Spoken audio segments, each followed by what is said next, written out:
Macmillan Audio presents Burn to Shine by Jonathan Maberry. Read by Ray Porter.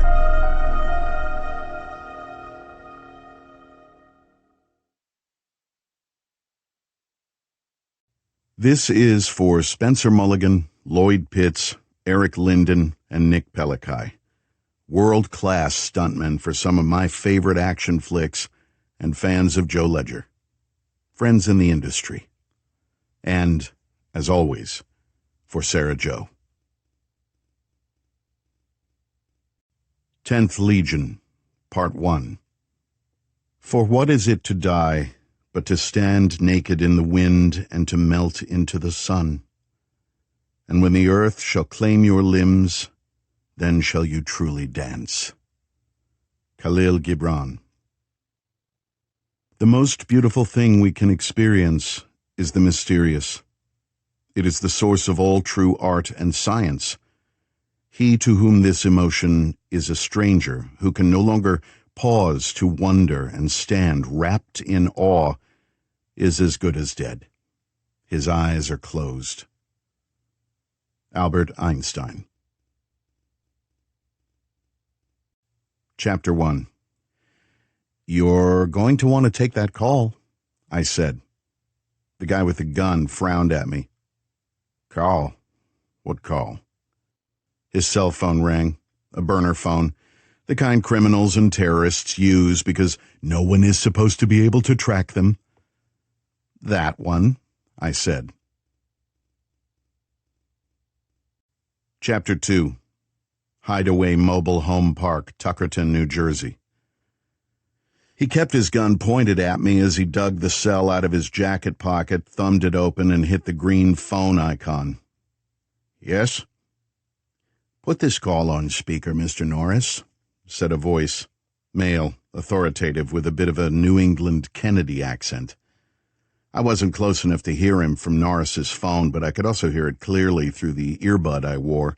The bud looked like a freckle, and his guys hadn't found it when they patted me down. And by a pat-down, I mean something as intimate as a Swedish massage in a good spa. No happy ending because they took all my other goodies. Keys, fake ID, box of minty Tic Tacs, pack of Kleenex, and my gun. Who the fuck are you? Demanded Norris. The voice said, I am the person who, for the moment, has your best interests at heart. That consideration ends if you refuse to put this call on speaker. Norris looked at the other three men in the room.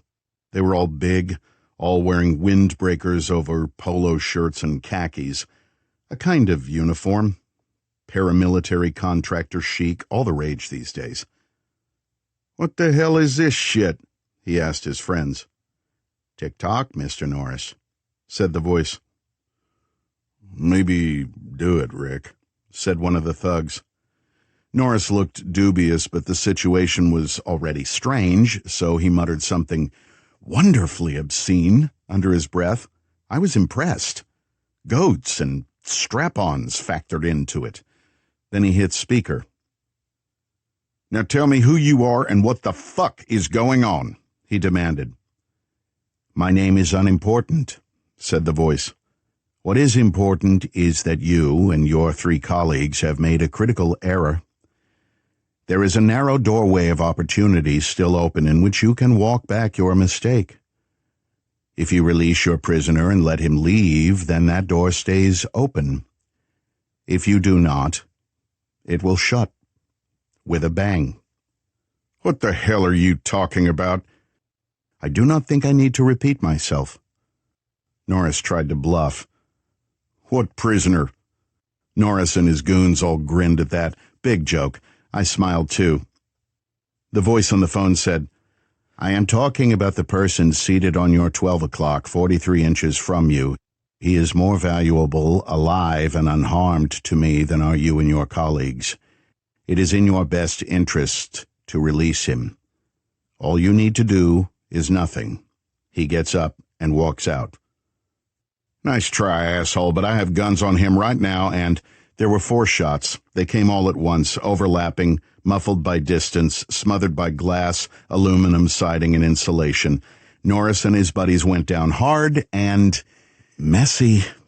I had blood, brains, and, God help me, teeth and part of a nose all over me. I would say that I love what I do for a living. And it's true most of the time. Sometimes, though, I really hate my job. Interlude 1. The Mansion. Undisclosed location, 2 years ago. I dreamed that I was dying, she said. The room was dark, and all she could see were shadows. Some were fixed and unmoving, and over time resolved themselves into things she knew she should recognize.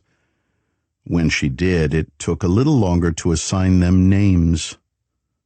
Wall, closet door, bureau, drapes, ceiling. Other shadows moved. What were they? Blades that cut the shadows that clung to the ceiling. What was that called? She fished and finally reeled in the words. Ceiling fan? Was that right? Was ceiling fan a real thing? Yes, she decided, it was. So were the other things, the walls and doors and heavy drapes that blocked out the thing, the bright thing. Sun? Yes, that was it. She could not see it, but she knew the drapes blocked out the sun. There was another thing, closer than all the others. Right there, right next to her. What was it? Was it a person? Or maybe a man? His face was awash in shadows, and she wasn't able to pick out details. For a while she accepted that it was a faceless face, a shape with no definition, no parts. And yet it spoke, even without a mouth. "Did the dream frighten you?" he asked, a soft voice, accented. She knew that much, but could not put a name to which kind of accent. Not foreign, though. "Yes." "Were you very afraid?" "Yes." "Are you still afraid?" She paused before answering that question. Then finally she murmured, "Yes." It was very soft, the way a self-aware child might say it, and all the more heartbreaking for that. "What are you afraid of?" asked the shadow man. "I'm afraid that I'm dying." "No," he said. "You are not dying. Is that really what you were afraid of?" She thought about that as she watched the blades of the ceiling fan slice and slice. The breeze they made stirred the man's hair, and that made her realize he had hair, and a brow, cheekbones, a nose and a chin, but she still could not see his eyes or his mouth. "I thought I was dead." "Ah," he said. "Am I dead?" she asked, and the asking of it terrified her so deeply that she began to cry. "Shh," he soothed. "Shh now." "Please," she begged. "Am I dead?" "No, sweet pumpkin," he said softly. "You're not dead." "Then am I alive?" There was a pause, and though she could not see any mouth, she somehow knew he was smiling. "No," he said, "you're not alive either." That's when she started to scream. and she screamed for a very long time. Chapter 3. Hideaway Mobile Home Park, Tuckerton, New Jersey.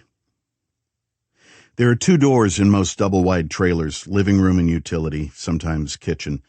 The shooters came in through both, weapons up, 2 in the front, 2 in back, with a shaggy white combat dog in close company.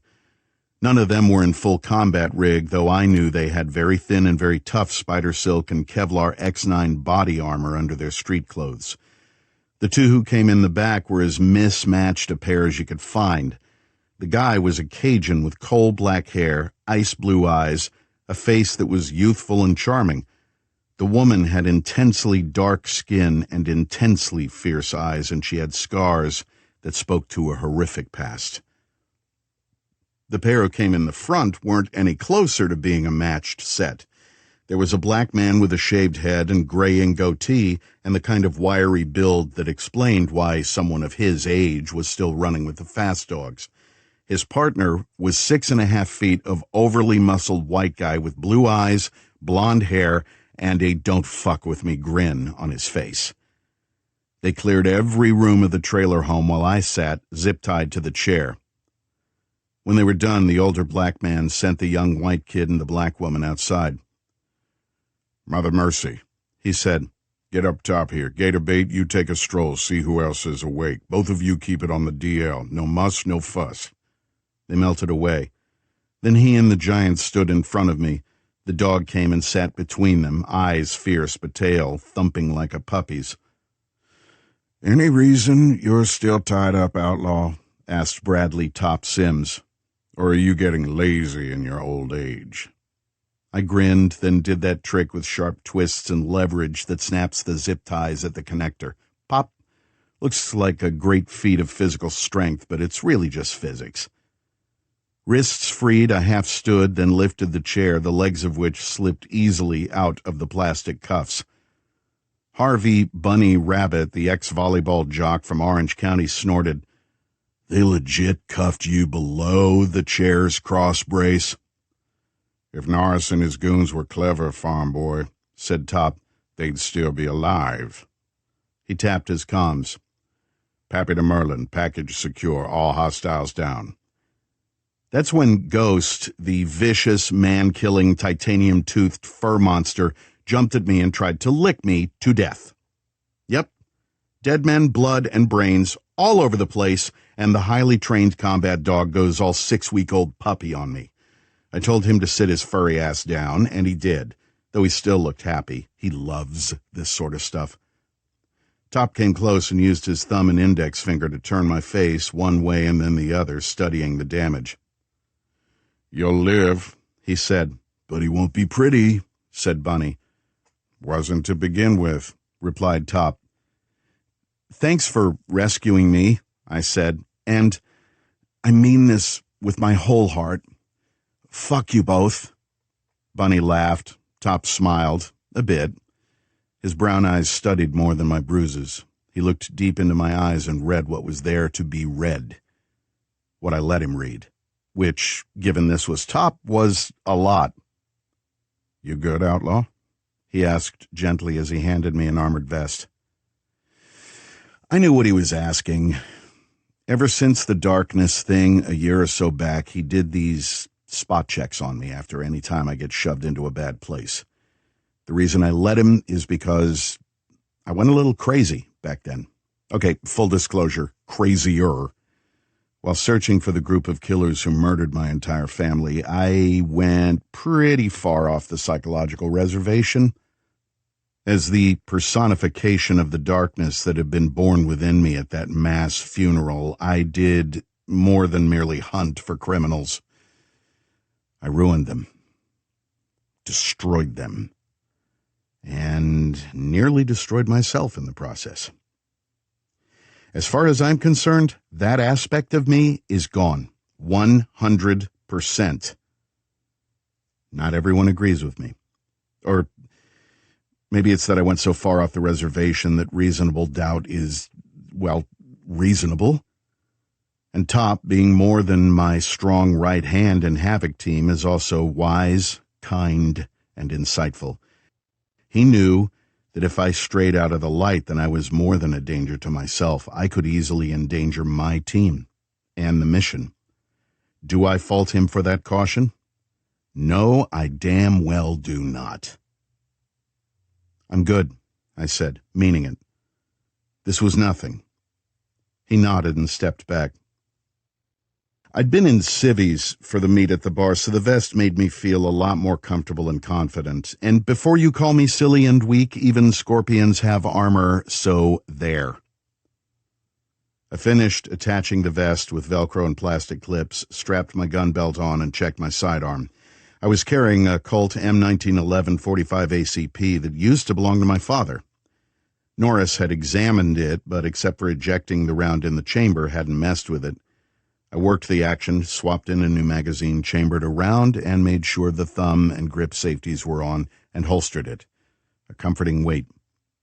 On my other hip was a Snellig 22 AMAX gas dart gun with a full magazine of Sandman that shoots high-velocity collagen shell darts filled with a cocktail of chemicals designed around the veterinary drug ketamine, but with BZ3 quinuclidenyl benzylate to cause intense and immediate confusion, and DMHP, dimethylheptylpyran, a derivative of THC, for muscle failure.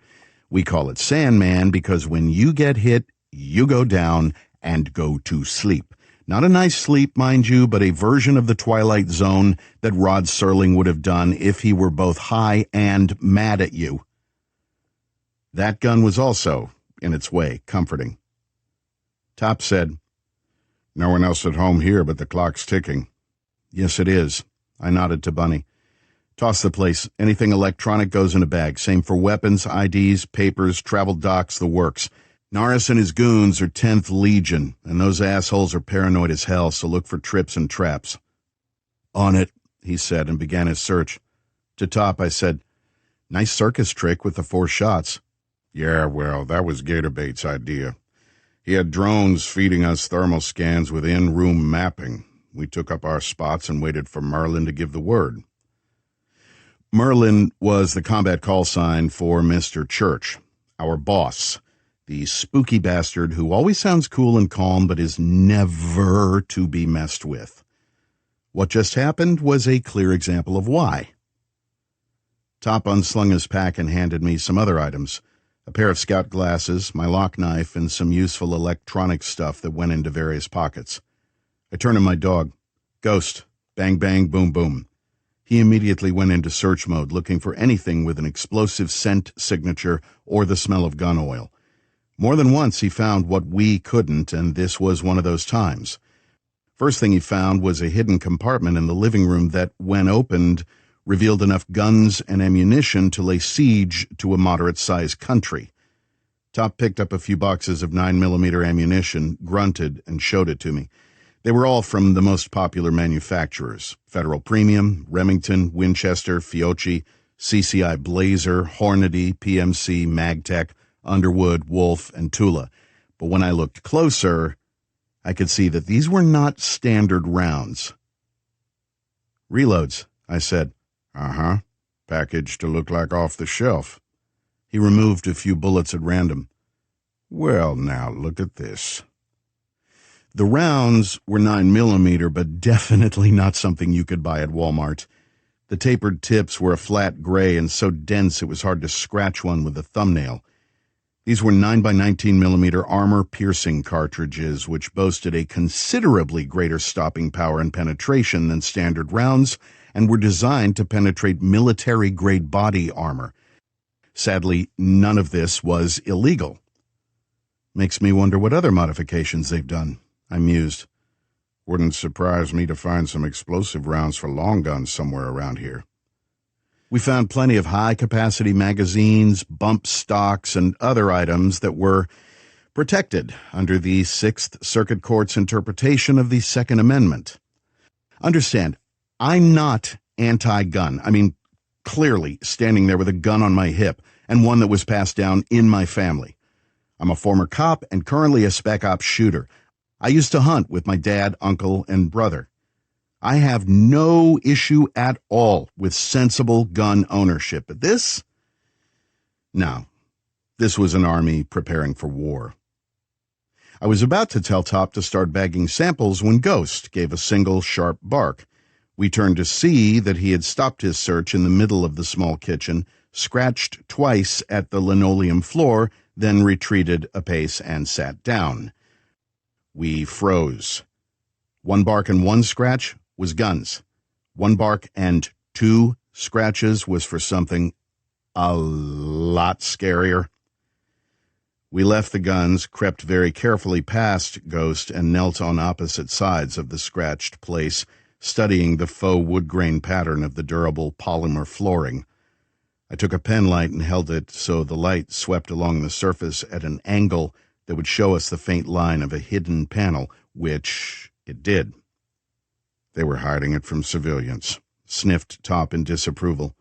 Even local cops would have tripped it. As soon as he said it, his expression changed to one of mild alarm. "Outlaw," he said, "if it's all the same to you, I think I'd like to get the hell out of this box and retreat to minimum safe distance, maybe call some bomb squad guys down to take a look." "I'll meet you outside," I said, getting very carefully to my feet and waving Ghost back. "Donnie Darko," called Top. "Kitchen floor's rigged hot. Clear the decks. Do it now." We left the trailer as quickly as safety allowed.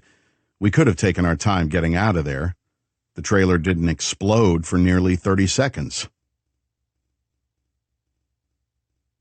Interlude 2. The mansion. Undisclosed location 2 years ago. She stood naked in front of the mirror.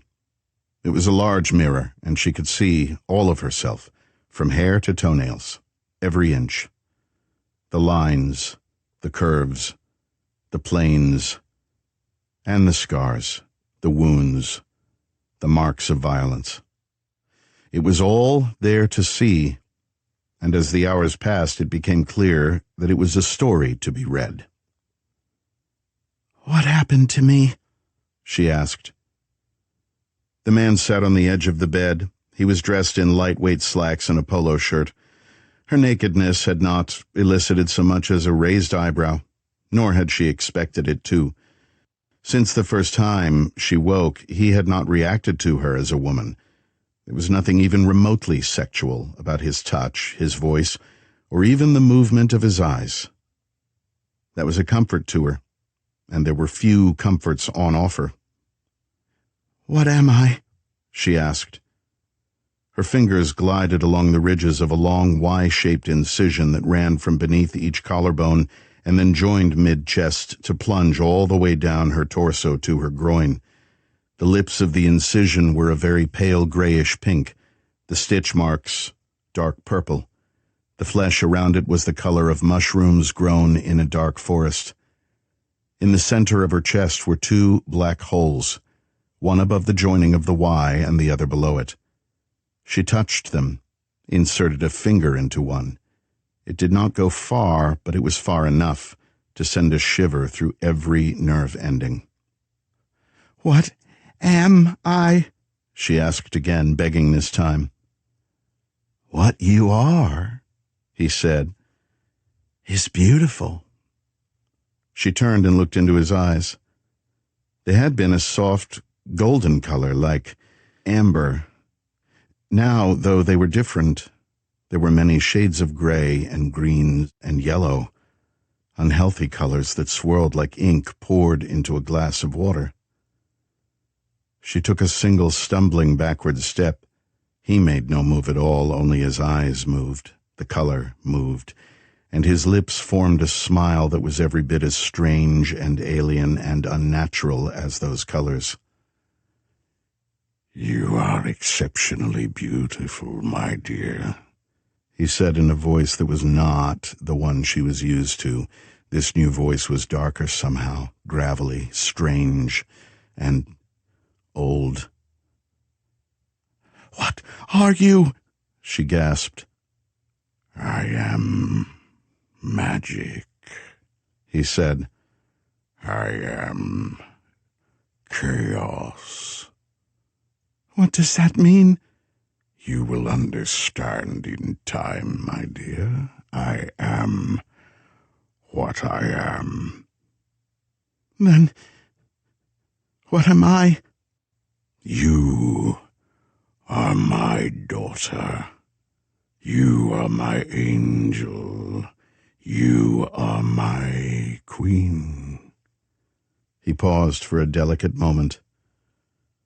Together, we will set this world to burn.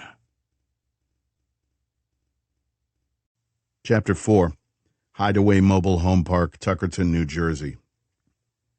It was a big goddamn explosion. The C4 beneath the kitchen floor blew out every window, tore the doors from their hinges, and punched upward hard enough to send the roof soaring into the night sky. The force bent the walls out, and the heat set fire to everything that could burn.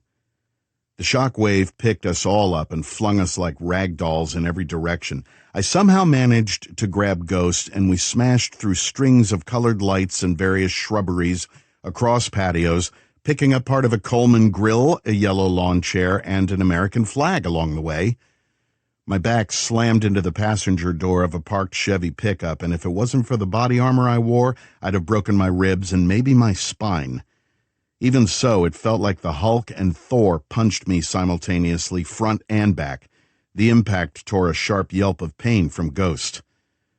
And as we hit the ground, his 115 pounds of body-armored shepherd landed on my crotch. I pushed him off and rolled onto hands and knees, fighting to ignore the 4th of July fireworks going on inside my head and the screaming pain in my balls. A hand helped me up. Belle. "They're coming," she said, though her voice was muffled and distant. I was half out of it. "What?" She clapped her hands in front of my face, very fast and very loud. "They are coming," she repeated, spacing the words. And then I understood. Realization brought clarity. The trailer park was sparsely populated, with none of the occupied homes closer than 50 yards from the one that went boom. But Norris's double-wide had gone boom really loud. Suddenly everyone was pouring out of their mobile homes. All of them were armed. I'm not talking a baseball bat set by the door to deal with intruders. I'm talking locked and loaded, handguns, combat shotguns, and automatic weapons, the kind of stuff Norris had hidden in his home. All of the people coming out of these motorhomes were male, early 20s to mid-30s, fit and pissed off, and not one of them had a cell phone in hand to call 911. "Oh, shit," said Remy. "This is a whole goddamn community of them," growled Top as he backed away toward our vehicle. Remy was right. Oh, shit. Chapter 5. The Talk, Tactical Operations Center, Phoenix House, Amphory Island, Greece. On the huge screen at the front of the room was a drone-fed image of the gunmen swarming out of their homes even as flaming debris continued to rain down on Havoc Team. "Merlin, Grendel," yelled Ledger. "This is Havoc Actual. These are civilians. Rules of engagement?" Gunfire blasted from the speakers, filling the talk. Scott Wilson, a thin, reedy man, turned to the bigger, blockier Mr. Church. "They have no jurisdiction there." Church bent over a console and punched a button.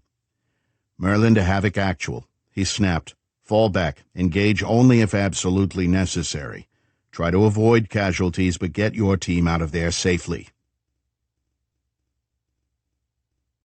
Chapter 6. Hideaway Mobile Home Park, Tuckerton, New Jersey. There are all kinds of ways a mission like this can go sideways because there are so many factors and so many variables in play. These were almost certainly all 10th Legion PMCs, or they were in training for that job. That meant they were employed by a company legally registered to operate within certain guidelines all over the world. They were not, however, allowed to pull triggers on American soil in situations like this. Not in New Jersey, at least. That said, they could make a very good argument that we were the bad guys. We just blew up a trailer home belonging to the guy who recruited them, and, as any forensic team could later prove, just murdered 4 of their friends. In strictly legal terms, they were on solid ground while we were on damned thin ice. Anyone we killed would count as another felony against us. We were already way over the line here, running an op and killing people without official approval from the U.S. government. This wasn't the old DMS days. We were a PMC army ourselves, and one based in Greece. Every action we were taking was technically criminal. The short version of that was, we were in very deep shit. "Sandman, Sandman, Sandman!" I bellowed as I pulled Ghost behind Norris's truck, which was now lying on its side, the tires melting as they burned. I crouched there, drew my Snellig, and began firing darts in the direction of any muzzle flash. There were a lot of muzzle flashes, what we call a target-rich environment.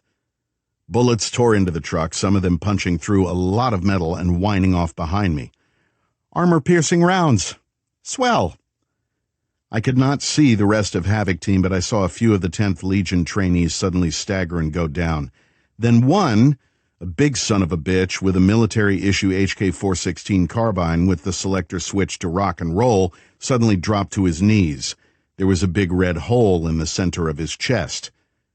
Into the comms I snarled, "Mother Mercy, switch to Sandman rounds right now." "Copy that, outlaw," said Belle in a tone heavily laced with reluctance and disappointment. Her next shot was with Sandman, though it caught one of the Legionnaires in the throat. Not a kill shot, but one that would offer challenges for the EMTs. Norris's double wide had been in a corner of the trailer park with the others set in clusters moving east and north of it. We had a copse of trees behind us and the gravel drive that led out to a feeder road that was a 2-mile run to the highway. Our vehicle was still on its wheels, though the doors were pitted and the glass spiderwebbed with cracks. There was a lean figure hunkered down behind it, and as I looked, a couple of bats abruptly flapped into the flashing lights of the sustained gunfire. They swooped down among a knot of guys who were turning a pair of dumpsters into a shooting blind. One of the men glanced up, and though I could not see his face, I could read the surprise and confusion in his body language. Then one bat exploded, and everyone fell down and lay still. 5 shooters all at once, victims of one of Remy's toys. The bat was loaded with microdoses of Sandman. He only had 2 of them, though. We'd used them only once before in South Africa 3 weeks before, and in that situation, he'd sent them in through the open window of a Hummer filled with 10th Legionnaires. There was a ripple of reaction across the trailer park as heads turned toward the sudden cessation of fire from those 5. The second bat flew toward a cluster of 3 shooters and burst apart, dropping them. The bad guys scattered to new points of cover. Belle began firing as fast as she could pull the trigger, each shot hitting a target. All of us are very good shots. Belle is better by an order of magnitude. Top and Bunny were firing too, though I couldn't see either of them. My head was still ringing, and my groin felt like it was covered in fire ants. But sitting in a comfy chair with ice packs on my brain and balls wasn't really an option. "Ghost, stay," I ordered. Then I broke from cover and ran like hell for the corner of another trailer. The pause lasted about half the time it took me to get there, but then it erupted again, and I felt like the air all around me was filled with murder hornets. I skidded to a stop behind the house, then scuttled backward as the armor-piercing rounds chewed the aluminum siding to mulch. I kept moving until I reached the front door, which stood ajar, then ducked inside and duck-walked to the window. There was a flat-screen TV on which 2 men were double-teaming a girl who looked like she was maybe 15. I hoped like hell the asshole who was watching this was the one Belle shot in the chest. At the window, I peered out and saw several shooters firing at the front of the trailer I was in, but from a quarter angle. Nice. I stayed low and laid the barrel of the Snellig on the windowsill and fired 4 quick shots through the screen. 1, 2, 3, 4, and they were down. A split second later, a shotgun blast obliterated the other window on the opposite side of the sink. I dropped and crawled to the back door, eased it open, saw that it was clear, and ran. The shotgun guy fired again and again as he walked toward the trailer I'd just left. He was roaring like a bear and taking big steps with the kind of confidence that made it clear he thought firing a weapon gave him some kind of force field against incoming rounds. So I shot him in the nuts with the Snellig. The overall confusion of gunfire was slowing. I knelt beside a parked three-wheeled camouflage-patterned ATV using the wheels as cover and scanned the field of battle. There were bodies everywhere, and in the distance I saw figures running away. Some went into their trailers, maybe for more ammunition or maybe to hide. Others ran out of the park and across the road before vanishing into a tangle of pine trees. Outlaw to Havoc, sound off. They did. Top, Remy, Bunny, and Bell. I have Ghost with me, said Bunny. Does anyone see a hostile? Negative, Outlaw, said Top. They're on the run. Then we need to get the hell out of Dodge. We ran for the SUV, all of us making maximum use of cover. Remy was already behind the wheel, and Belle walked backward, turning right and left, her eagle eye looking for threats and finding nothing but slumped bodies. The fire from Norris's trailer was burning fiercely, and two small pines beside it were now torches. Outlaw, called Top. Looky here. I turned and saw that there were two slumbering legionnaires not 6 feet from the front wheel of the truck, both twitching inside the cloud of their Sandman dreams. Bunny began dragging them away, but I stopped him.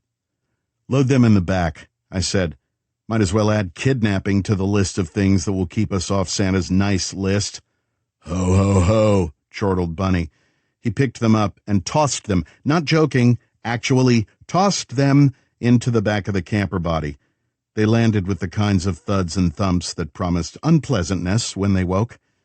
Though to be 100% accurate, bruises were going to be the least of what they had to worry about. Bunny climbed in with them as Remy started the engine.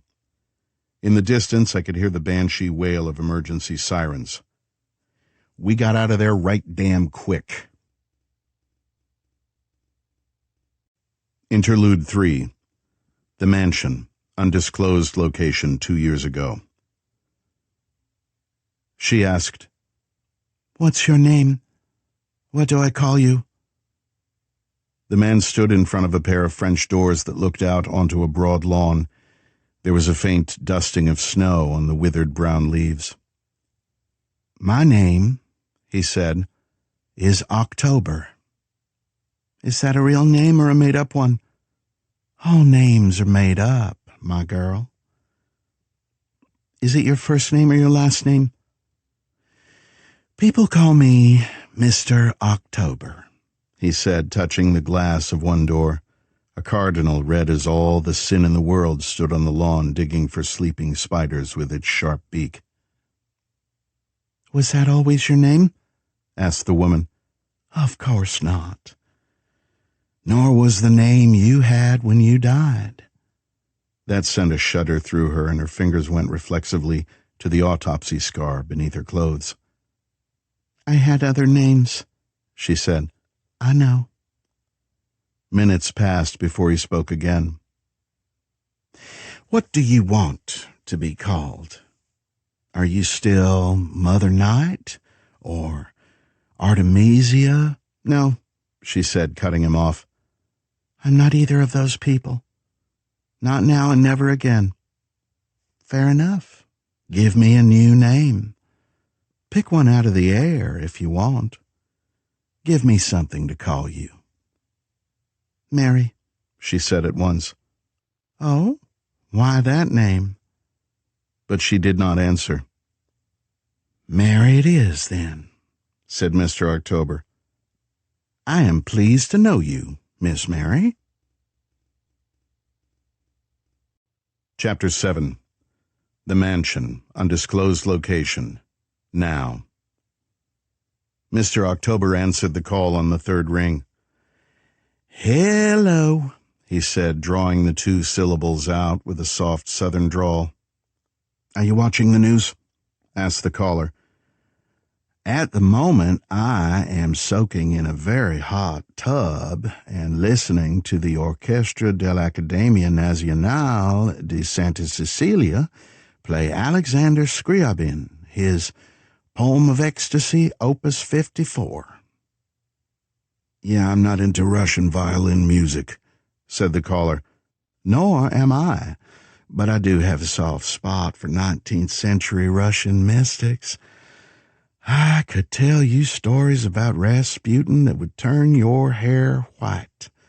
Oh, wait, Your hair already is white. Boss, said the caller with faltering patience. The news, right, said October. My mind tends to wander while I soak. What about the news? Is it good news? Depends on what your long game is. Go look. Which station?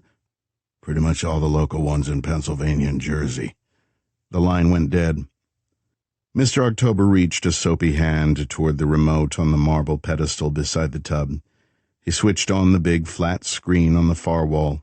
When it was on, he channel surfed over to the local ABC affiliate and watched firefighters battling a wild blaze at a trailer park. The reporter was ranting as if it were the end of the world.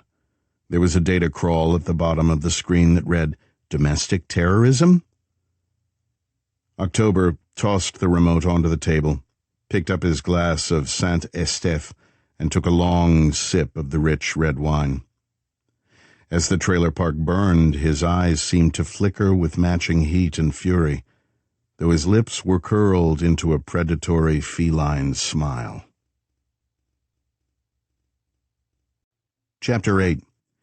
Route 9, South Jersey. About 1 million cops, EMTs, and firefighters descended on the trailer park, and on their heels was an army of reporters from every print, cable, and web service. We were long gone by then. The images of what happened after the explosion were fed to us by the owl drone Remy left on a tree branch. The four of us saw it all on monitors inside the Ford F-250 with a camper body that rolled along Route 9. We drove to a Comfort Suites north of Atlantic City and went to our rooms. We had several in a row on the second floor, all with adjoining doors. Bunny and Remy swiped a wheeled laundry cart and used it to bring the two sleeping Legionnaires up. They searched them, bound them, and laid the pair side by side on the unused twin bed in my room. I gave everyone 10 minutes to drop their gear, hit the head, and then convene on me in the end unit. By the time they were gathered, I'd changed to jeans and a Hawaiian shirt with pastel-colored octopuses all over it. I lingered for a moment in the bathroom, staring at my face in the mirror. Once upon a time, I looked like a rangy, loose-limbed third baseman from one of the minor league teams. Blue eyes, scuffle of blonde hair, regular features. Now I had a shiner, several bruises on my cheek and jaw, and yet another dent to a nose that already looked like it had been hit at least once from every conceivable angle. Well, I told my reflection, ain't you a peach? My reflection told me to kiss his ass. I reminded him that it was physically impossible. Then I washed my face and went out to do the incident debrief. Chapter 9. Transcript of Session Notes. Dr. Rudy Sanchez and Mr. Church. Sanchez. Are you still having the nightmares? Church. I am. Sanchez. And this is particularly difficult for you? Church. As we have discussed in previous sessions, Doctor, I am not prone to nightmares. Sanchez. But you dream? Church. Everyone dreams, Doctor. Sanchez. Are you telling me that your dreams are never unpleasant? Church. That is not what I'm saying. Sanchez. Then please explain. Church. I dream of all manner of things. People who are in or who have passed out of my life. I dream of friends long gone. I dream of the events related to the work I do, to the war I have been fighting for a very long time. Sanchez. Let's pause there and talk about this last point. You say that you have dreams related to events related to your work, to your war. Given the nature of these events, are these not nightmares? Church. They are not. Sanchez. Please explain how they are different. Church. Most of the dreams related to the war are either playbacks of events that have happened or my subconscious orchestrating worst-case scenarios. I have always had such dreams. Sanchez: I understand, but explain to me how those dreams are not nightmares. Church: because in those dreams, even the ones that show things going very badly, I am in control. Sanchez: of the situation. Church: no, of myself. Sanchez: and in the nightmares about what happened in Jerusalem, you are not in control? Is that the difference? Church: yes. Sanchez: so the thing you fear most is that loss of control? Church: very much so, yes. Sanchez: everyone loses control now and then. It is part of the human condition. Church: I think we can agree that I am somewhat different than the average person. Sanchez: even so, you are human. Church: yes. Sanchez: moreover, the events in Jerusalem were beyond anyone's control. Everyone in that building was exposed to the bioweapons codenamed Shiva and God's Arrow. You were heavily exposed to both. It is my understanding, having spoken with Doc Holliday and her team, that it is completely impossible for anyone to resist the effects of those weapons. Church: I'm aware of the biochemistry, Doctor. Sanchez: and yet you castigate yourself for reacting as any other human would. 7-second pause. Church: Doctor, you know more about me than anyone else who works for Rogue Team. You know more about me than Aunt Sally did. You know some of the things I have done in the past. Things that do not bear close moral scrutiny, but which at the time I felt were right. Things that I did not excuse to myself, but justified based on the needs in the moment. Sanchez: I do? Where are you going with this? Church: you also know what I am capable of. Sanchez: somewhat. Church: more than most. Sanchez: fair enough. Church: there are very good reasons why I abhor and even fear a loss of control.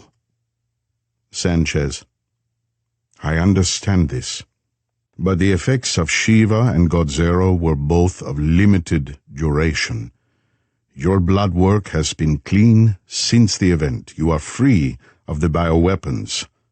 Church: but not of their effect. Sanchez: which effect?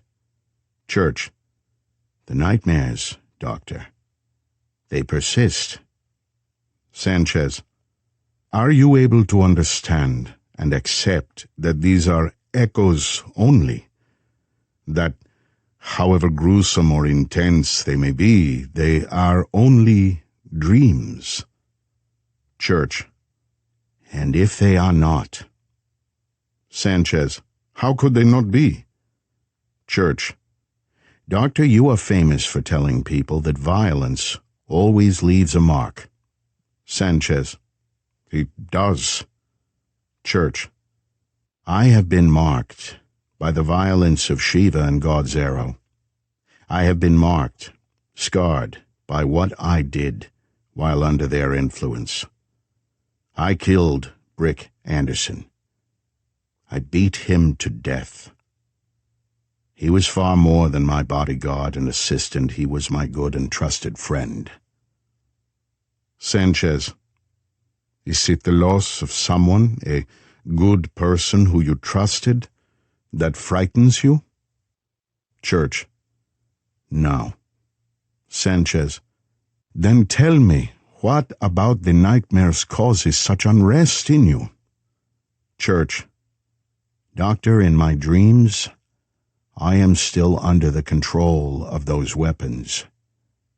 When I wake, I cannot be sure that the loss of control has not followed me into consciousness.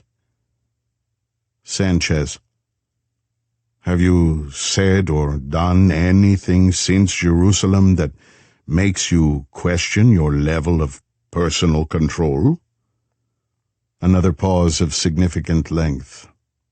Church. That is the challenge I face, Doctor. I simply do not know. Interlude 4. The Mansion. Undisclosed location 2 years ago. "What is this place?" asked Miss Mary. "Is this your house?" "It's mine," said Mr. October, "and I like to call it the mansion." "It's not really big enough to be a mansion." "No, but I never denied being a bit pretentious."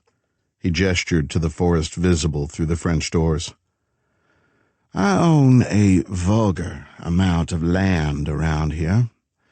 It used to be a beef farm once upon a time, owned by an old friend of mine, but he's gone now. I bought it for back taxes and built this house." "Why didn't you build an actual mansion?"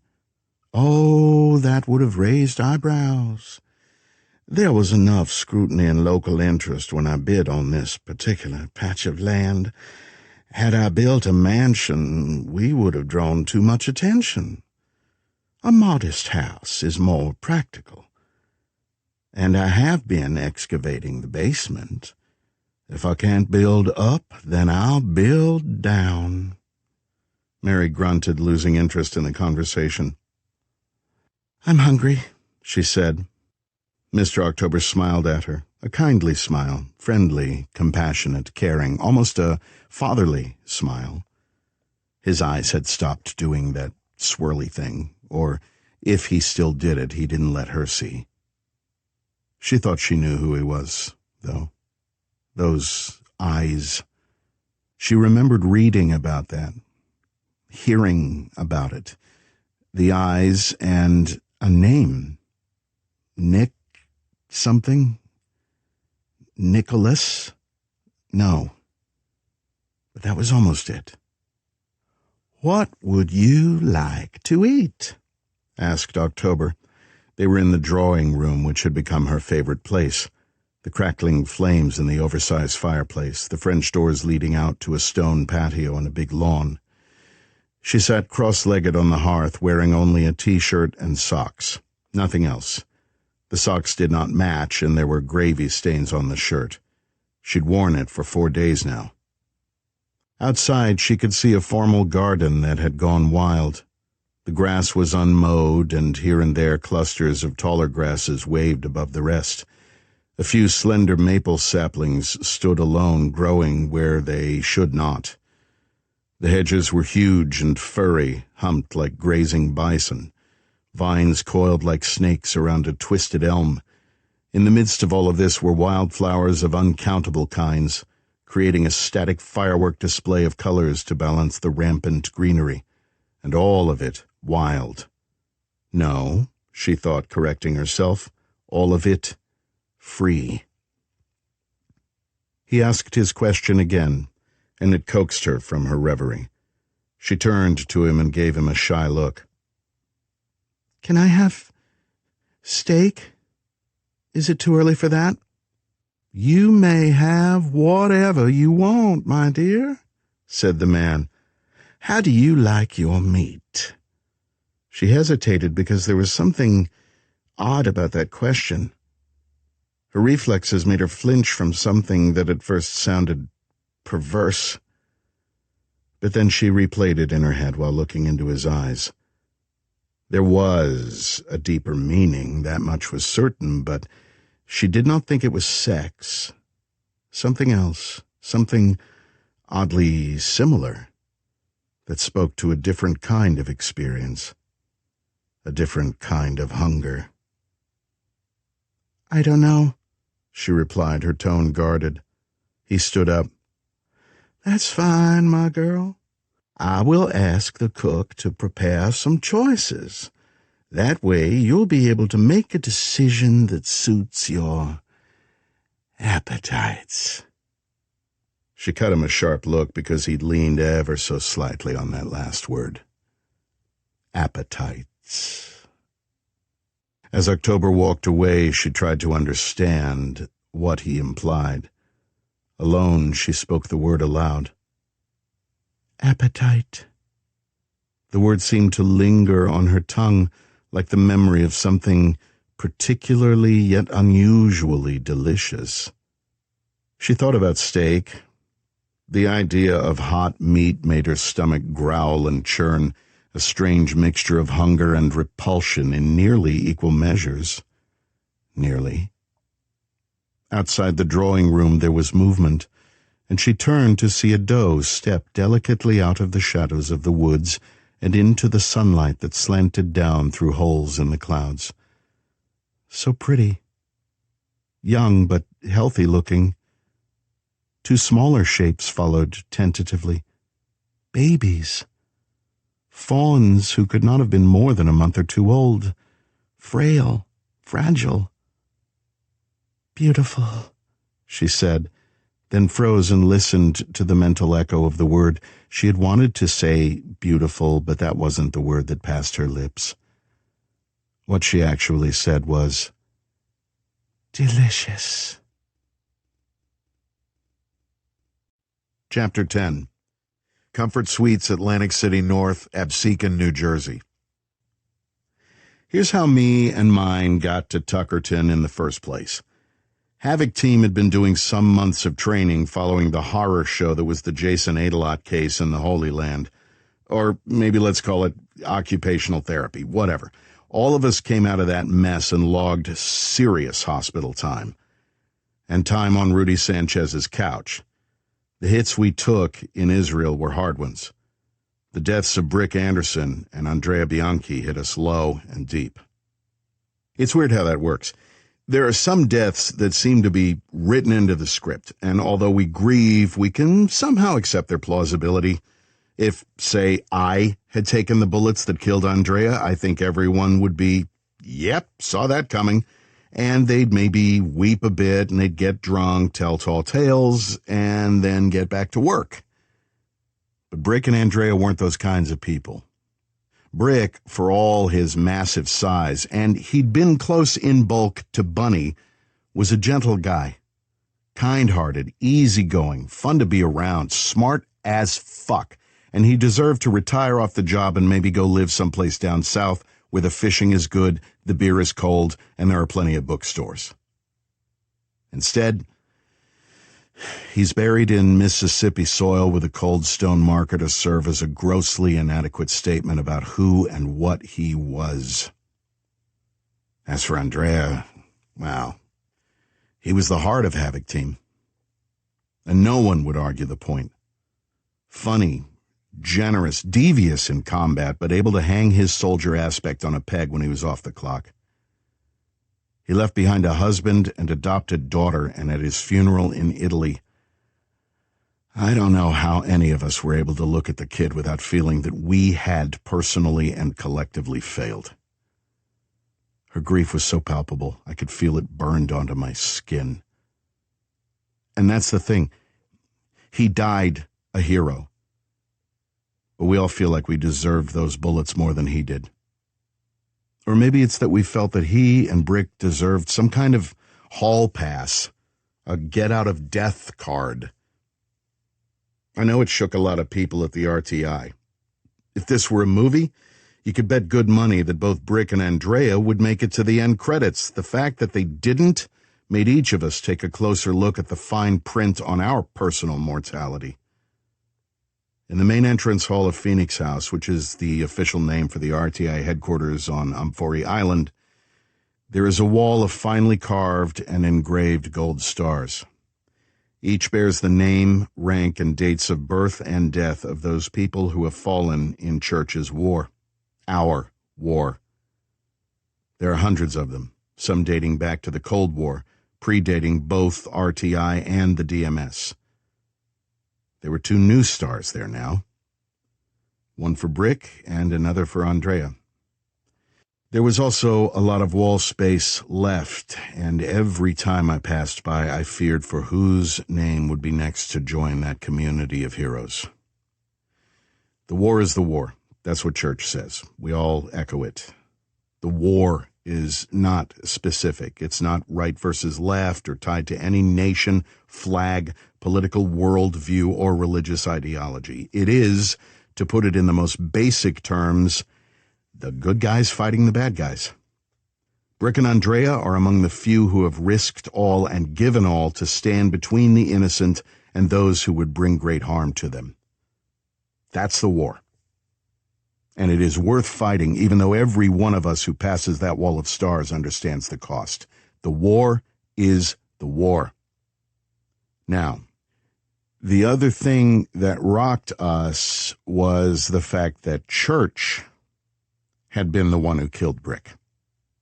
Sure, we all knew he was under the effects of Adelot's ergot and LSD-based mind-altering bioweapon, but I don't think any of us really thought a guy like Church could be affected by something like that. His control is evident from near-Earth orbit. He is the calm, fixed point in our shared realities, and suddenly he was as mortal as anyone, as vulnerable as any normal person. That is scary. That is very damned scary, even though we all knew that we should never have held such exaggerated views of him. This mission in New Jersey was us going back to work with training wheels. Church was thousands of miles away in the talk on Amphori Island in Greece, probably with Scott Wilson and Doc Holliday watching his every move. Havoc was back in the field, but on a gig that was supposed to be a soft soap look-and-see thing.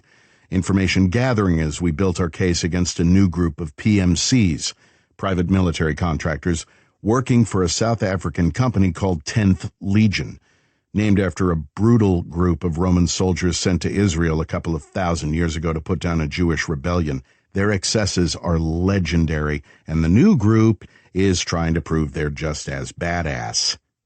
The rest of Rogue Team International was scattered. Because groups like ours are necessarily reactive rather than proactive, we had to wait until something went wrong. The 10th Legion thing was us reacting to the fact that, seemingly unprovoked, they hit a safe house in Israel where Havoc had been holed up. We weren't there looking for them, but had instead come to Israel as part of an investigation of suspicious deaths that were so bizarre, we all felt like we were witnessing actual magic. In one instance, 2 esteemed biblical scholars had gone crazy while examining new fragments of Dead Sea Scrolls and did a murder-suicide thing while apparently believing they were being attacked by bats. Although there were no bats visible, a morgue video showed bat bites on their skin. It gets weirder. Then we received video footage of the interrogation of a Boko Haram terrorist conducted by a pair of CIA agents at Camp Lemonnier, a United States Naval Expeditionary Base situated next to Djibouti. In the video, the prisoner and both agents were attacked by Egyptian cobras. The terrorist and one agent died there, and the other agent lingered in a hospital for 2 weeks before succumbing to the venom. Those cobras, which are not of a kind found in Djibouti, appeared out of nowhere and vanished into thin air. So, yeah, we were all a little freaked. Did I say a little? Poor word choice. All of us were stunned, dumbfounded, shocked, appalled, and at a loss to explain either case. Havoc was assigned to the case, and we started with the Israeli incident first. But before we could make any headway, the Jason Adelot case smashed through our lives like a tsunami. Confusing, yes. Tell me about it. We handled the Adelot thing, case file codename Cave 13, and that left us all battered, half out of our minds, and attending funerals of friends. In the months since, we've been trying to make sense of things. The 10th Legion attack was, we theorized, a mistake. Someone who knew Top Bunny and me by sight and who was involved in whatever the Legionnaires were into must have thought we were on their trail, and so they did a preemptive hit on us. That didn't go as well as they hoped, but the collateral damage left us with no one to interrogate. The trail dried up at the time, but we decided to go looking, so I guess that's both reactive and proactive. As for the "it seems like magic and I hope to fuck it's not bats and snakes" thing, Nikki Bloom, head of pattern recognition for RTI, found a couple of other incidents of what witnesses believed were new and genuine miracles. Scott Wilson sent Chaos Team to run that down. Their boots hit the ground right around the time Hamas invaded Israel and started that bloodbath. Understandably, the local situation has slowed Chaos Team's investigation to a crawl. Bedlam Team was off doing something in Ukraine, following reports of Russians using bioweapons against local forces. Our newest and oddest team, the Wild Hunt, led by former bad guy Toys, had been rebuilt after suffering losses in the Cave 13 thing and was in Canada following a different line of investigation. Because the 10th Legion was composed of a lot of PMCs who used to work directly or indirectly for Sebastian Galt, Hugo Vox, the Seven Kings, and other groups both DMS and RTI has collided with, Toys thought that he might be able to resurrect some of his old contacts. People who knew the illegal arms trade. Those folks didn't know that Toys now worked for us, and so he was a useful double agent. Which left Havoc Team in the U.S. hunting recruiters looking for criminals, sociopaths, and politically disenfranchised guys who like to play with guns. A lot of them were clods and lowlifes, but sadly competent when it came to pulling triggers. Even so, the Tuckerton connection should have been a walk in the park. Would have been nice. Interlude 5. The Mansion. Undisclosed location, 2 years ago. Her memories returned. At first it was only dribs and drabs, a snatch of conversation, random images, even a few whole memories about some specific incident. But days and days passed with no real gains. Those things she remembered lacked context and therefore felt unreal, like things recalled from old TV shows and movies, like they were someone else's memories. And then, one afternoon, after hours spent with Haruspex, digging through files to finger traces of herself, something changed. Tumblers in her head lined up for reasons impossible for even an organic chemist or neuroscientist to explain. The memories were there. All of them. Every single one. From childhood all the way up to the moment on the balcony railing at the Marriott Marquis in Atlanta. From her adoptive parents reaching for her to Joe Ledger pointing his pistol at her. Then the fall. She remembered the fall. All the way down. With that tidal surge of returning memories came every bit of context. Who she was, why she did what she did. The awareness of occasional fugue states where everything was painted black and no details were visible.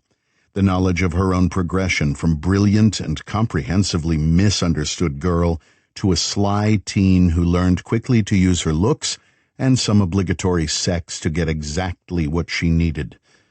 The version of herself who applied for what she thought was a job with the CIA, but was really a talent search for the Department of Military Sciences. Her years at the hangar in Brooklyn, the trips to incident sites in the hours after Samson Riggs or Joe Ledger tore down the bad guys. The theft of samples and files, and then the rest. Cultivating the disenfranchised teens, the nobodies and throwaways and lost ones living on the fringes, and turning them into her army. The bidding wars she initiated with buyers from every terrorist state and group in the world, and how she screwed them all. The hunt for her. The orders to the mad assassin Ludo Monk to kill Junie Flynn, and then the big reveal at Dragon Con. She remembered it all. It appalled her. It terrified her that she had been that woman, that thing. And the cruelty she had imposed on her own flesh, her own brain chemistry, on her life. She sat there for hours with all the things she had hidden away in the cabinets and attic spaces in her mind. There was no happy picture. It was not a tale of someone gone wrong. It wasn't another weary example of power corrupting. No, she had become a monster through sheer will. And they had killed her for it. Finally, in the quiet of late afternoon, the house was empty, and the opening movements of the Symphony of Twilight began with a stilling of the breeze, so that there was no sound at all. She rose then and walked outside, going barefoot across the lawn, bringing with her a folding chair and a length of rope. Chapter 11. Unit 819, Black Site Prison, undisclosed location 7 months ago. His name was Tombs, and he was in a tomb, of sorts. The prison was, he was positive, one of those that could best be described as a black site. Not quite the hellhole that was Guantanamo, but not too many rungs up the ladder. He was allowed no contact of any kind with other prisoners. In fact, he never saw any of them. All he knew of the other inmates was some vague yelling once in a while and the occasional terrible scream. Of the guards, they wore riot helmets with smoked visors, so he never saw a face. They seldom spoke to him, and when they did, it was to give terse orders that he was warned on day one were in his best interests to obey without question. He had not been read any rights and was brought to the facility while unconscious, having been shot by an RTI agent. The dart fired by the agent's gun was filled with some kind of knockout formula that took him right down and then shoved him into a unique kind of hell. He had the worst dreams, or perhaps hallucinations were closer to the mark, than he had ever had. Terrible dreams filled with bizarre images pulled from the deepest and blackest part of his subconscious.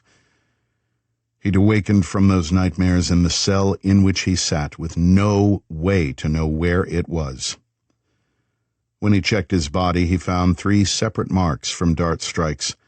They were in various stages of healing, suggesting he was dosed repeatedly during a long trip. The cell had no windows, and the lights went out in regular intervals that he had no choice but to accept as the end of full days. His body clock had a very hard time adjusting to the pattern, though, and Tombs speculated that the rhythm was, in fact, not as orderly as it seemed. He reckoned that there were subtle variations on the pattern that he could not verify without a clock of his own. He was given a stack of paperback books on his 3rd day there and tried to make a rough calculation based on pages and chapters read, but that seemed to only confuse things more, and so he stopped trying and just let himself roll with whatever patterns they wanted to use on him. Time lost much of its meaning. The only interruptions in the pattern were 4 visits, 2 by a waspish and acid-tongued British man, slim, medium height, white, with pitiless eyes. That man, who never offered a name, asked him hundreds of questions about the Jason Adelot organization, particularly its development of the ergot-based Shiva and God's Arrow bioweapons. He was also asked about his role as a field sales manager for Adelot's arms sales. Tombs answered every single question with complete honesty. He did not, however, offer information beyond the scope of those questions, but the answers he did give were bulked up with minute technical information. Toombs knew that knowledge was currency, and his plan was to demonstrate the value of what he knew and then wait for an opening to enter into a negotiation phase for information on things they did not know enough to even ask. It was a long game, and he used all of his mental discipline and the skills learned in decades of meditation and yoga to manage his emotional reactions to his imprisonment. The other 2 visits were from a different man, a Mexican man in his late 30s or early 40s, cultured, urbane, polite, and very smart. His questions had been of the kind used by professionals in the mental health field. Toombs assumed this man was a psychiatrist who understood trauma and also had insights into criminality. Toombs did not know the names of either of those 2 men. And then he had a 5th visit, but from a 3rd person. A stranger, but one who lived up to the adjective at the root of that word. Strange. Toombs woke up from a nap to find the man sitting on the small chair that, along with a 2-drawer bureau, a table, and the bed, comprised the entirety of the cell's furniture.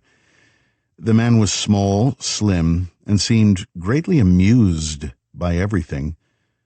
He was smiling when Toombs first spotted him, and although the nature and wattage of that smile varied, he never once stopped smiling.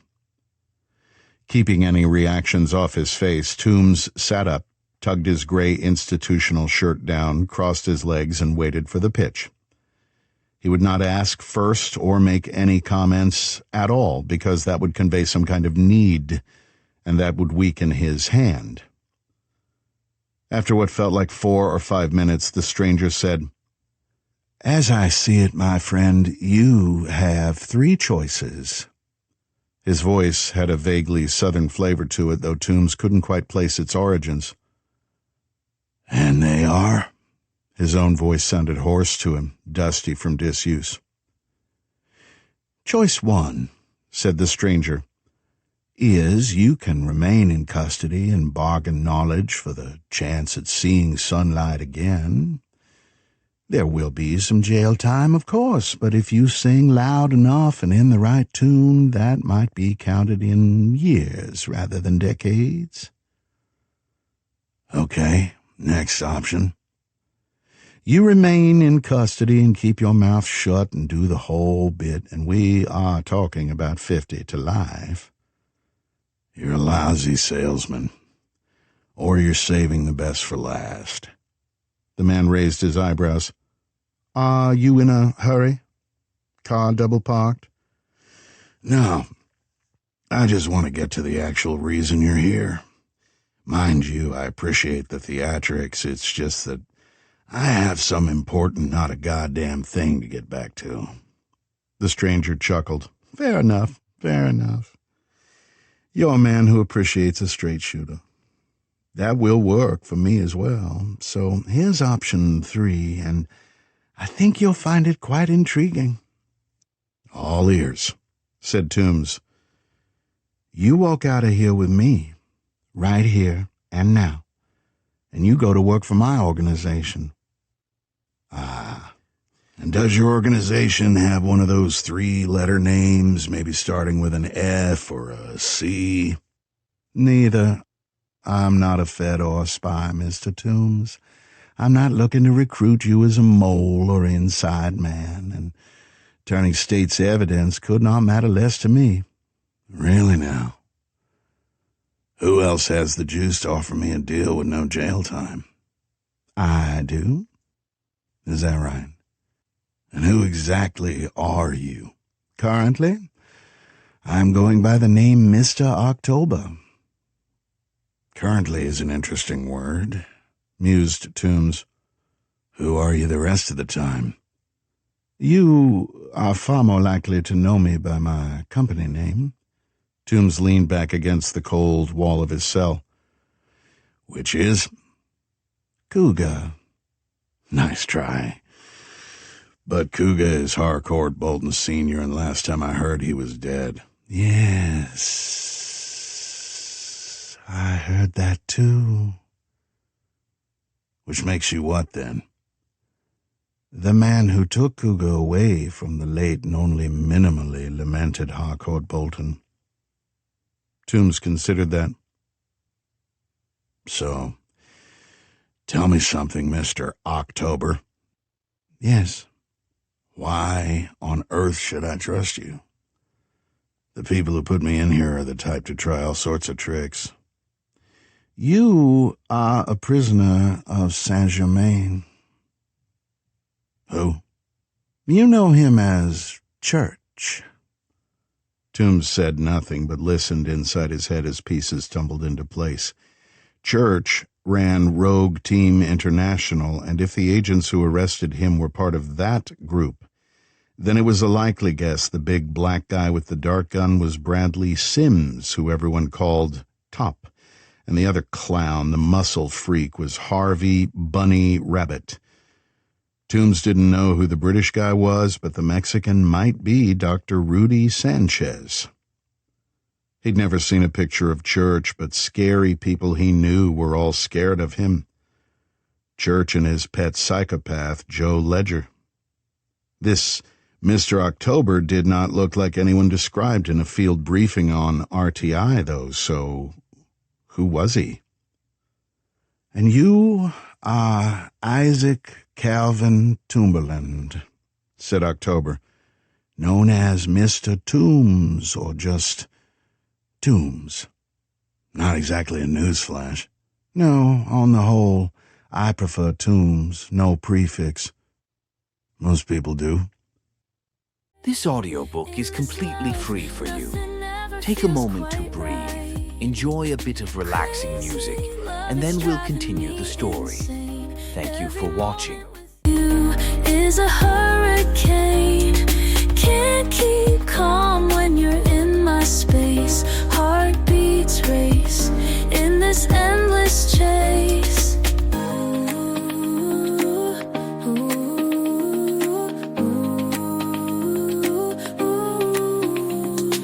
Midnight skies can't silence what we feel.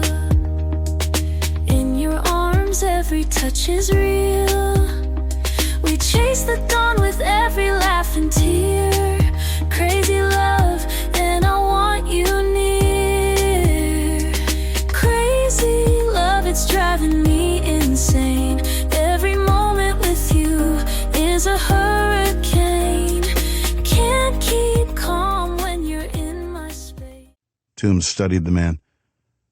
So what gives you the juice to spring me from this place? Oh, high intelligence, a useful sense of mischief, and men with guns. I didn't hear any gunfire. Very quiet guns, said October. Of a kind I believe you have encountered. Granted, they are not the latest model, but even the old Snellig A31s will get the job done. He opened his jacket to show a dart gun snugged into a shoulder holster.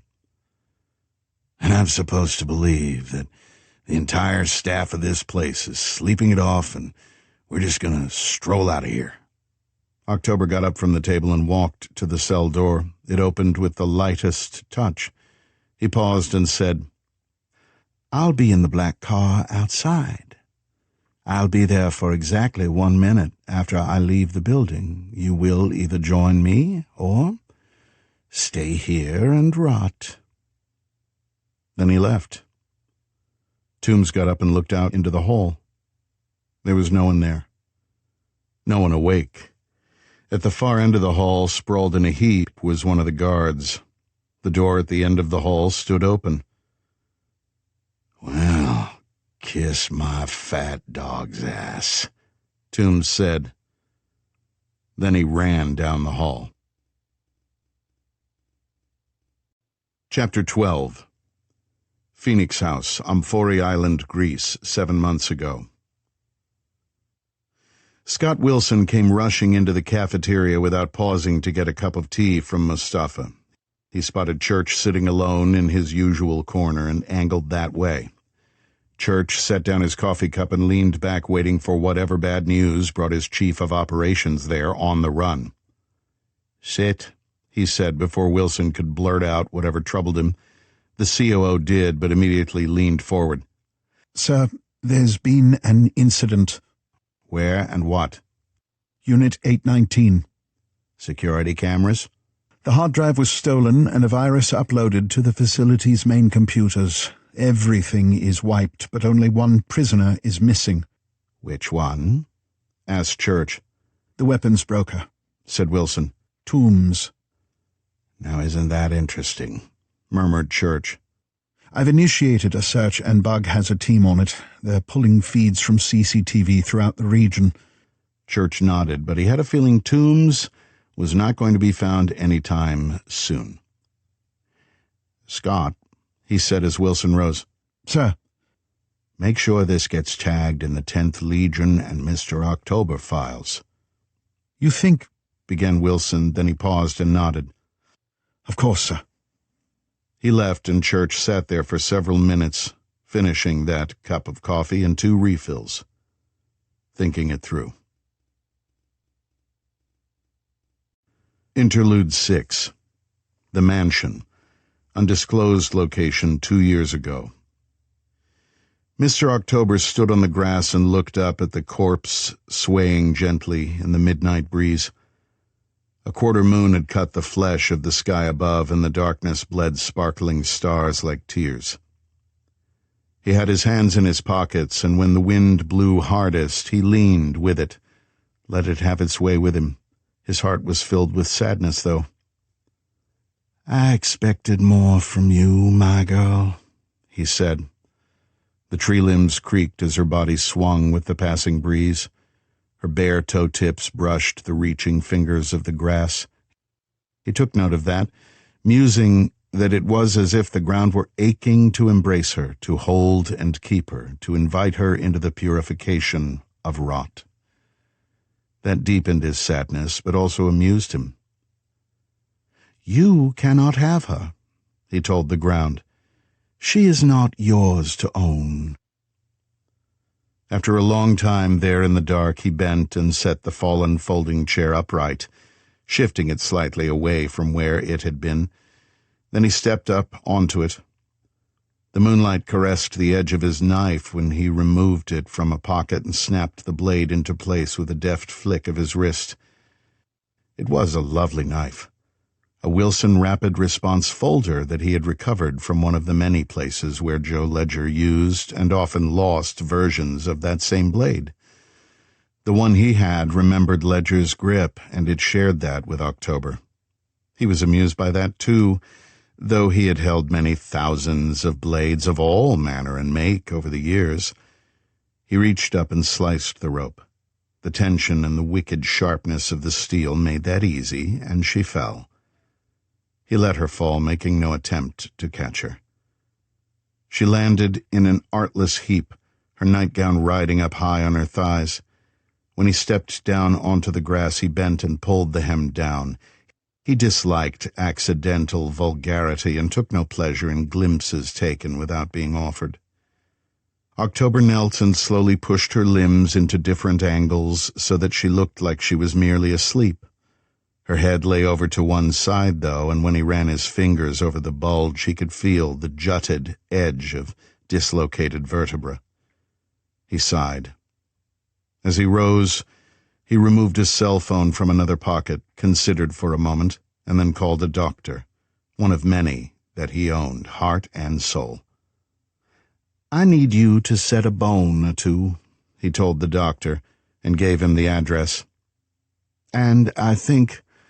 plant an RFID chip beneath the patient's skin, somewhere she won't notice. Then he pocketed the cell again. In the trees, an owl was making inquiries. Who yourself, old sister, he told the bird. Then he sat down on the chair, picked up one of her cold hands, and held it, while he waited. Chapter 13. Comfort Suites, Atlantic City North, Absecon, New Jersey. This is what happened in Tuckerton. I met Norris at a trucker's bar using a mutual connection as a calling card. I was supposed to have done 22 months of a 5-year bit in New Jersey State Prison with a guy who worked with Norris when they were both running with Blue Diamond Security. His friend was dead, chopped down during a joint FBI ATF raid on a compound in the Pine Barrens, and Bug had fudged the prison records to place my false identity solidly in place. Norris seemed to take the bait because ex-cons have their own network, their own covert lingo, their own networks for communication, and I had done my homework. Norris left me at the bar to take a piss, and it didn't take a psychic to know he was making some calls to check me out. Bug's cover story for me was unbreakable and therefore deeply plausible. The things he does with Mind Reader Q1 are spooky as hell. When Norris came back, he was in a chummy mood, and we had a good chat over a lot of beers. Like all of the members of the 10th Legion, he peppered the conversation with a lot of cherry-picked quotes from the Bible. Church fed me some useful replies, switching back and forth between the Old and New Testaments, chapter and verse. Mostly old, come to think of it. Jesus wasn't nearly as vindictive as his dad. Point is, I could talk the talk, both in biblical and paramilitary terms. 10th Legion was officially based in South Africa, run by someone known only as Mr. October. So far, Bug hadn't been able to peek behind his curtain of obscurity. They were hiring a lot of guys from the better-known but less ethical PMC companies. Between the old DMS and the new RTI, we'd put Blue Diamond out of business. Their officers went to jail, and the troops scattered, showing up as trainers in extremist camps of all kinds or joining other teams. The 10th Legion had very deep pockets, and that was the flame that drew the well-armed moths. Recruiters were sent to the States because of the proliferation of guns and the dramatic rise in small militia groups. Many of those groups were either harmless or well-intentioned, preparing for the big crash, which could be variously interpreted as the rise of the New World Order, an invasion by China, cartel armies coming over the border disguised as immigrants, or about a dozen other doom and gloom scenarios. I even know of a few militia groups that do some good, helping with order and rescue in places like Tornado Alley and along the path of southern hurricanes. Good people of the type I admire, the kind who make sure all of their members have been through the full gun safety training and weren't using open carry to prove they had dicks. But there are a bunch of jokers out there who arm up because they want a fight. It's not about preparing to defend the innocent, but to provoke conflict so they had a legal, or in their view, moral, right to pull triggers and end lives. Those guys I count among the bad guys because there is no actual moral compass in play.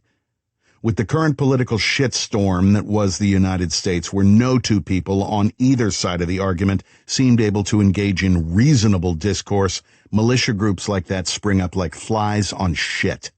They wave the flag, but neither respect the country it flies above nor understand its symbolism. Am I preaching? Sure, a bit. But I'm not wrong. I am fiercely apolitical. I understand politics, but I have an intense dislike of both political parties because most of the people who get voted in do so in order to support whatever lobby writes the biggest check. That's not news either. Hell, go watch Mr. Smith Goes to Washington. Anyway, wandering back to my point.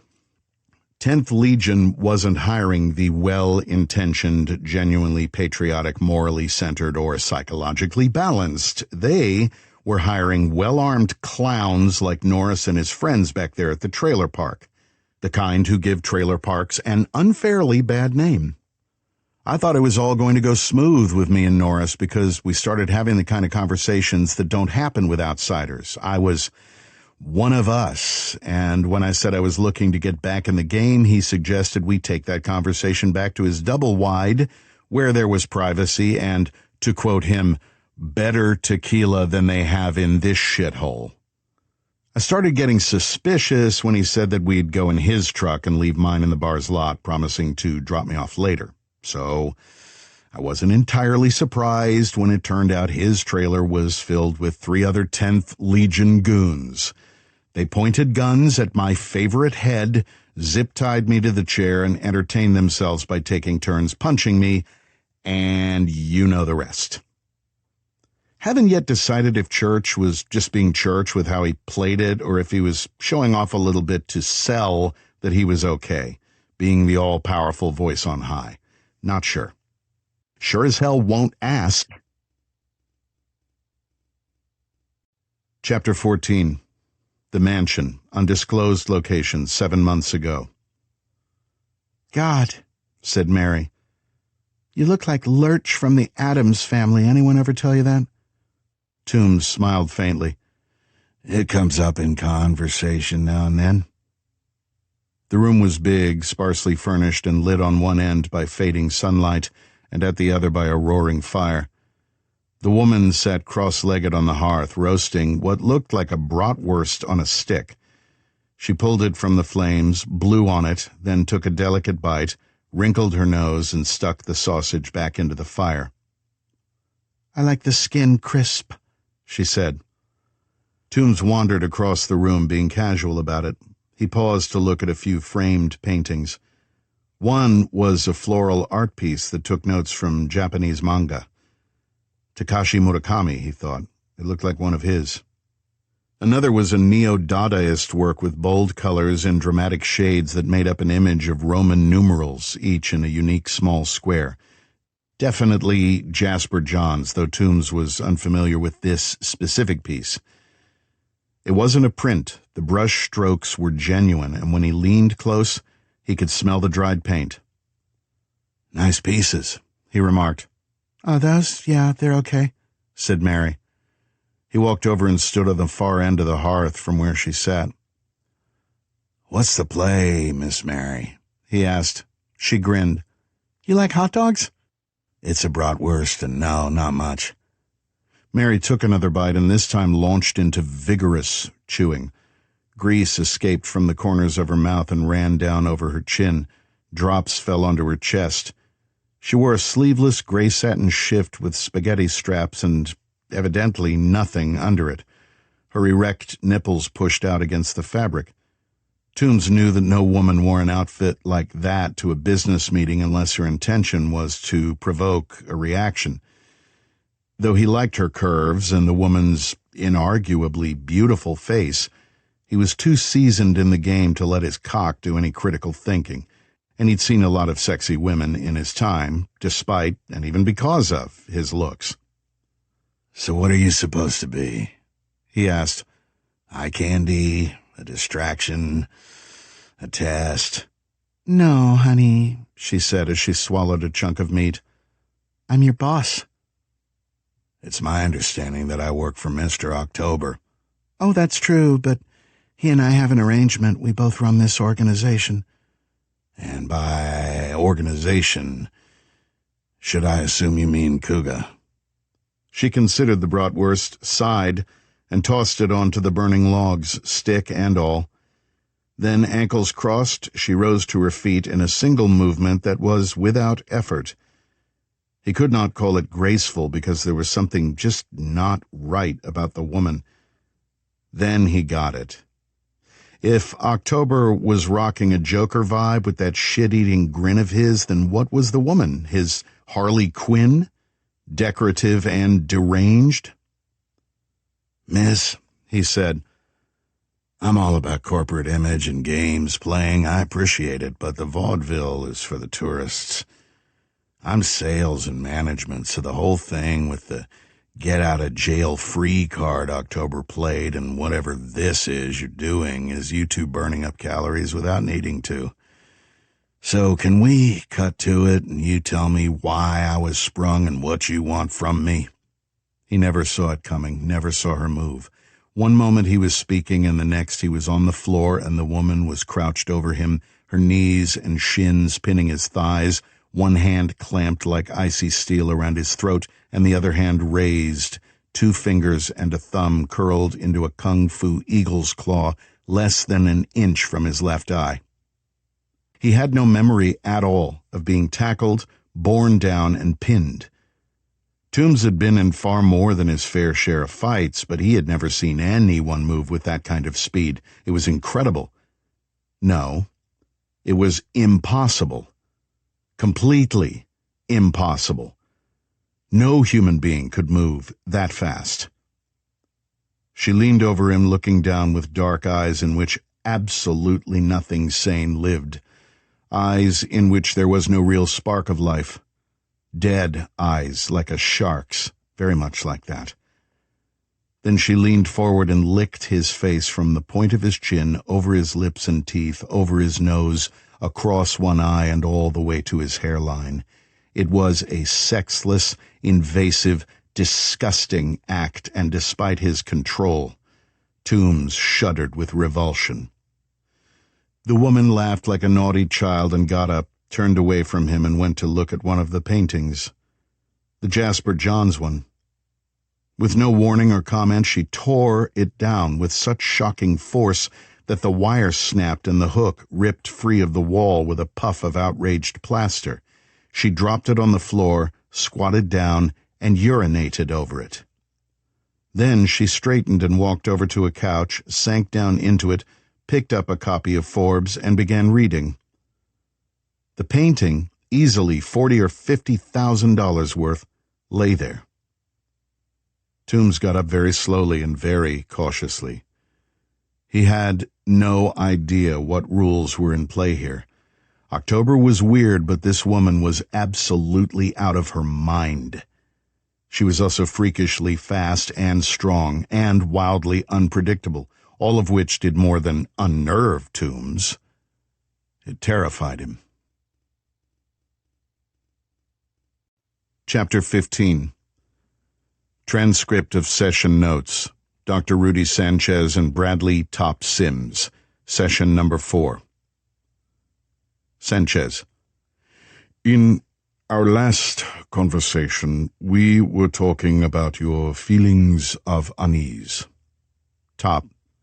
Unease is one way to put it. Sanchez. Is there another term you'd prefer to use? Top. No, that says it. Sanchez.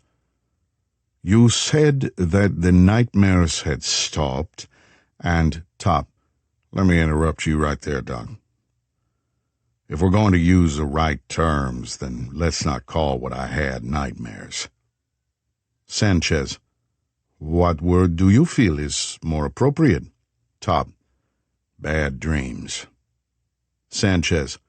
As you see it, what is the difference between a bad dream and a nightmare? Top. Control. Sanchez. Please explain. Top. In nightmares, there's not much control. You get caught up in things, and no matter how you try, nothing seems to work right. You run, but you can never run fast enough. You fight, but your punches and kicks don't do much damage. Bullets, too. The things you fight can't be hurt. No, let me fix that. It's not that they can't be hurt, it's that you can't hurt them. You're too weak, or the things you learn don't work against it. This story is yours to enjoy, absolutely free. Let's pause for a minute with some calming music. We'll continue shortly. Thank you for spending time with us. Make me come to you. It's the last thing that I do. Honey, make me become true. Honey, make me come to you. If it's the last I do, I feel alive in your arms. Do it feels like a dream. I'll be wherever you are, as long as we're free. I feel alive in your arms. The world feels like a... Sanchez. Thank you, that's useful. And a bad dream differs how? Top. You can fight, you can do damage, you can even kill. Sanchez. But? Top. But the timing is off. Even when you kill the bad guy, you turn around and find that his bullet slipped past you and killed whoever you were trying to protect. Sanchez. And that's not a nightmare? Top. No. Look, Doc, I get the subtleties. It sounds like another kind of nightmare, swapping out lack of power for lack of timing, swapping helplessness for failure, but it's not as cut and dried as that. Sanchez. I'd like to explore that. Top. Why, I'm here, Doc. Let's take a run at it. Sanchez. We reached an understanding where we were able to accept that the nightmares you had in the weeks following the Cave 13 case were likely due to lingering effects of the Shiva and Godzero bioweapons. Top. Sure, and they went away. They sucked. They scared the hell out of me, but once I started getting a handle on why I was having them, they faded out. Haven't had one of those in nearly 3 months. Sanchez. When did the bad dreams begin? Top. About 3-4 weeks later. So, a little shy of 2 months. Sanchez. The scenario you use as an example, was that based on a specific dream? Top. Kind of. I've had a bunch of dreams where I can't protect those I care about. Sanchez. Who in particular? Top. You know most of them. Sanchez. Tell me anyway. Top. I was doing a training gig at Fort Merrill. While I was there, my son, Henry, was killed in Iraq, 6 days before his 19th birthday.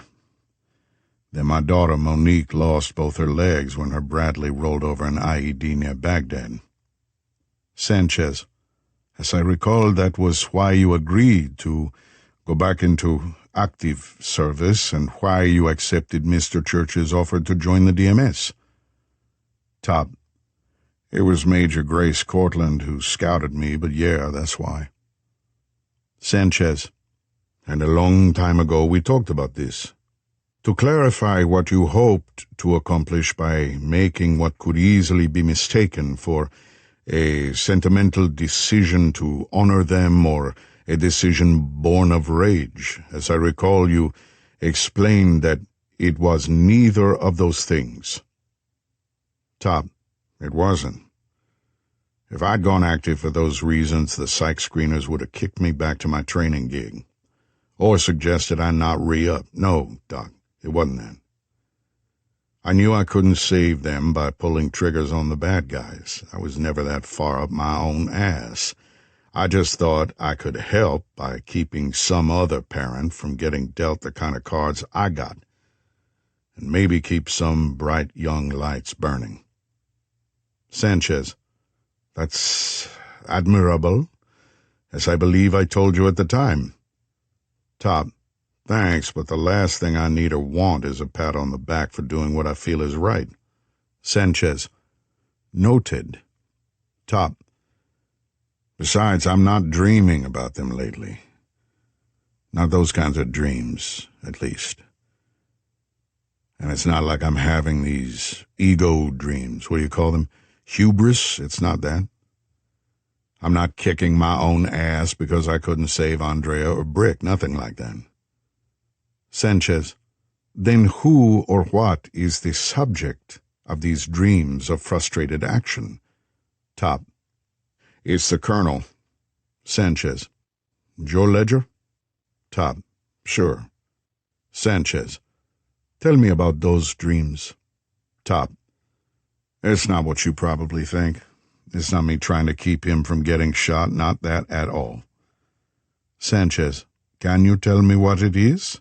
Top. It's exactly what you think it is, Doc. Sanchez. Tell me. Top. It's the darkness. Sanchez. What specifically about it? Top. That I didn't do anything when I saw it coming on. That I couldn't help him while he was caught up in it. Sanchez. If there was legitimately anything that anyone could have done to prevent that, Top, then I am as guilty, or perhaps significantly more so than anyone else. Top, this ain't about what anyone else saw or did, or saw and didn't do. Sanchez. Then what is it about? Top. It's me, seeing, or thinking I'm seeing, shadows of it still. Sanchez. If that were the case, I believe you would report it to me or to Mr. Church. Top. Sure, maybe. Probably. But I can't trust whether I'm right or wrong about it. And that's what I dream about. That Colonel Ledger goes into the darkness again. No, that's wrong. That's not it. It's that he never left the darkness, and it's still there, still running him, and I can't see clearly enough to know for sure. Interlude 7. The Mansion. Undisclosed location. 2 years ago. Mr. October watched Mary sleep. It was something he did. There was nothing sexual about it. He was not that kind of person. The emotions he felt were older, stranger, more complex, less open to natural interpretation or categorization, even to himself. He watched, and he learned. When she had been brought to him from Site 44, she was completely inert, her body frozen, utterly still. Her mind, though. That was what had called to him from far away. It was not a feeling per se, not a voice calling out of the darkness, not a ghost haunting him, nothing so mundane. No, what drew him was the fire. Her flame. Faint at first, barely a spark. Even then, though, that spark was more like molten steel than burning wood. Stronger, denser, angrier. He had been in California the first time he saw it, not yet using the name October, sitting by a pool around midnight, no lights on anywhere. Even the moon and stars were absent, obscured by heavy clouds. For a brief moment he thought he was seeing a firefly out there among the hedges around the pool. Then October realized that it was all in his mind. That light, the heat it gave, however small, it was the birth of his awareness of her.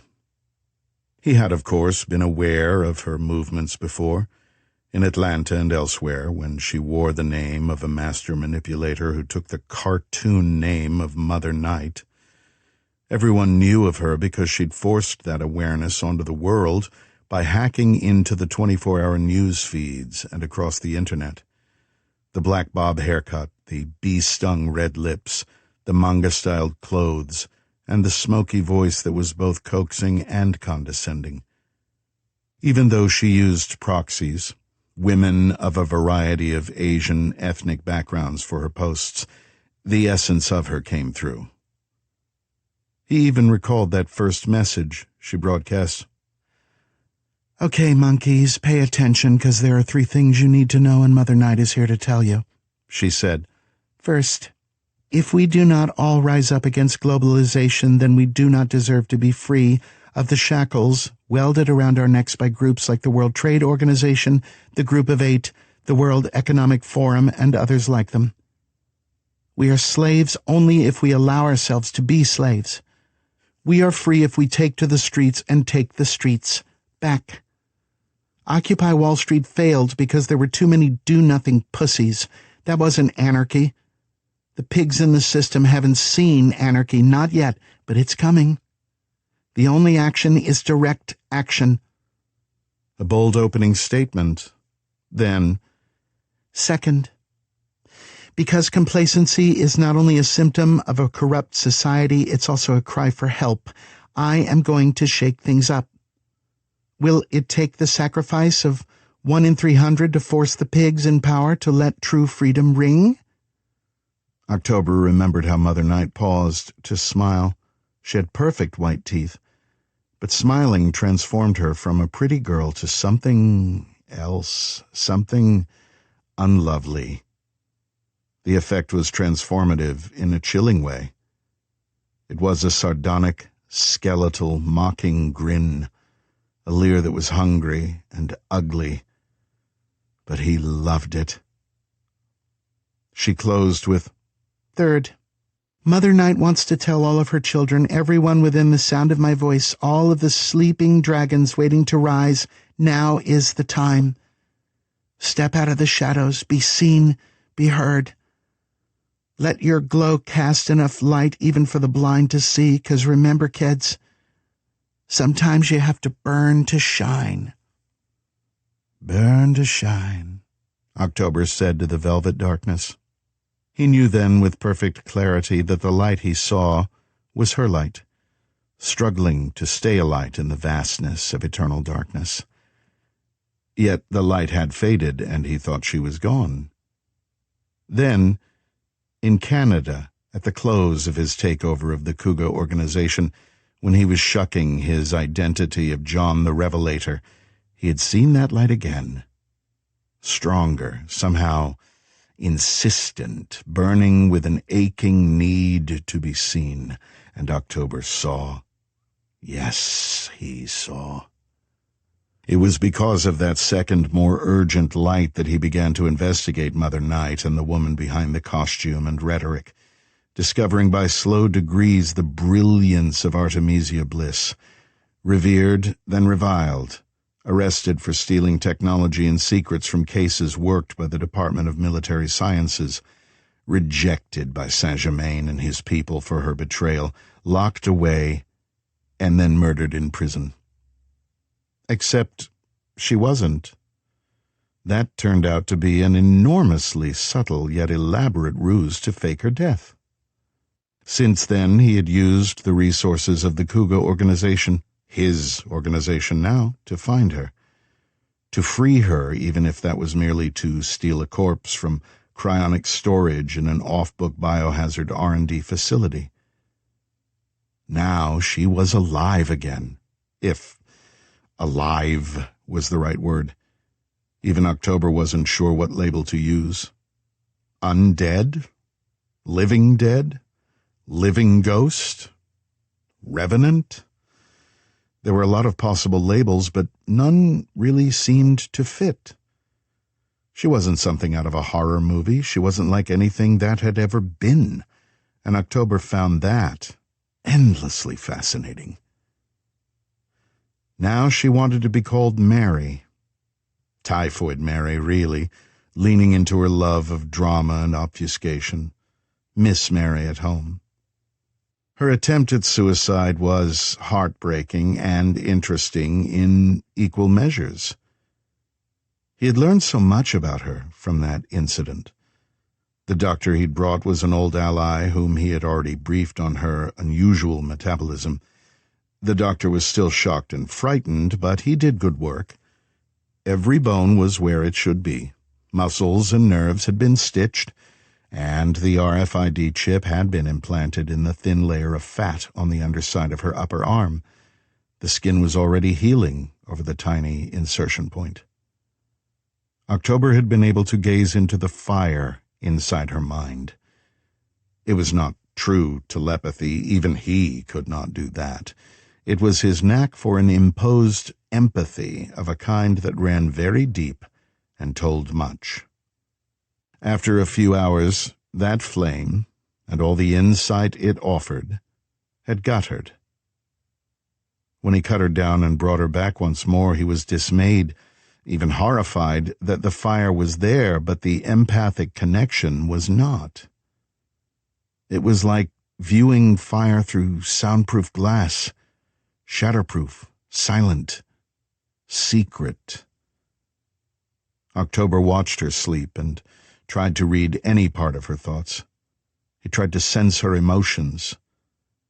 It was like trying to read the mood of a burning house. It told him nothing, not a single thing. It was like trying to read Joe Ledger's mind, or worse, Saint-Germain's. Each of them had furnaces for minds, Somehow Mary's was worse. Far, far worse. As he watched, and the hours passed, he tried to determine if that was a good thing or not. He wanted to let her set fires, because fire was the loving hand of chaos. It burned, and in burning imposed change on whatever it touched. Change was the heart of chaos. Yet he was afraid that he might be underestimating Miss Mary. There was no way to tell if she could control her fires, or if she wanted to. "What have you become, little girl?" he murmured. "What do you want out of this new life you've been given?" In her sleep, Typhoid Mary moaned softly. "And why am I drawn to your flame?" wondered Mr. October. Chapter 16. The Mansion. Undisclosed location, 7 months ago. "Okay," said Mr. Toombs. "You sprang me from prison, took me to the ass end of nowhere, and now I'm living in a haunted house, or an asylum. Jury's out on which. Is there a point to all of this?" He sat in an armchair whose cushions were far too soft. To keep from sinking into it, a position guaranteed to cancel out any rapid physical actions, he perched on the edge. Not a dignified posture, but at least he could make a break for the door or the big French windows. The insane Asian woman sat cross-legged on the center cushion of a long leather couch. She wore a soiled, pale pink slip and apparently nothing else. She had positioned herself so he could have an unrestricted view under the slip, but Toombs was neither aroused nor fooled. It was a trick, and there had been nothing but tricks since October brought him to the house. As for the patron himself, October stood behind the couch, leaning on the back with both hands. Toombs wondered if that position was intended to suggest that the woman, Mary, was in charge and not he. Or maybe he was as repelled by the deliberate and aggressive sexual display as Toombs. "Of course, there's a point," said October mildly. "He's boring," said Mary. "He's a stiff." "He has restraint and composure, my dear," soothed October, though he gave Toombs a covert wink. It was not a small one, but a large, deliberately comical one. Toombs wished he had a gun. He nearly wished he was back in Mr. Church's prison. "He isn't very grateful," grumped Mary. "Oh, don't get me wrong, miss," Toombs said. "I'm happy as hell to be out of jail. Happy to be breathing free air. No. What I am is confused. Deeply and profoundly. Why did you break me out? Let alone how? Why am I here? What is it you want me to do?" "Right to the point," said October. "Fair enough. And I apologize for the games, my friend. Funny, though, that you called this a haunted house." "Funny how?" "Oh," said October airily, "we're in an area known for its spooks and specters. This house, for example, is widely regarded as haunted by the people who live near here. They even burned it down once, but I had it rebuilt." Toombs said nothing. "And who knows? Maybe there are some spirits lingering here." "There are," said Mary emphatically. "They talk to me at night, sometimes." Unseen by Mary, October twirled his finger by his temple and rolled his eyes. "And?" prompted Toombs. His patience was as thin as tissue paper and his nerves completely raw. And no one will ever look for any of us here, said October. Why would they? Given that I don't know who either of you are, how can I answer that? October chuckled. Okay, no more games. Here's the bottom line, Mr. Toombs. You worked for Jabrail Mitrashov's outfit in Chechnya, and then for the Turkish arms dealer Tugay Shukur. After that, you went to work for Jason Adelot. Toombs merely shrugged. All three of those men are dead, said October. Toombs shrugged again. Fair to say that's the risk part of the risk-reward thing. We're bad guys and criminals. Life expectancy isn't typically high. Without a doubt. And please don't assume my observation comes with criticism. Okay. We are also criminals. Big shock to you, I know. October laughed. Let's face it, the Cougar organization isn't an institution devoted to good works. Toombs offered a small smile. True enough. Let me ask, though, does that mean I can assume Bolton is really dead like people say, and you're the one who killed him? Or maybe had it done? He's quick, said Mary, and for a moment her little girl insane aspect flickered. Toombs caught a hardness and clarity in her eyes. There and gone, leaving him with the question as to whether the nonsense aspect was only a facade intended to keep men off balance, or if she was shuttling back and forth between sanity and madness. Discovering the answer to that would matter, and he knew it. His reputation precedes him, agreed October. To Toombs he said, Dear old Harcourt had many uses, among them an extensive list of contacts within certain global communities. Those contacts allowed him to purchase items in bulk and resell them at a considerable profit. Toombs nodded. His unfortunate demise, though necessary at the time, left some gaps in communication with some key players. I could, of course, rebuild them, but not in a way that supports the timeline of certain projects currently in motion. Okay.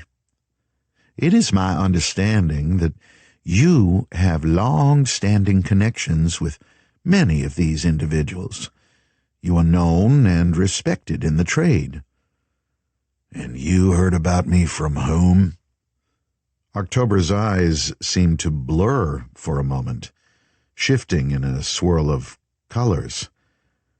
Toombs glanced at the window to see if it was a trick of the sunlight that slanted through the glass, but the angle was wrong, and when he looked back, the man's eyes were entirely normal. Hugo Vox, said Mr. October. You knew Vox? Oh, we were very good friends. We played some delicious games together. Let me guess. The Sea of Hope thing, the Red Order in Iran. Those and others. And you know I was involved in both of those, said Toombs. The Sea of Hope was a celebrity cruise some years ago. The children of the current president at that time were nearly killed, as were many chart-topping performers and other important people in politics and entertainment. The Red Order was an ancient group that had splintered off from the Knights Hospitaller back in the era of the Crusades. They were involved in thousands of political and religious murders and were rumored to work with the Red Knights, a cult of genetically altered killers who claimed to be vampires. Those knights had taken to living in shadows and drinking blood, and were widely believed to be the basis for belief in vampires. Though Toombs had it on good authority, there was nothing at all supernatural about the cult. Scary, though. Vox had been involved with both groups and with dozens of others, either as a founding member of the Seven Kings terrorist organization or on solo ventures. No one had been more powerful, influential, well-connected, or trusted than Hugo Vox. Whole governments had leaned on him as the safest bet to vet candidates for top-secret positions. Vetted by Vox was a phrase that meant something, until, of course, it came out that he was a master criminal. The New York Times had labeled him the modern Moriarty. Vox, like the other traitor, Harcourt Bolton, was believed to be dead. "I never worked directly for Hugo Vox," said Toombs. "Where are you going with this?" October cocked his head to one side and gave Toombs an appraising look. "What would your guess be?" "There's only one thing of Vox's that still has a significant dollar value attached to it," Toombs said. "Something that could help any Vox wannabe to throw some very heavy punches." "Say it." "The passkey." October's smile was radiant. So too was Mary's.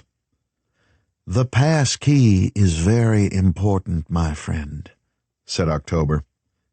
"It exists. It's how Vox kept track of his money, his numbered accounts, the movements of currencies, all that. And it has information on all the people he kept on leashes, the ones he had blackmail info on, the people he could turn dials on. The passkey is the golden fleece. And you want that?" "I do," said October, but his tone was diffident. "Not only the money, though I am unabashedly greedy. The clink-clink of gold coins, the rustle of crisp bills, the ones and zeros of cryptocurrency, all quite yummy. And very useful because, let's face it, my friend, there's a war coming, not between nation-states, but between ideologies. We have been recruiting and training hundreds of soldiers, and although they are armed with top-quality handguns, rifles, and other weapons, these items are conventional.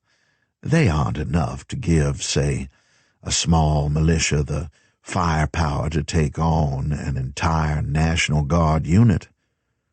That's hardly news. That kettle's been on a high burner since the 2010s. We have weapons stockpiled. The passkey also has information on the buyers Vox trusted most, people with whom the Cougar organization doesn't yet have a connection. We want them to purchase our toys and then use them to create a little chaos here in the States and elsewhere. Nothing does the economy better than ongoing wars. When Harcourt Bolton ran Cougar, he built it up, but he never seemed able to break through the glass ceiling. I want you to be my hammer to do just that. Obtaining the passkey would make it all the more fun and profitable." "As entertaining as that is, sir," said Toombs, "I have no idea where the passkey is. If I had, I'd never have taken the gig with Adelot and would have gone solo and made a couple of $1 billion, then retired to Aruba." October leaned forward. "But you know people who might know.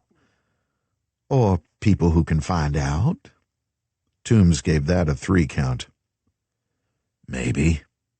Mary spoke up, her eyes clear and sharp again. "Where would you start?" Toombs didn't answer her. October said, "She asks a serious question."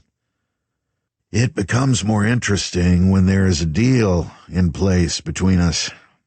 Right now I owe you a solid for breaking me out. I'll repay that debt, but the passkey isn't how I'll do it. You have more faith in my old contacts than I do.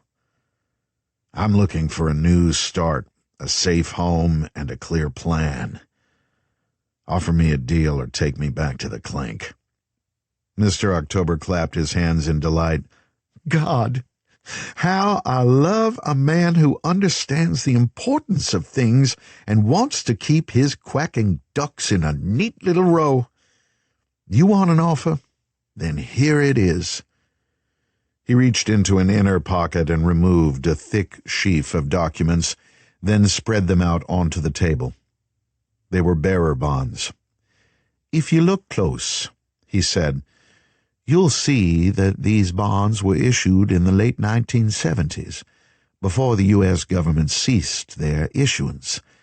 These are absolutely clean, and as you'll see, there is an appropriate amount of zeros on each." Toombs leaned forward and tapped the bonds apart so he could see the values and dates. His calculator brain did the arithmetic. 2.5 million.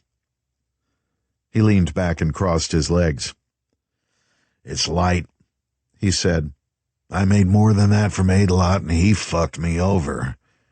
He screwed everyone he worked for. My trust is going to come at a higher dollar amount."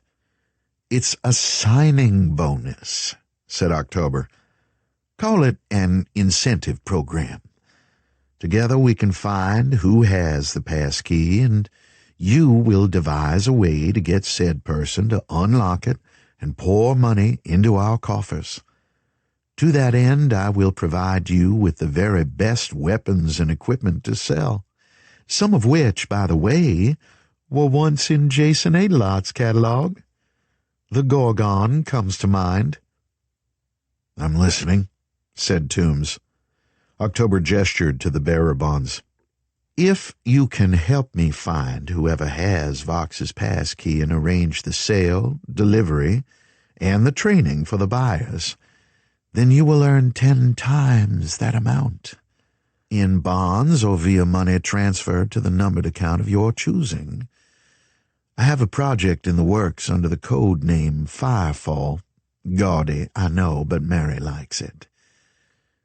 When all of the necessary sales are handled and the buyers trained in how to use Gorgon and other toys, then you retire, fly to Aruba, and forget everything about everything. Buy a nice house, watch the iguanas, live the quiet life. 25 million will buy a lot of anonymity." Toombs considered for a full minute, aware of Mary and October studying him.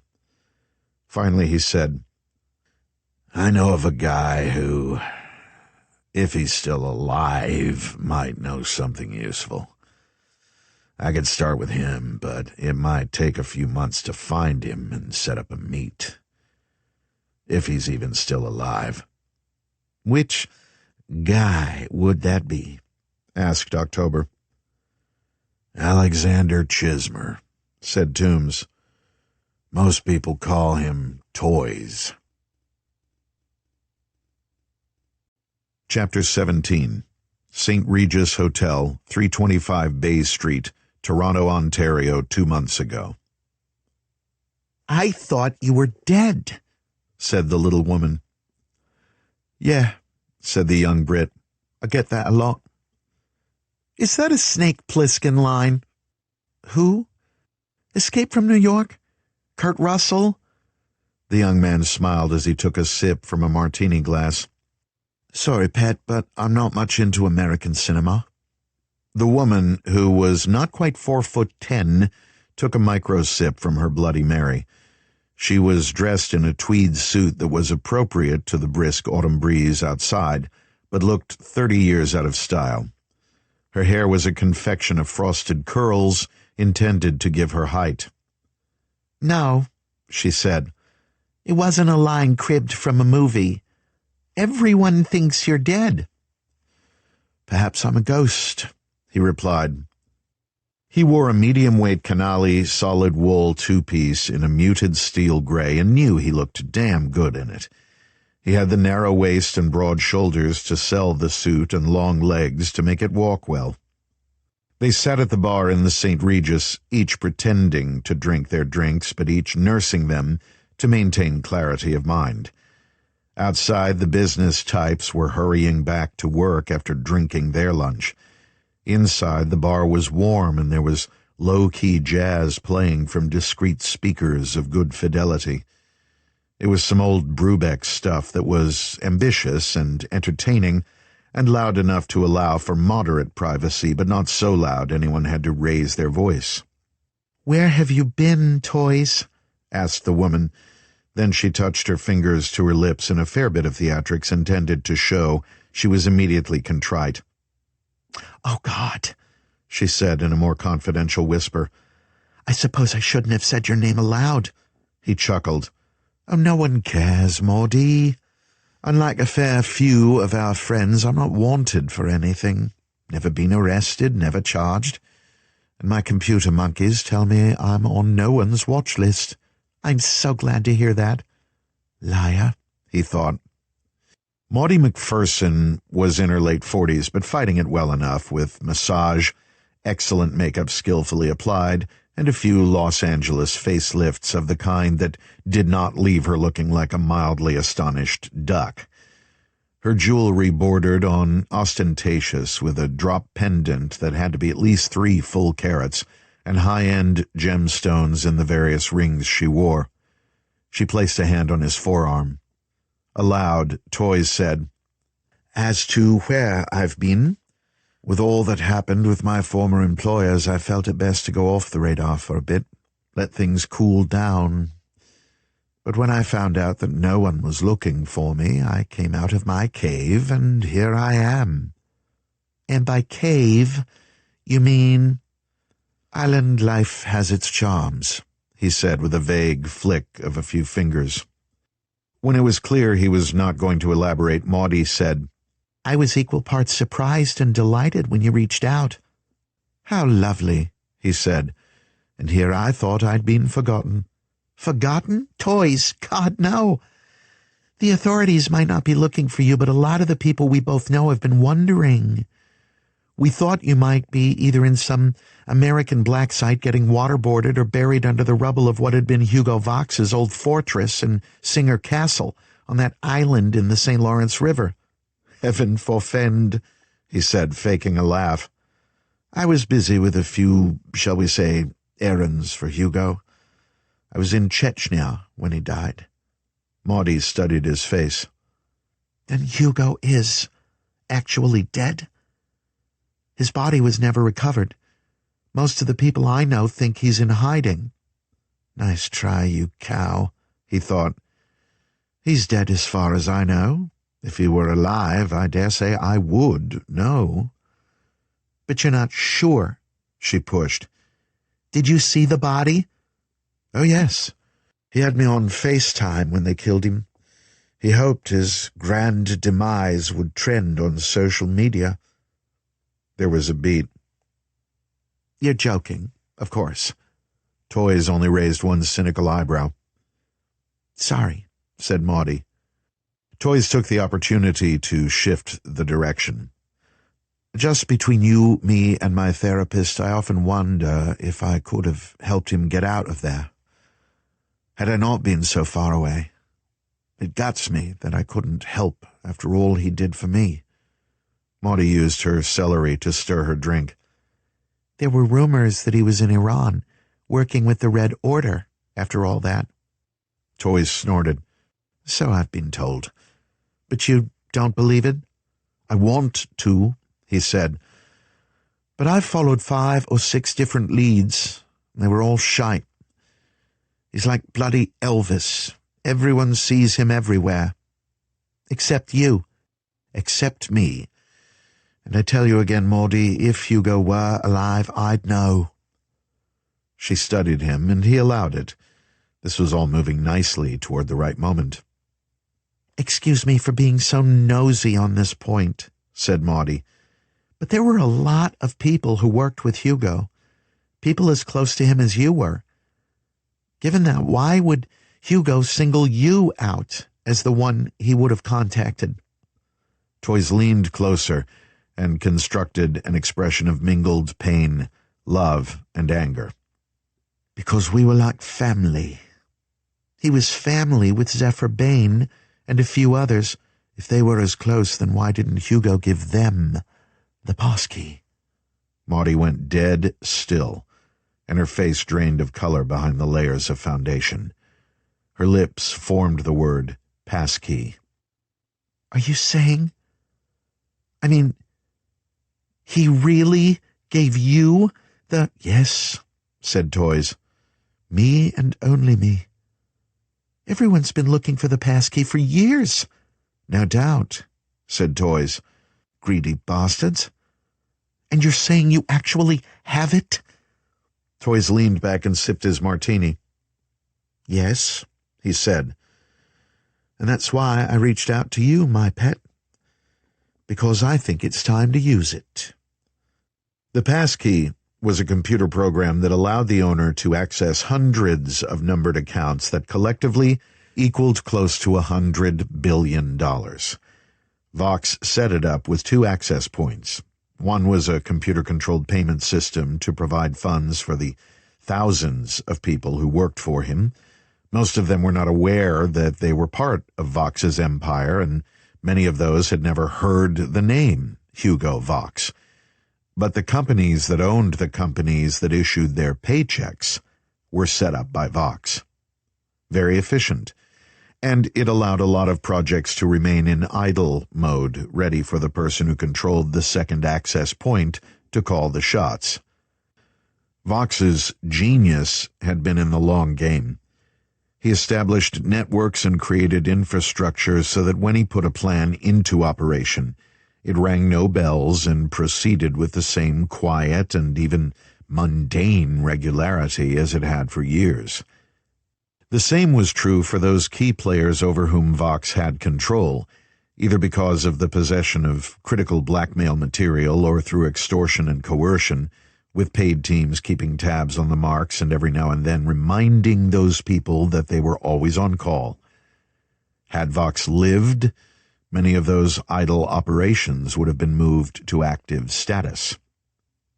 Naturally, in the years since Vox's death, some of the people controlled through pressure died, were voted out of office, or became of no use because key circumstances changed.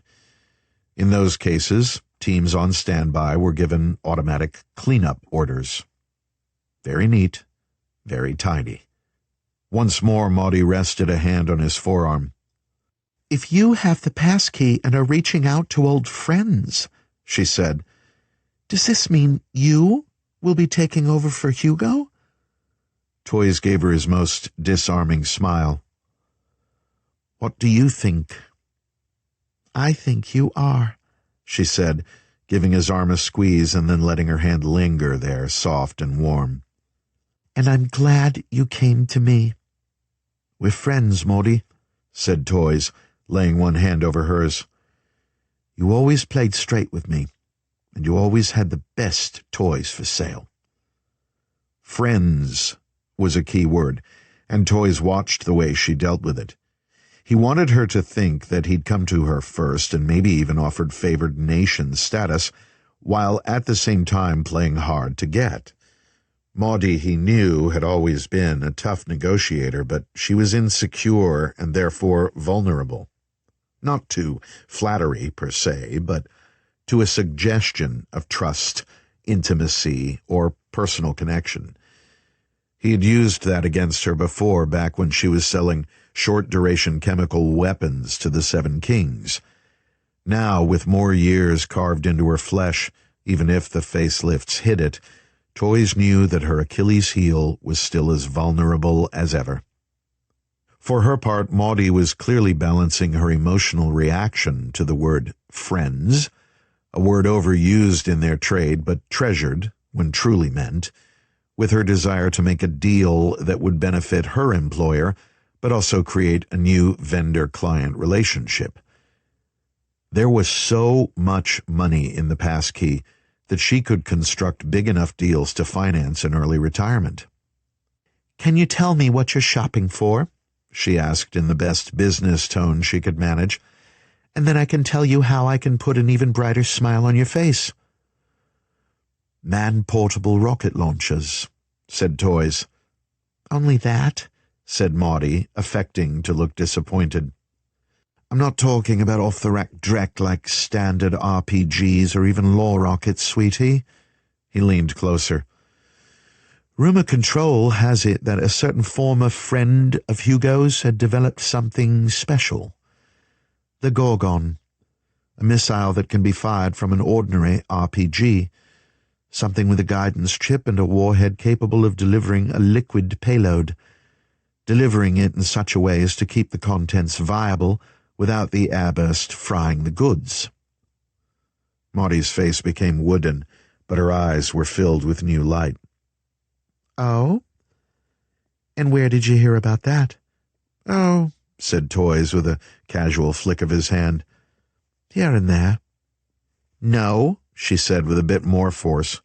Where? Toys shrugged. I suppose I can tell you, sweetie. I had been looking to buy some earlier this year. A friend of a friend was about to set up a meeting between me and a chap named Toombs. Tall, pale, zombie-looking bloke. He was working for Jason Adelot, and Rumor Control has it that it was Adelot's pet software genius Marco Russo who developed the Gorgon system. When things came crashing down and those RTI goons smashed Adelot's operation, my contacts melted away. I still need those rockets, and new rumors have been whispering the name of someone calling himself Mr. October. She sipped and said nothing.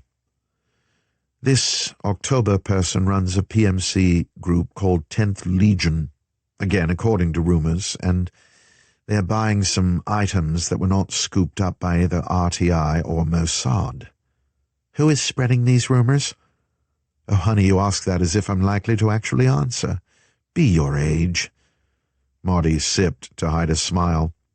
Toys said, one additional rumor is that October is either in bed with whomever has taken over the Cougar organization, or actually is Cougar.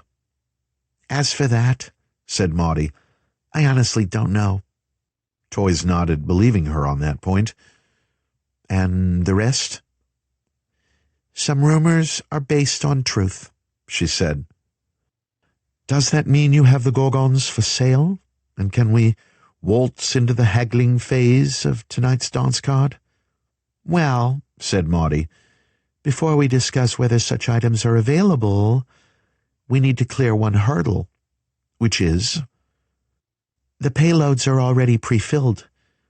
The contents cannot be changed because of a failsafe built into the warhead, a master chip, in fact, that will detonate it if the warhead is tampered with in any way. And would that payload make anyone in its blast radius go bonkers? Said Toys. What's the American expression? Tripping balls? Maudie brightened. You have done your homework. Hugo and Sebastian didn't hire me just for my looks. I think we might have exactly what you're looking for, she said. And in Toys's ear, the voice of Scott Wilson said, Perfect. Chapter 18. Comfort Suites, Atlantic City North, Absecon, New Jersey.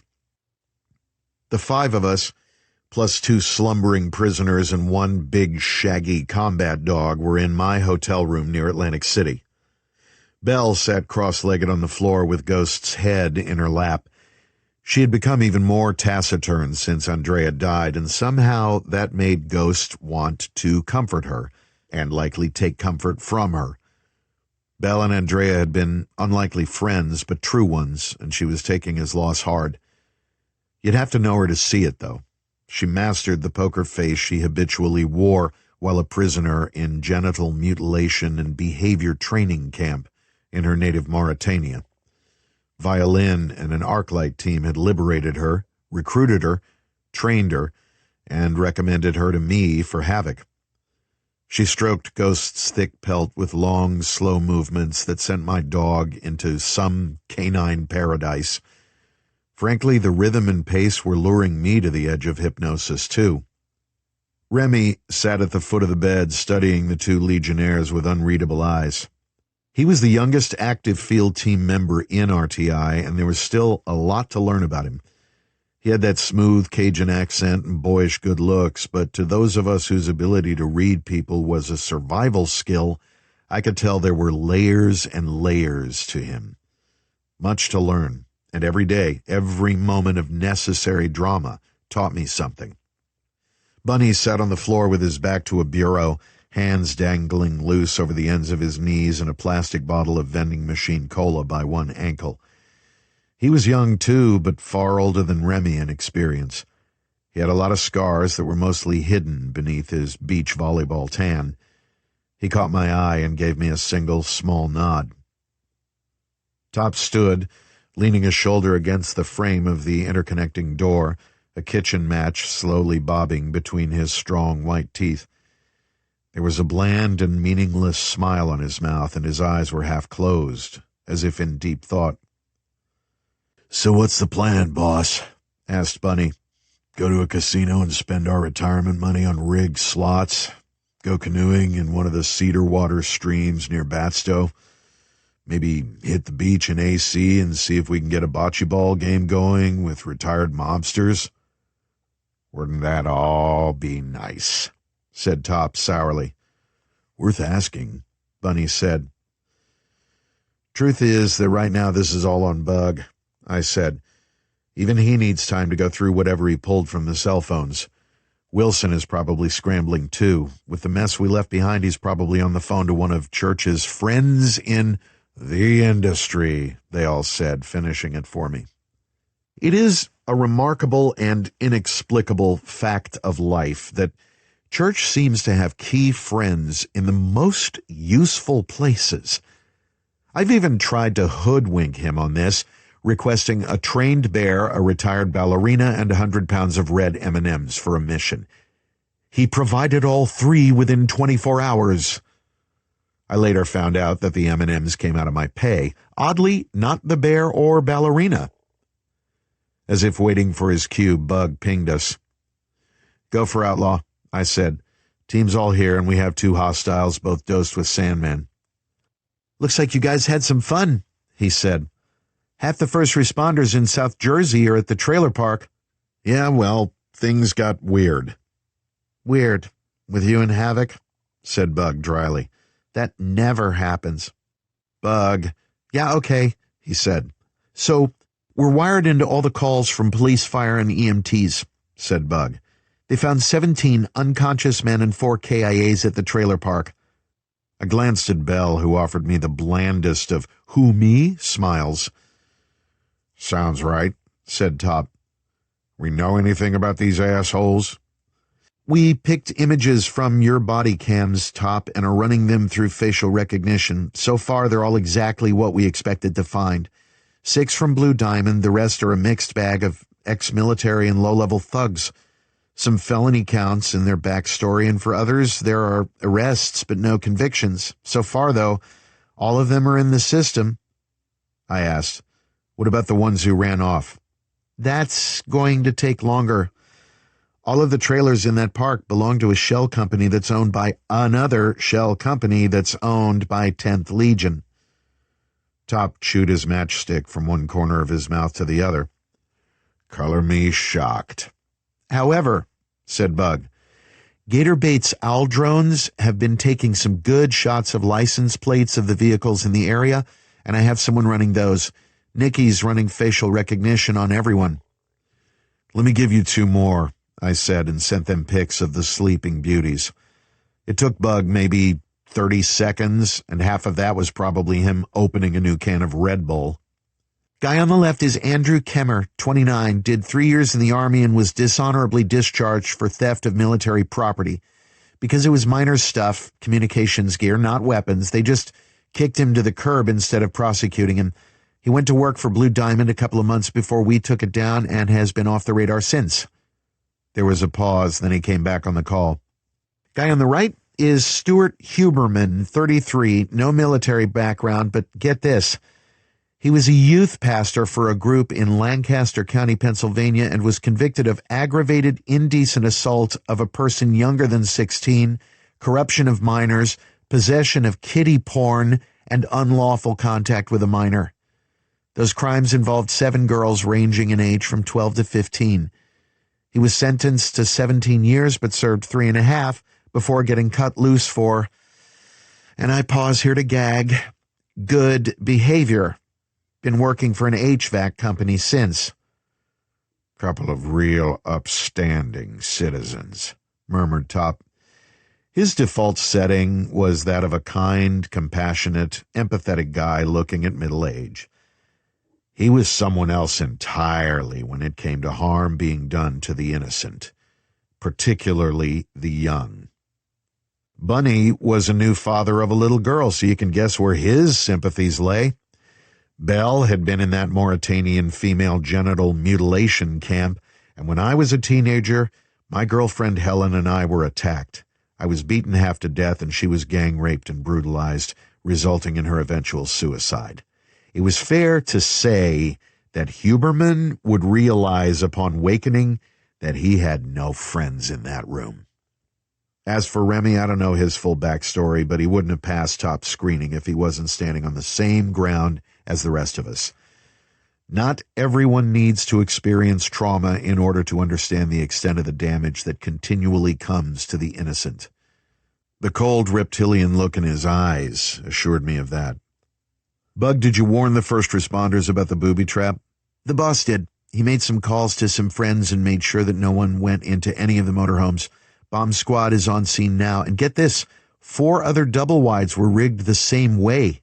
That counts as domestic terrorism, apart from all of the ATF violations. So there's a crew from Homeland inbound. ATF and DEA are sending agents too. Good. Maybe they can figure out what triggered that bomb. Couldn't have been a pressure trigger. Otherwise, Norris would have blown his dick off first time he went to the fridge for a beer. I'll make sure to pass that along. Oh, wait, hold on. Here's the boss now. The next voice we heard was that of Mr. Church. Is everyone on comms? He asked. When I assured him they were, he said, Today was an exceptionally challenging one, and I would like to commend you all for the way you deported yourselves. Training takes a soldier only so far, and then there is a need for natural intelligence, insight, and decisive reactions. This could have been a disaster, but it was not. That says a lot for the distance traveled since Jerusalem. No one looked at one another because we were all, I think, looking inside ourselves. This was the first real comment Church had made about the psychological effects of what we'd all been through. His saying it spoke as much to his own healing as to ours, and it mattered that he said it. While Grendel, Bug, and the rest of the team here work through the information we have obtained, he continued, I would like you to proceed with reviving and interrogating the prisoners. What do we do with them when we're done? Asked Bunny. There was a beat. A team will be sent to retrieve them. This time we all did exchange a look. There were only 2 teams based in this general neck of the woods. One was the Boy Scouts in Baltimore, run by former DMS sniper Sam Imura, but they were currently on an op in North Dakota.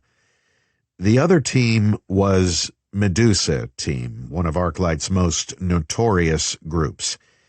It was run by Empusa, an interrogator who would give the torturers of the Spanish Inquisition nightmares. Bunny gave a low whistle. Sucks to be these guys. Empusa can have what's left, I said, and ended the call. Prep the bed. I dug a pair of syrettes of what Doc Holliday lovingly calls wakey-wakey. It's a wild concoction of atipamezole, physostigmine, rimonabant, and flumenazole to counteract Sandman. Then a little amphetamine and a drug for narcolepsy called modafinil to wake them up. There's other stuff in there that I don't understand. God only knows what else. Eye of Newt, blood of the innocent. Who the hell knows what Doc and her chief henchman, Dr. Ronald Coleman, put into it. They are actual mad scientists. Make no mistake. The stuff counteracts the effects of Sandman, but don't be fooled. It's not like a puppy nuzzling you to wake up on a lazy Sunday morning. It's not even as nice as being slapped awake. Wakey Wakey basically pours gasoline into your central nervous system and tosses in a match. You wake up right now and you absolutely hate it. Bunny, Belle, and Remy worked together. Bunny lifted the sleepers off the bed so the others could spread black plastic sheeting under them. They wrapped more of the plastic around both men so that they looked like they were wearing a particularly ugly set of Depends. Then they fetched 2 wire trash cans from the other room and lined them with heavy plastic bags. Wakey Wakey has some unpleasant side effects. As soon as they were done, I jabbed the first guy, Kemmer. It takes about 10 seconds for the drug to kick in. Then his body arched upward like he was getting an electric shock. His bladder and bowels cut loose, and he also threw up. Remy was right there to catch it in one of the cans. Top, totally nonchalant, stood next to me smearing peppermint gel under his nose to kill the smell. When he was done, he nudged me with an elbow and offered it to me. I took some. We all did. Ghost, however, thought it all smelled wonderful. Kemmer came awake, rising from nightmare into waking hell. Our smiles did absolutely nothing to calm his terrors. Interlude 8. The Mansion. Undisclosed location, 22 months ago. Miss Mary healed. It took 3 weeks, but her neck healed. By the 5th day, she could even bathe herself and use the toilet without making a mess. He made sure Alejandra was with her. The Ecuadorian maid was skilled at more than cooking food and doing laundry. Back when she ran with the charmingly named Grupos de Combatientes Populares in her home country, Alejandra had slit throats and participated in torture sessions of men, women, and children. She was a horror of a person, absolutely without conscience or regret. October found her delightful. Alejandra made sure that the patient did herself no further harm, but even she had a day off now and then. Mary was patient, and she waited for her moment, then took it. The baggie of fentanyl was in Alejandra's closet way in the back, nicely hidden, but the young woman was so very smart. She understood how people thought and followed a chain of logic until she found something. She had been looking for a gun, but discovered 611 tablets of the synthetic opioid. 2 milligrams was considered a lethal dose for most people. She took every single pill, washing them down with tap water. Mr. October came home from a meeting to find her curled in a ball on her bathroom floor, surrounded by a small lake of vomit, her body twitching. He sighed, called Alejandra, and when the woman arrived, told her to clean the patient and dress Mary in fresh clothes. That was the last suicide attempt. October sat with her all through the night, waiting as the residual effects wore off and her mind cleared. Her awareness of having failed again to take her own life made her cry. He waited out the tears. Then, at around 3 in the morning, when the house was utterly quiet and the wind had gone to sleep, he said, "You must accept that you cannot die. It will be easier and less embarrassing for us both if you do." "Why can't I die?" she demanded. "Oh, you know the answer to that. You told me that you had your memories back now, all of them. You know that you took Generation 12 of the pathogen." But she shook her head. "Surely you did," he insisted. "No, I gave that to some minions, some berserkers, but I never took Gen 12. October crossed his legs and studied her. "I am rarely surprised, so please explain." "When I worked for them," she said. She seldom mentioned the DMS in any explicit manner. "I collected samples from the various labs the teams took down. I was part of the team sent to the Middle East after Ledger hunted Amira down. And not everything was destroyed when Galt set off the geothermal meltdown. Now that is very interesting. Tell me, what did you find? Her eyes flicked toward his, then darted away. Samples of untested generations of Saif al-Din. Gen 12 lets you keep your memories, but your body still shuts down. Partly, the metabolism pulls back to protect the core functions, but you rot. It's like having Hansen's disease, advanced diabetes, and frostbite all at once. Fingers and toes, other parts. I didn't want that. I found part of Amira's notes. Not much. Just enough to understand where she was going. Her goal was to completely refine the pathogen so that it kept the body in peak physical condition while amping up the wound repair systems so that it was hard to... Her voice trailed off. Hard to kill, he supplied. And you took one of those later generations? She was silent for a moment, then nodded. In a nearly silent whisper, she said, The version I took was Gen 16. Mr. October leaned back in his chair and considered her. And now we both know why the fractured neck and severed spinal cord did not kill you. It should have. The fentanyl, too. I want to die. He laughed. Clearly, and yet you can't. You can't even be seriously hurt. I wonder if your broken neck and spinal cord would have simply healed themselves without my doctor resetting your spine and stitching the cord. He labored over you for 17 hours and is so proud of his work. Such a shame that it wasn't his doing it all. She stared at him with haunted eyes. In a small, fragile voice, she begged, Let me die. Even if I wanted to, I think we've crossed that bar. You can't die. He chuckled and shook his head. You are your own Frankenstein, my dear. She turned away to hide her tears.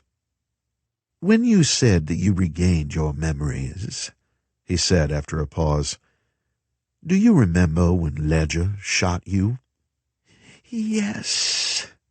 The word sounded as if it had been torn from her with pliers.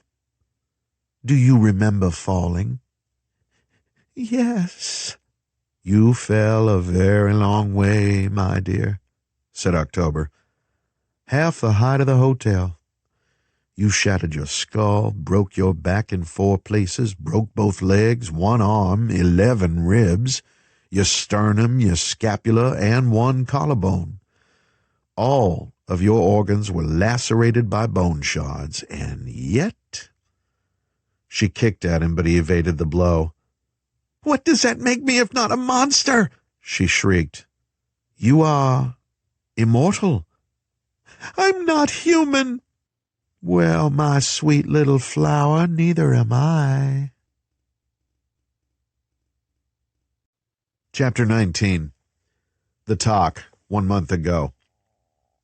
Couple of things. First, I don't like toys. I used to actually hate him.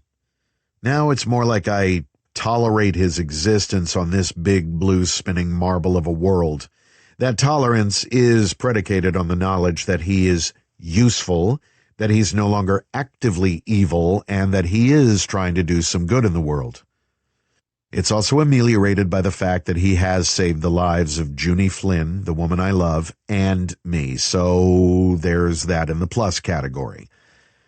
The con in this equation is that he used to be the reptilian right hand of world-class terrorists like Sebastian Galt and Hugo Vox.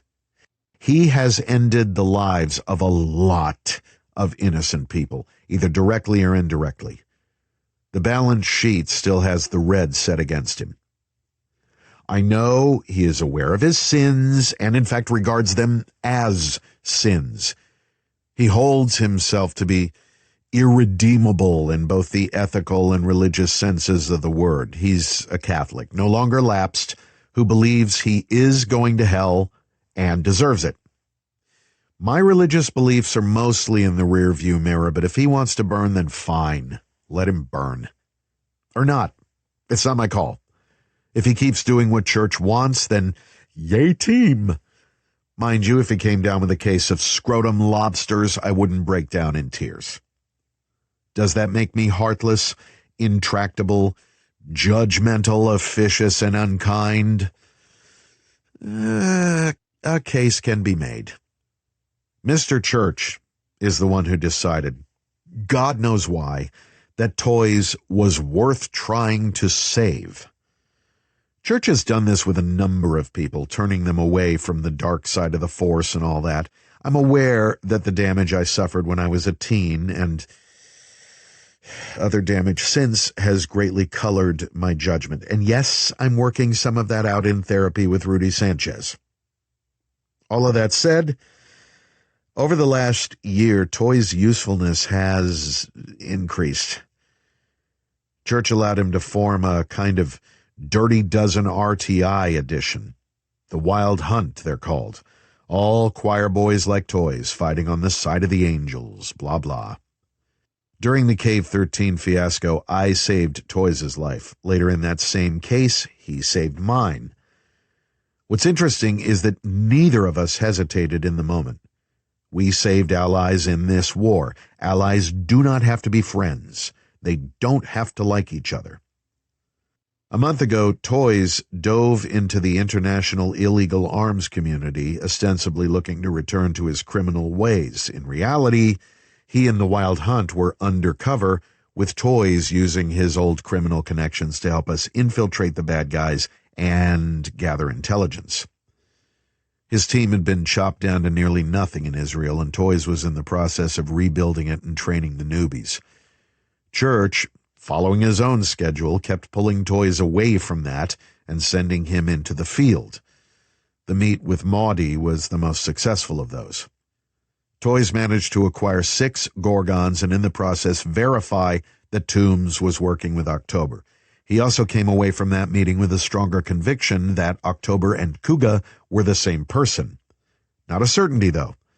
Call it a 51% likelihood, which is more than we had. I was in the talk with Scott Wilson during the negotiations.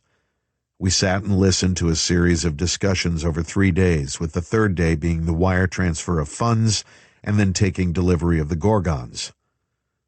When it was all done, I got onto the comms channel and spoke to Toys.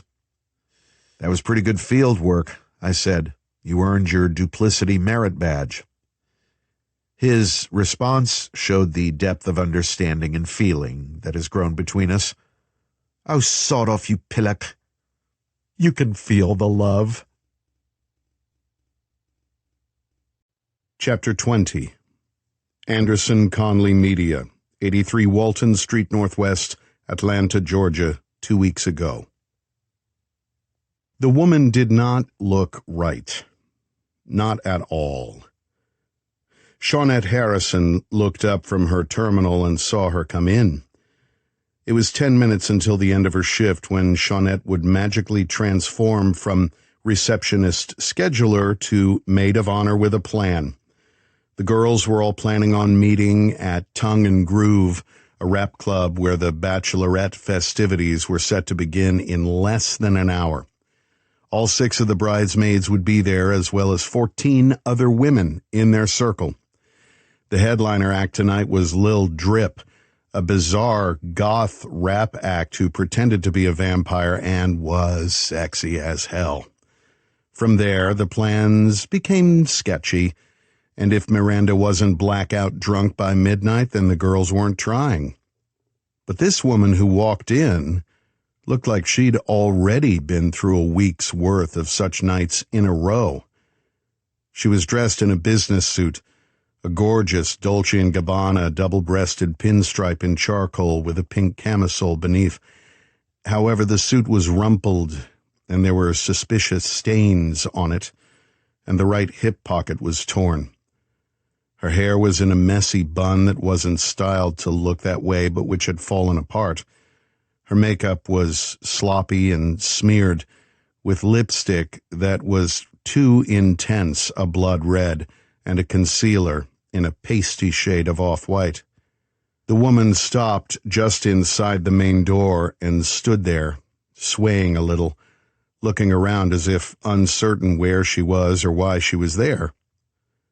Shaunette's immediate reaction of distaste faltered as she wondered if this woman had been in an accident, or worse, had been assaulted. "Ma'am, may I help you?" The woman's head jerked around at the sound of her voice, and it seemed as if she just realized there was someone else in the otherwise empty lobby. She took a hesitating step forward. Her lips moved, but she said no actual words. Instead, her mouth moved as if she were chewing something. It was odd and unpleasant, and Shaunette's hands strayed in the direction of the security buzzer. Then she seemed to recollect herself and walked unsteadily up to the desk. "Is Mrs. Anderson available? Do you have an appointment?" It was a simple question, but the woman looked troubled as if trying to calculate its meaning. "Is she available? Ma'am, do you have an appointment?" Shaunette glanced down at the schedule for the last hour of business. There was nothing on it except a courier who was on his way with a contract for the company's in-house counsel. The woman reached into her jacket and fumbled around for several seconds before finally producing a letter. Unlike her clothes, the envelope was crisp and official-looking, with the logo of one of the bigger Atlanta-based film companies on it. That changed the complexion of the moment. She held it out until Shaunette took it. "If she's not available," said the woman, her voice oddly shaky, "then see she gets this." Shaunette took it. "Mrs. Anderson only sees people by appointment, ma'am, but I'll make sure she gets this. Can I give her a name?" The woman smiled. "Mary," she said. The smile was strange. Bad strange, crooked and flickering and even a little nasty. Then she turned and shambled out. Shaunette got up and walked to the door and watched the woman get into a black SUV that was parked directly outside. The car pulled away and vanished into the early rush hour traffic. "Weird," she said aloud. As she walked back to her desk, she studied the envelope she still held. It was slender, probably only a single page. When she got to her desk, she buzzed Mrs. Anderson's assistant and told her there was a delivery. 2 minutes later, the elevator opened, and the assistant, a stick-thin blonde named Carly, took the envelope. Carly and Shaunette were, at best, civil to each other, never chatty, and so Shaunette didn't tell her much about the woman who called herself Mary. There was nothing else of note that afternoon, and Shaunette closed down the lobby, tidied her desk, went to the ladies' room to freshen her makeup, and then headed out for an epic night with the girls. The symptoms did not kick in for nearly an hour. By 9:40 that evening, she was in the hospital with nurses and doctors working over her as the machines went ping and beep in a symphony of failing organs. Chapter 21. Baraka Shawarma Mediterranean Grill, 68 Walton Street Southwest, Atlanta, Georgia, 2 weeks ago. "Mary," said the man who stepped into her path.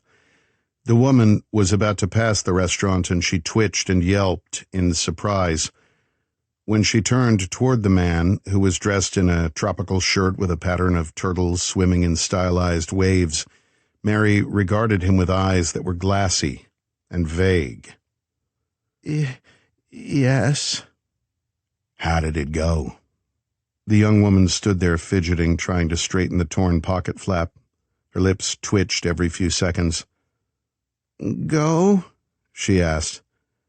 "Did you deliver the envelope?" "What? Oh, yeah, I guess." "You guess?" Mary looked at him for a moment. Who are you again? David, he said. David White. I brought you here. Oh, yeah. Did you deliver the envelope? She looked down at her hands as if expecting to see something. After a moment, she nodded and looked up at him. I gave it to her. To who? To Mrs. Anderson? What? No. To the receptionist. White thought about that for a bit, then nodded. That'll probably work. Oh? Will it? Good. Time to go, honey. Van's right there. He gestured to a white panel van idling at the curb. Go where? She asked in her dream voice. Somewhere you can rest, said White. You did good. Come on now. He did not touch her and instead walked around her to the back of the van. He opened the doors and stood back as she climbed in. The interior of the vehicle was covered with thick blue Tyvek sheeting over floor, walls, and roof. There was a folded furniture pad against one wall. Then David White looked up and down the street to make sure no one could see what was going on. Where are we going again? Asked Mary. It's okay, he said. Sit down on the floor, make yourself comfortable. After a slight hesitation, she did. White closed one of the rear doors and positioned himself so that the other door hid him from passing cars. He reached up under the front of his shirt and removed a small handgun with an almost delicate sound suppressor. Mary said, What? David White shot her twice in the chest and twice more in the head. The 22 rounds punched through breastbone and skull but lacked the force to exit. The rounds bounced inside her head, ripping through brain tissue. Mary, whose real name was Diane Wilson, slumped over onto the floor. He tossed the gun inside, closed the other door, and went around to the passenger side, got in, and nodded to the driver. The man was a brute with distinctly simian features. I'd have done that, the driver said. It's done, said White. He pulled his cell, hit a saved number, engaged the scrambler, and when the call was answered, he said, Typhoid Mary number 1 is done and done. Excellent, said Mr. October. Behind him, Miss Mary laughed aloud. Thank you, Mr. White. David put his phone away, rubbed his eyes, blew out his cheeks, then nodded to the driver. Let's go dig a grave. Chapter 22. Comfort Suites, Atlantic City North, Absecon, New Jersey. Kammer stared at us with huge, red-rimmed, absolutely terrified eyes. Imagine what he saw. 4 men, 1 woman, and a huge dog. All of us smiling down at him in ways no one ever wants to see. He could probably smell himself, too, and it's difficult to be a hard-ass when you're wearing a plastic diaper filled with your own filth. Hardly a macho moment. The fact that he didn't ask who we were spoke volumes. No way to know if he recognized anyone, but he understood how deep in the shit he was. Pun intended. I have rights, he sputtered. Top gave him the warmest smile in North America. Not in this room, you don't. None that I can see, agreed Bunny. Bell merely smiled in silence. 10th Legion was a white religious extremist group, and here was a black woman, extremely dark-skinned, wearing a shoulder holster and giving him a look that would have scared the hairs off of Hitler's balls. I bet he was more afraid of her than of Ghost. Certainly more so than the rest of us, even Top. I said, We know you're with 10th Legion, so we don't need to do that dance. You were kicked out of the Army and you worked with Blue Diamond. We know that and a lot more. I can tell you your social security number, cell phone, PIN, and shoe size. His eyes clicked over toward me. "Fuck you." "Interesting point," I said. "Or, how about you're fucked? And you have exactly one chance of getting out of this alive and with a whole skin, and that's to answer every question we want to ask. How's that sound?" "Suck my dick." I sighed, a bit dramatically, selling the world-weary don't-make-me-do-this-the-hard-way attitude. "We're all very impressed with how tough you are," I said. Applause, applause. "Now, let's get back to the real world where you are between a rock and a hard place. If you have a civil conversation with us, then we hand you over to the feds with a nicely worded request to give you easy time in some puppies and foot massage country club prison. How's that sound?" His reply was, "Judge not that you be not judged. For with the judgment you pronounce you will be judged, and with the measure you use it will be measured to you." Top grunted. Matthew chapter 7 verse 1. Kemmer glared at him. "Fuck you, nigger." Bunny grinned. "Uh-oh, he called you the N-word." Top touched his chest. "I'm wounded, farm boy. I may die. Catch me as I fall." "And that nigger cunt, too," snarled Kemmer. Belle said nothing. Her alligator smile never flickered. "You're not making a lot of friends here, son," I said, "and trust me when I say that you need friends. You need our goodwill." Kemmer fired back with another biblical quote, and he gave us all a mocking sneer as he spoke. "Many are the afflictions of the righteous, but the Lord delivers him out of them all." Once again, Top provided context. Psalm 34, verse 19.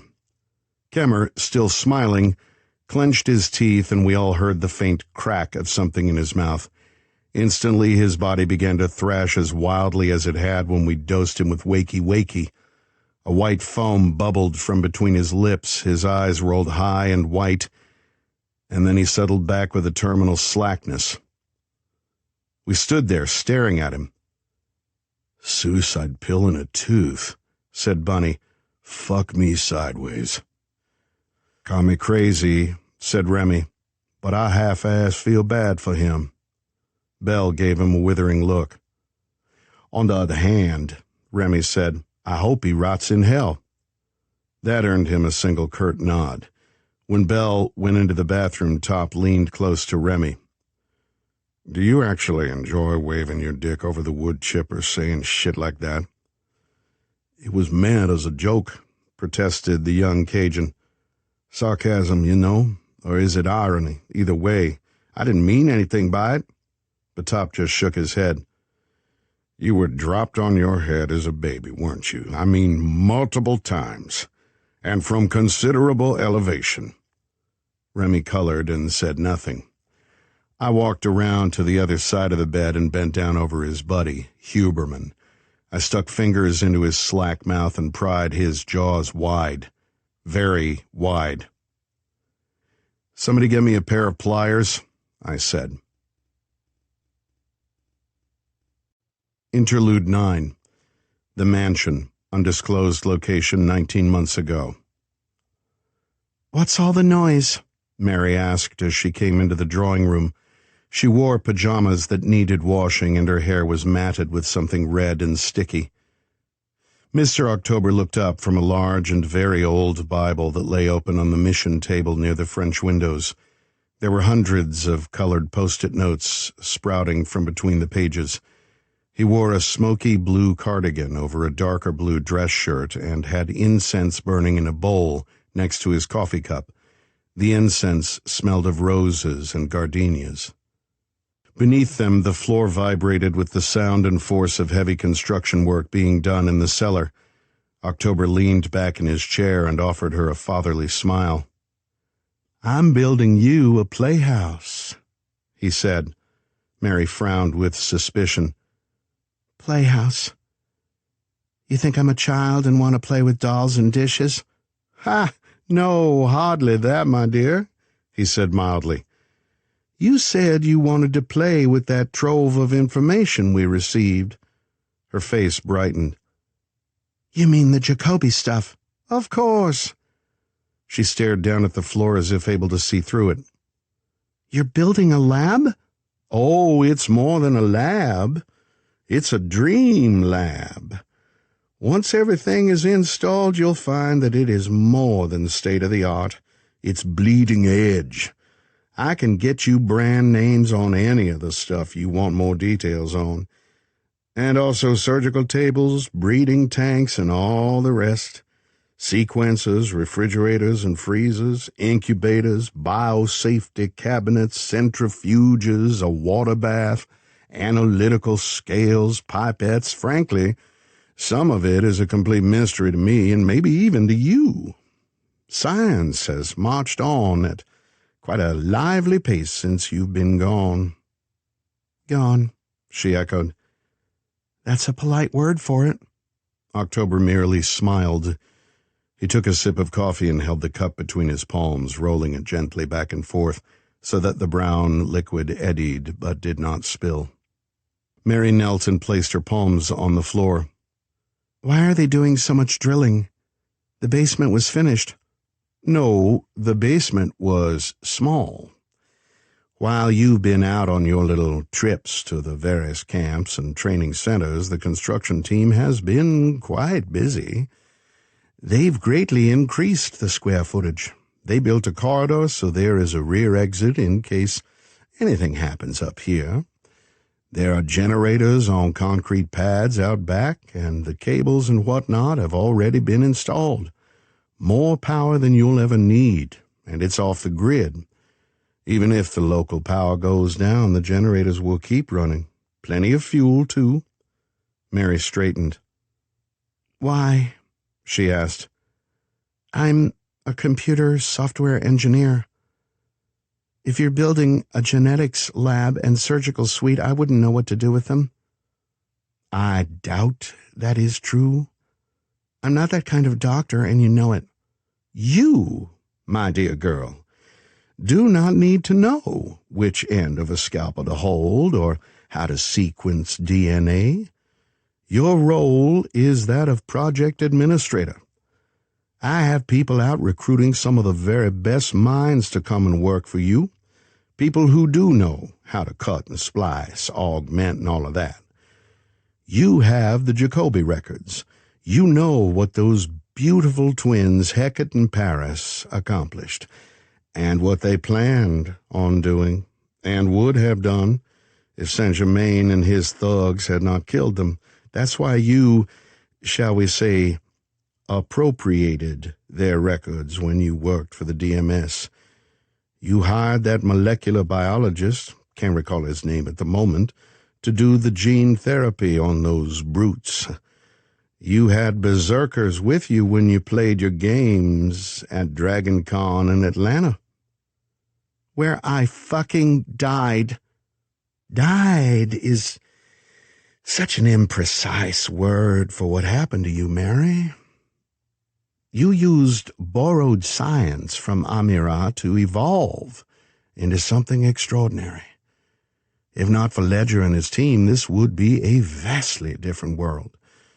Perhaps not as much fun, but it would have become a reflection of your own personality. Your flaw was trying to destroy the world rather than throw it into chaos. She said nothing, but her gaze was intense. With the equipment being installed downstairs, you can build on what Amira and the Jacobys began, not to end the world, but to throw it into turmoil. Into chaos, she said, the words dripping with venom. That's what you want. That's why you brought me back. I've never pretended otherwise, my girl. Wanting to end it, to have it consume itself, was short-sighted. It would have made me a god, she snapped. A god? Of what? A barren world? What's the win there? No, Mary, my sweet, you were what can best be described as damaged goods. Your life had been stolen from you by the DMS and the courts. That process and those policies destroyed Artemisia Bliss. You reinvented yourself as Mother Night, which had its moments of pure brilliance. You had everyone convinced you were a mad anarchist who wanted to see the world burn. But you wanted that world to burn down, to become your tomb because you knew that life as you knew it was over. You knew that Church and Ledger would eventually find you and do exactly what they did. But you wanted your death to be glorious, historic. It was there in your catchphrase. Sometimes you have to burn to shine. You wanted doomsday. You've tried to burn things down too, she countered acidly. October sighed, sipped his coffee, and set the cup down. It is my curse, I think, to always be misunderstood. Of course I want the world to burn, but not to burn down. Fire is transformative. War is transformative. Diseases are transformative. I want change to happen and to keep happening because that is what feeds me. It's what I am. If I am anything, Mary, it is chaos. Chaos is not Armageddon. Chaos is not the end of all things. It is the bloody and painful process of giving birth to something new. He got up and walked over to her and looked into her eyes. I do not want this vast, complex, beautiful world to die. I have, in fact, gone to great lengths to prevent apocalyptic moments. He laughed. If the world were to die, I would die. I love life, my dear. I will not let anyone end this world. She began to speak, but he held up a finger. What we are doing with the 10th Legion isn't to end the world. It's to end complacency, to prevent stagnation, to light controlled fires. If you know anything about the chemistry of forest fires, you know that once the ash cools and soaks into the soil, it turns that soil more fertile, and from it springs new life in wild abundance. Destroy a city, and people will build back with delicious energy and vigor. Start a war, and all of the sciences speed up and offer new gifts of technology, medicine, architecture, artwork, literature, music. Make guns available to as many people as possible, and they will create chaos with them. He touched her cheek with incredible gentleness. Do you understand me, my dear child? Mary had small tears as delicate as jewels in the corners of her eyes. She nodded. The Jacobi twins and their father, the man who had been Joseph Mengele and who reinvented himself as Cyrus Jacobi, were agents of chaos. Amira was not. She went mad and wanted to destroy what she believed was an impure world. She was eliminated to prevent her excesses. I steered Joe Ledger to her and watched from the shadows of a cave as he killed her. But her pathogen, Saif al-Din, endures. You are the most beautiful proof of that. I will acquire samples of all known strains of the disease. You will have access to it, and the scientists who will bend it to your will, yours and mine. I know how I will use it, and that will be sparingly. Sebastian Gault had it, and he did not allow it to be released without checks and controls. He released it in isolated places, demonstrating its potential. Those demonstrations sparked chaos and action. Mary said nothing. You are the most advanced mutation of that pathogen, but you are not contagious, for reasons we do not yet understand, though I expect your new team of scientists will eventually suss it out. But tell me, Mary, if you had the most contagious variants of it, would you really want to destroy the world? Would you end it all so that you can live in the silence of your global tomb? Or would you use that excellent and incomparable brain of yours to play with it, to throw kindling on the fires of chaos and share with me all of the miraculous changes that would come of that? He withdrew his hand from her cheek. I don't need an answer now, my dear, he said, but we will return to this conversation soon. Mary nodded. October smiled. Now, go and take a shower. Wash your hair, clean yourself, and dress in fresh clothes. You are a queen. You are the Lady of Chaos. Be that. He turned away, walked to the French doors, opened them, and stepped out into a swirl of snowflakes of the most exceptional purity. Mary watched him for a very long time while below her the construction crew worked tirelessly to build her laboratory. Chapter 23. The Atlanta Journal-Constitution. Health officials in Atlanta are monitoring a possible outbreak of typhus on Tuesday. Several employees of Anderson Conley Media on Walton Street have been hospitalized with a rare form of typhus fever. Rare disease experts at the Centers for Disease Control and Prevention, CDC, have been consulted, and results of their investigation are pending. Typhus is a group of highly infectious diseases spread by mites, lice, and fleas, and has had a long history of causing illness and deaths.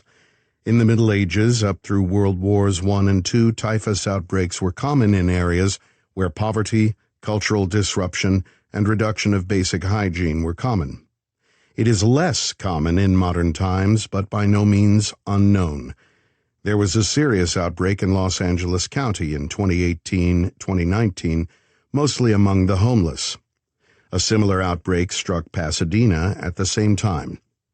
Of the three major types of disease, epidemic typhus, scrub typhus, and murine typhus, the latter has been on the rise, with 171 cases reported in 2022 and close to 300 cases in 2023. Dr. Kim Rayun, spokeswoman for the IDSGA, Infectious Disease Services of Georgia, said, "This is an unusual case. The onset was notably rapid, and the environment of that office building is not one where you would expect to find this kind of infection." When asked if the citizens of Atlanta need to be alarmed, Dr. Kim advised everyone to be alert, be cautious, maintain personal and household cleanliness, and report any unusual incidents of fleas or flea bites to their healthcare provider. Health officials are coordinating an effort to identify all persons who might have been exposed. Details are still emerging on this outbreak. For updates and additional information, go to our website and click on the Typhus Update link. Chapter 24. Integrated Sciences Division, Phoenix House, Amphori Island, Greece, 2 weeks ago.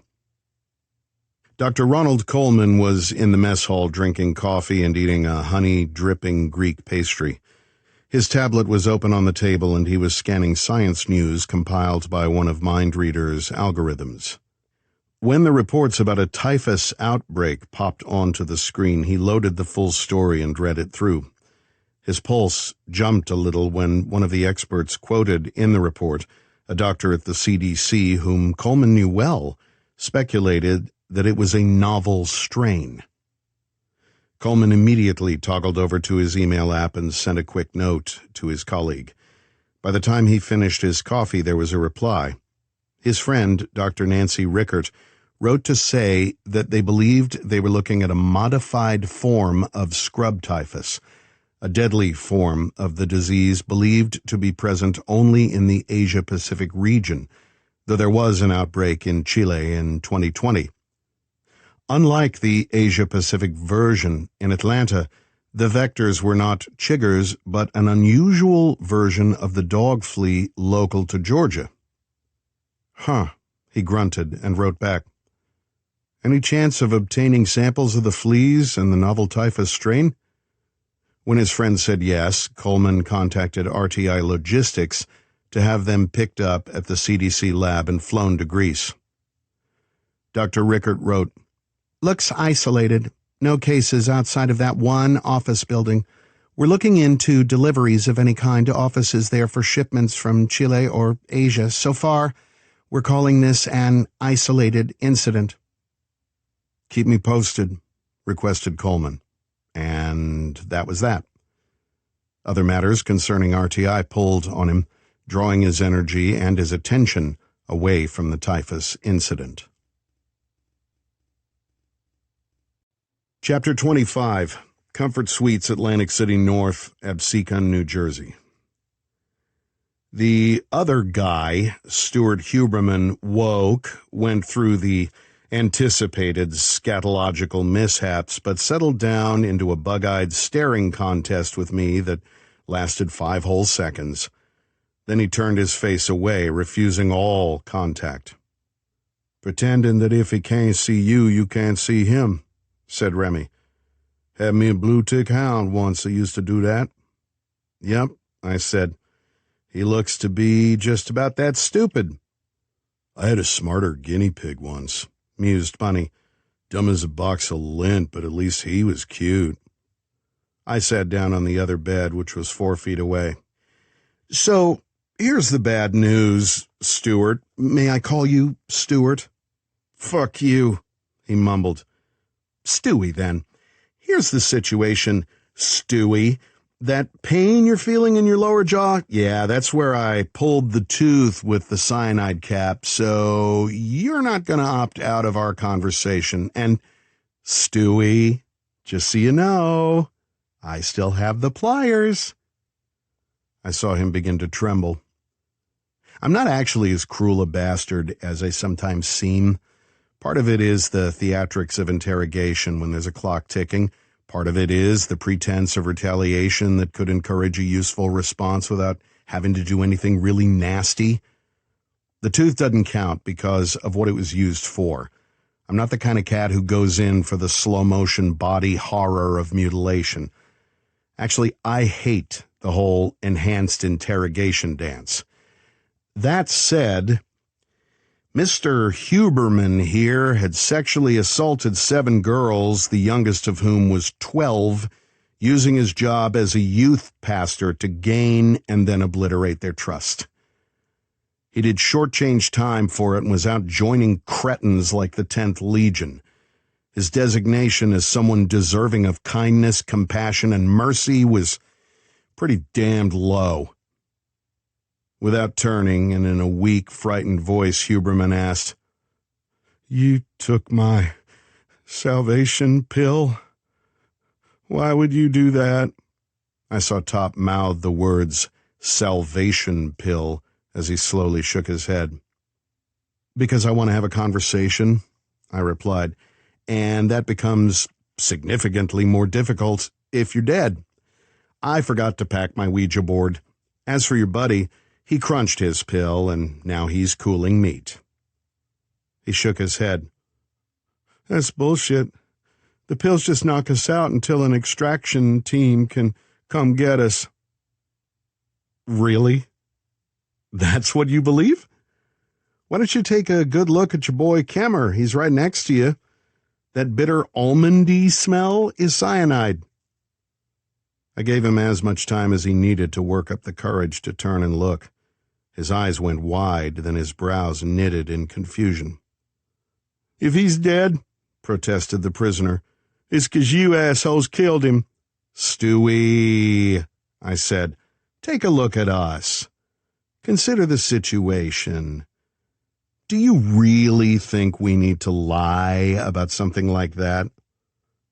It's just a knockout thing, he insisted weakly.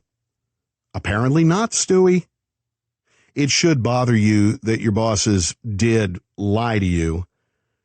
They don't give a cold pile of monkey shit about you. They lied and fooled you all into letting them put suicide pills, not salvation, mind, in your mouth.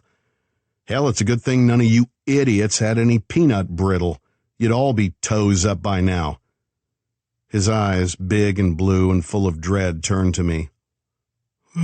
Who are you people? Top said, He's Bob Barker back from the grave, and I'm Wayne Brady, and this is Let's Make a Deal Terrorist Home Edition. Huberman blinked a dozen times in rapid succession. Are you with Homeland? I showed him the pliers. If you ask one more stupid question, you're going to lose another tooth, maybe two. He went pale as bad milk. Don't hurt me. And I could see Top stiffen at that, and as if I could read his mind, I knew what he was thinking. Don't hurt me. How many little girls had said that to him, and how often had it ever worked? I stood, snapping the pliers. Your call, front teeth or another molar. No, he wailed and pissed himself again. The stink of it was intense. Ghost rose and put his front paws on the end of the bed, looked into Huberman's eyes, and growled, showing his titanium teeth. That did it. Everyone has a pressure point. I guess from my pal Stewie, it was a big dog with a lot of wolf looking out of his eyes. Hell, if Ghost wasn't my dog, I'd be scared of him too. I want, he began, but I cut him off. If the rest of that sentence includes immunity or a lawyer, this is going to get loud and messy. No, please, don't. Tell me what you want, man. Just ask. Anything. For God's sake, anything. I placed the pliers on the nightstand between the beds and sat back down. Then let's get started. Chapter 26. The Talk. Phoenix House, Amphory Island, Greece. Scott Wilson stood next to Church as they watched the interrogation play out on the screen. A lot of work had stopped in the talk because of the more dramatic moments, and a few people looked deeply troubled. Even knowing that most of what Ledger said and threatened was emotional blackmail rather than actual intention, did little to ameliorate the feelings of disgust. Well, said Wilson dryly, your boy loves his work. He often referred to Ledger as your boy when speaking with Church. It was his deliberately passive-aggressive way of disowning Outlaw's excesses, particularly since the Darkness situation. Would you prefer he soft soap a serial child molester who is our only viable link to a terrorist organization hiding behind a warped interpretation of Christianity, Scott? Asked Church. If Huberman had not been dosed with Sandman, he would have continued to try to kill every member of Havoc Team, and we know for certain that 10th Legion is planning something very big, but we are woefully unaware of what that plan is. So tell me how you would conduct this same interview? Not to be browbeaten, Wilson replied, I'm not criticizing what Ledger is doing. My point is that he seems to enjoy it. Church turned very slowly to face him, and in a quiet voice said, It sometimes astounds me that a man as experienced and perceptive as you can so comprehensively misunderstand Joe Ledger. Wilson gave a waspish sniff. Not everyone in RTI believes that Colonel Ledger is entirely free of the darkness. I can accept your caution, Scott, said Church, but I strongly caution you about letting it prejudice your insights or cloud your judgment. The conversation stalled right there, and in a chilly silence they watched the rest of the interrogation. Chapter 27. Henrietta Pure Dog Breeding, Pocahontas, Illinois, 2 weeks ago. David White sat on a rock and smoked a joint while his driver, C.J., dug the grave.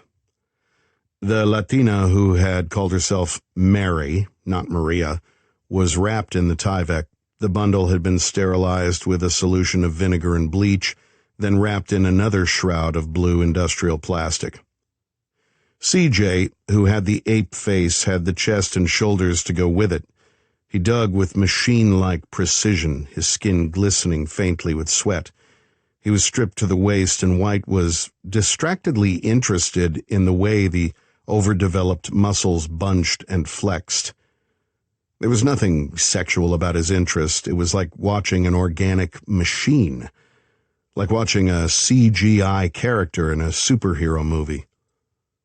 "That's deep enough," said White when his joint was down to a smoldering roach.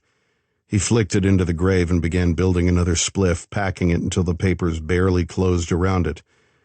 The type he had was Brownie Scout, an indica strain known to pack a punch. He needed it. So far, he had committed 11 murders for Mr. October, the 3 false Marys and the others at Site 44. Before that, he had only ever killed 1 person. He could feel the weight of it pressing down on his chest every time he took a deep hit. 11 people. Fuck. He watched as C.J. lifted the latest Mary as easily as White raised the joint to his lips.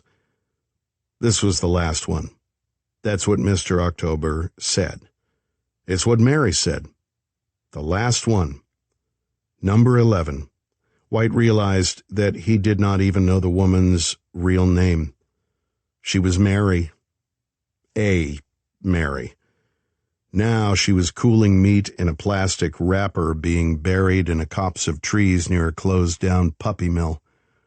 Once the grave was filled in and the sod replaced, no one would ever even think to look for her. From what little he knew of Miss Mary's operation, it was likely this latest false Mary had been recruited from some other part of the country. October was careful like that. The brute of a driver climbed out of the grave and began shoveling dirt over the corpse. White took a very long hit, held it until his lungs felt ready to burst, feeling the pot do its alchemy inside of him. Then he exhaled long and slow. He wondered what hell would be like when he got there. Interlude 10. The Mansion. Undisclosed location 20 months ago. "I have a present for you, Miss Mary," said Mr. October. He stood in her bedroom doorway with a paper shopping bag looped over one arm. The young woman looked up from the book she was reading, her eyes darting to the bag. "A present? Give it to me," she said brightly. "Patience, patience, my dear one," he soothed. "But before I give you your gift, tell me what you think of that book." She closed the cover and regarded the title. Competing Theories for Integration of Digital and Quantum Computer Systems. It's okay. Only okay? It's pretty basic. October smiled. It's the most advanced textbook used at MIT. So? And you think it's too basic? Mary shrugged, then swept a strand of hair out of her face, tucking it behind an ear. I read it once and thought it couldn't be that thin, so I've been going through the chapters on integrative algorithms, thinking maybe I missed something new, but I don't know, it's just too simple. That made October's smile brighten. Then maybe this will give you more pleasure. He let the straps of the bag slide down his wrist and onto one extended finger, then held it out to her. The woman plucked the bag greedily, set it down, and tore the paper to get to the prize. It was a small device in a leather cover, not much bigger than the textbook she'd been reading, though very slim. She glanced up at him in mild confusion. "What is it?" "Open it and tell me," he suggested. Mary pulled the Velcro fastenings apart and opened the cover to reveal a monitor screen and a compact keyboard. It was not a standard keyboard for a laptop, though. This had panels that extended out on either side, one covered with numeral keys and related symbols, and the other completely filled with specialty keys. The woman frowned, and for a moment all she did was sit and stare at it. "Do you know what it is?" he asked softly. "It's a computer, but..." Her words drifted off, and there was a dreamlike quality to them. "It is. And do you know what kind?" She seemed unable to find the right words and chewed her lip, her fingers poised above the keys but not yet touching them. "Do you recognize it?" asked Mr. October. "Yes." Her voice was small as a timid child's. "Do you know its name?" She did not answer, however tears formed in the corners of her eyes. "Shall I tell you its name?" he asked. Mary almost pushed the computer away. Sweat beaded her brow and upper lids as if her struggle to remember something was draining her as much as heavy physical activity. "My girl," said October, "let me tell you a truth. When you were injured—" "You mean when I died?" she snarled. "Yes, when you died," he conceded gently. "You knew this machine, or at least one very much like it. This is yours, your creation. It was the sum total of your genius at the point when you died, but so much of that knowledge is locked away behind scar tissue and damage. It is my own desire, dear one, that this little gift of mine will help you unlock those memories. It is my greatest hope that, instead of me telling you your name, this will trigger your own memory of who, and more importantly, what you are. What you are for real. The majesty of you. The exquisite magnificence of you." The tears fell down her cheeks. I'm afraid." "Of course you are," he said, and stroked her long black hair, his fingers gliding along the edge of streaks of pure white that had become threaded through it. "But fear is good. It makes us wise. It makes us careful. It refines our hate and sets our ambition alight. Do not fear fear, my girl. Embrace it, enjoy it, revel in it, and use it. Because I can say without the slightest exaggeration that the people who matter in this world, the people who have real power, they fear you more. They feared you greatly before, but they will crumble beneath the hammer blows of their fear once they behold what you have become." "You talk in circles." She sniffed, then pawed away her tears. "Everything I say to you is the truth. Forgive me if I tend toward poetic phrasing." He bent down and whispered in her ear, "Touch the keys. They know you and will open its secrets for you." Even then it took many long seconds before she allowed her fingers to make feather-light contact with the plastic keys. Then she immediately jerked her hands back as if the contact had generated electric shocks. Mr. October said nothing. Now was the time to let her make the next step. Mary's breaths were coming faster, and he could almost hear her heartbeat. Then she placed her fingers once more on the keys. She touched one special key, a capital letter A that was not part of the normal arrangement of keys, for there was a smaller A there. This one was in the upper left corner, and as soon as her index finger touched it, the screen went from empty blackness to a bright screen of welcome. A word scrawled quickly across the screen to spell out a single word, a name, Haruspex. After nearly a full minute of simply staring at the word, she began typing in commands, special, complex codes that opened window after window. October shifted so he could see her eyes. The screen was reflected there, but he saw past it and read the eyes themselves, watching for the moment when the triggers of familiarity opened the vault doors of true memory. He was a patient man, and that patience was rewarded. Chapter 28. Transcript of Session Notes, Dr. Rudy Sanchez and Aichitu Bel Ahmed. Sanchez. How have you been feeling? Bell. Fine. Sanchez. Since the exposure to Shiva and Godzero, I mean. Bell. Fine. Sanchez. Are you having any nightmares? Bell. No. Sanchez. None at all? Bell. No. Sanchez. I don't mean only associated with the hallucinogenic weapons. Are you having any nightmares at all? Bell. No. Sanchez. Any bad dreams associated with your earlier life in Mauritania? Bell. No. Sanchez. Bell. It's more useful for both of us if you give me something more than one-word answers to my questions. Bell. Okay. Sanchez.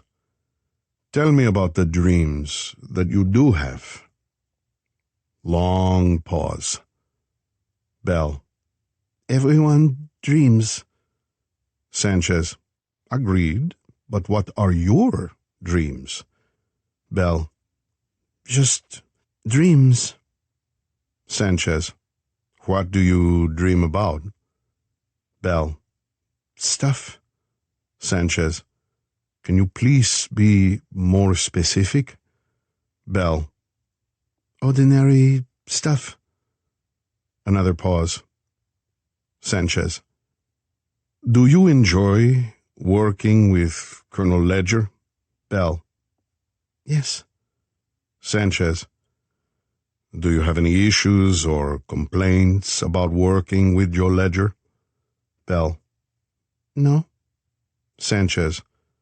Are you unhappy about anything? Bell. No. Sanchez. Is there any topic you would prefer us to discuss? Bell. No. Sanchez. Are there any questions you would like to ask me? Bell. Yes. Sanchez.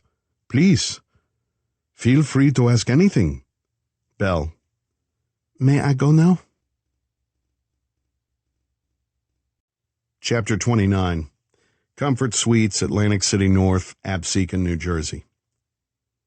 The sad truth is that Stuart Huberman was a very small fish in a very large pond. He talked for a couple of hours. He did his best to answer all of our questions, and although he tried his best, he did not know enough. The upside is that those small details helped us verify some intel we already had. It spills out like this. The 10th Legion were in what Stewie called recruitment overdrive. He said, they're bringing people from all over, Jersey, Pennsylvania, Ohio, down south, all over. And they're all here? I asked. In training camps? How many camps are there? I don't know, 20? 25? That was not comforting news. Where is the closest camp? I don't know. I was only at one, said Stewie. Camp number 9, it was in Whitehaven up in the Poconos, but it's not there anymore. He explained that there was a security leak of some kind, and they issued what he called a cut-and-run order. That meant that the entire camp was shut down fast. Everything was stripped and packed into one semi. He did not know where they took the stuff. He said that from the time the camp commandant got the cut and run until the truck rolled was under an hour. Bullshit, said Bunny. Hand to God, man, swore Stevie. We practice it all the time, at least once a day. Best time at camp number 9 was 47 minutes. That's all the tents, all the gear, those collapsible Quonset hut things, everything. Anyone leaves something behind, they get 2 in the head. Hell of an incentive program, said Remy. Stewie stuck his chin out. The 10th Legion is the army of God. We have to be ready at all times. How's that working out for you? Asked Top. Stewie declined to answer. He told us that he'd heard that the 10th Legion was formed by a man known as Mr. October. That rang a serious bell in my head. While we were running with the Cave 13 case, October's name had come up a couple of times. Lilith, the woman who runs Arclight, told Church that her spies had been hearing the name October and that serious people in the terrorist community were afraid of him. He was emerging as a player, but a player in what exact game was unknown. One theory the Church had was that this October was an arms dealer who was in direct competition with Harcourt Bolton, a.k.a. Cougar. When Bolton was killed at the end of the Relentless case, a power vacuum had been created, and Church and Lilith both believed October was trying to fill it. Another theory was that October was attached in some way to the 10th Legion, but that was just that, a theory. Until now. Stewie had actually seen October via Zoom during an orientation session with 30 other recruits on his first day at Camp Number 9. When I asked him to describe the guy, he said, "He's pretty average, I guess." He was standing next to Dick Rollins, who's at least 6 feet tall, and Mr. October was shorter, 5'9" maybe. He has black hair kind of greased back and with a little gray in it, bushy eyebrows, clean-shaved, big lips, almost like a nig. Here he paused, realizing that both Top and Bell were listening. Top was smiling in a way that would make stronger men than Stewie reconsider their life choices. Bell's eyes were unreadable, and yet somehow they conveyed menace. Almost like a girl's, Stewie amended clumsily. Real pale skin, big front teeth with one of those gaps between them, like David Letterman has. Dresses in nice suits, wears a cross on a silver chain so it hangs down over his heart. Accent? I asked. Huh? Oh, I don't know. Maybe Tennessee, could be Alabama, I don't know. Speaks slow, smiles a lot, always seems happy. Happy about what? I asked. I don't know. Life? God? Doing God's work? Happy because we're going to cleanse this country of all the... His eyes flicked to Bell again. Anyone who's not one of us. I let that go and asked, if there was an actor from TV or movies he looked most like, who might that be? Stewie gave that real thought. Not from TV or anything, but he kind of looks like Jimmy Joe Beacon. Who? You know, from the He Will Rise megachurch, guy with all that frosted blonde hair, always on cable. In my ear, I heard Bug say, "Got it." What did this Mr. October say during that Zoom? Stewie paused for a long time, and I could see him trying to decide what to say. I gave Ghost a silent signal with my little finger. He came and sat by my leg, looking at Huberman, growling very softly. Now's not the time to start playing games, Stewie. I haven't fed my dog in hours, and I bet he thinks you look tasty. Then it all spilled out. Mr. October welcomed the recruits and gave what amounted to a pep talk, all full of vague truisms culled from the extremist anti-government, anti-anyone-who-isn't-white-enough playbook. all about how both Republicans and Democrats were drifting away from Jesus and falling into sin and dragging the rest of the country down with them. He talked about sins, both political and biblical, and promised God's retribution. He talked about adhering to the more forceful vengeance practices of the Old Testament God, the one who outranked the more passive Jesus. He said that this plague was spreading out across the world, polluting whole nations and threatening the right and natural supremacy of the white race.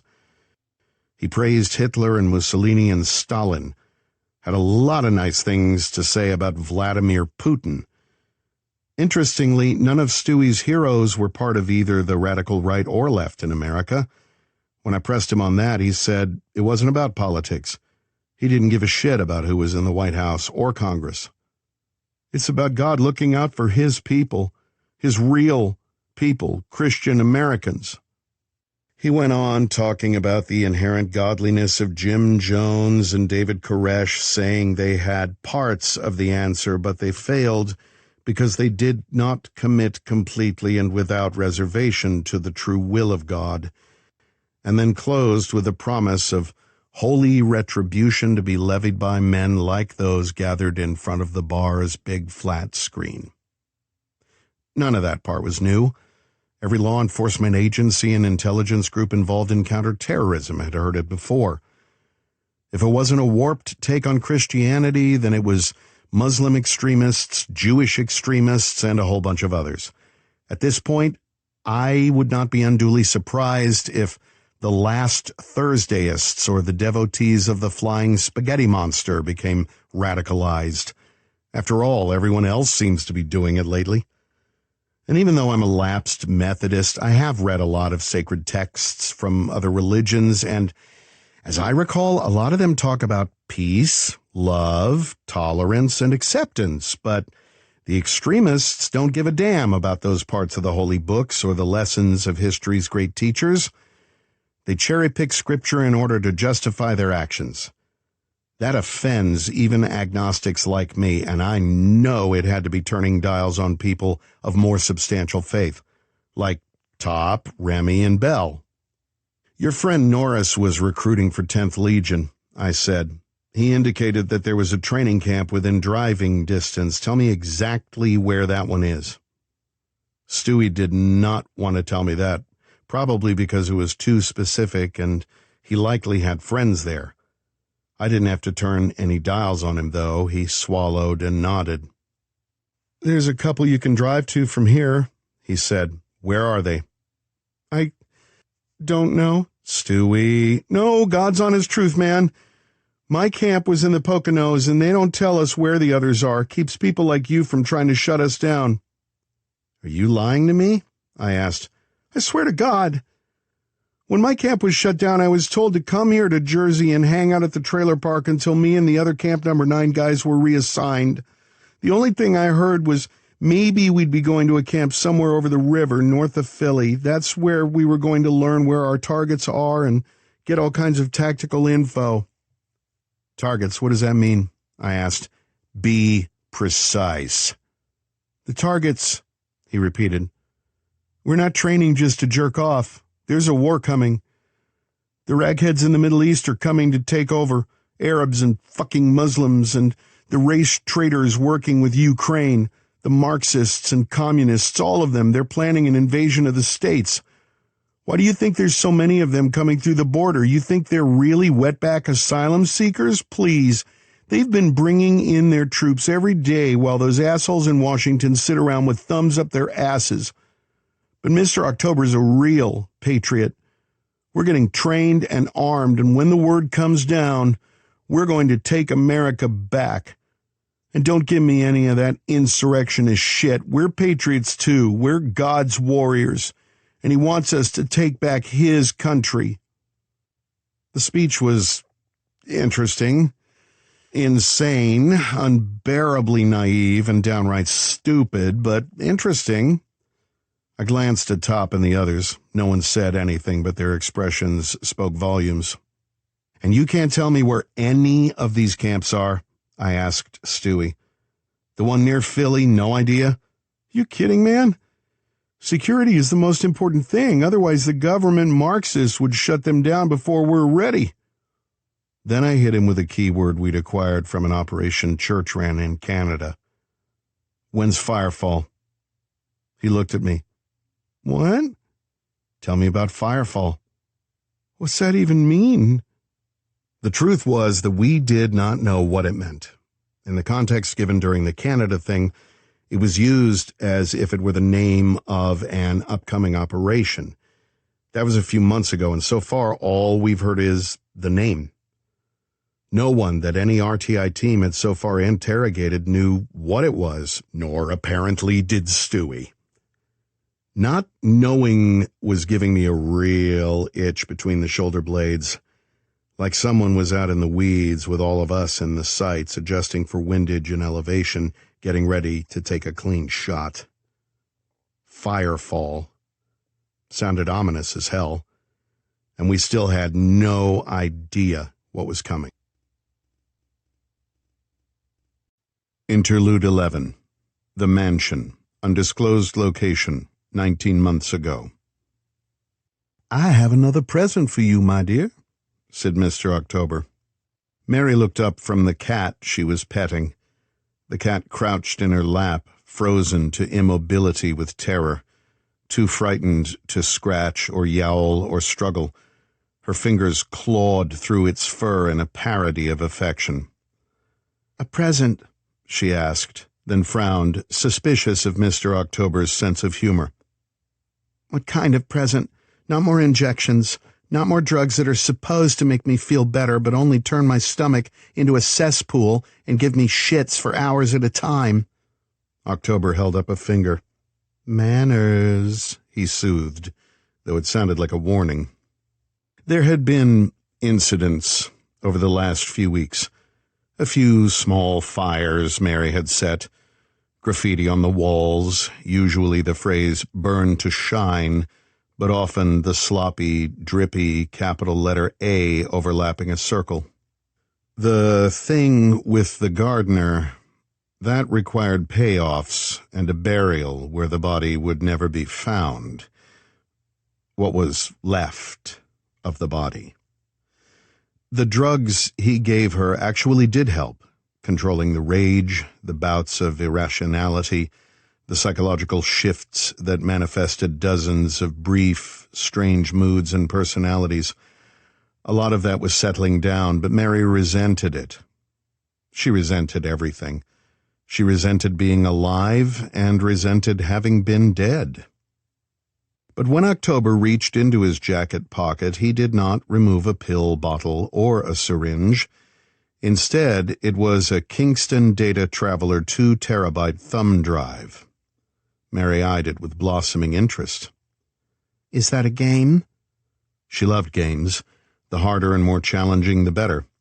Even though her emotional IQ was skewed downward to something akin to a naughty 6-year-old's, her intelligence was unscalable. The psychologists October had flown in from around the world could not agree on an exact number, but they did agree that she was in the same basic ballpark as the early 20th century child prodigy William James Sidis, whose genius could only be estimated and was likely in the 200 to 300 point range. October knew of only a few people in the world with a mind like hers, one of which was Bug, the computer genius who worked for Mr. Church. Doc Holliday and Church himself were each super geniuses, and that was because Saint-Germain tended to scout and hire the very brightest minds. Even so, Mary was a freak, and they both knew it. No one with a mind like hers could ever hope to be normal, and no one with a lesser mind could hope to predict the ways in which that staggering intellect would follow. The burden of it, and the dread of all things ordinary, was ponderous, and Mary had cracked beneath its weight. Cracked, but in useful ways. October tried to entertain and distract that mind. When a new high-end video game came onto the market, October obtained a copy before it was even launched, and Mary usually beat it within a day, often less than that. "It's a game of sorts," he said, "and one I believe you will be quite familiar with." She put on a pouty face.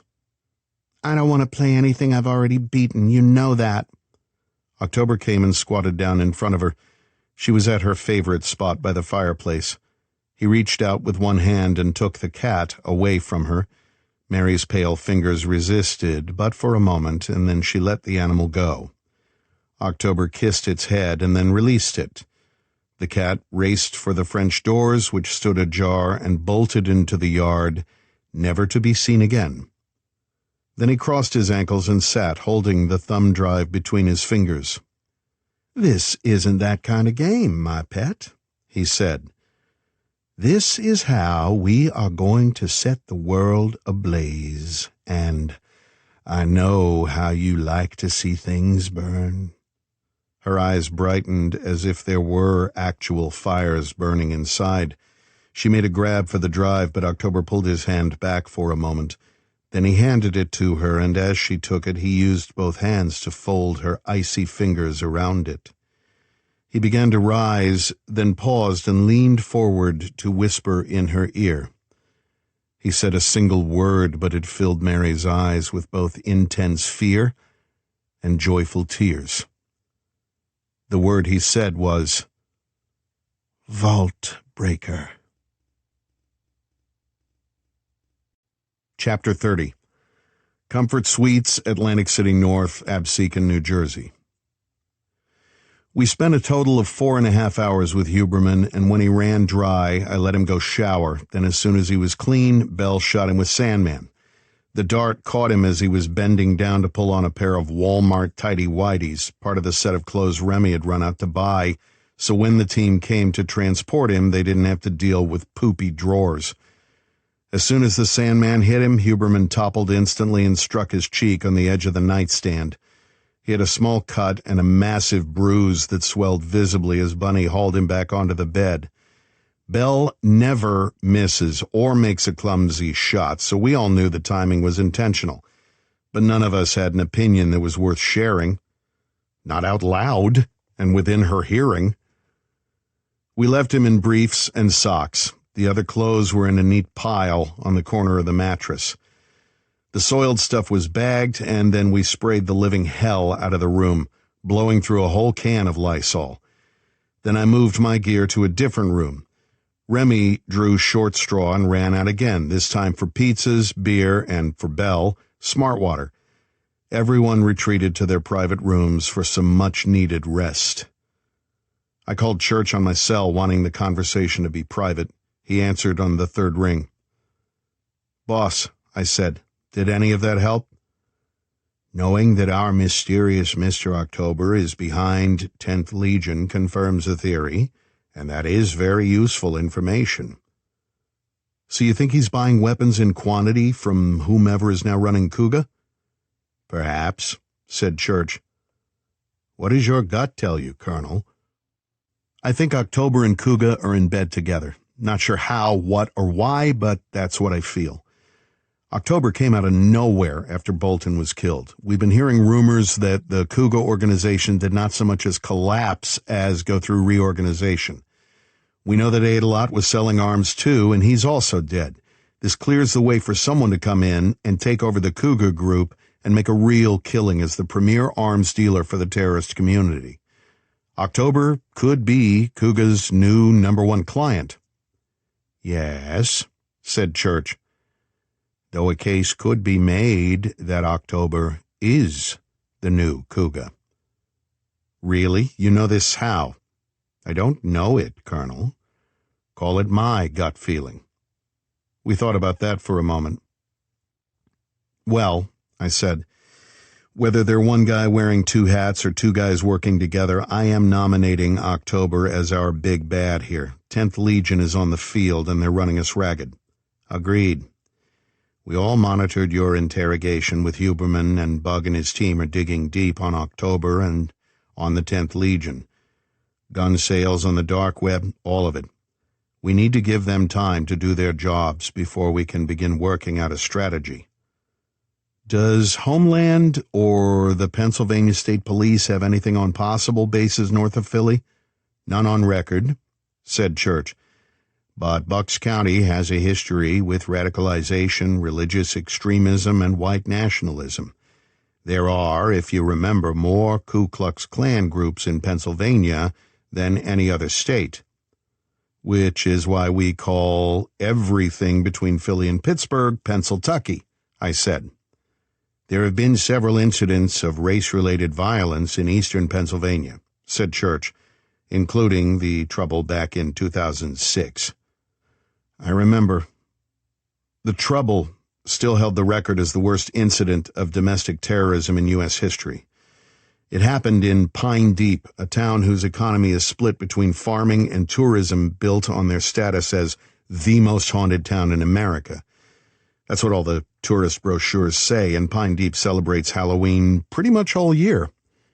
As for what happened, there are a lot of theories. The official line, though, is that a group of white supremacists spiked the local drinking water with hallucinogens and then went on a killing spree that left something like 11,000 residents and tourists dead. A man named Vic Wingate was the ringleader, and he died in the catastrophe he started. No chance to get the full story out of him. None of his asshole minions survived either. Funny thing is, since then, all kinds of wild-ass conspiracy theories have sprung up. The most popular one is that the white supremacy thing was a smokescreen for a real attack by an army of vampires. I know, I get a chuckle out of that. A lot of people buy into it, though. A local newspaper reporter wrote a book about it, Hell Night, the true story of the Pine Deep massacre. Vampires, werewolves, ghosts, pretty much all of it. Total bullshit, of course. Every year around this time, all the streaming services play the movie based on that book. I've seen it a couple of times, too. Pretty good flick if you're into the Fang Gang. Mind you, Pine Deep is a pretty creepy place, remote and strange, but the only ghosts that haunt it are the memories of all those deaths. Pine Deep's not the only place that has white knights charging around trying to purify America, I said. Sadly, no, it isn't, agreed Church. But that area is fertile ground for recruitment, and with I-95 and an interstate parkway close by, it's strategically valuable. I'll have Nikki put 2 of our best pattern search techs to work looking for online chatter, unusual purchases, recent construction, and so on. If it's there, we'll find it. Sooner than later, I hope. From the way Huberman was talking, it sounds like they're ready to make their play, though even he didn't know what that play will be. Did you at least get an impression of its purpose or scale? Not a real purpose, unless this October freak is as much a racial purist as it seems.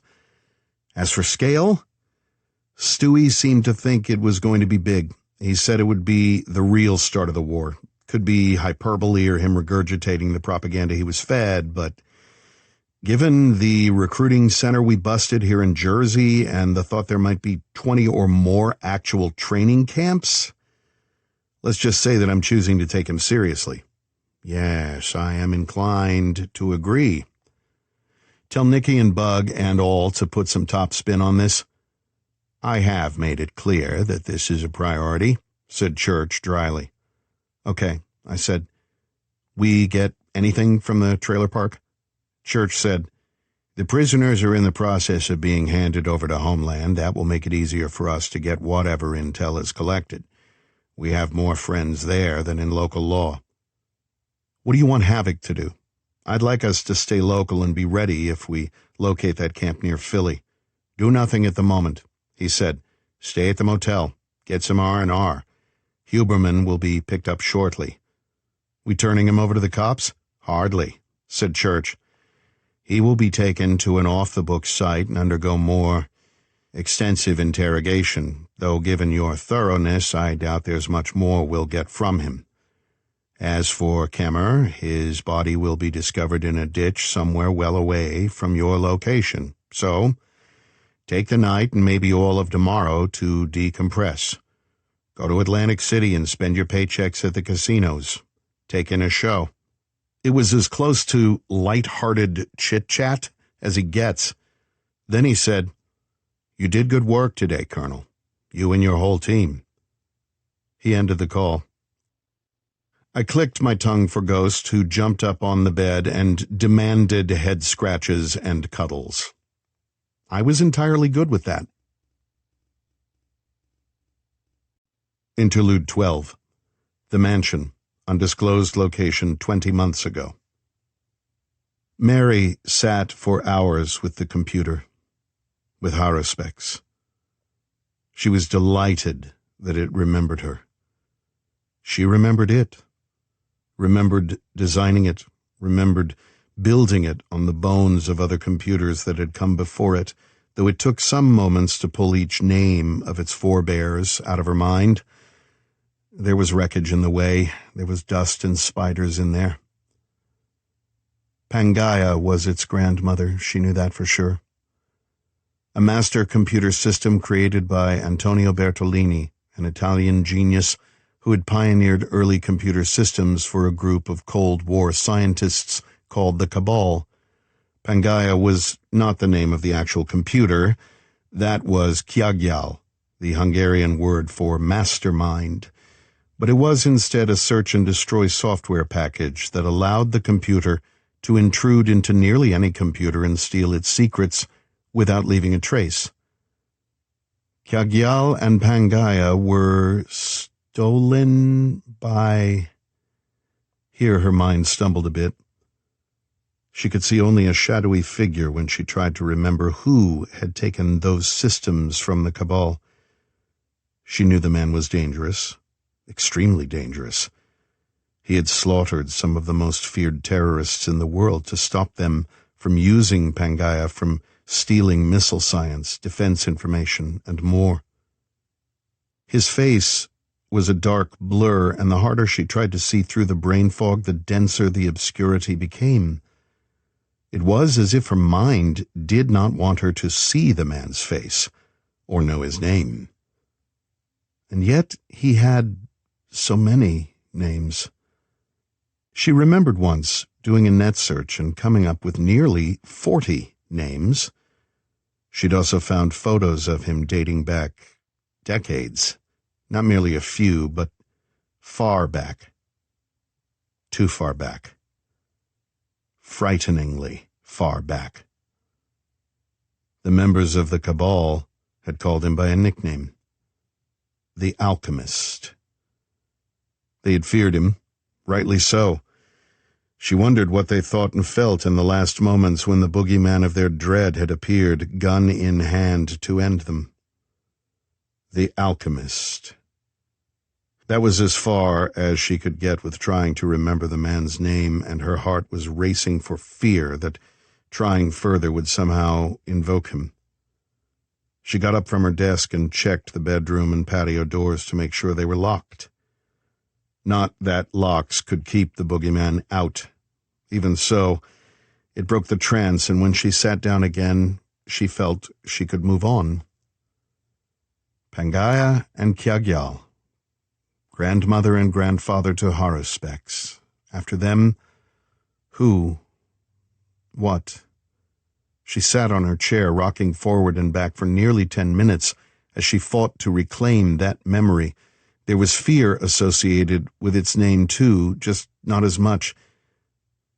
Mind something.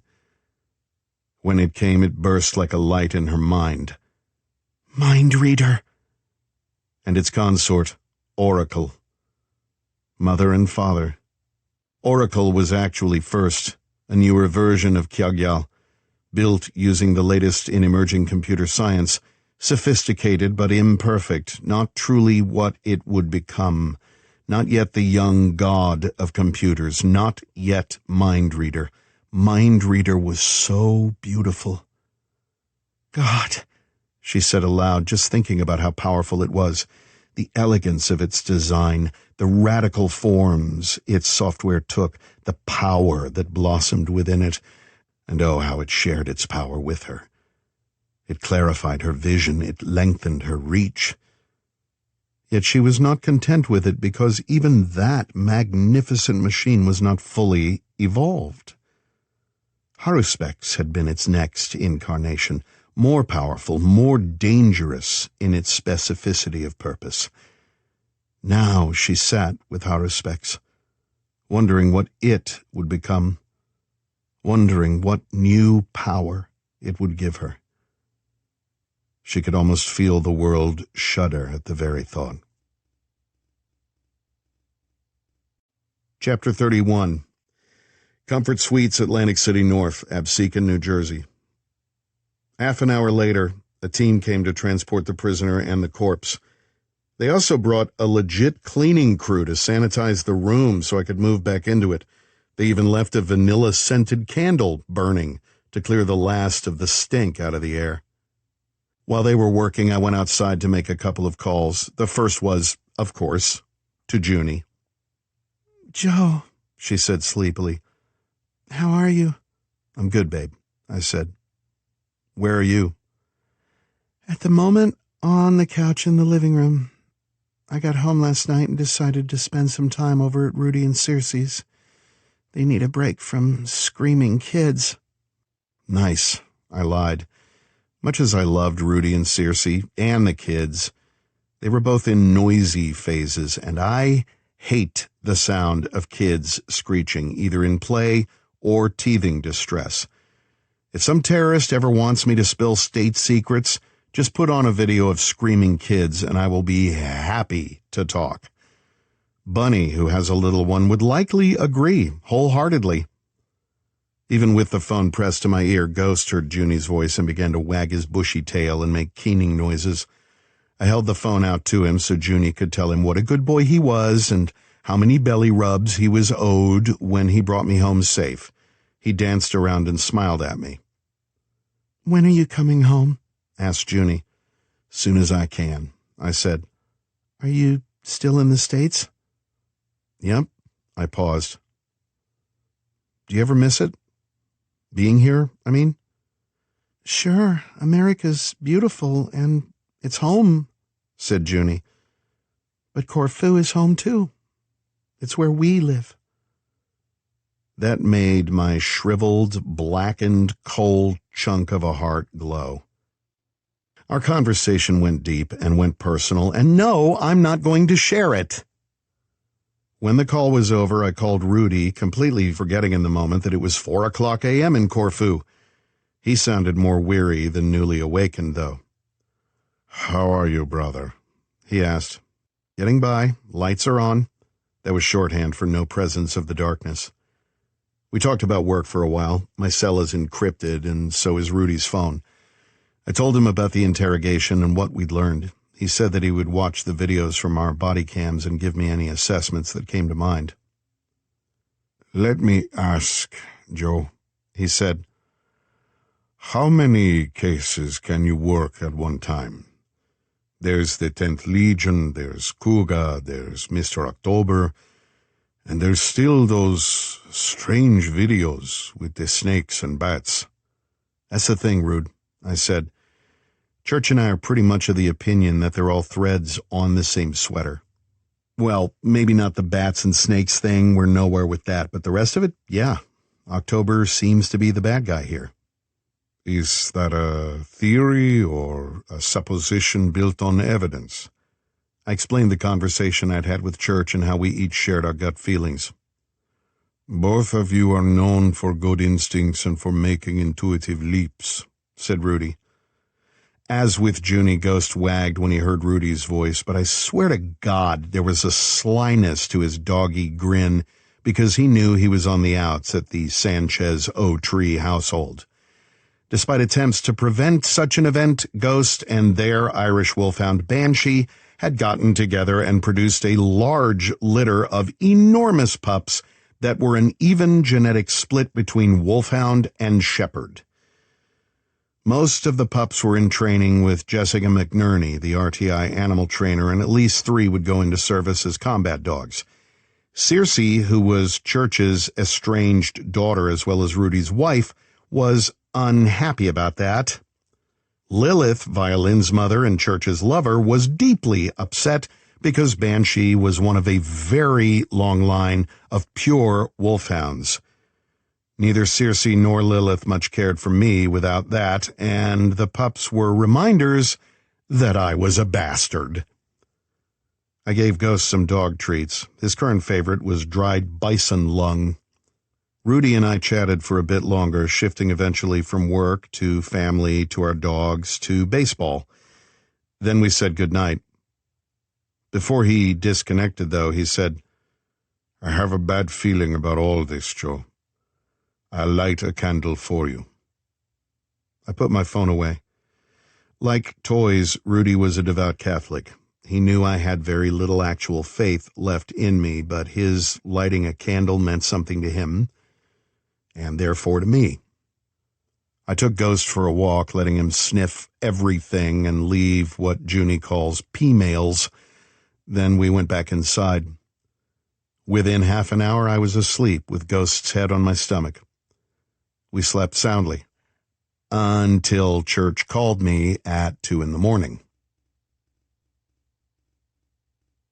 Interlude 13. The Mansion. Undisclosed location 19 months ago. Mr. October did not want to be seen, and therefore was not seen. He wished he had great psychic powers like people in books and movies did, but prescience and clairvoyance were not among his many talents. Awareness, to be sure, some intuitive flashes, some connections with the natural world which existed in his mind on some nameless levels that he had never been able to properly and thoroughly quantify, but he could not read minds. Not read as such. His empathy gave him a degree of insight into most people. He could almost always tell when someone was lying. He was hard to fool when it came to motive, bias, or allegiance. People like Top Sims, Scott Wilson, and that overgrown oaf they call Bunny, they were easy to read. The average man on the street was as close to being an open book as he needed. And yet... He watched Mary as she knelt on the muddy bank of a stream, a raccoon caught in her hands. Blood dripped from the mangled animal, and its dying screams were so faint now that they did not even disturb the bees and sparrows. October watched Mary as she chewed, watching her eyes as she looked into the woods.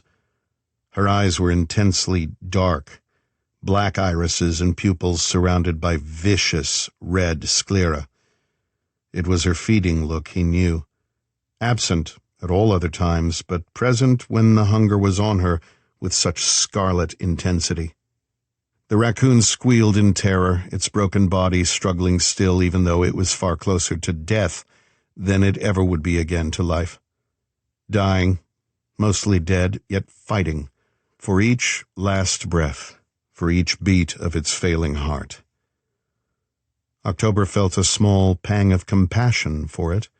He wished he could snap his fingers and still that frantic heart. "They always think I'm cruel," he mused. "People think I'm the devil, that I'm evil." It amazed him that his reputation had always preceded him like the spreading tide of a plague. Yet he bore no animus to anyone, not even the people who died during the machinations of one or another of his games. To him all of this was a game.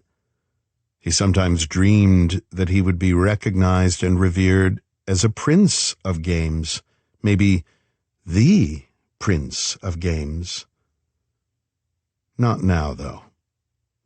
Not while Saint-Germain still lived. Hate filled that man's heart for sure, or so he assumed. Saint-Germain, or Church, or Abbot, or John the Traveler, or whatever name he used, was one of those few people October could not read, not at all, not even a little bit. His pet scorpion, Joe Ledger, was nearly as bad.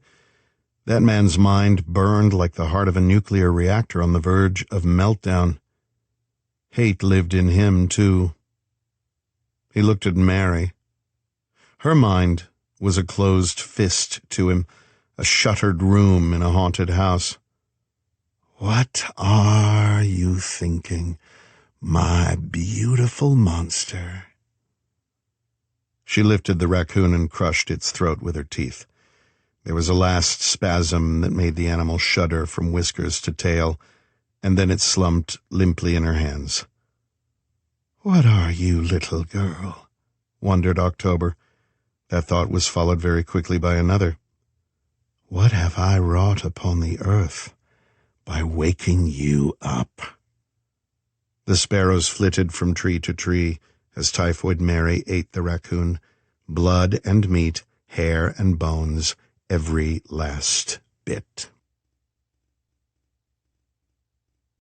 Chapter 32. Comfort Suites, Atlantic City North, Absecon, New Jersey. I thought the call was from Bug. "Bugster, my man," I said sleepily, "give me some happy news. Tell me we have clearance to come back home." But before I could finish, Church's voice said, "Colonel, I need you packed and rolling in 10 minutes. "What? Why? What's on fire?" "Maybe the world," said Church. "Call me when you're on your way to the airport." And the call went dead.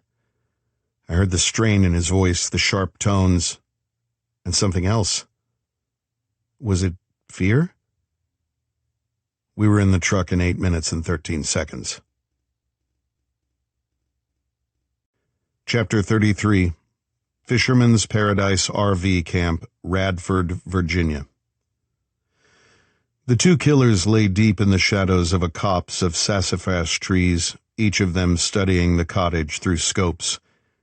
They both had Seiko TRG-42s, superb Finnish bolt-action long-range sniper rifles, chambered for .338 Lapua Magnum cartridges. Each weapon was fitted with Ares sound suppressors. The extra weight of the suppressor cans had some drag on the barrel, but each gun was steadied on a bipod. Both guns had been sighted in. The shelter of the trees cut down on windage, but the evening itself was calm.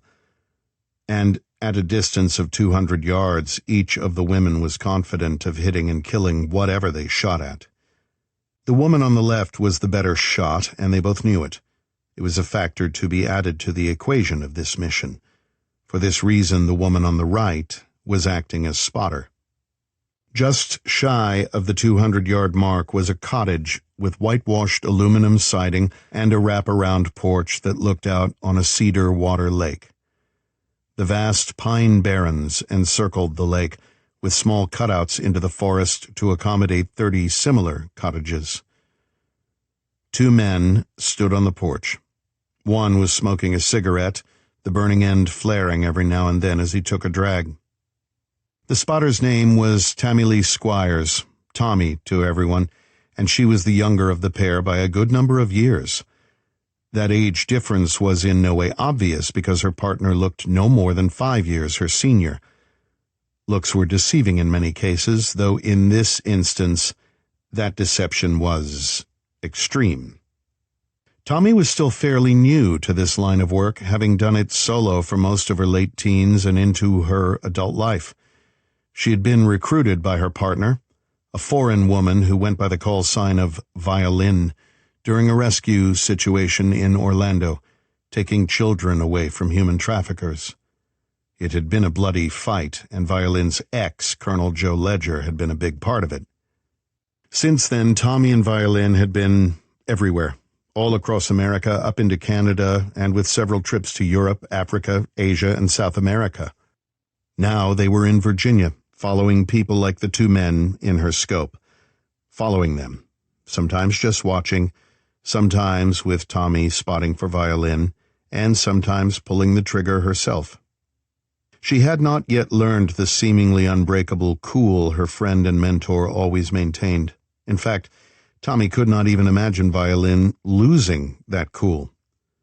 Sure, she knew that Violin had been badly affected by the Shiva hallucinogenic bioweapon in Israel months before, but that did not count. Beside her, Violin was as silent as the shadows in which they lay. Silent, patient, cold as ice.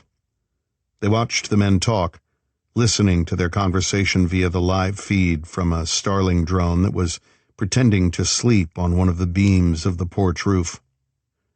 "Be here soon, Donnie," said the smoker. "Not sure this is all that smart, man," said Donnie, "after that shit show in Tuckerton." "Not our circus, not our monkeys," said Smoker. "Those button-dick gun nuts probably shot each other. News reports say that no one else was found dead or taken alive, just those idiots. We're the A-team. They're all a bunch of incel retards." They both chuckled at that. Donnie was still nervous, though. "I don't like it. We should have bumped this handoff to at least tomorrow. That firefall thing is supposed to happen soon, and we have the party favors. Those little cunts in there are sure as hell not in any hurry, not juiced as they are." "Boss says deliver tonight and let the Legionnaire fucks play tomorrow," said Smoker. "Maybe it's to soothe everyone's pre-launch jitters. From what I heard, Firefall's going to be huge." "So people keep saying," muttered Donnie. "But we don't even know what it is. Firefall? Sounds kind of faggoty if you ask me." "Hell if I know, man," said Smoker. "And no, I haven't asked. And I'll tell you why. A couple weeks ago, I heard one of those militia asswipes ask about it, and his CO came down on him like a ton of bricks. Gave him the whole loose lips, sink ships speech." "Huh," grunted Donnie. "Between you and me, brother, not knowing what's coming makes my asshole clench tighter than a nun's coos, and it doesn't make me feel better about doing this shit." Smoker laughed. "Have another beer and calm your ass down, dude. How many times have we done this stuff? It's clockwork."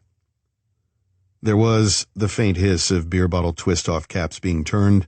Then both men lifted Budweisers to their mouths and drank deeply. Tommy knew they could have taken them both right then. Violin could have done them both before either man could yell out. Tommy was pretty sure she could too, but this wasn't the time to experiment. An SUV drove past on the dirt road, a pair of canoes on a trailer behind it, wheels thumping and bumping. It headed farther north along the lake and vanished out of sight. The two men had watched it pass without otherwise reacting to it. 8 minutes later, another vehicle came up, moving slowly, swerving gently to avoid the potholes. It was a 2-year-old Ford Transit cargo van with smoked front windows, no side or rear windows. A sign on the side read, "Suburban Propane." Tommy tensed up, but Violin touched her shoulder, letting her fingers linger until the younger woman relaxed. "Hopfrog," said Violin. Those were the first words she'd spoken since they had arrived early that morning. Tommy nodded, shifted away from her rifle carefully so as not to disturb its placement, and picked up a small, flat tablet. The screen display showed an image of a benign Mona Lisa, smiling her secret smile. Tommy activated it with a thumb on a sensor, and the screensaver dissolved to reveal a set of controls, each labeled with the name of the kind of drone they'd put in place that morning: Starling, Owl, Rabbit, and Hopfrog. As the cargo van pulled up to the house, Tommy activated one of the waiting Hopfrogs.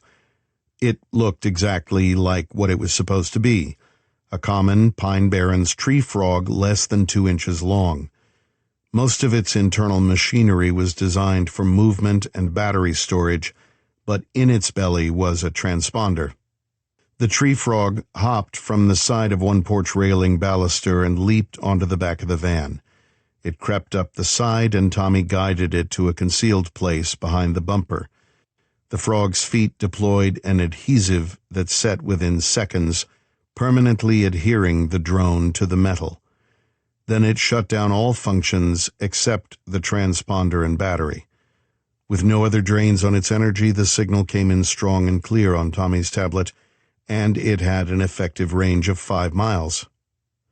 She set the tablet down and regained her position as spotter. Waiting was the second toughest part of this mission, and it was more than 20 minutes before the 2 men from the porch and the 2 occupants from the van accomplished their task. A 5th man stood out by the road, a cell phone to his ear, reporting on any traffic. There was very little, it being late in the season. Then Tommy tensed again as the 4 men each came out of the house with a small figure. The largest and perhaps oldest of those figures was a tall 10-year-old boy. 3 boys in all, the others much younger and smaller, and 7 girls ranging in age from 6 to 11. They each staggered as if drugged and were held upright by one of the men. 10 children. Their mouths were covered with duct tape, and there were sleep blinders over their eyes. Their hands were fastened with plastic flex cuffs, but Tommy noticed that the cuffs were padded to prevent chafing.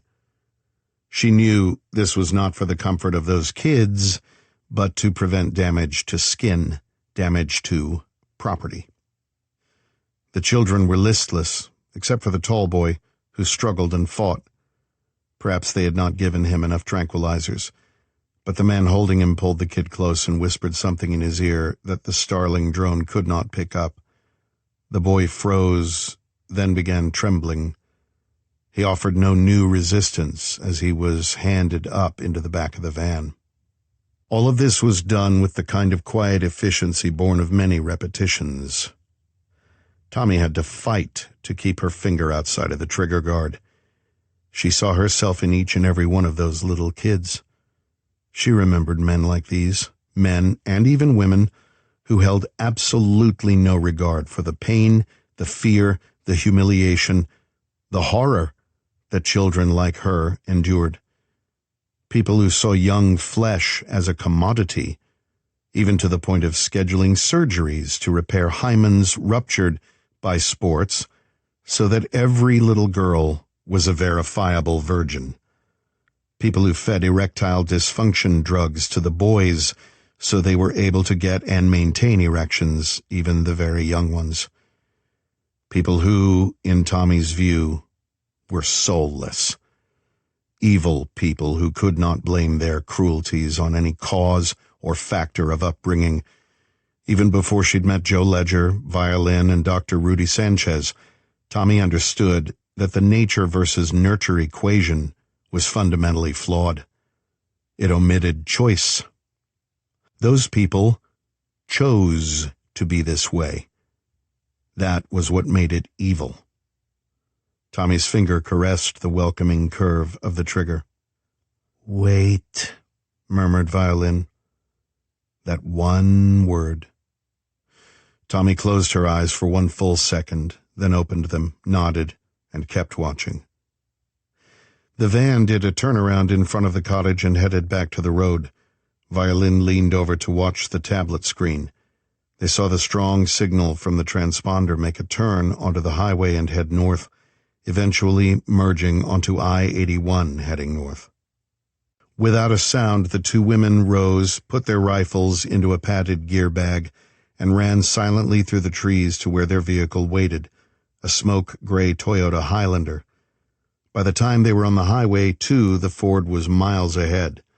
Tommy drove quickly enough to close the gap to 2 miles, but she got no closer. With a transponder, line of sight wasn't necessary for an effective tail. They settled in for the long chase. Chapter 34, Westcote Road, Egg Harbor Township, New Jersey. It was technically a 10-minute drive to the airport in Atlantic City. Remy was driving, so figure 6 minutes. I had church on comms before we had the doors closed. "I will give this to you quickly, Outlaw," he said. "Shirley has been prepped and is waiting for you. All clearances have been handled. Once you arrive at the terminal, you will be met by a local asset who will take you directly to your jet. Bug will download a complete briefing package once Havoc is airborne." Shirley is more or less my personal property. Not legally, but no one is ever likely to contest it. She's a sleek Gulfstream G650 that was big enough to accommodate all 5 members of Echo Team, along with Ghost, 2 logistics guys, and the flight crew. It had a range of 7,000 nautical miles and could hit a maximum speed of Mach 0.95. A zippy little bird that once belonged to a Colombian billionaire who thought it would be a quick cash grab to set up a bioweapons shop in the same lab he was using to make coke and heroin.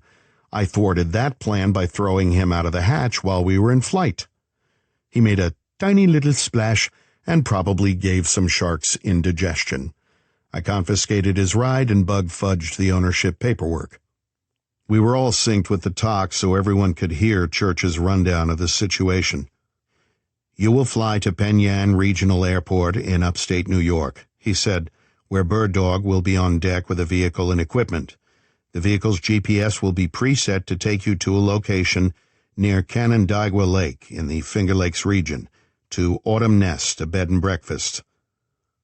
And why do I want to go take my team of highly trained special operators to a romantic B&B in the Finger Lakes district? I mean, we're pretty close, but ignoring that, Church said, "Autumn Nest is a cover and is manned by 2 agents who used to work for the DMS and now work for a joint international bioweapons research group known as CERKET. That is SERKET, named for the Egyptian goddess of healing venomous stings and bites." "Never heard of it. No reason you should have, Colonel. Until now, that is. CERKET oversees a number of containment facilities around the globe, all of them well hidden and on a need-to-know basis. None of your previous cases has involved any of those facilities." "And now I do need to know because they have some kind of mad scientist lab under the bed and breakfast?"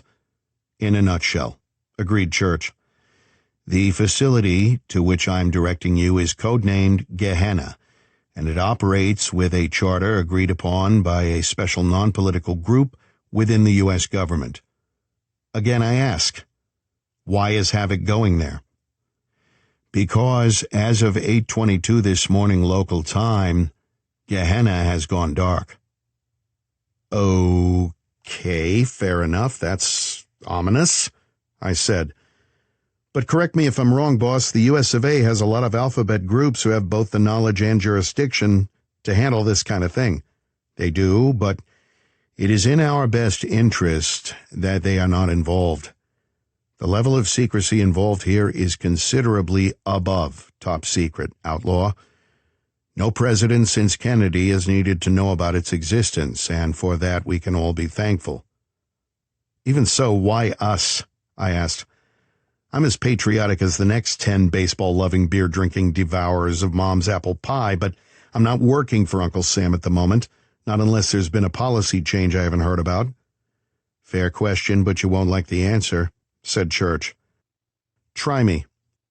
Gehenna was set up to serve several key functions, foremost among those are various kinds of forensic biological research projects in which the corpses of persons infected by exotic bioweapons are kept. Designer weapons of the kind the DMS and other groups have encountered, but which cannot be safely studied at ordinary laboratories for a number of reasons. Primarily, the secret nature of bioweapons developed for and or by criminal or terrorist organizations requires more safeguards. Just the knowledge that certain disease forms have been able to be mutated for special purposes makes them targets of theft. "Sure," I said. "Everyone wants to copy their homework from Frankenstein's notebooks." "Precisely." "Coming up on it," said Remy. "I heard," said Church. "Once you're in the air, activate the orb so Doc Holliday and I can give you that full briefing." "Copy that," I said. Chapter 35. Offices of Fox 5 Atlanta, 1551 Briarcliff Road, Northeast, Atlanta, Georgia. The call came in overnight and left on the voicemail. An assistant producer listened to it over her morning coffee. "I am calling on behalf of the Sons of Fuentes, the militant arm of the Juarez cartel. I will not give my name. That does not matter. What matters is that we will no longer be persecuted by the bloated pig that is the United States of America. You have seen what we did in Atlanta. Do not believe that we will stop there. America must bleed. America must burn. We hold the racer and a lighted match. Withdraw all of your agents from Mexican soil. Abandon all of your border checkpoints. Do this now. Do it to save your own lives. Do this in memory of Vicente Carrillo Fuentes, who was murdered by the CIA. The Sons of Fuentes will never forgive, and we will never forget." The AP listened to the statement, then had her computer printed out so she could read it again without having to navigate the caller's heavy accent. What the hell? She wondered. The typhus story was already fading from a headline to nothing much. There had been no spread, and the authorities another producer had spoken with said that it was believed the fleas carrying the disease were accidentally brought to the country, likely in food shipments or on animals. A dead end. The AP sipped her coffee and thought about it. Then she dropped it in a tray of outgoing interoffice mail for a senior producer to consider for possible follow-up. The senior producer barely glanced at it, then tossed it in the trash. More bullshit, he said. Chapter 36. Montgomery Museum of Fine Arts, 1 Museum Drive, Montgomery, Alabama. She wandered through the exhibit halls apparently without purpose or plan. One of the security guards, Alfred Cummings, watched her with growing interest and mild concern. The visitor was a nervous-looking young woman in her early 20s. She wore jeans and an untucked man's dress shirt that had some dull brown stains on it. Coffee, probably, thought Cummings. The woman's hair was short and uncombed, though that kind of look was still in style. It made the guard wonder if the woman was one of those trendy hipster types. The visitor was white and wore sunglasses, which was odd, given that the lighting for most of the exhibits was discreet. Again, maybe that was part of some attempt at looking cool or stylish. What bothered Cummings, though, was that the woman was sweating. Sure, it was hot outside, but the air conditioning inside the museum was set low. Also, there was a splotchy red rash peeking up from the V of the woman's shirt. It was on her chest and the sides of her neck. Psoriasis? That's what Cummings guessed. When the woman came into the same room for the third time, Cummings decided to approach her. "Can I help you, miss?" The young woman turned to him. What? "I asked if there's anything I can do for you. Is there something in particular you're looking for?" Instead of answering, the woman turned aside to cough. It was a dry cough, but deep, and she moved like she was in pain. That's when the first alarm bell went off for Cummings. There was a new strain of COVID going around. God in heaven, was that what was going on here? "Miss, are you feeling okay? Do you need to sit down?" The coughing fit trailed off, and the woman dragged a forearm across her wet lips. I'm okay, she said. Thanks. She took a moment, straightened, pulled in a deep chestful of air, and exhaled slowly, nodding as she did so. Yes, I'm good. She took a short step toward Cummings and, weirdly, patted him on the arm. All good. I just came in to get cool. Is there a bathroom? Cummings told her where it was and ghosted along behind as the woman went inside. She was in there for 5 minutes, and Cummings was just about to call for a female docent to go in and check on her when the woman came out. Her face was flushed and her shirt front spattered with water, as if she'd vigorously washed her face. But the shirt was tucked in, and she'd combed her hair. Much better, she said, spotting Cummings. Thanks. The woman sketched a salute and headed for the door. Cummings watched her go, but then a busload of teenagers from a local school began pushing in through the doors, and the strange young woman vanished from his thoughts. He did not think about her at all, until the following afternoon, when the ER doctor was yelling at him to provide details of any kind as to where he'd been, who he had been with, and other questions. By then, Cummings was sinking down and down. By the time the specialist in infectious diseases arrived, Cummings was in a coma.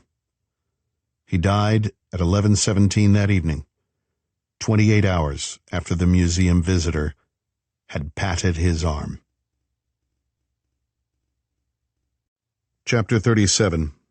Montgomery Museum of Fine Arts, 1 Museum Drive, Montgomery, Alabama. David White had his bulky, ape-faced driver stop in front of the museum. White hopped out, caught up to the new Typhoid Mary, and without touching her, guided her to the gray panel van. "Where are we going?" asked the woman. "Somewhere quiet, Mary," he said. As she entered the van, the woman paused for just a moment, looking at the heavy plastic sheeting. "What's all this for?" she asked. Instead of answering her, White shot her in the back of the head with his silenced .22. Typhoid Mary, whose real name was Andrea Alessio, never saw the gun. She did not feel a flicker of pain. She merely ended. He looked at her body for a moment, wincing a bit in disgust as her collapsing muscular control made her bowels release. He tossed the gun into the back, closed the van, went around to the passenger side, and climbed in. The driver with the gorilloid face handed him a blister pack of sugar-free gum. White took it and popped out 2 of the peppermint pieces and put them in his mouth. The mint aroma was strong, though he could still smell the faintness of fecal matter. Neither spoke as the van drove away. Chapter 38. AL.com. While our jet was climbing into the wild blue yonder, the news services and internet were losing their goddamn minds. I was following several stories on my MindReader laptop. I saw the articles about the Fuentes group, or someone pretending to be them, taking credit for a biological attack in Atlanta. Other groups, all small fringe groups in Central and South America, vying to say it was them.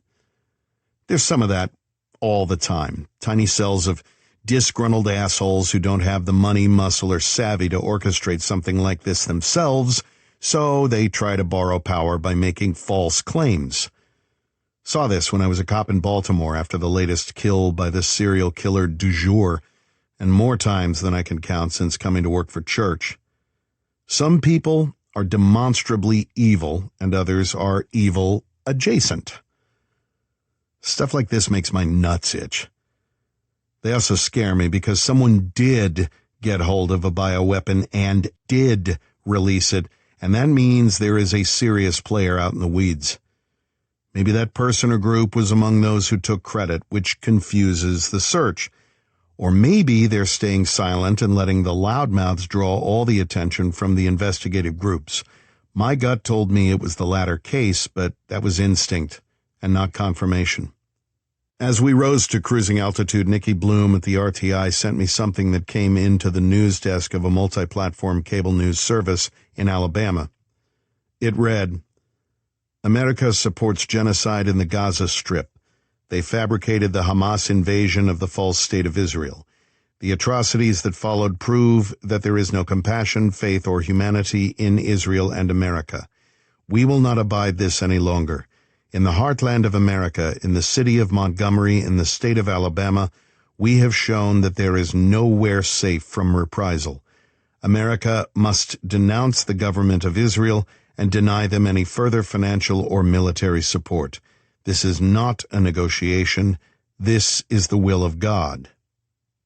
The note was unsigned, but Nikki used MindReader to determine that the email originated in Qatar. The message blew up on the net and social media, and everyone at the RTI started sweating bullets. 2 biological weapon incidents, 2 different pathogens, and, strangest of all, 2 completely different groups taking credit. A cartel sympathizer and now a militant group in the Middle East. What the actual fuck? I could feel every part of me, all the way down to my molecules, bracing for what else was going to happen. Interlude 14. The Mansion. Undisclosed location 6 weeks ago. "My dear girl," said Mr. October, "I think I have something you may find both entertaining and a challenge." Mary was at her usual spot on the floor in front of the fireplace. There was no fire, and the ashes looked cold and dreary. Her modified Haruspex computer sat on a plump decorative pillow, and Mary had been working through some new code for Vault Breaker. She looked up slowly, her face a study in comprehensive disinterest. "Oh," she said in an utterly flat voice. "Goody, what is it? An updated copy of the White Militia Screed?" "Ha, hardly," laughed October. He was dressed in god-awful checked golf trousers and a polo, and the outfit was so bad that Mary decided not to comment because it was very low-hanging fruit. "Then what is it?" she asked. "Come and see," he suggested, and walked back to the foyer and out to the front of the house. Mary gave a low, long sigh, stood up, smoothed her jeans, and tugged her disturbed T-shirt down, then followed. Parked outside was a late-model white Ford F-250 with several crates filling the bed. At October's invitation, Mary came and peered over the side at them. The driver was using a pinch bar to pry off the lid. When it came free, he took it and stepped back. October told him to go get some coffee inside. When they were alone, Mary watched as October pulled away handfuls of plastic packing straw to reveal 3 metal devices of a kind unknown to her. Each was shaped like the tip of a retro science fiction missile, with a conical cap that reminded her of the funnel hat the Tin Man wore in The Wizard of Oz, but with no finger ring. October bent down and carefully unscrewed the cap and handed it to her. She was surprised by its weight and upon examination saw that it wasn't metal, but a kind of plastic coated with silver metallic paint. With the cap, or she supposed nose cone, removed, she saw that the upper shaft was ringed by 10 clear plastic cylinders filled with a golden liquid. "What is all this?" "It's called a gorgon," explained October. "A new kind of warhead developed by Marco Russo, the Italian software genius. You've heard of him, yes? Good. He designed it, and it was constructed by a special team working for the late and much-lamented Jason Adelot." Mary brightened. "Whoa, wait. Is this the Shiva delivery weapon?" "The very same. Those cylinders are separate warheads with the fungal bioweapon in a preservative suspension." She ran her fingers over them very lightly, then glanced at him. "For what? Is this what we're going to deploy on Firefall?" Yes and no," he said. "Ideally, I'd like to add something nasty, but not too nasty, to the contents. Maybe MERS. Do you remember?" "Don't be a dope," she snapped. "Middle Eastern Respiratory Syndrome. You said they have a lot of it at Gehenna. It's on our shopping list." "Indeed it is." She studied the cylinders. "Should be easy enough once we have the MERS samples." "Ah," said October. "Getting the pathogen is one thing, and we should be ready to hit Gehenna in a month or maybe a bit more. That isn't what concerns me. These warheads are controlled by what I'm told is a master chip. I assume you know what that is." "Sure. A chip loaded with security software to prevent tampering." "Right again. We can't dismantle or tamper with the warheads, nor access the contents without them blowing up in our faces. At this range, the blast would be fatal, and even if it didn't kill you, it would give you a superdose of Shiva, and you'd go quite mad for a very long time." "Madder," she said, and they both laughed at that. Then she bent and studied what she could see of the mechanism. "It's supposed to be unbreakable, or I suppose unhackable," said October. "Bitch, please," she said. It was the first time in months that Miss Mary looked genuinely happy. Chapter 39. Doubletree by Hilton Hotel, 1000 Eastport Plaza Drive, Collinsville, Illinois. It was a convention of mid-level cybersecurity experts, 300 of them. They were a chatty lot and tended to start conversations with anyone handy about their computer and social media safety policies. Gil Foner, the day shift assistant bar manager, had listened to hours of it and was pretty sure that being run over by a slow bulldozer would be very much more pleasant. He was not actually at the point where he wanted to go into the back and start doing shots of Drano Max gel, but it was tempting. The waitress on shift kept throwing him increasingly desperate glances. In a rare moment of quiet, when both were in the back cleaning glasses, she said, I swear to the Lord, baby Jesus, that if one more of them asks me how often I change my password, I'm going to start putting X-Lax in their food. After that guy from Des Moines kept leaning over to accidentally press his shoulder against your boobs, I'm surprised you didn't accidentally spill his martini in his lap, said Gil. Fanny, the waitress, sighed. I almost did, but it's a big order and I need the tips. But I did give him the look, so he knows that I know. And if he doesn't leave a tip significantly north of 20%, I'll be serving spitters the rest of the day. What is it about conventioneers that turn ordinary people into raging assholes? Wondered Gil. I mean, it's not like they can blame being drunk. Oh, hell no, Fanny agreed. They come in like that. And the jackass who was leaning against my chest has a wedding ring on. He didn't even have the self-respect or empathy to take it off like his buddies all did. Gil shrugged.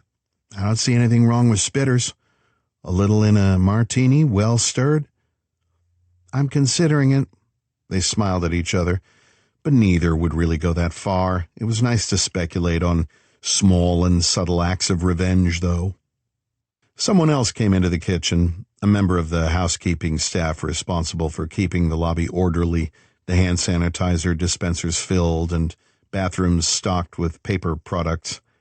She was a new hire, which is why she was that low on the staff pecking order, but she did not seem to mind. Hey, she said. Hey, said Gil. It's Mary, right, not Maria? Yes, Mary. And you're Gil and Fanny.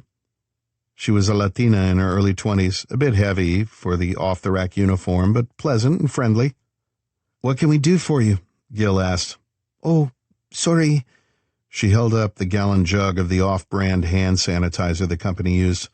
Just making the rounds. Gil nodded and gestured to the dispensers in the back. There was one near the prep sink and another by the kitchen door.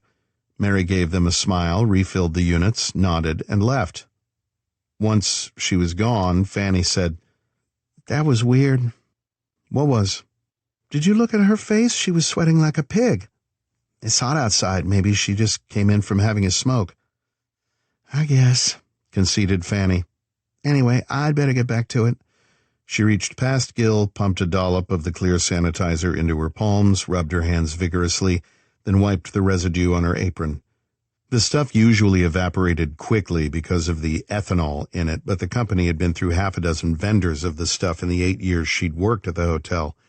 She gave it almost no thought as she picked up a plate of appetizers and headed out to deliver them to the cybersecurity conventioneers.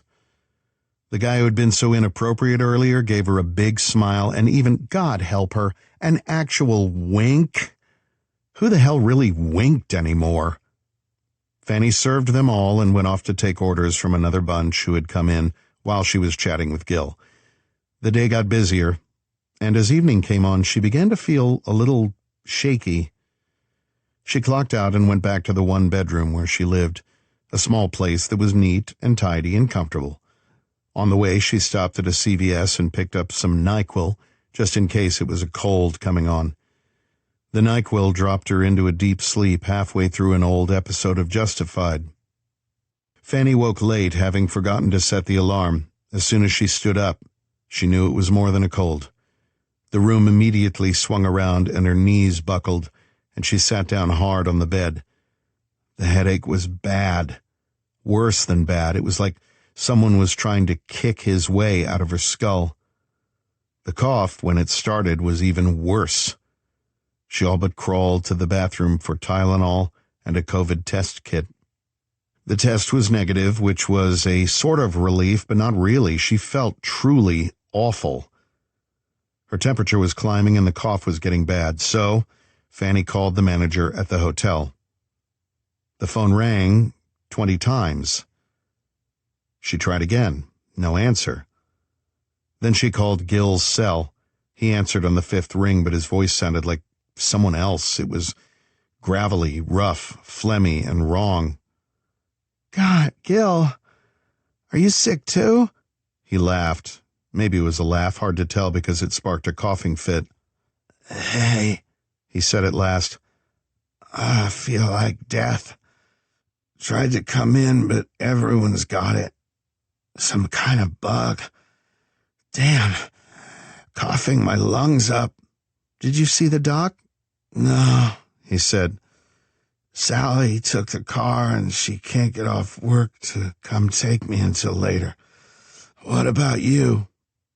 I tried to call in, but nobody's answering at the desk. Weird. Gil was silent for a moment. No one picked up. No. I tried twice. I'll send a text message to Connie. She's on morning shift. She listened to Gil coughing, and then she was coughing. The shivers started then, and they were bad. Gil, she said. I'm scared. Can you drive? He asked. I guess. Go to urgent care. I mean, right now. This isn't right. Call me once you know something. I will, she promised. She showered, which helped a little, then dressed and drove to the urgent care in Collinsville. A nurse met her at the door.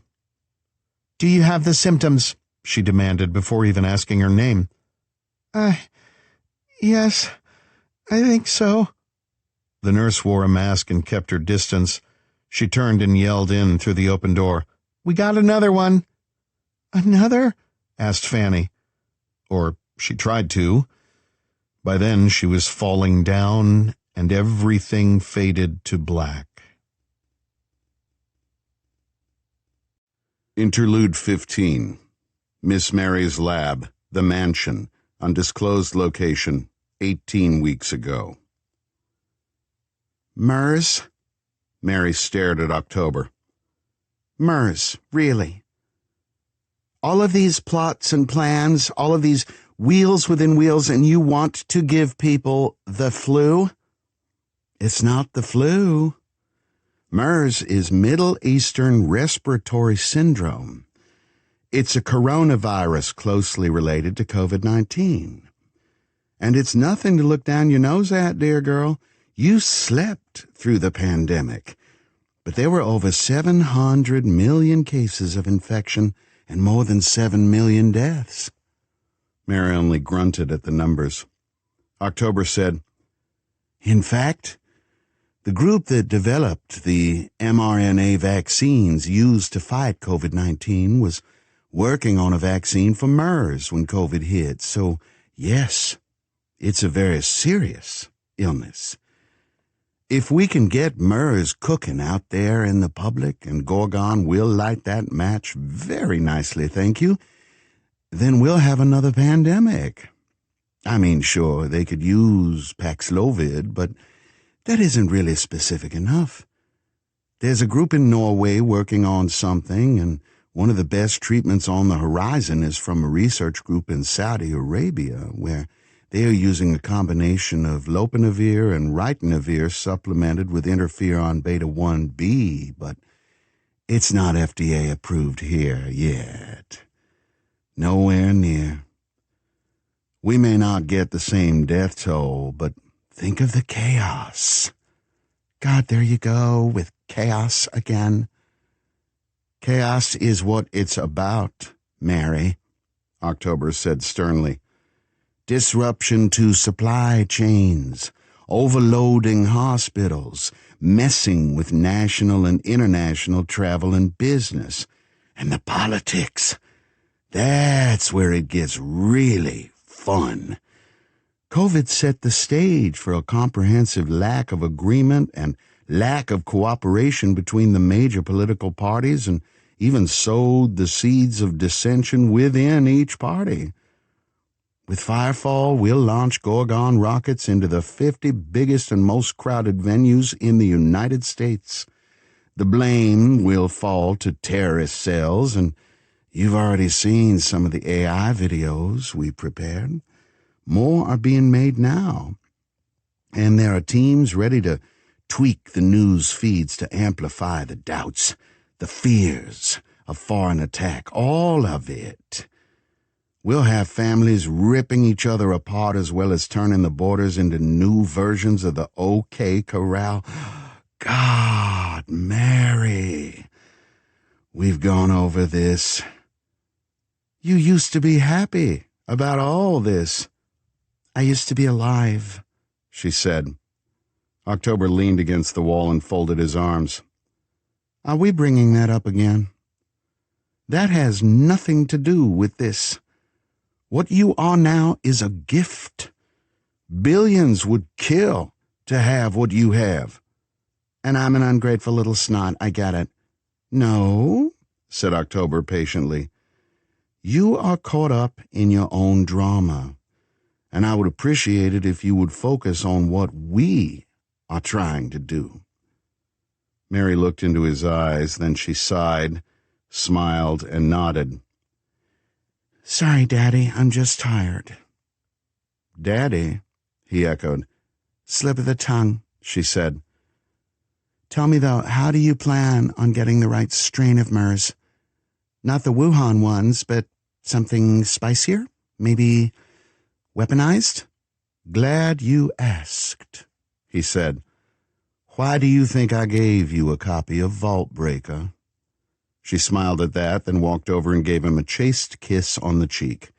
Then she walked up the stairs and out of her lab. October stayed where he was, ignoring the questioning looks of the scientists and lab techs.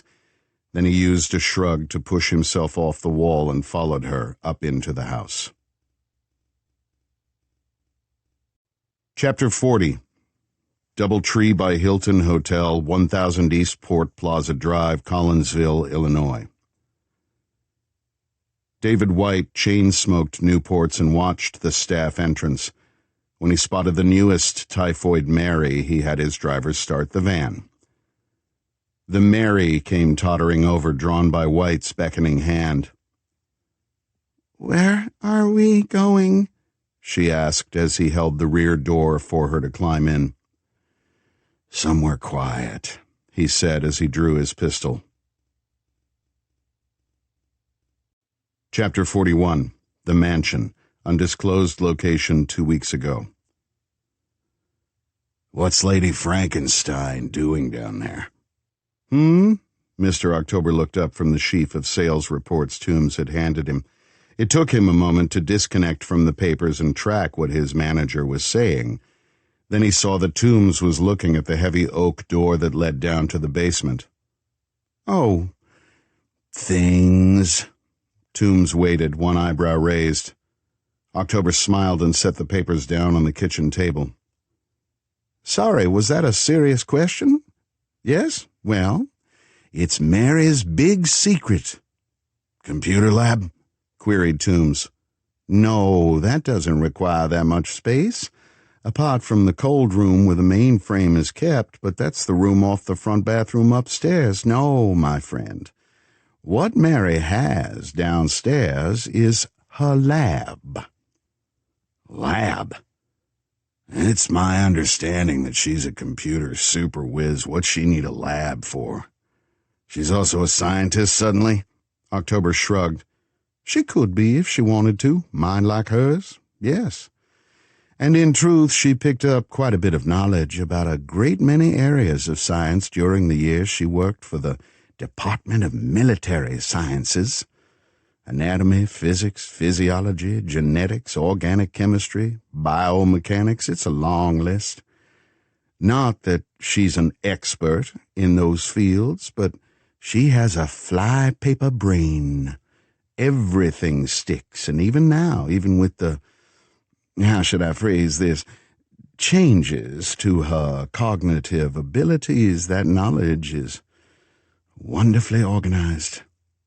Toombs said, But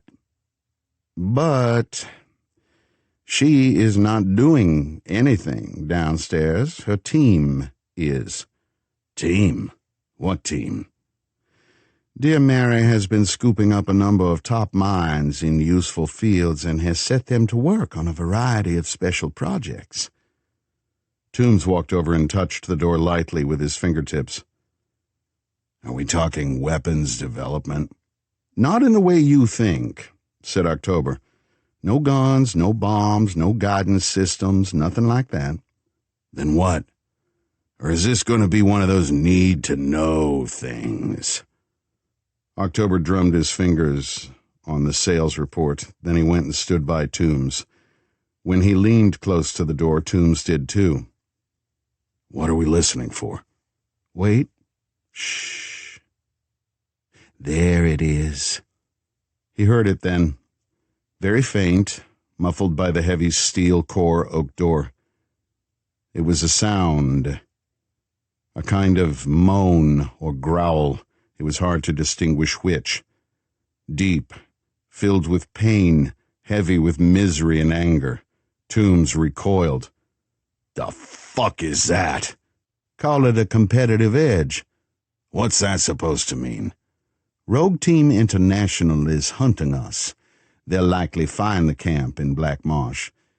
My sources tell me that the prisoners from the trailer camp have been moved to a secure facility that certain people in Homeland have in the past shared with Mr. Church. That means they will be encouraged to cooperate. They know about the bonuses for silence, though, countered Toombs. They know we have an army of lawyers. What is that to someone like Saint-Germain? He's not above using drugs, coercion, and other methods to facilitate open conversations. No, Mr. Toombs. They'll eventually locate the Black Marsh camp and likely the depot in Upper Black Eddy and the holding pens near here. Toombs mouthed the words holding pens, but saved his questions for later. October drifted off point too easily as it was. And if they do? He asked. That idiot running the Black Marsh camp has a constant hard-on for a real firefight. He has the manpower, the weapons, and the fortifications to take on an army. If he gets hit, he can hold off any field team long enough to get word to us and we can be in the wind. I mean, it's not like he knows our address all the way out here. Not my point, said October. This house has its own defenses. No. What Mary is cooking up downstairs will be shipped to the camps and other facilities later today. Are we talking berserkers? In a way, said October. He cocked his head. How much do you know about what the Jacoby twins were doing at their lab on Dogfish Cay? You mean the Dragon Factory? Not much. That's where the berserkers were first developed. I know that much, and some kind of weird-ass designer animals. As I recall, they did some kind of DNA stuff to turn regular test animals into convincing fakes of shit like unicorns and dragons. In a nutshell, yes, said October, nodding his approval. But the Jacobys had a lot of other surprises. The living specimens were killed, of course. However, their bodies were transported to a facility called Site 44. That's where you got Mary from, said Toombs. It was. Her, 4 berserkers, and a lot of other very useful samples. Tons of research. Enough raw materials and hard data that when Mary asked to set up her own lab and production floor, I said yes. She's been at it for nearly 2 years, and, well, let's just say that if anyone does attack us here, we can open a door at the end of a tunnel that runs from the basement to the woods. We can release the hounds, so to speak. Toombs backed away from the door. Does that disturb you, my friend? Asked his employer. Of course it does, for fuck's sake, Toombs fired back. This is... Words failed him, and he shook his head. He rattled the doorknob and beat the side of his fist once on the door. It was as solid as a fortress. When he turned back to October, he caught just the smallest swirl of colors in the man's eyes. When October blinked, his eyes were entirely normal. but the world no longer was. Chapter 42. Chicago Tribune, Tribune Tower, 435 North Michigan Avenue, Chicago, Illinois.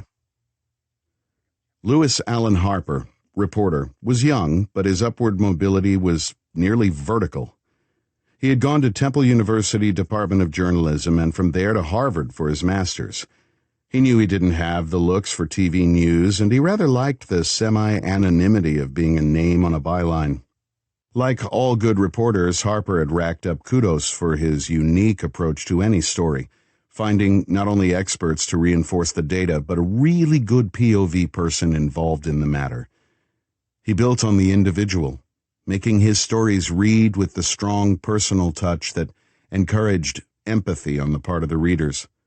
He was a natural mimic when it came to voice, tone, and phrasing, and he often put more words into the source's mouth, and better phrasing, than was there in the interview. No one ever complained because his verbiage made the source look smart, insightful, and aware. When Harper took a call from a friend of his in Homeland Security, he thought it was going to be something to do with the story he had been building about the rise of militia groups throughout the region. It wasn't. "Lou," said Diego Vasquez, "have you been following the ricin thing in Montgomery?" "I'm aware of it," said Harper, "but my editor put Huck Foster on it. He handles all the terrorism stuff, and the crackpots." "Well, maybe this isn't a crackpot thing." "What, Montgomery? Some chick spreads a poison around a museum and fucking Hamas takes credit? Come on, D, that's bullshit and we both know it." "Whatever it is, Lou, it's not bullshit," said Diego. "We got another one. Hotel in Collinsville." "Another what? More of that ricin stuff?" "No, this is different. And you'd better hold on to your seat." Lou laughed. "Sure, hit me." "Plague." "What?" "Yersinia pestis, bubonic plague, the Black Death, call it what you want." "You're shitting me." "I shit thee not, brother," insisted Diego. "A hotel maid at the Doubletree in Collinsville must have been covered in fleas. They bit some other staff members and a few guests." "Wait, slow down. I thought it took days for something like that to show up. For symptoms, I mean. That's one of the things that has everyone freaked. It is usually 3 to 7 days, sometimes shorter, but rarely. And this was like 12 hours from exposure to symptoms presenting. The people who were bit started getting headaches at around 8 hours, but by 12 they had full-blown flu-like symptoms, vomiting, swollen and painful lymph nodes nearest the bite sites, skin discoloration. Wait, here's the proper term. Acral necrosis kicked in by hour 15. By the time it took local hospitals to realize what they were dealing with, 3 of the infected had already died. Harper stared at the wall, seeing nothing. "Jesus Christ," he said. "I owe you like 5 favors, Lou," said Diego. "No one has this story yet, so I'm giving this to you. And there's one more thing, but you can't print this part yet. It's not public, and they'll know it came from me or someone in my office, but I want you to be ready to submit your story once this goes public. Ready? I'm going to read it. I can't risk putting any of this into an email or voicemail. You dig?" "Yes, I do," said Harper as he opened his laptop and pulled up a blank Word document. "Tell me." "This is from a note found in the maid's locker. Mary Oliveira. She's gone. Local police and our boys are doing a coordinated search for her. Looks like the name is phony, so is the address she gave. All we have are a photo and fingerprints, some DNA from a hairbrush in her locker, but this is the note, translated from Spanish." "Go," said Harper. "My mother and 2 little brothers fled Mexico because of poverty and the constant danger from the cartels. America is supposed to be the land of freedom, the land of opportunity. There is that statue that calls to people like me, people like my family. The statue says, 'Give me your tired, your poor, your huddled masses yearning to breathe free, the wretched refuse of your teeming shore. Send these, the homeless, tempest-tossed to me. I lift my lamp beside the golden door.' And yet when we come, we are beaten and arrested, sexually abused, put in cages, humiliated, denied the basic human rights. My mother and brothers died on American soil trying to be free, to be accepted as human beings worthy of compassion. Instead, their bodies were shipped home for burial without even a note of apology. So much for America being a shining light. Like so many people, I cannot sit quietly and let hurt and harm come to those I love. And so, I, and many like me, will continue to cross your borders, not to find sanctuary, but to punish all Americans for their cruelty. You will need to buy many shovels to bury all of the American dead. Do not expect people like me to weep for them, for none of you have wept for us." "God damn," said Harper. "I wanted to share this with you, to give you a scoop. But promise me one thing. If I can. I know how you can frame a story so that people understand what's at stake. You were good at that even when we were in school together. Maybe there's some way you can, I don't know, maybe flavor it so that people don't rush down to the border to start killing Mexicans." Harper promised he would do his best. When the call was over, he reread what he'd written. A dozen approaches to writing the piece occurred to him, though not one of them would keep from pouring gasoline onto a fire. This was going to break big and break bad. "God help us," he said.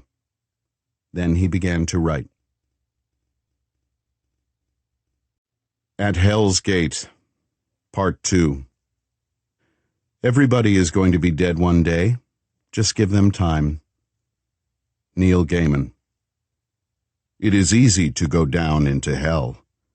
Night and day the gates of dark death stand wide, but to climb back again, to retrace one's steps to the upper air, there's the rub, the task. Virgil. Chapter 43.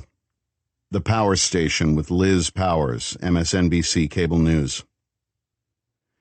Scott Wilson called to tell me that the Orb conference was going to be delayed for a bit because Church was on calls related to the bioweapons releases. "What's the nature of the call, though?" I asked. "He'll tell you," said Wilson, then hung up.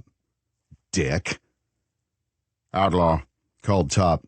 "You should be watching this." He had the news on the main view screen on the jet, so I swiveled my chair to watch.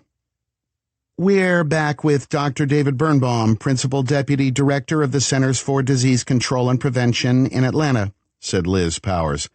She was a mid-40s woman with thick black hair parted in the middle and carmine earrings that matched her lipstick and the small flowers on her blouse. "Dr. Birnbaum, what can you tell us about the biological attacks that have taken the lives of so many Americans over the last week? Are these natural mutations, or are they, as many believe, genetically engineered bioweapons?" Birnbaum, 60-something with a precisely trimmed beard and half-glasses that perched on the end of his nose, nodded soberly.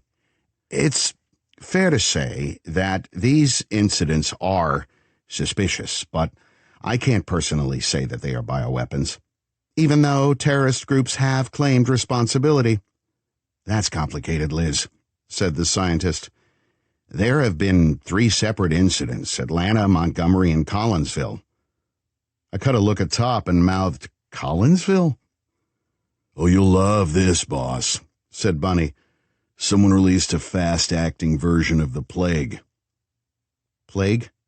"Yep, our old friend Yersinia pestis. Keep watching." I watched. "Each case, a different infectious agent or poison was used," continued Dr. Birnbaum. "Typhus, ricin, and Yersinia pestis. Admittedly, the versions of each that we've seen, particularly the typhus and plague, are new variations. Both were dependent on insects, what we call vectors, to deliver the diseases, and yet each case is unique. The fleas in Atlanta are different from those in Collinsville, and the ricin incident in Montgomery is a poison that doesn't require insect vectors. And yet terrorist groups have taken credit. Have they? In the Atlanta case, it is a previously unknown splinter group that is possibly tied to Hamas, possibly tied to the war in the Gaza Strip. For Montgomery, it was a cartel group, again, an unknown splinter group that took credit, and the plague in Collinsville was claimed by a woman who said she was seeking revenge for the deaths of her mother and younger brothers. There is no connection in terms of the biological threat, the targets, and the people ostensibly taking credit. All three were strikes against America, though, insisted Powers. That is the connective tissue, surely. Dr. Birnbaum said, well, so it appears. But we don't know if any of the claims are legitimate. He paused, then added, it might even be a copycat. How so? Well, a lot of people around the world, individuals, groups, even nations, are on record as hating America. When one group took credit, another group, seeing the outrage in the news, might have used that as a window of opportunity to air their own grievances. If that's the case, I fear we might see more such attacks. Oh, ouch, said Bunny. Shit, agreed Top. What Birnbaum said was exactly the wrong thing to say. Unscripted, indelicate, and easily misunderstood. Social media influencers pulled parts of his comments and used them like Molotov cocktails to set the internet ablaze. We watched in real time as everyone with a device and a social media account went absolutely apeshit.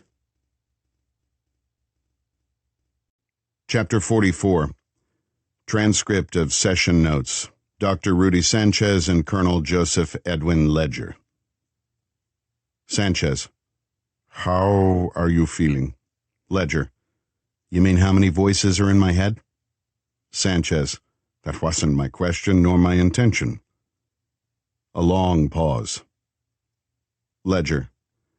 Yeah, okay. Sorry, Rude. It's just everyone is asking about the darkness, asking if it's back, if it's driving the car. Sanchez. We have spent many sessions unpacking that, Joe. Ledger. No shit. Sanchez. But it's not the reason we are having this session. Ledger. Then what? Sanchez. Jerusalem. Ashdod. The Cave 13 case. Ledger. Shit. Sanchez. And before you ask, because I know you will ask, I'm not singling you out. I am conducting a series of interviews with every member of RTI who was there, particularly everyone exposed to the Shiva and Godzero ergot bioweapon variants. Ledger. Yeah, okay. Shit. Sanchez. When we spoke directly after the event, while you were still in the hospital, you mentioned that you had visions of various kinds, mostly unpleasant ones. You said you heard your father speak to you, and you said that Jason Adelot told you things that he could not possibly know. Ledger. I was out of my head. That was all hallucinations. Sanchez. I would like to explore elements of that. Ledger. Why bother? Sanchez. Because there are things that are left unresolved. Another long pause. Sanchez. Joe? Sure you're willing to have this discussion with me? Ledger. Do I have a choice? Sanchez. You always have a choice. Ledger. You say that, brother, but what I hear is that I can choose not to talk about it, and you can choose to have church bench me. Sanchez. We both know that mental health is a component in any assessment of combat readiness. Ledger. And I went crazy once already. Crazy-er, I mean. You cleared me for the old DMS when you, more than anyone, knew that I had a head full of bees. Sanchez. You were able to effectively function, and function at a higher-than-average level with all three of those aspects working in harmony. Ledger. Still makes me a nut job. And you were okay with me going to work for church. Sanchez. Joe, you have never quite understood my reasoning about that. At another time, I would be delighted to explain it point by point, but Ledger. Yeah, but it's me on the couch, I get it. Sanchez, you're also deflecting. Ledger. Is it working? Sanchez, not very well. Ledger. Crap. Sanchez, there are 3 specific things I want to discuss. The first of which is your statement that during the 10th Legion attack on the safe house in Jerusalem, you heard your father's voice giving you a warning that saved your life. Ledger. Yes. Sanchez, you still hold to that? Ledger. Yes. And before you write the order for them to put me in 4-point restraints, let's not forget that you're Catholic and you are literally required to believe in ghosts. Sanchez, I'm not criticizing you, Joe, nor am I casting doubt on what you believe you heard. Ledger. That's a squirrely way of putting it. Sanchez, I am a psychiatrist, Joe. We are a rather squirrely lot. Ledger. But sure. Okay. Do I believe my dad's ghost is watching over me? The truth is, I don't know. Because I generally don't believe in ghosts. I know I said I saw the ghosts of my whole family when I was being run by the darkness. I'm not saying that was real. But I heard my dad's voice at the safe house, and it did save my life. That happened. Sanchez, what do you feel about that? Ledger. Christ on a pogo stick, Rude, how am I supposed to feel? My dad was my hero. He stood by me after Helen and I were attacked. He helped me when I found Helen after she killed herself. He was my rock. I don't fool myself by pretending that I've gone through the whole process of grief. Not sure I ever will. So is that PTSD, family edition? Is it me losing more of my shit? Or is the ghost of my father who loved me still lingering around on this side of the light, watching over his last surviving blood relative? Sanchez, no one can answer those questions, Joe. If you believe it's a ghost, then how can anyone prove otherwise?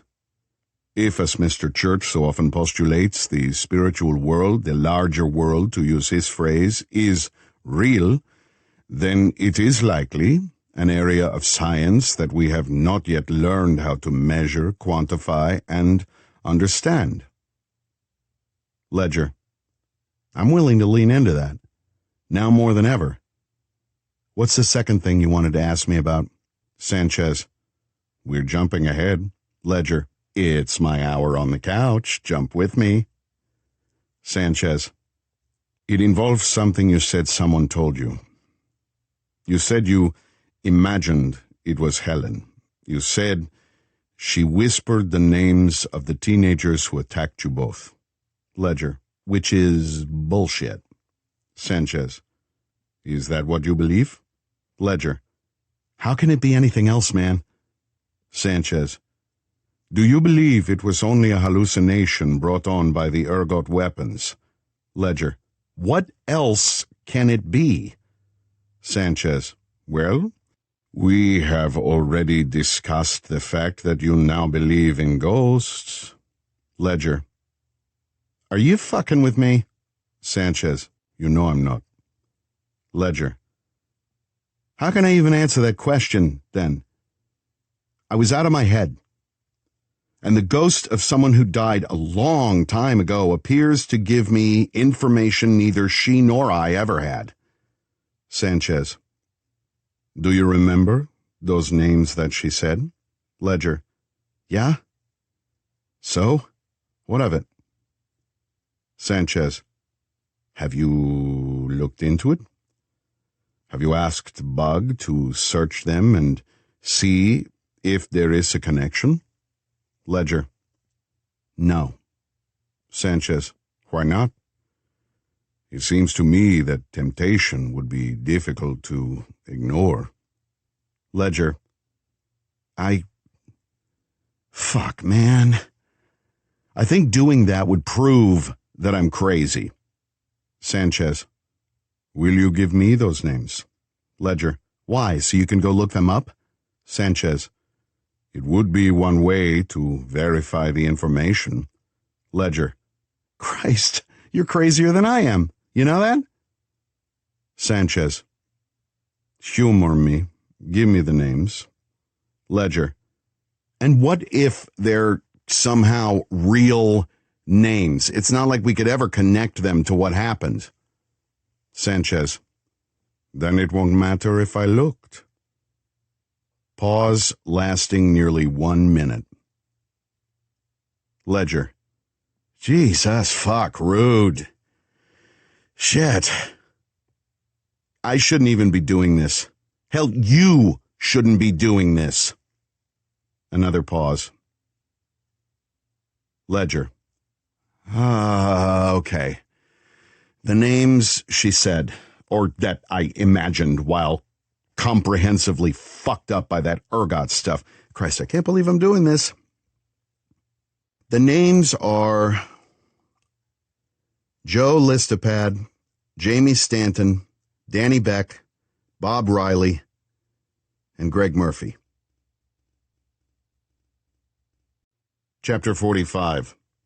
Route I-81 North, near Lacey Spring, Virginia.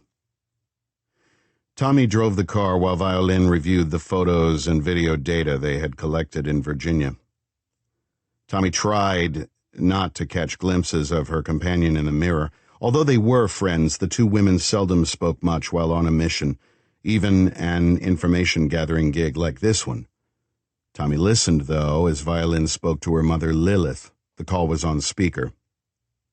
"Make sure you do not lose them," said Lilith. "I won't, Mother.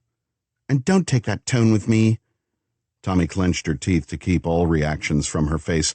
Violin was widely regarded as one of the most dangerous assassins active in the world, and her work with both Arclight and Mr. Church's various organizations was spoken of with awe by other Arclight members. There was no hint of praise or anything approaching it in Lilith's voice. Lilith, the strange woman who had founded the Mothers of the Fallen and its militant arm, Arclight, was rumored to be in love with Church. Tommy found that hard to accept because there seemed to be no passion or compassion in the woman. She was made from cold steel and polar ice. And she treated Violin like a clumsy child, often scolding or upbraiding her, even in front of other Arclight members. It was shocking to hear those derogatory tones used in even so simple a conversation. It made her want to do something, take Violin's hand, pat her shoulder, hug her. But even if she weren't driving, none of those things seemed like they would be welcome, not in that context. "Tommy ran facial recognition on the men at the park and the two who took the children," said Violin, apparently unperturbed. "And do I have to ask," said Lilith with asperity, "or will you go ahead and make a clear and full report?" "Two of the men are in our files," said Violin. "They're part of the larger group involved in the video ring. Joe Ledger and his friend Monk Addison broke up a few months ago. Those two were not on site, and until today, there was no evidence to share with local law enforcement. I passed their information to Baba Yaga, though." Baba Yaga was the code name for one of Arclight's older field agents, and one known for her merciless and appalling interrogation practices. Tommy was able to slit a throat or pull a trigger, but torture was something she did not think she'd ever be comfortable with. "And the others," snapped Lilith. "The two in the car were not in our files, but they both have military backgrounds, as did one of the men at the cabin. All three served in either the Army or Marines. Two have dishonorable discharges, and the other left after 2 tours in Afghanistan. The item of special note, though, is that 2 of them worked for Blue Diamond Security. I will not be surprised if they are now with 10th Legion." There was a silence on the other end of the call. Then Lilith said, "Continue with the pursuit. Gather all information you can." And that was it. The line went dead.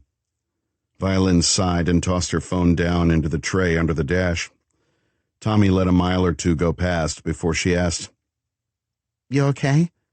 Violin just looked out of the window and shook her head. Another few miles. "That thing with Joe and the other guy, Monk," said Violin. "Gerald Edison known as Monk to everyone. What about it? Was that case tied to this, then?" "Seems so. Joe won't be happy that some of those guys slipped through his fingers." "No," said Violin. "I don't suppose he will." Interlude 16. Miss Mary's lab, the mansion, undisclosed location, 4 weeks ago. Miss Mary had a small private studio behind heavy doors down in the lab. It was tucked under the stairs. Soundproof, snoop-proof, with a lock keyed to her voice print and the fingerprint of her left ring finger. Her computers were in there, and when she needed to work, really dig deep into the software of the Gorgon Master chip, that's where she went. Bose speakers provided such fidelity that Slipknot, Falling in Reverse, Drowning Pool, Korn, Avenged Sevenfold, Five-Fingered Death Punch, Seven Dust, and Stained sounded like they were in the same room. That was her current playlist, built for her for this project. The bass rattled the walls and the guitars beat at her in just exactly the right way. The master chip was beautifully crafted. Russo's sophistication, his ability to adapt existing targeting software and anti-tampering programs was unparalleled. Mary could only think of one person who could crack it, one person apart from her. Bug could do it, but it might even push him to his limits. Despite everything that had ever happened, Mary admired Bug. She liked him. While working for the old DMS, she had flirted with him a few times, but he always seemed immune to her, even as beautiful as she was back then. For a while, she thought he might be gay, or worse, one of those asexual people. Gay she could understand, but a lack of sexual drive made no sense to her. It felt unnatural. Her own hungers ran very, very deep. She wondered what he would be like in bed. He was thin, nerdy, not exactly a stud. Yet his brain was so sexy. Almost as sexy as her own, and she turned herself on several times every day. Mary loved being brilliant. Now, at least. Back in her worker drone days at the DMS, she was often bored by mundane life and mundane people. Now, with her intellect unchained and all of October's money for her to use to buy scientists and toys and whatever else she wanted, Mary could indulge every whim, every need, every desire. She tapped away at the keys, crafting code, getting closer and closer to breaking the Gorgon Master chip. And then what? October wanted this task completed so he could either replace the Shiva in the warheads with MERS, or perhaps with a blend of the two. Potentially lethal, but not necessarily so. A scare tactic, a panic inducer, which she knew would work, for what October wanted. She smiled as she worked, knowing that what October wanted and what she wanted were not at all the same thing. Not even close. Chapter 46. Transcript of Session Notes, Dr. Rudy Sanchez and Harvey Bunny Rabbit. Sanchez. How are you feeling? Bunny. I'm good. Sanchez. Is that true or an offhand remark? Bunny. You know me.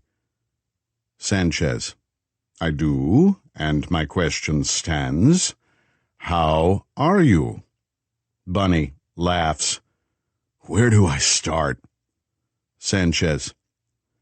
Let's start with what happened in Chad. Bunny. Shit, I knew you were going to bring that up. Sanchez.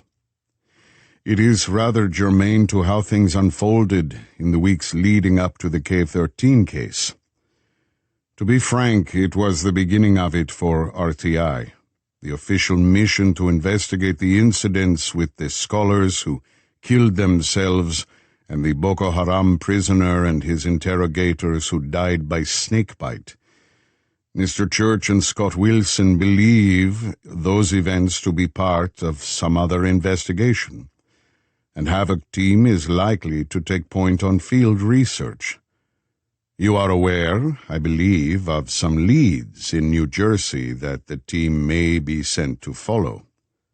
Bunny. Sure. Sanchez. But in Chad, when you entered the basement cells where the teenagers were kept, you had an experience. Bunny. I guess. Sanchez. It was in your report, Bunny. Bunny. And it was a side effect of that ergot shit, Shiva or whatever. Sanchez. Except that there wasn't much of it in the air, according to the data downloaded from the BAM's units. Bunny. There was enough of it. Those kids were freaking out. Sanchez. They were victims of drug therapy and had been injected with a solution containing ergot. You were not, and only one other person has so far admitted to having experienced a hallucination. Bunny. I know. Outlaw thought he heard Grace Cortland. Took him a while to admit it, and I can understand why. When you say shit like that, people look at you funny. They treat you like a mental case. Sanchez. That is perhaps an unfair assessment of how the other members of RTI react to extreme events? Bunny. Maybe. Whatever. But you already know what I saw. Sanchez. Tell me again. Several seconds of vulgarities followed by a very long sigh. Bunny. I thought I saw Lydia holding Brad, and the baby was... Sanchez. Tell me, Bunny. Saying it doesn't make it real. It won't call in bad luck. Bunny. Maybe. And maybe not. Since I signed on with Mr. Church, I've seen some wild shit even without ergot. Sanchez. Tell me anyway. Bunny. Lydia was there, and she was holding Brad, and the baby was... Fuck. He was dead, okay? Does that make you happy? Sanchez. Of course it doesn't. But every time you say it, and then know that it isn't true, is a step toward taking agency over the memory. Bunny. Head shrinking 101. Got it. But listen, Doc. There's nothing more to say.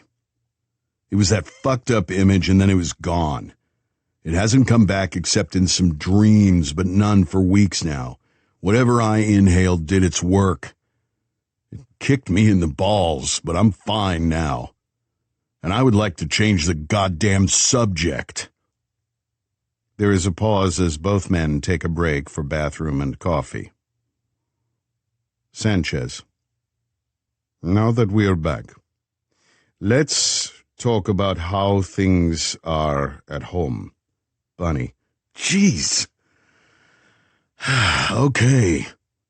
Sanchez. You seem visibly stressed about the subject. Tell me why. Bunny. Well, when Lydia and I got married, it was right out of a storybook, you know? Sanchez. How so? Bunny. Oh, we were all huggy-kissy 24/7, couldn't keep our hands off each other. For the first 6 months, we were we were making love a lot. Every day, sometimes 3-4 times a day. Sanchez. And what changed? Bunny. I don't know how to put it. That all kind of slowed down. Sanchez. There is a documented phenomenon called the honeymoon period. Yeah, I know.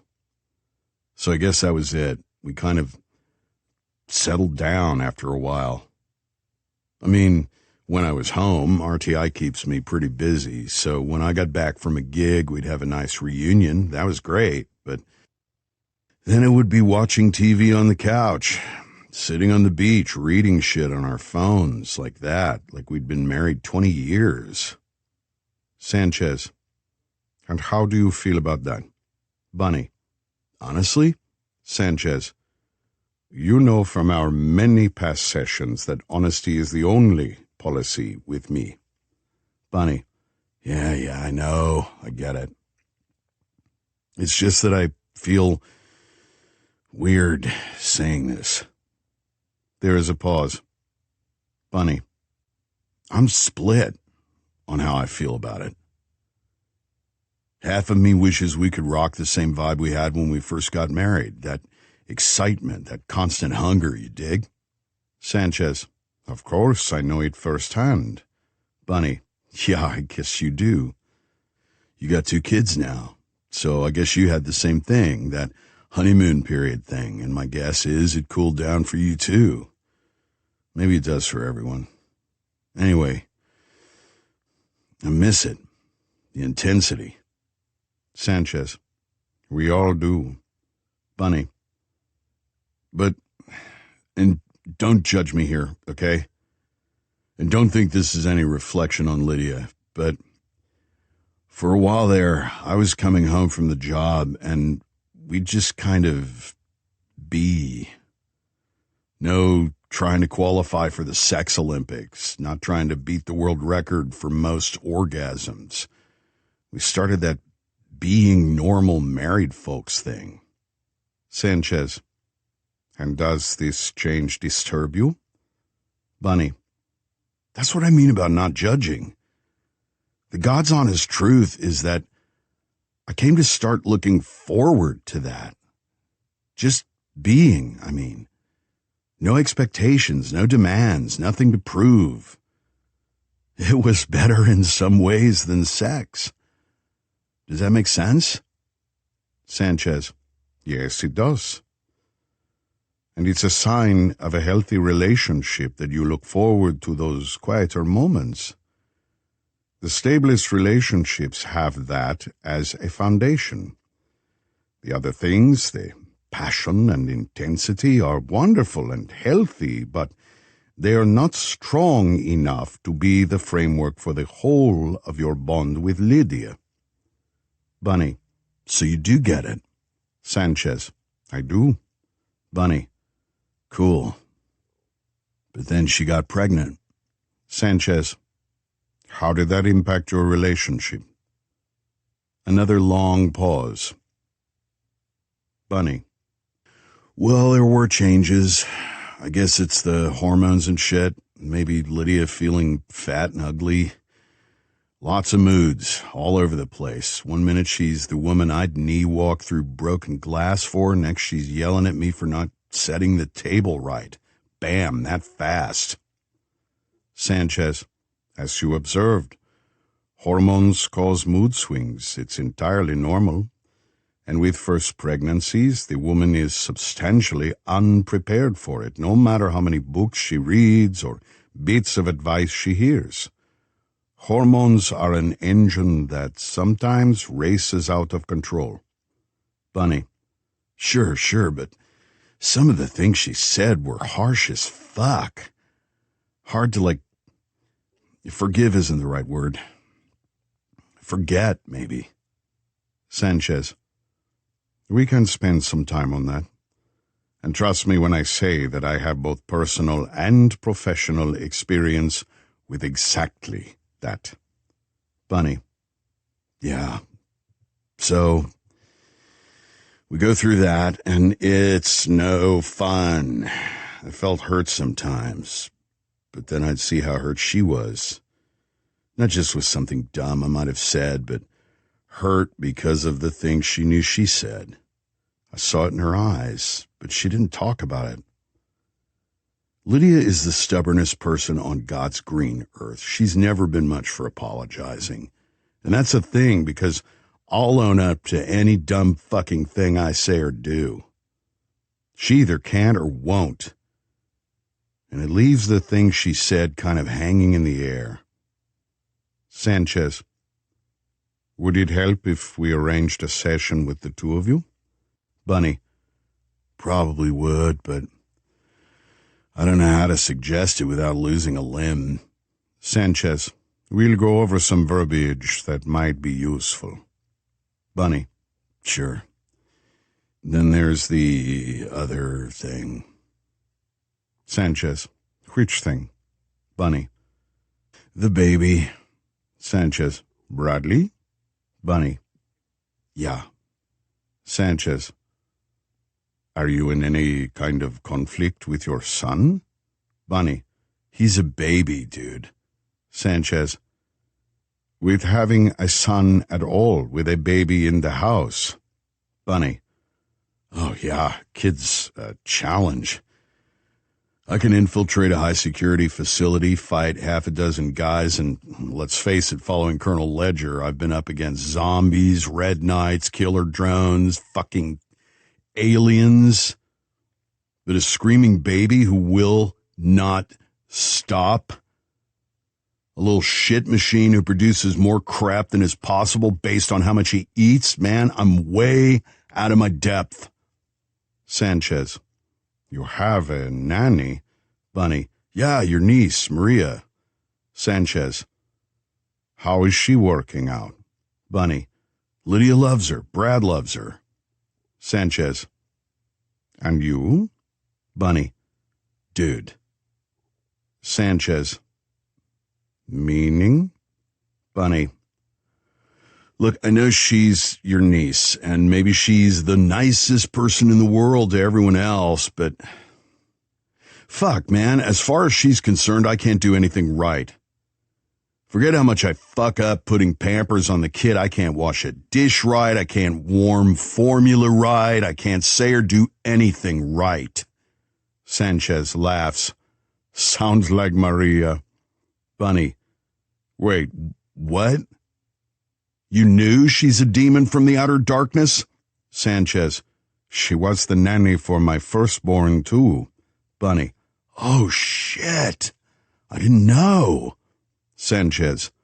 She's not the nanny for our second child. Bunny. And you turfed her over to me, you total motherfucker. Sanchez.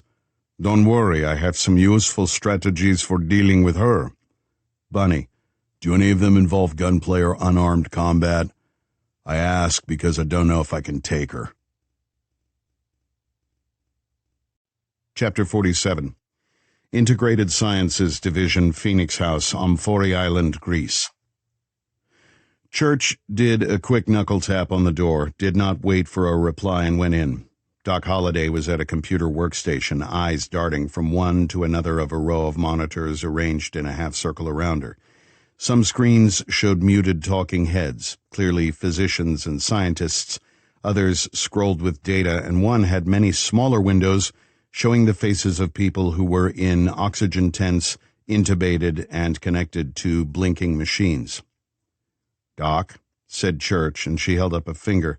He realized that she was on a call and listening to someone in her earbud. Send me everything you have, Barney, she said. All of it. No, I don't care if it's a lot. Send it all. Okay, dollface, thanks. I'll get back to you. She tapped her bud and swiveled her chair toward Church, giving him a quick, wry, up-and-down appraisal. You look like you're having as bad a day as I am. Church frowned. What trouble are you courting? A new RTI matter?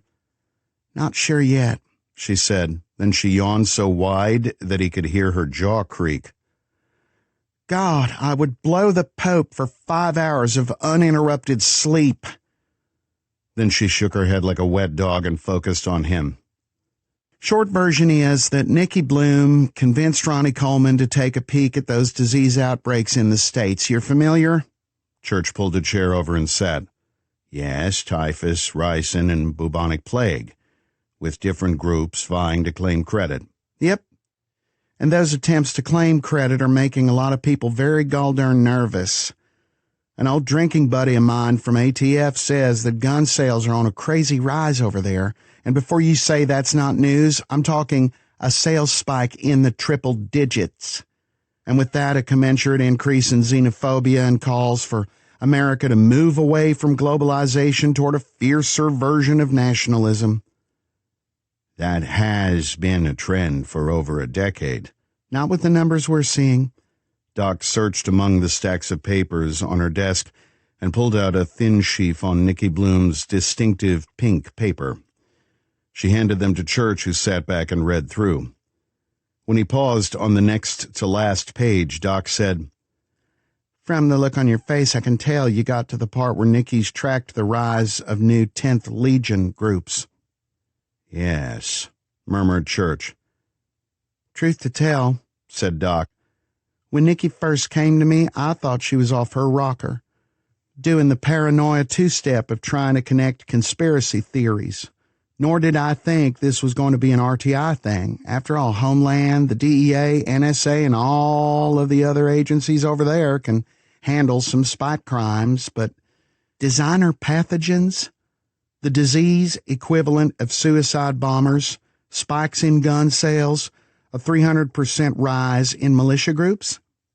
Sounds like this is putting more than a big toe over the line into what Joe Ledger and his boys are already working on. Maybe Bedlam, too."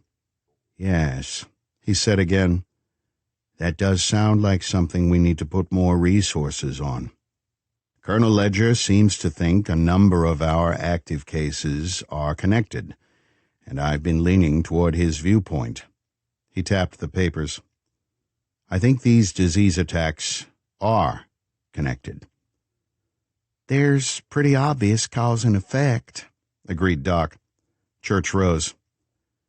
"Thank you, Joan. And pass along word to Coleman and Nikki. Thanks to them and my permission and encouragement to dig deeper." "Do we all get cookies?" "You do." He looked at his watch. "Havoc team should be halfway to Gehenna by now. I have an orb call pending." "May I join you?" "Please do." They hurried out. Interlude 17. The mansion, undisclosed location 3 weeks ago. "Close your eyes and hold out your hand," she said. Mr. October was still dressed for travel and had not even entered the house. Mary met him at the door and blocked his entry. "I'm very tired, dear girl," said October. "I need a drink, a bath, and a meal." She repeated her demand, saying it with slow patience. "Close your eyes and hold out your hand." October sighed and did as he was instructed. Small muscles bunched impatiently at the corners of his jaws. Mary placed something very small and hard on his palm. She said, "Ta-da!" He opened his eyes. On his palm was a small piece of plastic, a half-inch square. It was unmarked and looked unremarkable. October frowned for a moment. Then his eyes went wide and a huge smile blossomed on his face. "Is this? Did you really? Oh, my stars, sweet girl, is this what I think it is?" "You wanted a chip," she said brightly. "You have a chip." He clutched it to his chest, used his other hand to pull her close, and planted a huge, loud kiss on her forehead. "You are the best of the best, my girl," he said, overjoyed. "You are my goddess." Mary, for all her cynicism and damage, smiled like a happy child. Chapter 48. In flight over New York airspace. "Orb call incoming," said the pilot over the intercom. Bunny immediately closed all the window covers and lowered the lights. Top tapped some keys on a wall-mounted pad, and the cabin went pitch dark for a moment, and then thousands of little points of light flared on. It was like standing in deep space, but those lights were really holographic projectors, and the inside of the jet gradually transformed into a conference room. Our own chairs were worked seamlessly into the overall image, with software making adjustments so that no one was seated on anyone else's lap. The holography was so dense it looked totally solid, as was once demonstrated when Bunny tried to set a can of Coke down on the table, only to have it pass through the faux oak and splash all over the floor. We were all used to it now and kept our physical movements to a minimum. Aside from Havoc Team, there were 4 other people in the orb call with us. Church, of course, in one of his exquisitely tailored Italian suits. He was a big, blocky, powerful-looking man who looked 60-ish, but was likely a good deal older than that. Maybe a bit too much older, which had long since sparked all kinds of rumors and speculation around Phoenix House. Next to him was a smaller, thinner, younger man with a medium brown face, intelligent eyes, and a perpetually amused smile. That was Bug, an unparalleled computer geek hired by Church and Aunt Sally when the DMS was formed. He looked 16, but was closer to 30, and behind his charming and friendly face was a magnificent, if eccentric, brain. It is no exaggeration to say that his computer wizardry had saved everyone's life more times than I could count. He wore skinny jeans and a T-shirt with Spike Lee's face on it and the phrase "Magical Negroes" screen-printed across the chest. The woman who sat on his left was Doc Holliday, actual descendant of the OK Corral gunslinger and arguably the smartest person on the planet. Not joking. Rudy told me that her IQ was not measurable by any standard model. Physically, she looked like a 6-foot-tall version of Dolly Parton from back in the Best Little Whorehouse in Texas era. Gorgeous, outrageous, and weird. We all loved, and I'll admit it, feared her. Rounding out the quartet was Dr. Ronald Coleman, a molecular biologist who had a wall full of degrees. He had a fierce black beard, ice-pale eyes, and wore black jeans under a Hawaiian shirt covered in Star Wars spaceships. All of this would make a great company Christmas card from Nerds R Us, or possibly an asylum. It's fair to say that eccentricity was not only common in the RTI, but in its various science teams, it flourished. "Let's get right to it," said Church curtly. "We have been putting together disparate pieces of what we now think are parts of the same puzzle picture." "They must be ending in a Y," muttered Top. Church actually smiled at that. "It has become a pattern lately, but that's the nature of being a reactive organization. Things happen, and groups like ours and a few others, Sigma Force, MHI, Chess Team, and other allies, often have to look for patterns that ordinary law enforcement and intelligence groups can't see in order to assess the scope and plan a response. Or, often, the standard organizations are too mired in conventional thinking to believe that such extreme and isolated incidents could possibly fit into any recognizable shape. "Which is why we exist," said Bug, and everyone nodded. "The case in point here involves a number of our more pressing open investigations," continued Church. "So we're all on the same conversational page. Let me itemize. One item, actually the one that brought us into this earlier this year, involves the apparently inexplicable deaths of CIA agents and their prisoner in Djibouti, who were killed by cobras, and scientists in Jerusalem studying Dead Sea Scrolls who died from bat bites." "Still twists my nuts into the wrong shape," said Bunny under his breath. If Church heard it, he chose to ignore the commentary. "The research into that is being handled by Bug and Yoda," Church said. "Expect a report later." "Are we going somewhere right now to restart that investigation?" I asked. "No," said Church. "It's back burner, relatively speaking." "Copy that." "We are more actively investigating 10th Legion activities around the world in general and in the United States in particular. Something big is coming, and we believe it is this Firefall project that we keep catching mentions of. It's disappointing that Mr. Huberman did not have information on whatever Firefall actually is." He blanked out.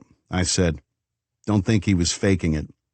Bug said, "Firefall's popped up a few times in net chatter, but then it gets taken down right away. They're hiding it really well, and they have some smart people keeping their eyes on the net. Given the lack of substantial information, we can assume they're using word-of-mouth and eyes-only info rather than sharing critical stuff digitally.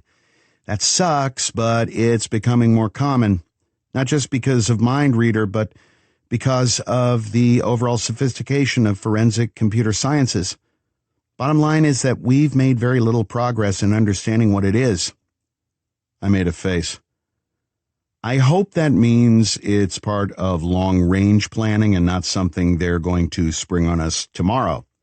"Agreed," said Church. "I've reached out to a number of my contacts in the international intelligence networks. Firefall has popped up here and there, but always in oblique references that tell us nothing. We will keep looking, and of course Nikki Bloom's pattern recognition team has it added to all of their keyword searches, especially in research on 10th Legion, Kuga, and Mr. October. We don't know who he is either," I complained. "Work in progress," said Wilson with more optimism than I think he actually felt. "Nikki has been instrumental in making certain connections," observed Church. "Some of her guesses are just that at this point, but we all know her track record for identifying patterns."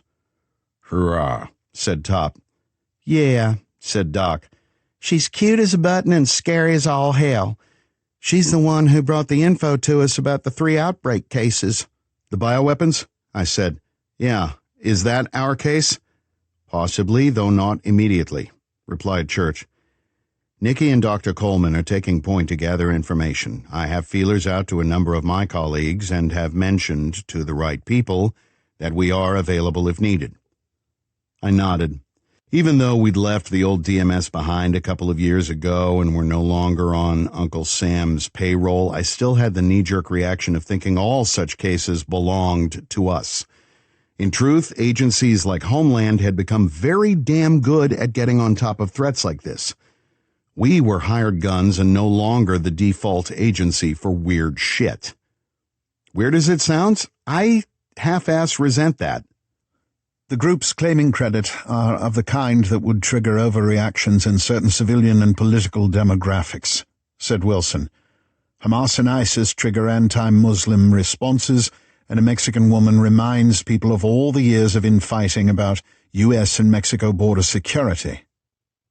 Bunny said, "So someone is doing this to ramp up hatred of non-Christian and non-whites?" "So far, that seems to be the purpose," said Church. "The next link in that chain of supposition is the effect of this increased xenophobia." "Let me guess," I said. "People bombarding their representatives and senators to do something, and while they're waiting for that to happen, those people are going out and buying a shit ton of guns." "As I keep saying," remarked Doc, "he's not just tight buns and washboard abs." I ignored that. "We know who likes to sell guns, starts with a K, and rhymes with Tuga." "And what kind of groups like to play with guns?" asked Top. "I'll take militias for 600, Ken," said Bunny. "If this theory holds water," said Church, "then we need to step up our search for Mr. October and whoever else is running 10th Legion, and, if possible, establish a connection between them and Kuga. It could be client and vendor, or it could be two sides of the same coin." "How do these weaponized diseases fit into that scenario?" I asked. "I mean, I know that when he was running things, Harcourt Bolton had the Rage bioweapon created, but that was an original, a one-off, made from those squids." "Squids?" asked Remy. "I thought Rage was a virus." Coleman fielded that one. So did we at first, but it turned out to be loligo-beta-microseminoprotein. Loligo-beta MSP for short. It's found in the longfin inshore squid, Doryteuthis paeli, a species common in the North Atlantic. Oh, said Remy with a straight face. That's squid. Bell elbowed him. We don't know if the pathogens in question originated in a Cougar lab, said Church. We do know that several of their labs were taken down by Havoc Team and later by Colonel Ledger. That resulted in a moment of utter silence. We all knew what he meant with that last bit. When I was under the control of the darkness, I did a substantial amount of damage to Cougar's science network. Plowing on, Church said, There is another possibility, however, and it's why you are on a fast jet to upstate New York. Oh, said Bunny, I can't wait to hear this. Interlude 18. Miss Mary's lab, the mansion, undisclosed location 3 weeks ago. Miss Mary became obsessed with the Gorgon warhead. She spent whole days just sitting and staring at it or walking around the one that had been brought down to her basement lab. She had her own office down there, and now her door was closed and the blinds drawn. The song Down with the Sickness was playing on a continuous loop. Not only the original by Disturbed, but the full range of covers by Vitamin String Quartet, Violet Orlandi, Weir Wolves, Melodica Brothers, Weird Al Yankovic, Jonathan Young, Twinkle Twinkle Little Rock Star, Drusif Stalin's musical endeavors, Beyond the Black, Anthony Vincent, and the lounge lizard Richard Cheese version from the Zack Snyder remake of Dawn of the Dead, over and over, day after day. Mary wore denim shorts and a black halter with pink fringe, and for once her clothes and her body were clean. This level of intense work had worked a transformation on her. Everyone left her alone. Meals were set on a table outside the office, and even Mr. October texted before coming to see her. Except for a few brief outings to Camp Number 18, which was close by, she spent 12 hours a day in with the Gorgon. Much of that time was spent at her desk, hammering away at variations of a piece of software that was gradually taking shape. She typed a series of commands and then sent the latest code to a simulation program she designed based on some of Marco Russo's data that Toombs had been able to recover. Russo was one of those code monkeys who all but created his own language forms, and the material from Toombs was as close to a Rosetta Stone as she could get. It was enough, though. Once Mary understood the slants and twists of Russo's design philosophy, she was able to get into his head, to see things the way he did. It was the same process she and Bug had used when writing the original version of Vault Breaker, and it was somewhere between computer forensics and psychological profiling. She took a party-sized bag of Twizzlers from a drawer and began eating them, one after another, taking many small bites, chewing until the candy was mush, swallowing, starting over again. Obsessive, compulsive, delicious, and calming. Then a green bar appeared in the middle of her screen. She spat the candy into a trash can and leaned forward, reading the message. Simulation successful. 2 words. Mary screamed so loud people came running, but when they opened her door, they saw her sitting there, laughing. Chapter 49. In Flight Over New York Airspace. Doc Holliday took the reins for the next part of the orb call. There are 3 kinds of facilities in which the world's most dangerous bioweapons and their component pathogens are stored, she began. One kind is very much out in the open, and the Centers for Disease Control and Prevention in Atlanta is the clearest example. Everyone knows about the CDC. Everyone knows that they have everything from 10,000 variations of the common cold to recent variants of Ebola there. There are scores of them around the world, and they conduct research on all manner of communicable diseases, with some internal labs studying natural mutations and modified pathogens. Those places are known to both the authorities of each host nation and appear in official budget reports and official oversight. With me, kids?" Remy shrugged. Belle just sat there. "Taking that as a yes," said Doc with a happy smile. "The second kind range from the old biological warfare sites like the one that used to be in Umatilla, Oregon, and Building 470 in Fort Detrick, the Institute of Virus Preparations in the old Soviet Union, Noborito Research Institute run by the Japanese way back when, and scads of others, all officially shut down following the Biological Warfare Convention and subsequent agreements, though since none of us here arrived on the short bus, we know that they were just moved elsewhere and renamed." "Nice," said Remy. "That's where the third kind of facility comes into play," Doc continued. "Every country with a budget has a shop set up to study germ warfare in all its many and varied forms in a more proactive way. We're talking about off-book sites, biohazard R&D black labs, and storage facilities, places where some one-term political stuffed suit in Congress will never hear about them and try to use them as career currency." "Correct," said Church. "These off-book sites are of the kind that even many presidents and prime ministers are unaware of. Places where the level of security is so critical that they are hidden from the political process. Their budgets are funded by deliberate misappropriation of funds and otherwise padded on the book's budget items." "Sure," snorted Bunny. $900 toilet seats, $300 hammers. Doc turned her 1,000-watt smile on him. "Proving once again that you are not just a mile-high stack of pretty beefcake, but actually have a brain." "If these sites are illegal according to American and international law, then why are they being funded at all?" demanded Remy. "Doesn't the world have enough problems?" "There are two answers to that," said Church. "One is the usual official line about doing research on existing or potential bioweapons in order to have response protocols on file. There is some validity to this because, unlike the movies, the response, research, development, mass production, and distribution of either prophylactic methods or disease treatments can take months or years, if in fact such cures are ever found. We saw that with COVID.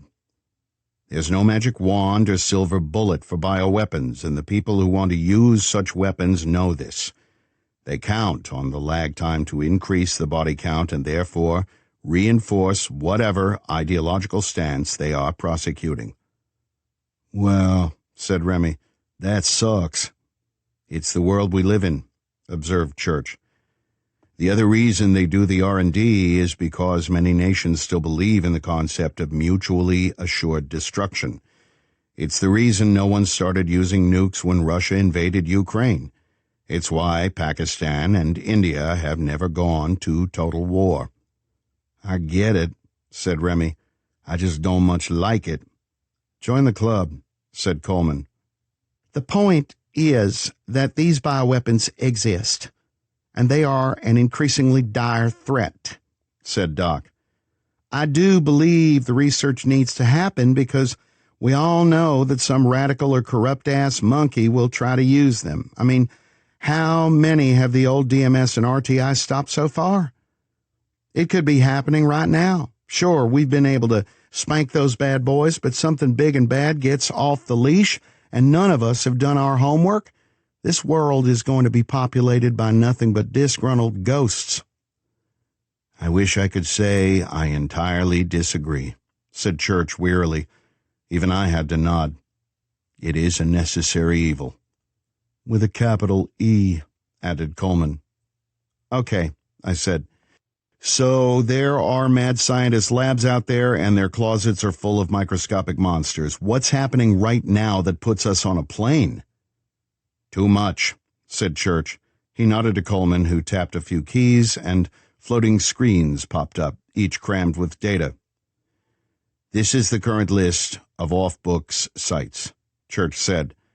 "The sites shown in bold black typeface are those currently believed to be stable and which have reported no recent incidents." It was a long list. Next to about 20 of them was a question mark. Coleman anticipated our response, though. Those are sites we suspect exist but can't confirm. Likely, though. Top gestured to a second, much shorter list with entries in red. They had names ranging from nondescript, like Site 11, Room 73, Site 266, The Barn, Brighton Paper Storage, to some with more dramatic, even lurid nicknames, such as Deep Ice, Inferno, The Vault, Red Door, and others. And those, he asked, they're active off-book sites that we do know about? They are, agreed Church. I expect you recognize a few. Too damn well, said Top. I see that the Vault's on the list, I said. So is Site 44. Those have been shut down, though. I mean, we shut the Vault down. Yeah, said Bunny. That was fun. Dealing with insect super soldiers is why I don't sleep all that good either. Insect super soldiers? Echoed Belle, looking deeply unnerved. Before your time, sister, said Top. Bunny the Colonel and I dealt with that. Remy shook his head, grinning one of those what the actual fuck grins. If I can interrupt for a sec, what's with all these super soldier programs? I've only been with you cats for 8 months, and we took down 3. Coleman fielded that. We're not talking Captain America and the Winter Soldier here. These are programs designed to enhance individual operatives in a variety of ways. It's not always strength and speed. Sometimes it's resistance to bioweapons likely to be employed by their enemies. Sometimes it's PMCs who want to be Superman for a couple of years and then retire rich. Point is, these programs are almost always used by groups that are resource poor. No backing government, no million-man armies, no chance of putting a substantial ground force on the field. Enhancements of one kind or another intended to level that playing field. It's not only bad guys, said Doc.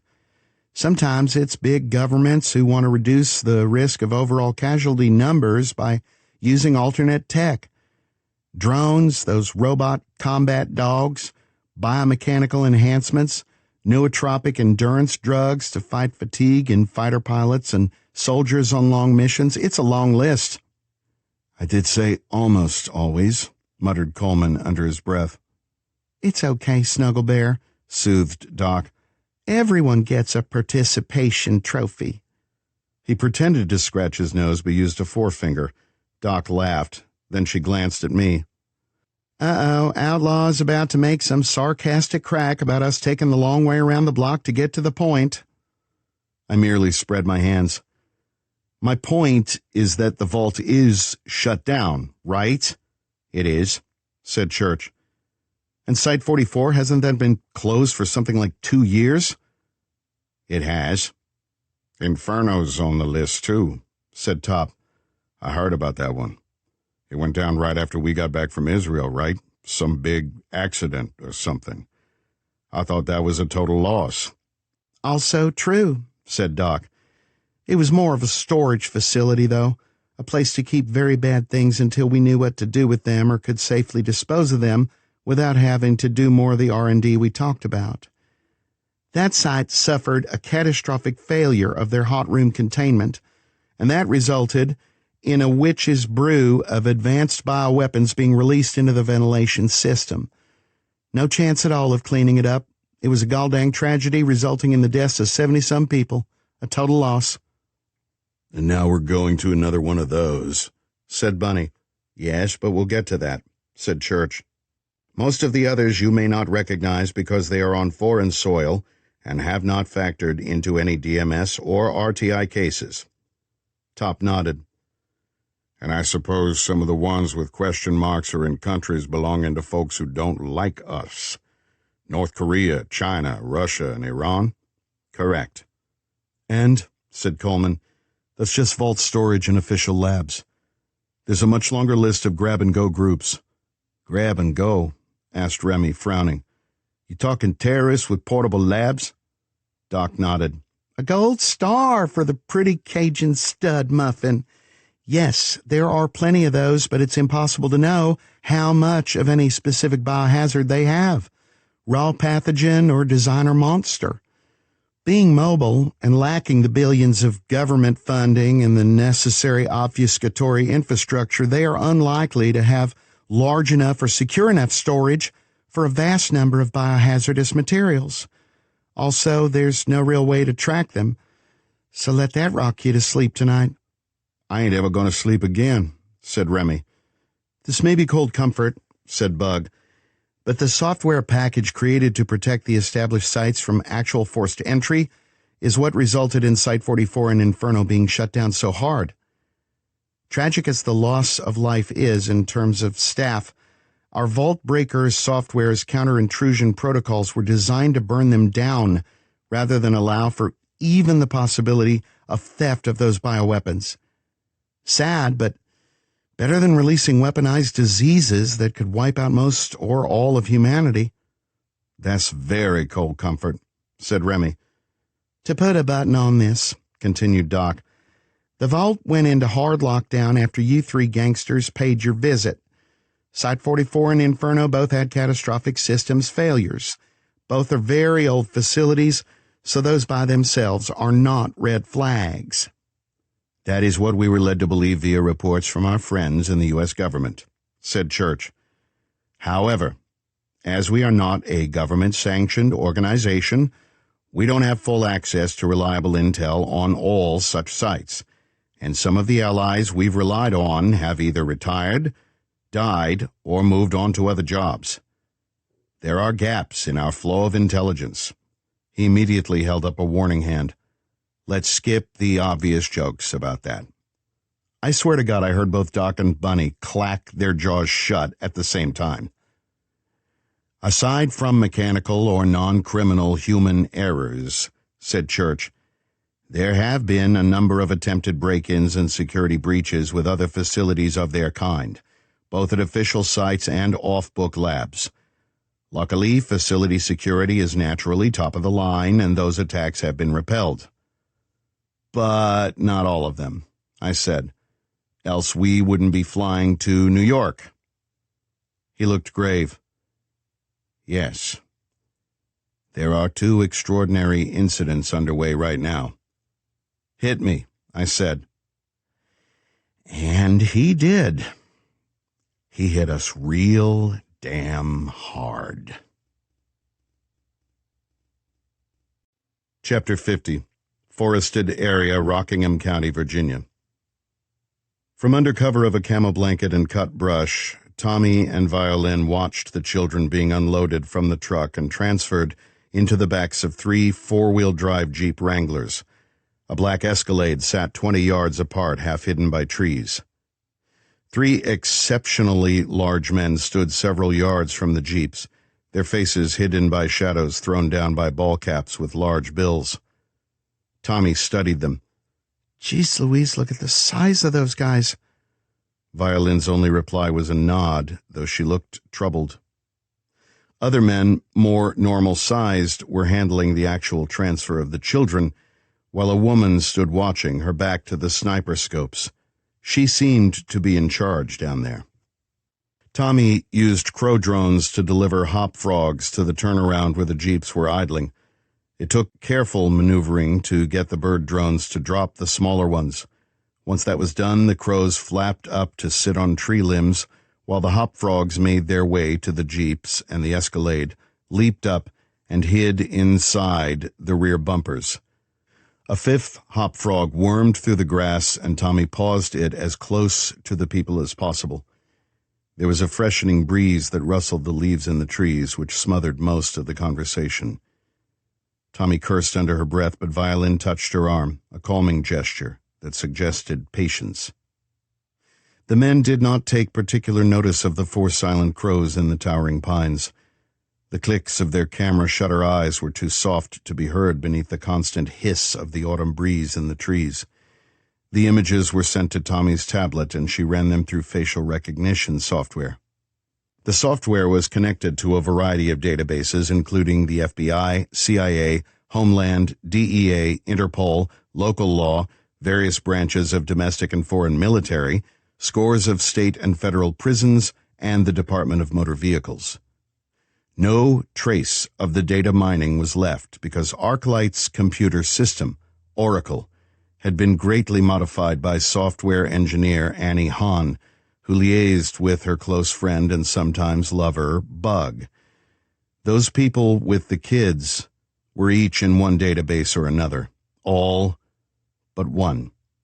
The exception was an Asian woman, a bit taller than medium height, wearing a pink Betty Page-style wig and white plastic sunglasses.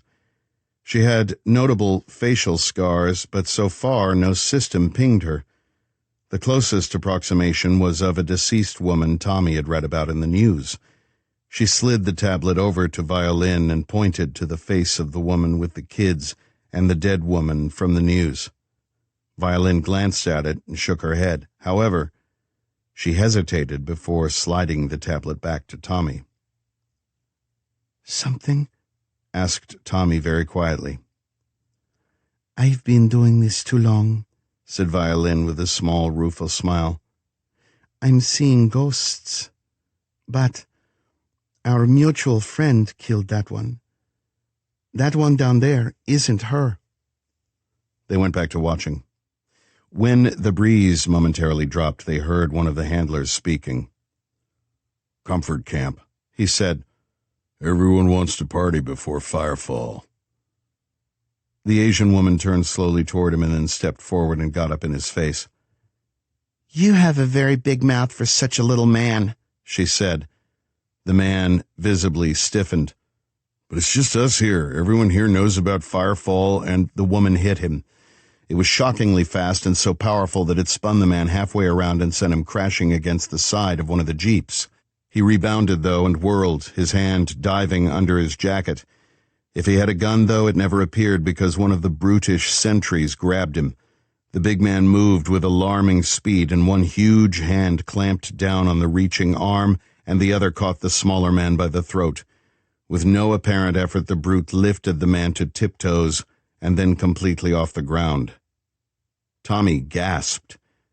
She'd seen that kind of thing in movies, but never in real life, and she marveled at the amount of raw strength required. Her deep knowledge of martial arts tried to insist that it was not possible for anyone to accomplish a one-handed lift of an adult male who had to weigh at least 175. The Asian woman stepped closer and looked up into the man's face, watching with apparent fascination as it went from red to purple. Then she reached inside her own jacket and produced a knife. What she did next was not merely murder, it was abomination. As the giant held the struggling man, she stabbed and slashed and hacked at his chest and groin, then stepped away nimble as a dancer, as a red mass of intestines bulged and then flopped out onto the grass. Inside the jeeps, the children, drugged as they were, began to scream. The other handlers cringed back against their vehicles, staring in utter horror at what the woman was doing. The captured man kept screaming, though his cries were choked to terrible whispers. He screamed longer than Tommy thought possible.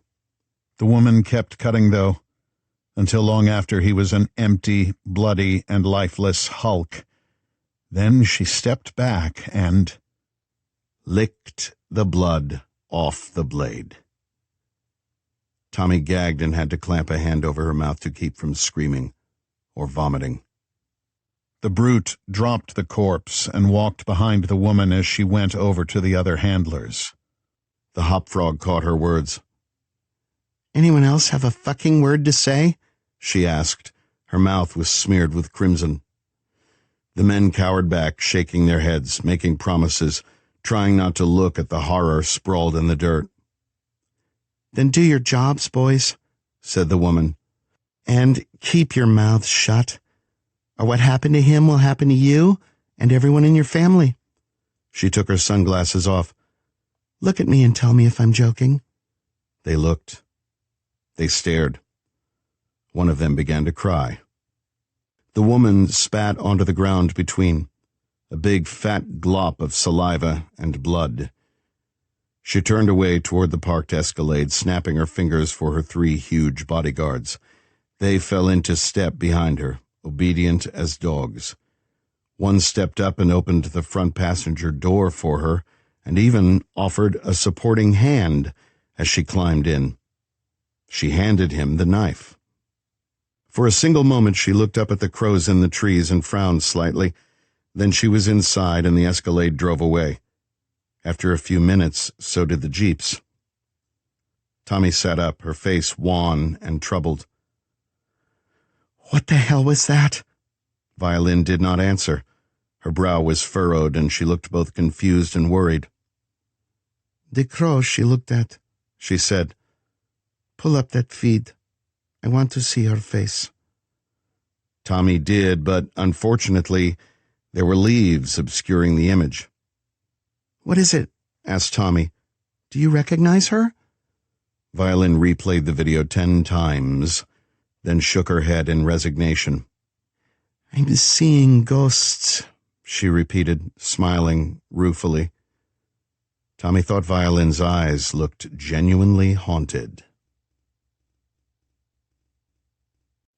Chapter 51. In flight over New York airspace.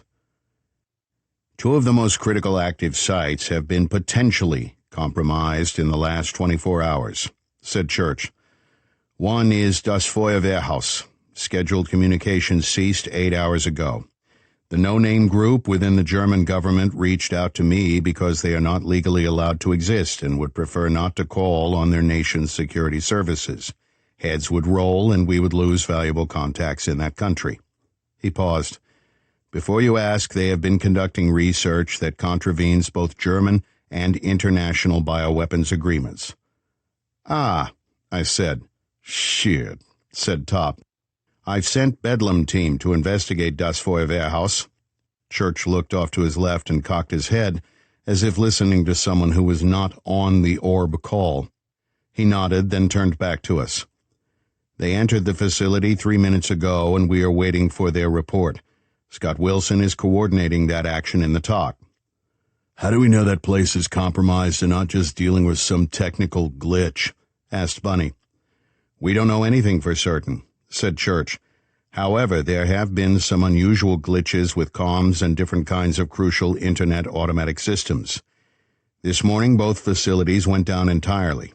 Given the number of redundancies built into such sites, a total comms failure resulting from purely technical errors is virtually impossible. There has to be some deliberate action, either inside or outside, possibly a coordination of outside attackers and an inside mole. Additionally, the bioweapons attacks in the States makes me less inclined to assume this is just a tech glitch. Fair enough, I said. I received a call from Oscar Freund asking that we provide an assist, said Church. Oscar was the son of one of Church's old spy buddies from back in the day. He was a captain in the GSG 9 der Bundespolizei, a police tactical unit of the German Federal Police. Despite the public perception that the GSG 9 focused on hostage situations, kidnapping, terrorism, and similar threats, they had a special unit known as Sturmfest that was modeled along the same lines as the old DMS, thanks to Church's having been an advisor. Why is Sturmfest not already there? I asked. They're more or less as off-book as we are, and they're the home team. The timing is unfortunate, said Church. Freund's entire team is in Taiwan at the moment handling something that cannot be put on hold. He asked for Havoc, but as you are in the States and Leopard's team was available for quick wheels up, I sent Bedlam. I nodded. Leopard was the combat call sign for Major Moon Ji-woo. She was as sharp as hell, and so were her team members. Which leaves us with Gehenna, Church said. No alarms have yet been rung in the American halls of power, mainly because there are only a handful of people in the States who are even aware of it. One of those who does keep an eye on it is a friend of mine, and she reached out right away. Gehenna's nature and location have been kept at this level of secrecy because presidents and members of Congress come and go, and too often they are in the pocket of big pharma and interest groups whose lobbying funding may come from foreign sources. I glanced at my team. No one was smiling. Gehenna is rated as a very secure facility, but like the Vault and Site 44, it's aging out. and the sophistication of thieves often rises faster than governments can respond. Sure, said Top. Installing a lock's a hell of a lot more time-consuming and labor-intensive than picking one. Precisely, said Church. Gehenna has been due for a system-wide upgrade for some time. It needs more than new software. The supercomputer upon which everything relies has become incompatible with advances in security software. That isn't a critical threat, but it is arguably just enough out of date to make it vulnerable to certain kinds of cyber intrusion. And now it's gone dark. Fuck a moose, I said. Doc snorted. Church bit a piece of vanilla wafer. What makes this Gehenna joint so scary? Asked Remy. Or is that a stupid question?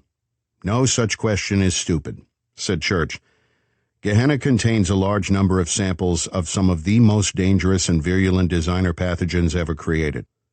We sat with that for a moment. Bunny said, Even if it was ready for an overhaul, boss, it's still got to be a hard nut to crack. Nobody's going to waltz in there with a cold chisel and can of liquid nitrogen. True, it has many layers of security and redundancies on their failsafes. It was designed to be unbreakable. Remy smiled. Sounds to me like a bucket list challenge for a cutting-edge vault breaker. There was a slight pause as the words vault breaker hit Church, Doc, Bug, Top, Bunny, and me harder and in a different way than it did the others. Wait, what did I say? Asked Remy, looking around. Bug took a very long pull on a can of Red Bull. Into the silence, he said, That's what I mentioned earlier. There actually was an ultra-sophisticated computer program once called Vault Breaker. Oh, said Remy. I thought that was just a phrase. Nope, real program, Bug said.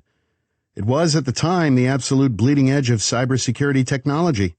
It had several protocols. One was to serve as an advanced counter-espionage program to keep China, Iran, Russia, and North Korea from hacking into our energy grids and shutting them down. The other thing was to attack our own security systems. Sounds insane, I know, but it had a solid basis in logic. Once a new ultra-secure facility was designed, Vault Breaker would be used to try to crack its defenses. Each time it found a hole, the designers of the facility would then be able to address that vulnerability, reset and replay until there were no holes left to find. Smart stuff. Oh, said Remy, I get it.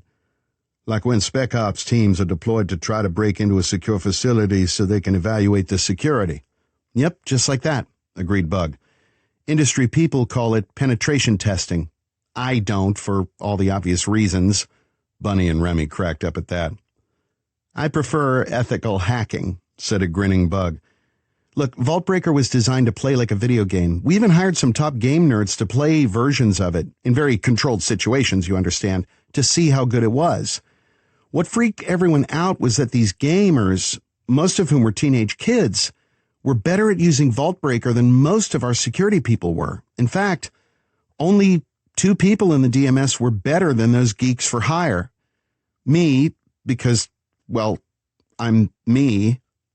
Modesty is your superpower, said Doc. Bug bowed. Who else could beat this Vault Breaker? Asked Bell. The only one who ever did was the woman who co-designed it, said Church. Dr. Artemisia Bliss. She was recruited by Doc Holliday's predecessor, Dr. William Hu. Bug nodded. She wrote the largest chunk of the code and oversaw the gamers we hired to test the security. Sounds like the kind of person we want in on this, said Remy. Where's she now? Very, very dead, said Top. Bad guys took her out? Remy asked. Bunny gave a hard grunt of a laugh. The Colonel put 2 center mass when she was on a high balcony at the Marriott Marquis Hotel in Atlanta. They scraped her off the floor with a spatula, and yeah, she was dead. Okay, ouch, said Remy. The takeaway there, kid, I explained, is that Bliss turned out to be a complete 5-alarm fire of a maniac who wanted to kill the world. Fair to say we drifted as friends. Remy looked around at us all. So, he said slowly in that Louisiana drawl, How far up the dirty bayou does that put us? And do we have a paddle? We are confused and apprehensive, admitted Church, given what's happened with Site 44 in Inferno and now with Gehenna and Das Feuerwehrhaus. We have to assume a larger and more far-reaching program of attack than was earlier apparent. Moreover, whoever has been attacking these facilities appears to be on a par with Artemisia Bliss and Bug. It's not me, said Bug, and there were a few smiles. The list of software designers on that level is understandably very short, said Church. We don't know who is in play here or how they discovered the locations of these facilities. Bell asked, Does this mean someone else has a copy of Voltbreaker? That is the most logical assumption, Church said. It is why Havoc Team is en route to Gehenna. Remy frowned. Maybe I missed something, but y'all are talking like Voltbreaker is still being used. If this Bliss chick helped design it and used it to do crimes, then why is anyone using it at all? Not as simple as that, said Bug. The version of Voltbreaker Bliss worked on is one form, and that's been swapped out with revised software. But Voltbreaker as a concept is still cutting edge. If someone on par with Bliss had the notes, and if they were familiar with the design philosophy, they could adapt it for use. That would create a serious threat. Right, said Remy, still treading water. But she is dead, and Bug's one of us. So why is that making everyone stand on chairs like they're scorpions on the floor? Because Das Feuerwehrhaus, Inferno, and Gehenna, along with the others we mentioned, said Bug, were built using Voltbreaker as a security check. They're the oldest facilities on this level, and it's possible that someone using Voltbreaker could manage a way to beat their security. Even with some routine upgrades and software patches that have been used since Bliss died. You with me? With you, said Remy, nodding. Scared as balls, but with you. I said, and Gehenna's aging mainframe isn't up to the task of fighting back against someone who's maybe as smart as Bliss or who somehow got a copy of Voltbreaker and is somehow using it? Bug waggled a flat hand in the air. Iffy at best. A lot depends on who is using some pirated version of Voltbreaker or has something newer and better. I said, I probably don't want to hear the answer to this, but what exactly do they have at Gehenna? Are we talking weaponized rabies, modified Zika, quick onset Ebola? Yes, said Coleman. All of that, but... He let it trail off as he turned to Doc. I jumped in and glared at our boss. Is this the part I really won't like? Without a doubt, said Church.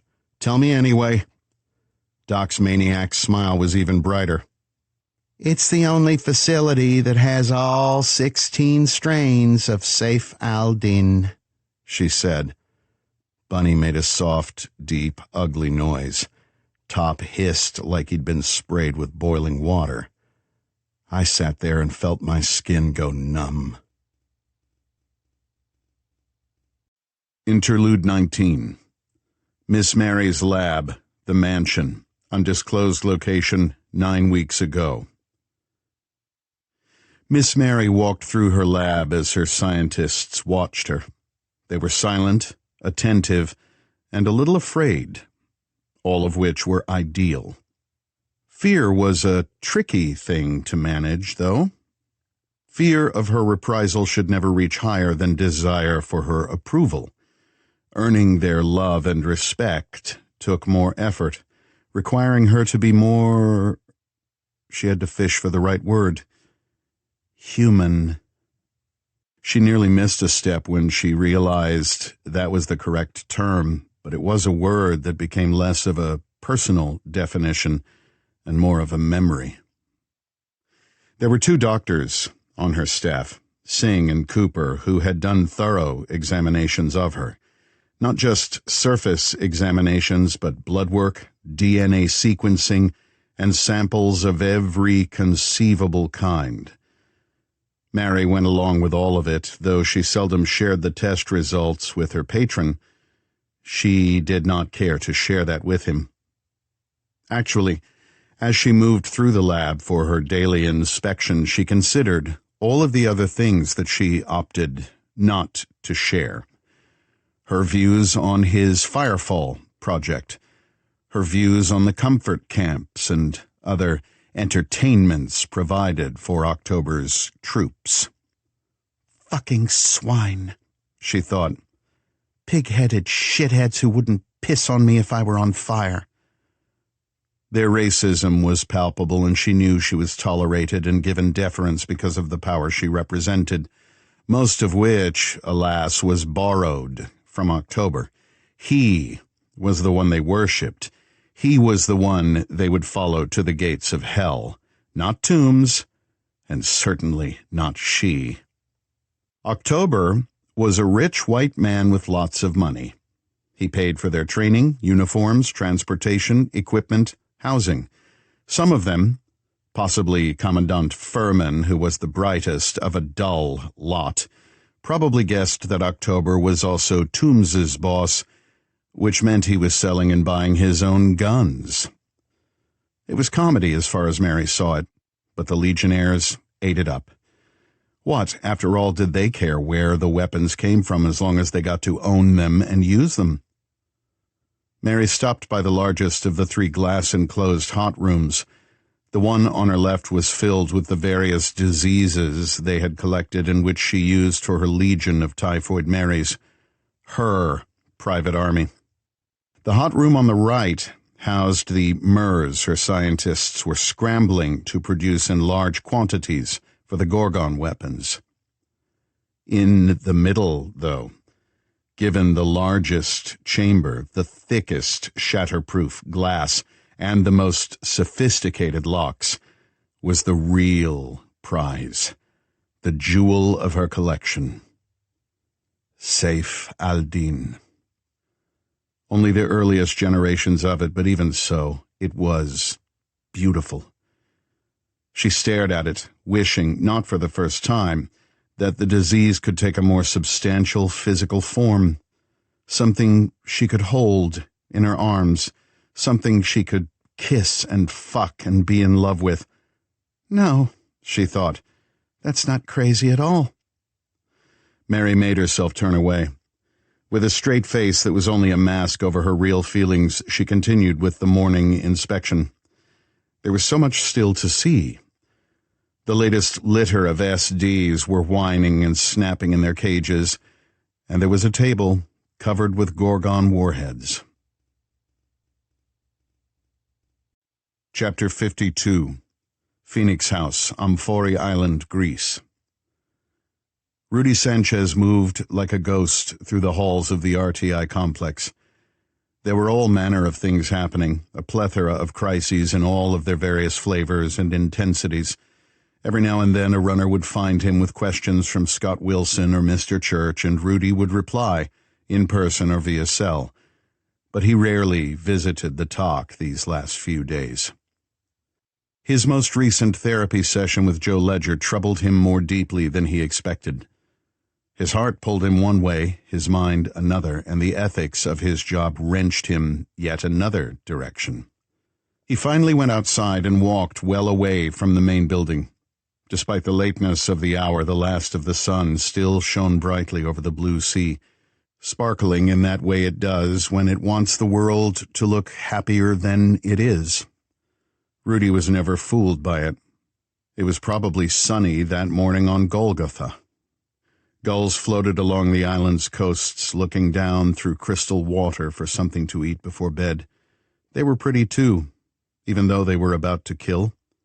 It was the way of the world. Predators and prey, and that depressed Rudy, pushing him beneath the surface of his professional objectivity. When he could not bear it any longer, he sat on a wooden bench with an eastern view, took his cell from his pants pocket, and then stared at it for 10 full minutes. 8 times he began to make the call, 8 times he did not. Until he finally did. She answered on the 5th ring, sounding breathless. "Junie?" he asked. "Am I interrupting anything?" "Oh, just my usual battle with how pizza goes straight to my hips," she said with a laugh. "Was on the treadmill. And before you apologize, I hate the treadmill with a fiery intensity." I feel the same about all of the exercise equipment Circe has bought for me over the years. "Loathsome monsters, aren't they?" Despicable bullies, he said. Junie took a beat, rising to her empathic intuition. "What is it, Rudy? Is something wrong? Is it Joe?" What? Oh, no. It's not anything urgent. She laughed again. "Lead with that next time." Sorry. "But this is about Joe, isn't it?" He did not ask how she knew. She knew. And that was Junie. I need some advice, Junie. Friend to friend. "Of course." It's complicated. "What isn't these days?" Rudy smiled at the ocean waves. True. Yes, he said, this is about Joe. But more to the point, it's about something Joe told me in therapy. A beat. "Is it about the darkness?" No, Rudy assured her. It's not that. It's about Helen," she said abruptly. How? He began, then caught himself. Yes. "It's the names, isn't it?" Now it was Rudy's time to take a moment. He told you? "Yes," she said. "He tells me everything." He told me the other day, said Rudy, right before he left for the States. "Those names," said Junie. Those names. "Did he tell you who told him? And under what circumstances?" she asked. Yes, Jason Adelot told him. "While they were both whacked out of their heads on that psychedelic mushroom thing." Shiva, yes, said Rudy. Or I suppose it was the stronger version, God's arrow. Adelot gave him 5 names. Junie said, "Joe Listopad, Jamie Stanton, Danny Beck, Bob Riley, and Greg Murphy." Yes. "Did you look them up?" asked Junie. Yes. Did you? Yes, she said. "All of them match men who were 17 or 18 and who lived in the same part of Baltimore?" Yes. He took a breath. That alone means nothing. Joe's personal history is a matter of hospital and police records. Someone with Adelot's resources could have dug deep enough to learn about what happened to him and Helen. Adelot could have grabbed the names of any boys of that age and in that area. "Sure," she said. There's no proof that it was them, said Rudy. Joe never knew their names. He never found them in mugshot books. His identikit drawings yielded nothing. "Rudy," said Junie quietly, "you know more about that even than I do. Joe said no one was ever named, sought, or caught." That's right. "Did the police or hospital staff use a rape kit to collect DNA?" He paused. Yes. They collected DNA and ran it. Nothing came of it. "That was 20 years ago," she said. "Makes me wonder if they've ever run that data since." Rudy felt like her words had hollowed him out. He felt old and frail. I have been thinking the same thing, he admitted. But what can I do? Joe spoke to me in confidence, in the privacy of our therapy sessions. It's not like I can go to Mr. Church with this, or Bug, not without Joe's approval. They sat in silence for several long moments. One of the gulls dove down, struck the water like a missile, and rose again with a baby crab wriggling in its beak. Rudy watched the bird fly away to find a private place to kill and feast. "Rudy," said Junie, "I have something to tell you." Do I want to hear it? "You might. Not sure how Joe will feel if I decide to tell him." Are you sure you want to tell me? he asked. "I almost called you 40 times on this." Ah, well. Tell me. "I told What? I told Violin." She, more than Church or anyone at the RTI, understands what it means to be the victim of male hatred and violence. She's Lilith's daughter, born from rape, raised in a breeding camp. She's with Arclight. She's their most aggressive agent. Yes, she is. She also loves Joe. Not in a romantic way, said Junie. Though maybe there's still some of that left over from when they were together. No, what I mean is that she loves who he is and what he is. She understands his damage and how he's spent all this time fighting to stop people like those boys who attacked him and Helen.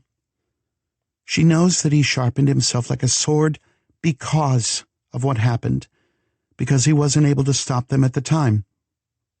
Yes, said Rudy softly. Arclight has its own computer team.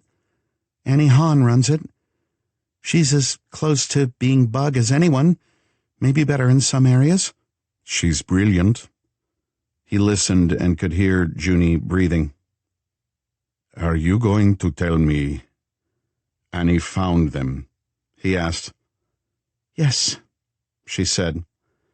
I haven't told Joe or Church or anyone, but yes. And? She obtained the DNA from the Baltimore police. Don't ask me how, because she wouldn't tell me. Rudy, the cops had lifted 5 sets of DNA from Helen, from her body, her clothes. 5 sets. They ran all 5. Rudy braced himself. They match, Rudy. Ay, Dios mío. I haven't told Joe, said Junie. I don't know if I should. Does that make sense? Yes, he said. It does. Explain it to me, please. It has to be Joe's choice, said Rudy. He's had those names for months now. He told me about it in therapy, but he omitted it from his after-action report. I don't think he told Top or Bunny. I know that, Rudy, and that's something I can understand. My question, I guess, is what would Joe do if he found out that they are the 5 who attacked Helen and him? He has to be thinking about it. He may even have used Mind Reader to learn what Annie Hahn found out. What really scares me is what he might do. If he goes after them, what kind of damage would he do to himself? They should all be brought to justice, said Rudy. They all have families. 4 of the 5 of them have kids of their own. Abusers seldom make safe parents, Junie. What about repentance? What about redemption? She asked. You're Catholic. 3 of those 5 men are Catholic. If Joe goes after them, how can he know if he is going after men who may have regretted what they did? Maryland has no statute of limitations for felony sexual crimes, regardless of the age of the victim. They are criminals, and their actions led to Helen's suicide.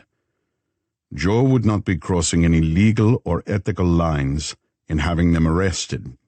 I know that, said Junie. I lived in Maryland and looked up those laws. If I thought that the worst Joe would do would be to contact his friends in Baltimore PD, then it wouldn't scare me. I see where you're going with this, said Rudy. You are afraid of what Joe might do if he took the law into his own hands. He worked for the cops, and he worked for the U.S. government during the DMS days. He works for RTI now. All of those groups are some kind of law enforcement. Sure, we both know he's broken a lot of laws hunting the terrorists he fights, but this is somehow different. This would be actual murder, said Rudy. Yes. And so much of who and what Joe has become is built on what happened. If he crosses a line for revenge, what will happen to him? That's the fire that burns in him. His hate and regret are his fuel. The need to set things right in the world is his cause. And you're asking what, Junie? Are you suggesting that closure might cause that internal structure to collapse? That he'd lose his sense of purpose? Surely you know he's stronger and more self-aware than that. When his family was murdered? He became the darkness, Rudy. Do we want to know what will happen to him if he breaks the law, focuses on revenge, and becomes a murderer? That isn't the right word for what he would do, said Rudy. And before you ask, I don't know if there is a right word. Joe is not in any way a typical example of multiple personality disorder. He's unique in so many ways. You're dodging the question. That's because I don't have an answer, said Rudy. I know, said Junie with a note of despair in her voice. Neither do I. Chapter 53. Das Feuerwehrhaus, Görlitz, Germany. They moved like shadows, like specters. 6 figures who came out of the night running low and fast, making no sound. They broke from cover and separated, coming at the building from different angles, while pigeon drones flapped overhead, providing real-time video, thermal scans, and other telemetry. When they stopped, it was as if they became part of the background. Nothing they did drew the eye. They wore black clothing, black weapons, black masks. Nothing was reflective, nothing clinked or rattled. In its way, the building they approached was as nondescript as they were. It was a squat 2-story blockhouse with only 2 windows, both in front, on either side of a brown metal door, and a sign outside that read, Klieg Dokumentenspeicher. It looked exactly like the kind of building in which bulk documents were stored. An L-shaped parking lot wrapped around 2 sides, with the rest of the perimeter taken up with dumpsters, a big industrial air conditioning unit, and indifferently maintained decorative shrubberies. Cars, a 3-year-old white Opel and a 2-year-old green Volkswagen, squatted next to each other on the east side of the building. Everything was boring, quiet, of no obvious consequence. Major Moon Ji-woo, top kick of Bedlam team, crouched down beside a nondescript door and tapped the tactical computer strapped to her forearm. Instead of igniting with a bright screen, the display appeared on the inside of her scout goggles. Leopard to talk, she said quietly. Go for talk, said Scott Wilson. Grendel on deck. We're at the west door. All is quiet. We have you on live feed, Leopard. Yoda has control of all exterior cameras and sensors. Any word from Dr. Arns? Negative, Leopard. No communication from anyone inside the facility. Moon took an anteater, a portable electronic detector, from her belt and ran it around the entire door, considered the readings and stowed the device. Then she tapped into her team channel. Pond, on me. Amy Neal, combat call sign Pond, the only other woman on Bedlam team, materialized as if by magic. She was a tall woman and served as the team's field tech. Moon nodded to the door. Run a bypass. Neal crabbed sideways and quickly removed a small device the size of a bottle cap from a belt pouch. She removed a strip of adhesive film from the back and then gently pressed it to the underside of a keycard reader. Nothing seemed to happen for a 5 count, and then the front of the keycard reader flipped upward on hidden springs, revealing a far more sophisticated ID scanner below. This device had a keycard slot, a rubber cup for retina scans, and a sensor pad for ring fingerprints. Neal pressed the small machine she'd adhered to the reader and then sat back on her heels as the mind reader Q1 uplinked to a satellite that bounced its signal to Phoenix House in Greece. A digital display in her goggles read the steps, and Neal repeated them to Munn. The false codes have all been changed, she said. Mind reader's inside now. Rewriting the target software to allow me to play. As they watched, small lights above each of the 3 sensors went from red to green. There was a very faint click. We're in, said Neal, shifting back out of the way. Copy that. Stand by, Pond. Major Munn left one of her team, Luke Ward, call sign Gimli, to work the perimeter and called the rest to her. They were there in seconds. Enemy infiltration confirmed, she said. They got in and changed the security codes, but we own the system now. Proceed with caution, Leopard, said Wilson. There are friendlies inside. He did not say anything as plaintive as, "I hope," but Munn and the rest of Bedlam team heard it, all the same. It was what they were thinking. Das Feuerwehrhaus, the fire station, was a relatively small facility staffed by 7 doctors, 36 assorted technicians and researchers, 18 support staff, and a 20-person security team. 81 people, all designated friendlies. Yet, not one of them had managed to get a message to the outside world. Not a word or text or call, not a peep. Munn paused for a moment. She had joined Rogue Team International after the Rage case. The Kuga organization had abducted her and replaced her with their own agent who had then tried to sabotage the mission Havoc Team was running. During her incarceration, Kuga's people had brutalized her, tortured her, tearing out fingernails and pulling her teeth, and inflicted terrible beatings in an effort to get her to divulge critical information. Despite their vicious enthusiasm, Munn had refused to speak. Later, she engineered her own escape and killed the men who had been abusing her. Church had recruited her and, impressed with her intelligence, ferocity, courage, and skills, offered her the leadership of Bedlam. Since then, Munn had led her team in 19 missions, ending each with a decided win. Das Feuerwehrhaus was the 20th, and it came with a lot of risks.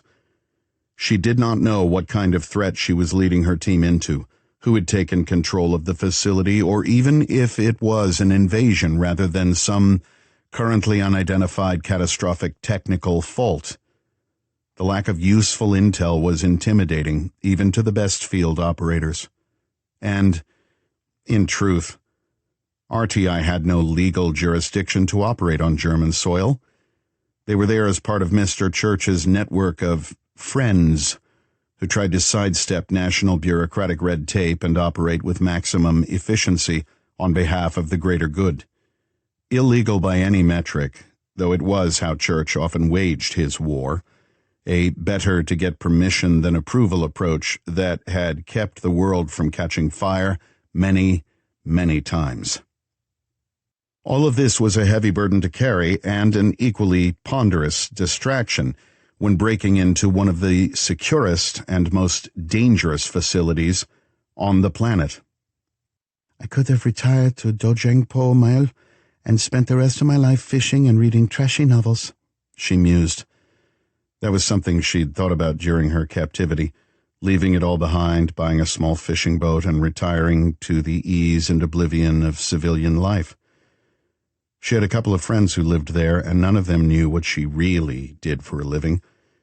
It would be nice to become normal and to discover what she had spent her entire adult life fighting for. "Call it," murmured Pond. That pulled Moon back to the moment. She squared her shoulders, set her chin, took a steadying breath, and said, "Let's move," and Bedlam Team followed her inside.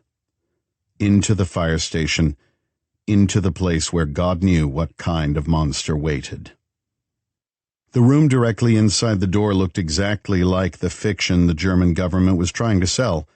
Utilitarian desk and chairs, file cabinets, a calendar showing scenic shots of air balloons over mountains, and fluorescent lighting.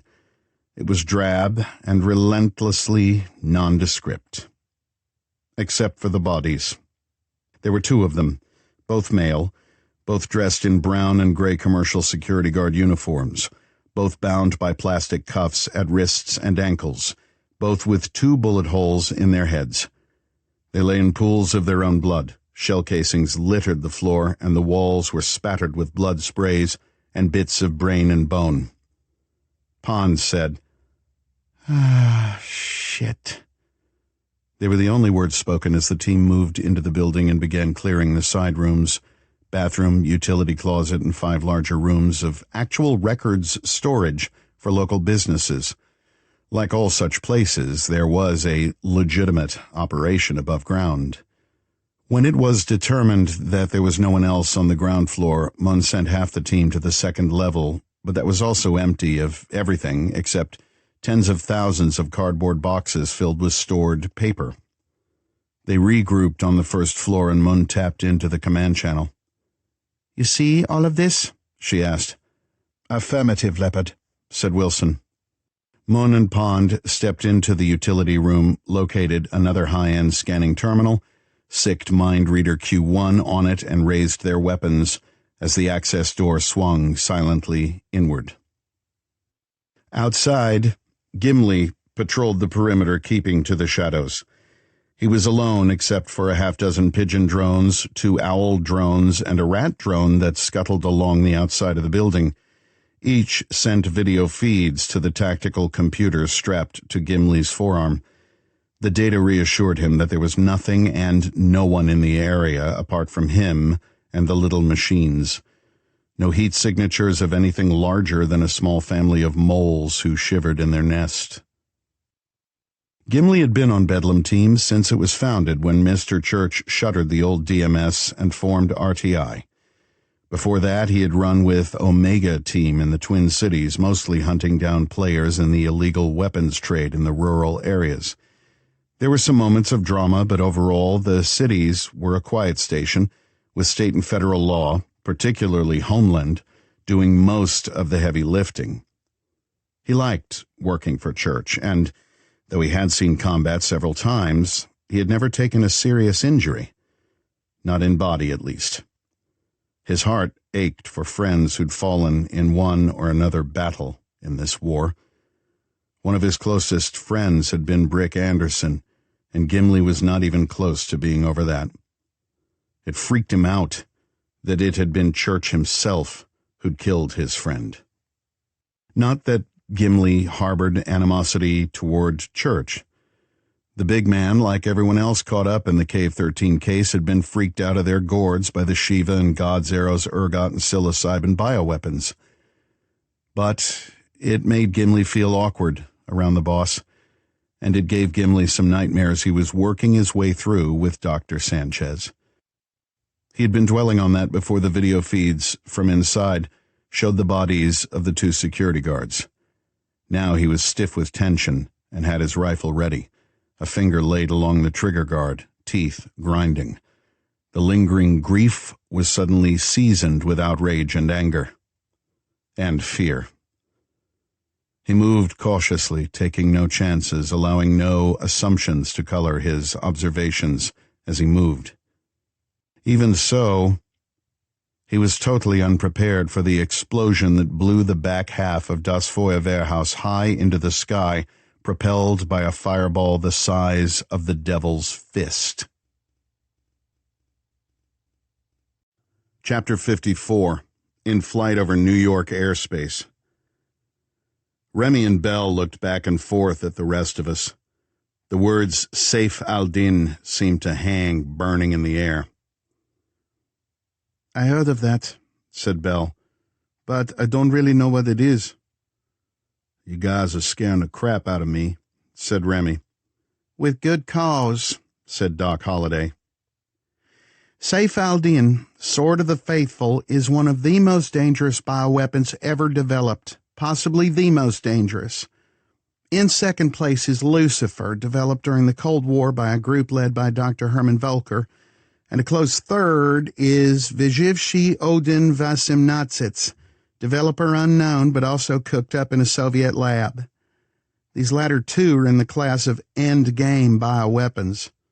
Remy frowned. Endgame. Is that an Avengers reference? "I wish," said Coleman, "but no. That's the class of genetically engineered pathogens intended for use as a doomsday weapon, to be used when the Soviet Union was engaged in a shooting war with the United States and was in danger of losing. The philosophy was that if they lost, then everyone else should lose too. The biological version of mutually assured destruction." Remy rubbed his eyes with the heels of his palms. People are really that insane?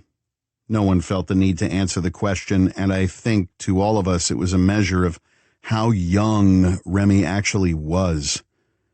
Young in age and young in the process of having his optimism and general empathy sanded off by the real world. "Of the 3, said Church, Saif al-Din is the most communicable. It has an infection rate of nearly 100%. More precisely, 98.99712, said Coleman sotto voce. Church smiled thinly and handed him a cookie. To Bell and Remy, he said, "You likely heard about it without knowing what it was. It was released at the pop culture convention Dragon Con in Atlanta some years ago." Remy snapped his fingers. "Sure, but I thought that was weaponized anthrax combined with some kind of hallucinogen." "Cover story," said Top. "Same as when it was released at the Liberty Bell Center in Philly. That was a case Bunny, the Colonel, and I signed on to fight. Our first gig. Got damn near our last." "That was this Saif al-Din?" gasped Remy. "The news said it was—" He stopped, took a breath, and tried it a different way. "There's a lot of this kind of stuff going on all the time, isn't there?" "Welcome to the war," said Church. Bunny raised his hand. "Permission to go home and hide in my closet?" "Denied," said Church. Doc Holliday said, "Following the release of the modified Saif al-Din pathogen at Dragon Con, samples of that weapon were sent to Gehenna for study, along with the bodies of 4 infected. Other sites sent Saif al-Din variant samples there as well, including versions salvaged from the original lab in the Middle East.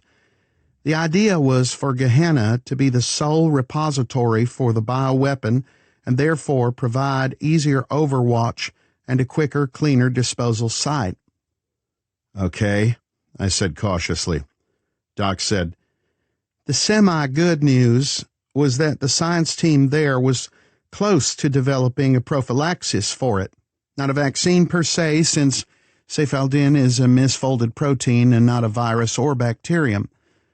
Their reports were encouraging, but incomplete.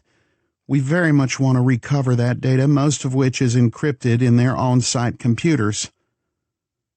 "Was Artemisia Bliss one of the infected corpses sent to Gehenna?" Church shook his head. "Her body was transported to the Site 44 facility. The attack on that site, we believe, was made by people who knew her and were part of her old organization, hackers and perhaps berserkers. However, she and all of the hazardous materials stored there are presumed incinerated and the ashes sealed inside the facility." "Okay," I said, "but am I correct in assuming that Saif al-Din is another reason that we are getting involved? I mean, I get the fact that we're conveniently located and all that, but there really are groups here in the States that are trained specifically for this." "Yes," said Church. "Your presence here is fortunate, and I'm using that bit of luck. That said, my contacts in the U.S. government are quietly preparing a more official response. However, the usual red tape is slowing things down. More to the point, you, Top, and Bunny have faced people infected with it on multiple occasions and prevailed. However, you also know the learning curve for first-time operators facing it. We lost multiple teams." That was true enough, and it was the reason Church put together a new team composed of combat veterans who were far less prone to hesitancy than the average. Into the silence, Bell asked, "What is a berserker?" I glanced at Top, who winced. He explained that berserkers were originally engineered by the Jacoby crime family using modified lowland silverback gorilla DNA to transform already huge PMCs into brutish killers. That was on my second DMS gig, the one at the Dragon Factory. Then later, while Bliss was working for the DMS, she stole the Jacoby research as well as samples of Saif al-Din and tried to launch the bioweapon at Dragon Con. To make it even more entertaining for me and my guys, Bliss infected her berserkers with one of the Saif al-Din variants. That was a real hoot. Belle just closed her eyes and shook her head. Remy looked around as if trying to find a parachute. "There is a glimmer of optimism," Church said. "Well, hell," I said. "Lead with that next time." "It is possible the team that breached Gehenna is trapped inside and are working on escaping. If so, then we may have an opportunity for containment, apprehension, and interrogation." "I'd be very happy to apprehend these cats," said Remy. "Dibs on interrogation," said Bunny. "What kind of window are we talking about?" I asked the crew at the talk. What's our timeline? The internal security systems at Gehenna use a multiphasic lockdown, said Bug.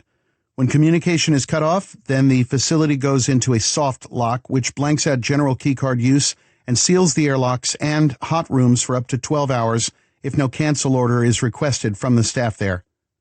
Dr. Sammy Trinidad is the lead epidemiologist, and it's her call. That allows time to assess the problem and work through the steps of containment verification and then unlocking.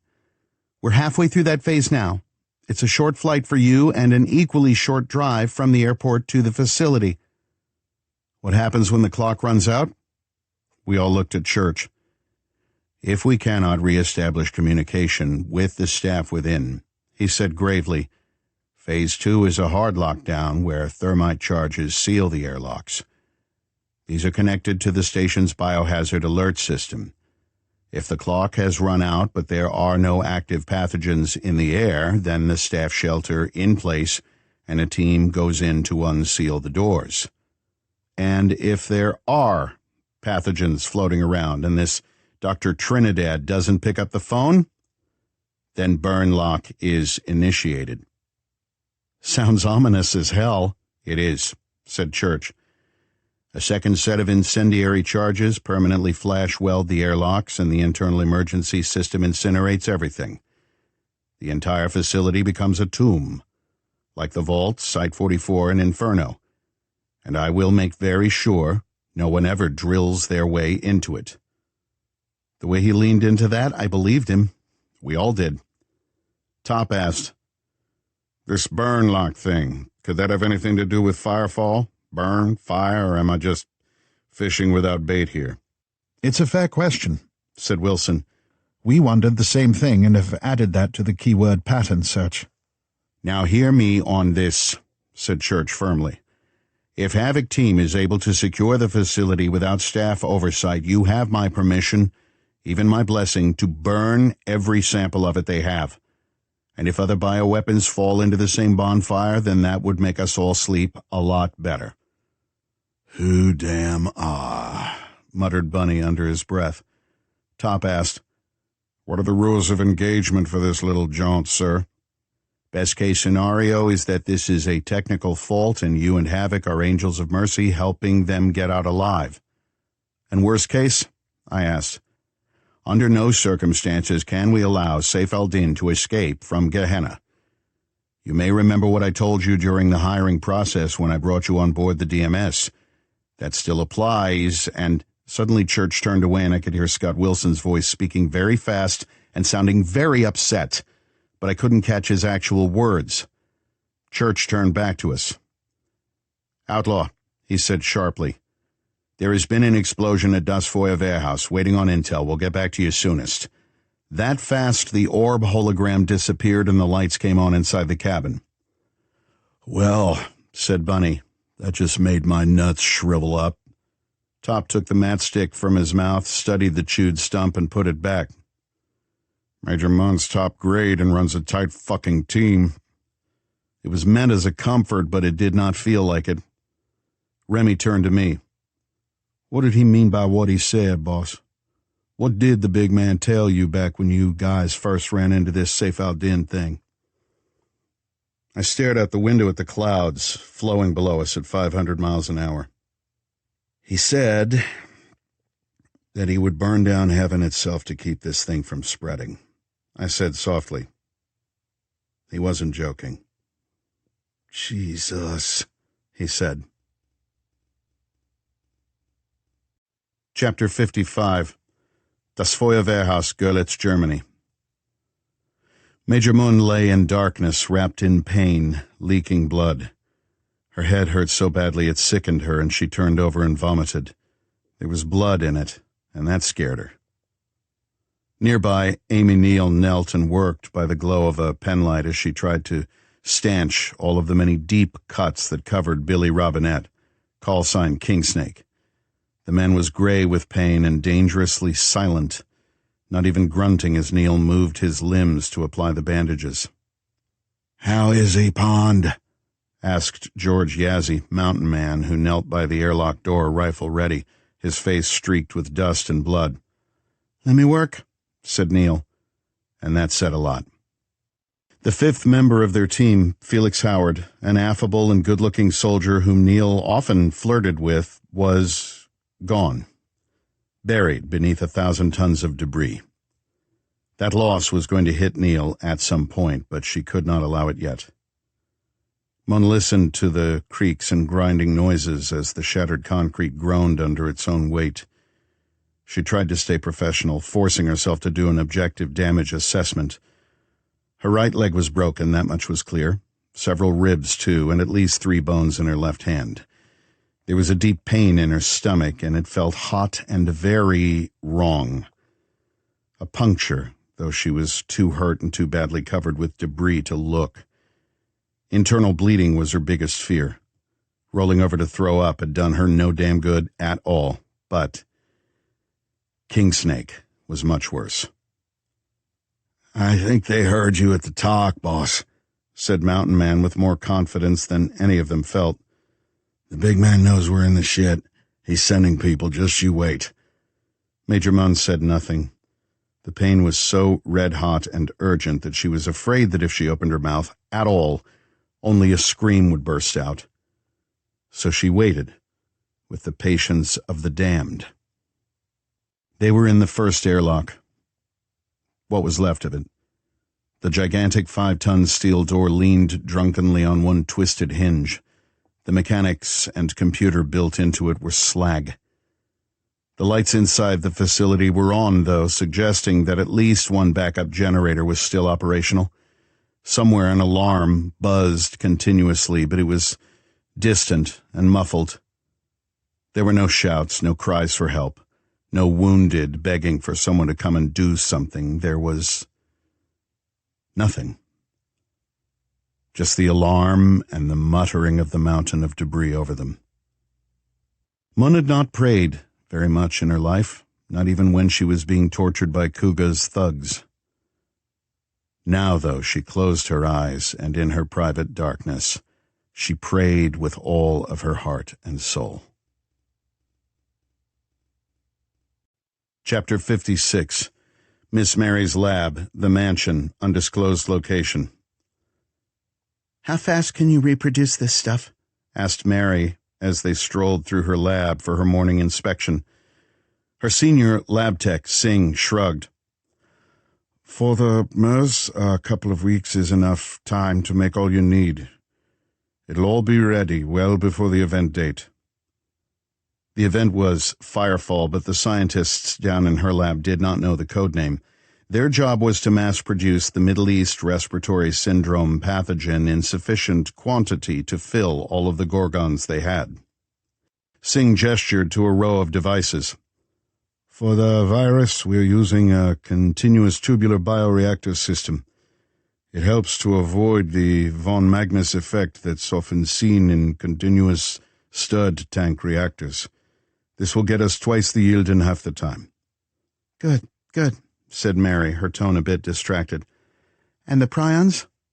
"Well, we only have enough of the early generation to mass produce right now. We have PMCAs, as you can see, and..." "What are they?" "Oh, sorry, ma'am. Protein misfolding cyclic amplification setups that we are using to mass produce it." "And that will take how long?" "Well," hedged Singh, "in order to mass-produce prions, we need an ample supply of the substrate protein. The obvious source for this would be ground-up human brains, but since those are hard to find without raising eyebrows, we're making a recombinant version using CHO cells, Chinese hamster ovary cells, in a protein production bioreactor." He paused. "We can scale this up by having more bioreactors. With those we can take the product of the first one and then seed several new ones, but..." "But what?" "They're expensive." "How expensive?" asked Mary. "For the number we need, "A couple 100,000 at least." Mary walked a few paces in thoughtful silence. "Buy them. Send the bill to me, understand? Not to Mr. October, directly to me. I'll pay for them out of my own funds." Singh looked puzzled. "But I was told that all purchases had to go through..." She stopped and turned toward him. Let's be very clear, Dr. Singh, she said in a not unpleasant tone. This is my lab. October paid to have it built, yes, but he gave it to me. I own it. I have a discretionary account for private research. This is a side project, and so I'll fund it. The scientist lingered. This isn't for Firefall? Mary smiled. Don't be silly. Saif al-Din is far too dangerous to put into a warhead. We're trying to get rich, not kill the world. God, Singh, I'm crazy, but I'm not that crazy. Her smile looked genuine, as did her little self-deprecating laugh. The scientist looked greatly relieved. What was I thinking? He said, chuckling. So, you'll get those bioreactors? Of course. Expedite the shipping and set them up as soon as they're here. He nodded and turned to go, then paused. If I may ask, what is the prion weapon for, then, if not for Firefall? Oh, that's something I'm working on, a long-range project. It won't interfere with Firefall. He nodded and headed back to his cubicle to order the machines. Mary lingered watching him, and then turned to gaze at the glass-enclosed hot room. It bothered her that they only had samples of the earlier generations of Amira's beautiful and elegant Saif al-Din. Mary only knew of one place that had all of the strains, including the strain that had given her the strange and wonderful life she had now. Gehenna, she murmured. Chapter 57, In Flight Over New York Airspace. Shirley is a very fast jet, and yet it seemed to take forever to get to upstate New York. Each moment became an hour as we waited for a status report on Bedlam Team. To keep everyone from sinking inside their own speculations as to what was happening to our friends, Top, Bunny, and I explained the realities of Saif al-Din to Belle and Remy. We were barely into the science of it before they started looking for parachutes to get the hell off that crazy bird. I can't blame them one little bit. Here's the shorthand. Some years ago, a British pharmaceutical billionaire named Sebastian Galt partnered with a religious fanatic from Yemen called El Mujahid and his wife Amira. She was the molecular biologist who conceived and created a new kind of spongiform encephalopathy, particularly the fatal familial insomnia version that, unlike mad cow or other variants, had two really terrifying designer qualities. The first was that it was not just rapid onset, which all bioterrorists love, but was nearly immediate. It was transferred mainly by bites, but Amira also developed a version that could be loaded into darts, similar to what the Snellig fires. The second major difference from other prion diseases of that family was that it reduced higher brain function to practically nil, while also reducing the body's metabolism to nearly undetectable levels. The upshot was that the infected appeared to die, and the disease reanimated them in ways that made them ultra-aggressive and driven to spread their infection through bites. So, yeah, pretty much zombies.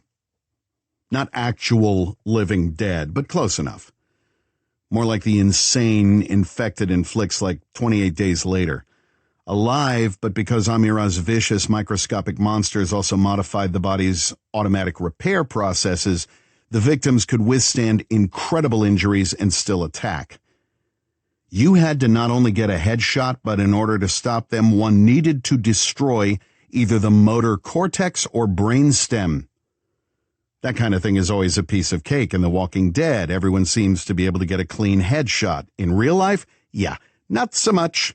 The attrition rate was alarmingly high. Saif al-Din was developed to be a weapon against the West. Or at least that's what we thought. Turns out, Galt wanted to use it in limited ways, with no real chance of it becoming a true pandemic, as a way of scaring all governments into shifting lots and lots of money away from the military and into pharmaceutical R&D. Since Galt knew the science and had some response protocols ready to go, he was poised to make an obscene amount of money. It didn't matter to him that the larger groups among Big Pharma would make more. That was fine, because as he would be viewed as merely a small profiteering opportunist, he wouldn't be anyone's first choice as the big bad. Unfortunately, his partner, Amira, was playing him. Her husband, El Mujahid, wanted to legit bring about the end of the world. Kind of.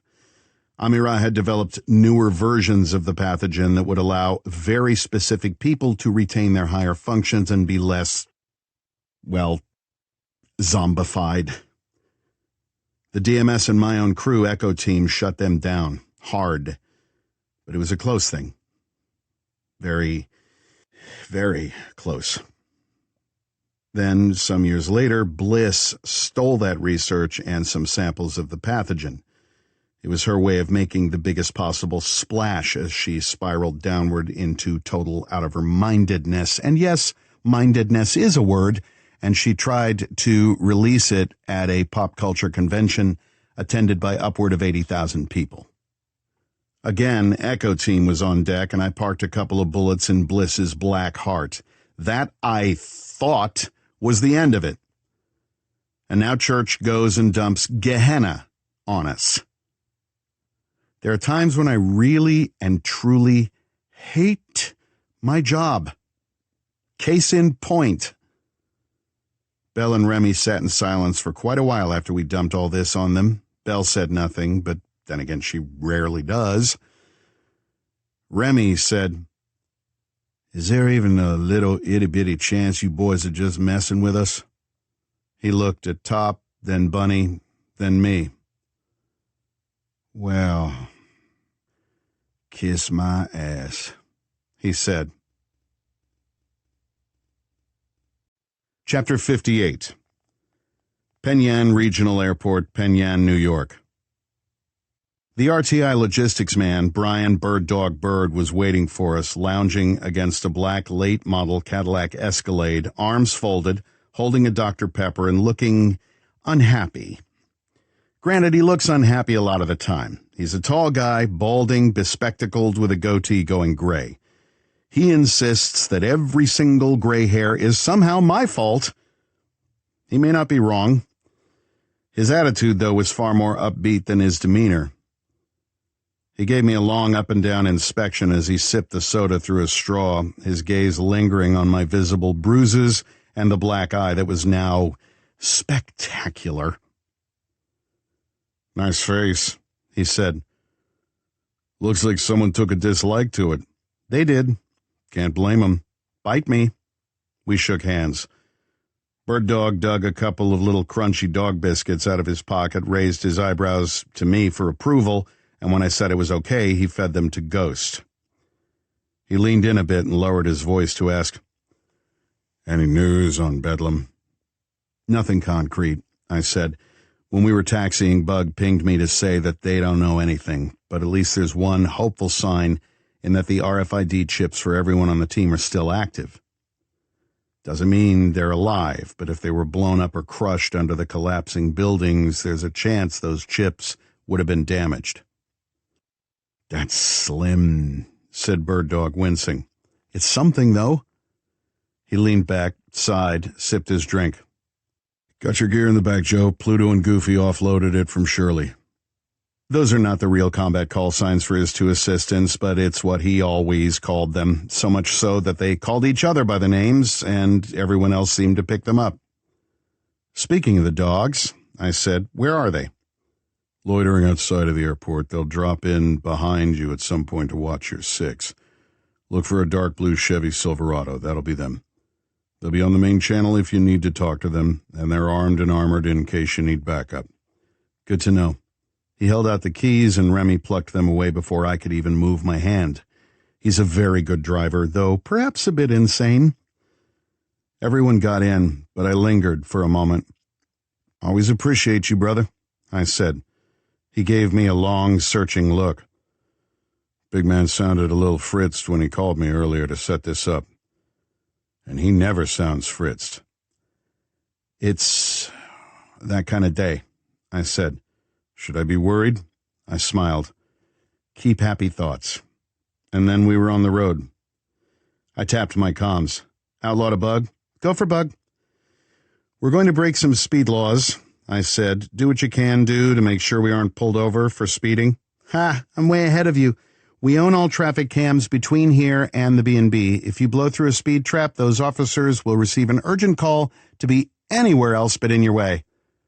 If I had a sister, I'd let you marry her. Gehenna was 40 miles from where we left Bird Dog, and Remy's sense of urgency was evident. He peeled away from the curb like we were fleeing the scene of a bank heist. Chapter 59. The Talk, Phoenix House, Amphory Island, Greece. We got something. The cry rang out, and every head in the Talk whipped around toward a technician at a workstation near the far wall. Church and Scott Wilson hurried over. Talk to me, demanded Wilson.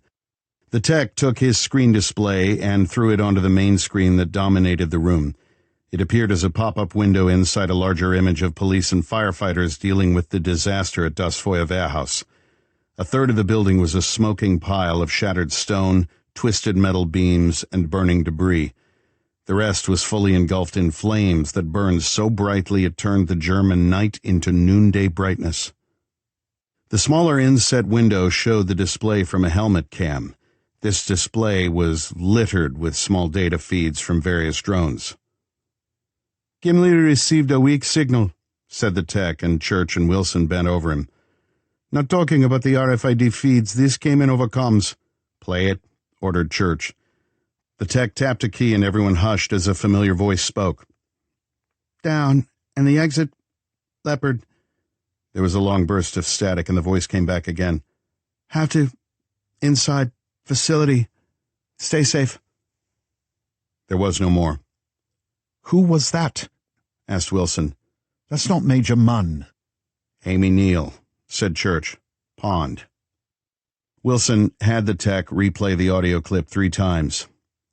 I think she's saying that someone is down, he said. Or that the team had to go down into the facility to avoid the fire, suggested the tech. I think she is saying that the team itself is down, Church said. They are trapped inside the facility. Scott, liaise with anyone we have in local fire and rescue. I'll get on the phone to someone higher up the food chain. We need to protect Bedlam from arrest. Chapter 60. The Mansion. Undisclosed location 3 months ago. Boss, said Toombs, I feel compelled to ask. Say it, said October. They were on the patio outside of the house, each with a glass of good whiskey. What's with Miss Mary? October sipped. Let's be real, said Toombs. She's a bit much. She is what she is. That's evasive. Less so than you think, said October. But before Toombs could pursue the point, there was a sound, and they both looked back through the open French doors to see Mary come into the room. She wore a T-shirt and soiled leggings, and there were suspicious stains around her mouth, dark and red. October covertly touched Toombs's arm and gave a tiny shake of his head. Not now, it said with quiet eloquence. Toombs drank his whiskey as a way of hiding his reciprocal nod. Not now, it agreed, but not never. Then he caught a rare, unguarded look in October's eyes. They were filled with sadness and something else. Some other emotion he could not yet name. All around them the trees were filled with birds whispering to one another in their ancient, knowing, secret voices. Chapter 61. En route to Autumn Nest Bed and Breakfast, upstate New York. We took the fastest, safe route. It wasn't a long drive, but Remy made a few random turns while checking the rear view to make sure we weren't being followed. Got that Silverado 5 cars back, said Remy as we crossed the state line into Georgia. He tapped his earbud. Gator bait to Goofy. Got you, Gator bait, came the answer. We in a parade, or are we good? Clear as my grandma's colon, said Goofy. Copy that, Goofy, said Remy. Hope your grandmama gets her full share of fiber. The answer we heard was a pig snort of a laugh. I saw Top lean over and quietly bang his head on the rear passenger window. Only once, but it was eloquent. I only work with the very top professionals. It's how I roll. I don't get why this is out in the middle of nowhere, said Remy. I thought these kinds of places were behind electric fences with guard dog patrols and tower guards with 50 caliber guns. How's this safe? Each is different, Top said. The official sites are in places like you describe, or about half of them. The ones the oversight committees in Washington keep their eye on. But Bunny, the colonel, and I, we've been to sites, biohazard weapons, R&D, no-name prisons that are hidden in plain sight. One had an entrance in the back of a used bookstore in Encinitas, California. Tiny-ass place called Artifact, so crammed with books you got to go outside to scratch your dick. But when no one else is in the place, and for a little store that's a lot of the time, you pull the right two books at the same time and one set of mystery shelves folds back and you're at the top of the stairway. Guards and all? Guards, cameras, scanners like you never saw. The facility is something like 200,000 square feet spread out under the basements of all the stores on that block. Rad, said Remy. Yeah, said Bunny. And there is this one in Michigan where you have to be at the Uber and Lyft pickup spot outside a hotel. The rides pick up whoever and drive off, and who the hell looks at someone else's ride? And, Top continued, there are a couple where employees get on a shuttle bus that goes through some rural spots and then vanishes down a tunnel that looks like it's going to take you to the Bat Cave. Whole series of tunnels down there and maybe 300 people. Nobody thinks it's strange that buses go out filled with tourists or some shit and don't bring them back? Not like that, said Bunny. The staff work on 6-month shifts with 3 tracks rotating. Anytime a bus goes out fully loaded, it comes back loaded, just not the same people. Remy, however, did not seem overly impressed. Whole bunch of James Bond shit right there. Works, though, said Bunny. Most of the time, countered Top. Seems to me somebody's been selling star maps to all the best biohazard dumps. Ain't all that happy about it. Behind me, Belle was kneeling on the seat and pulling stuff out of equipment bags in the back. There are chem rigs back here, she said. We will need to pull over somewhere and kit up. Got you, Mother Mercy, said Pluto. Sending GPS for a side road that goes nowhere. We scouted it. Plenty of foliage for privacy. We'll patrol the road while you all get into your party clothes, then fall back to a standby position. Copy, she said. The pull-off was perfect, a dirt road that led to an abandoned bait-and-tackle shop that had about 6 years of dead leaves in front of the doors. We piled out, stripped down to skivvies, and reached for our hazmat gear. Even though none of us are leering hound dogs, we were sensitive to Belle, not in terms of modesty, but because of all the horrors that had been inflicted upon her. So, as he always does in such moments, Bunny stood with his back to her, his mask providing a considerable privacy screen. The rest of us turned away too. No one needed to be told. The chem rigs are the latest generation of MOP 4 chemical warfare protective overgarments, not as clumsy as hazmat suits and with all of Doc Holliday's upgrades. They were several generations above the Saratoga hammer suits we used to wear, exceptionally durable but also incredibly light thanks to the special polymers used in construction. Doc Holliday and Ron Coleman had designed them to allow the wearer to move fast, be agile, and fight at full efficiency while being safe from whatever nightmare biological or chemical threat filled the combat arena. What made the chem rigs even better was the Kevlar and Spider Silk body armor built into it, and that was also latest generation, with graphene composites built in to reduce the foot-pounds of impact from most calibers of handgun and long gun. A sniper bullet would get through, but not much else. And the dense weave prevents most stab and slash wounds, which Kevlar does not. They fit snugly and could be easily adjusted for body types. Belle, the smallest of the team, was about 100 pounds, while Bunny was 270 and built like a taller version of Dwayne "The Rock" Johnson. Bird Dog had set us up.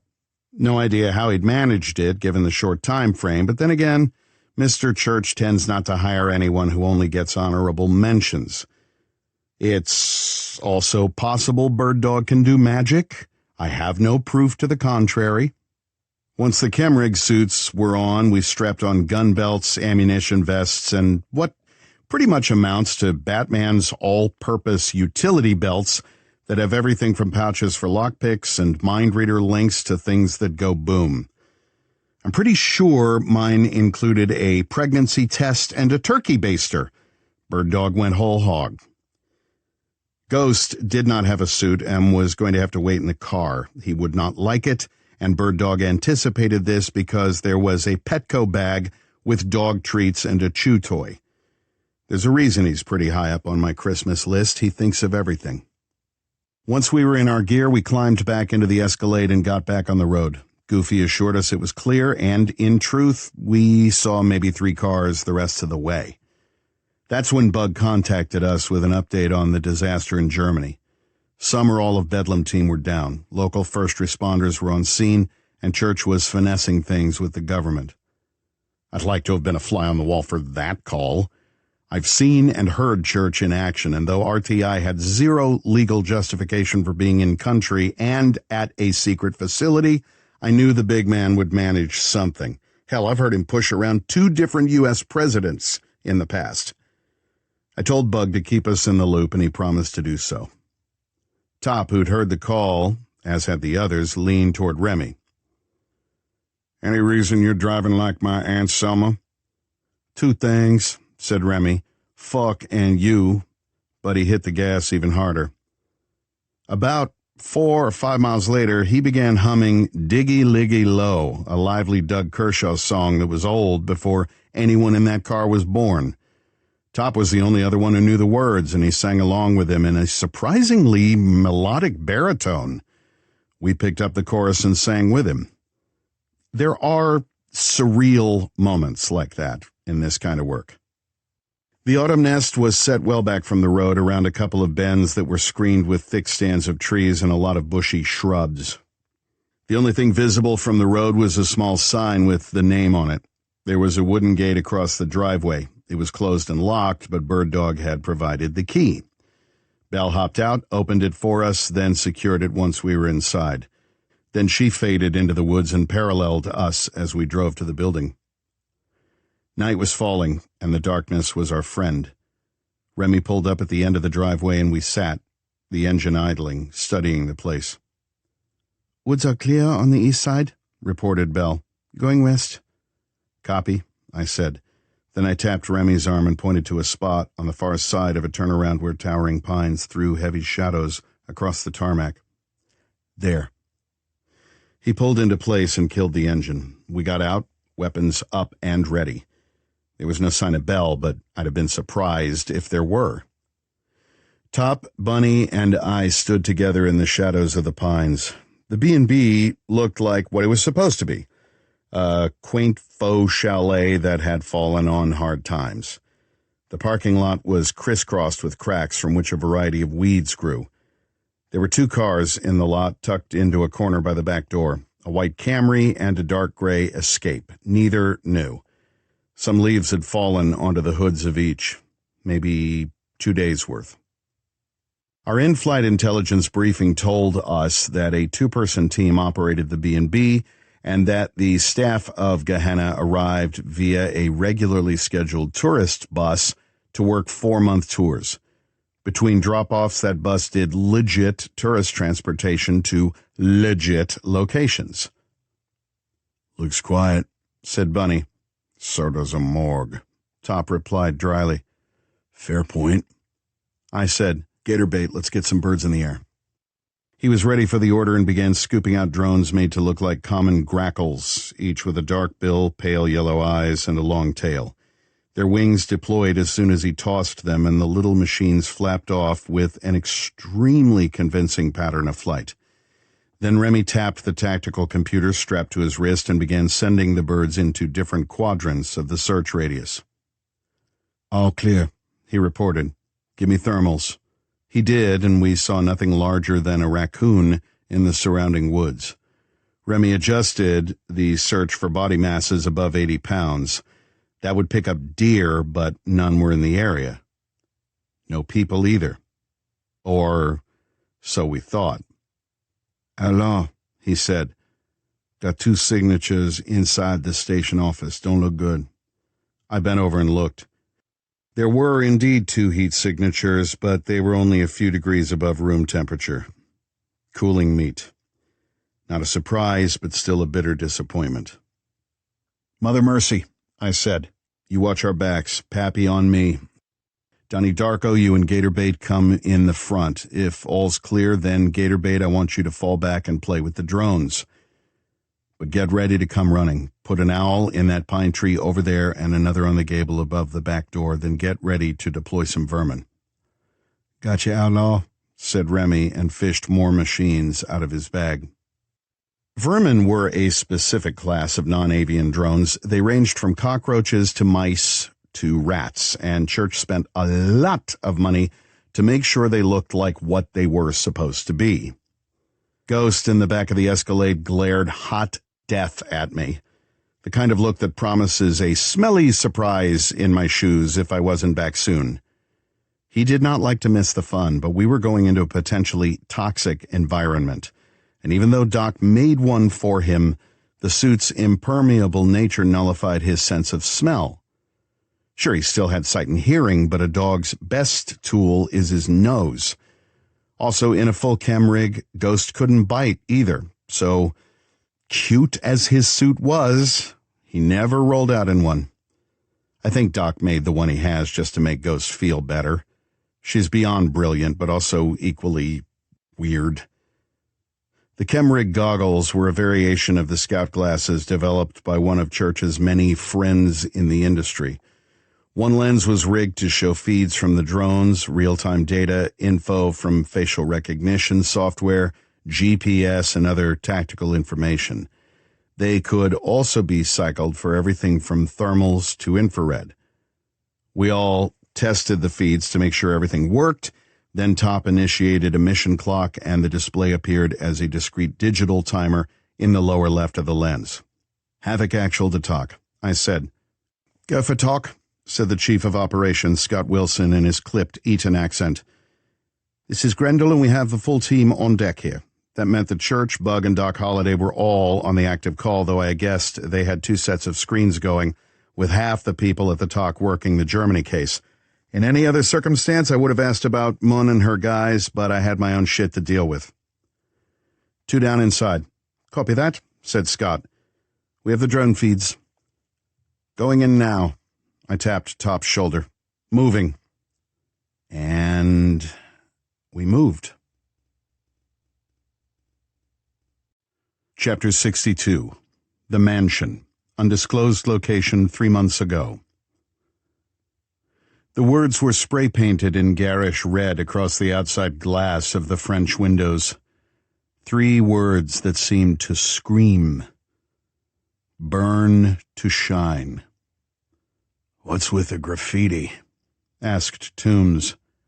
He and Mr. October were strolling across the lawns that surrounded the mansion. October smoked a 2017 Cohiba Talisman Edición Limitada cigar, one of the better Cubans, and Toombs, who did not smoke and did not enjoy the raw sewer stink of cigars, surreptitiously rubbed lip balm under his nose. It helped, just as it helped when he was around Mary. Her personal hygiene was, at best, indifferent, and Toombs wondered if October smoked for the same reason. Toombs held a balloon of Courvoisier XO Royal and took micro sips. He was more of a bourbon man, but Mary had recently smashed all of the best bourbon in one of her fits of pique. The cognac was full-bodied, with notes of summer truffles and wild mushroom risotto, so that made a nice compensation. Summer was at its height, but the evenings were cool enough. The first bats of twilight were out, devouring the hordes of Pennsylvania mosquitoes. October took his time before responding to Toombs's question about the words. The same phrase had been spray-painted on several exterior walls of the place, as well as in various places inside. "Oh," he said offhand, "one of Mary's whims." "No," said Toombs, "it's not." October blew gray smoke up at the bats. "What makes you say so?" "You forgot that I know who she is," said Toombs. "Who she was. I followed that news story when it was still breaking.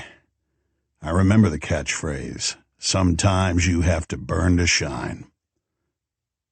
"Ah," said October. He tapped some ash from his cigar and kept walking. "That's it? Ah? I asked a serious question." October nodded. "What did you infer from its presence in all those news stories?" "That she was flying her anarchist freak flag," said Toombs. "Or at least that was part of her shtick. Mother Night, cultivating and radicalizing all those disaffected gamer kids, giving them money and toys and pretending to give a shit about them, then sending them into sports events and other places to do some ultra-violence.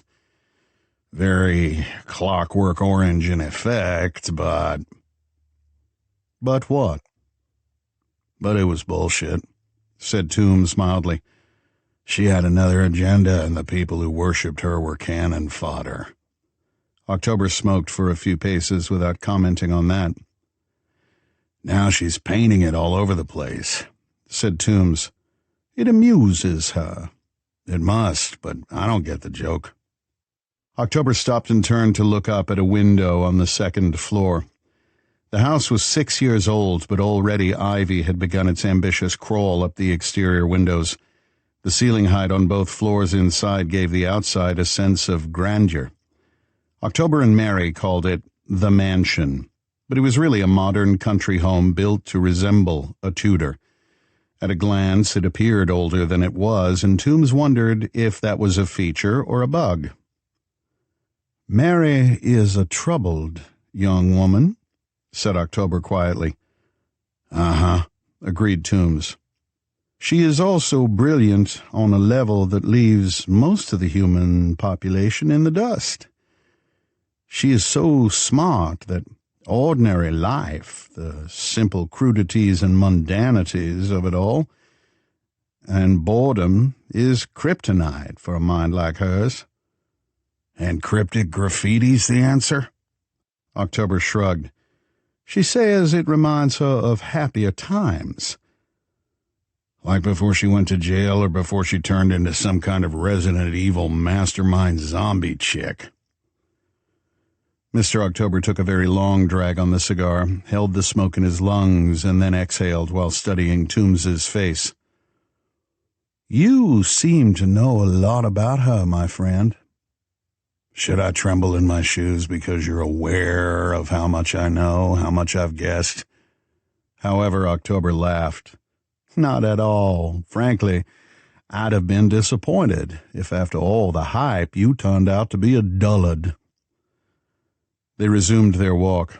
A raccoon watched them from beneath a rhododendron, a small apple held in its little hands.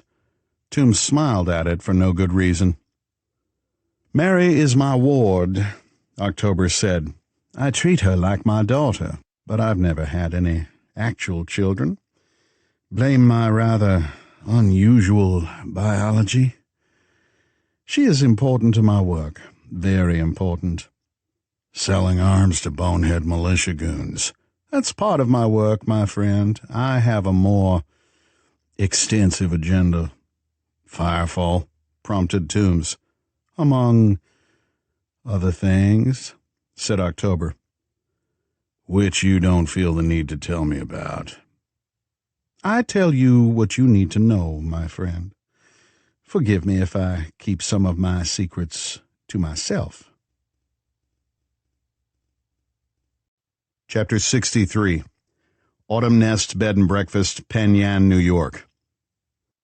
We ran across the parking lot in a tight line. I had an HK-416 with a 30-round Stanag magazine and a sound suppressor and a Beretta M9 holstered on my hip.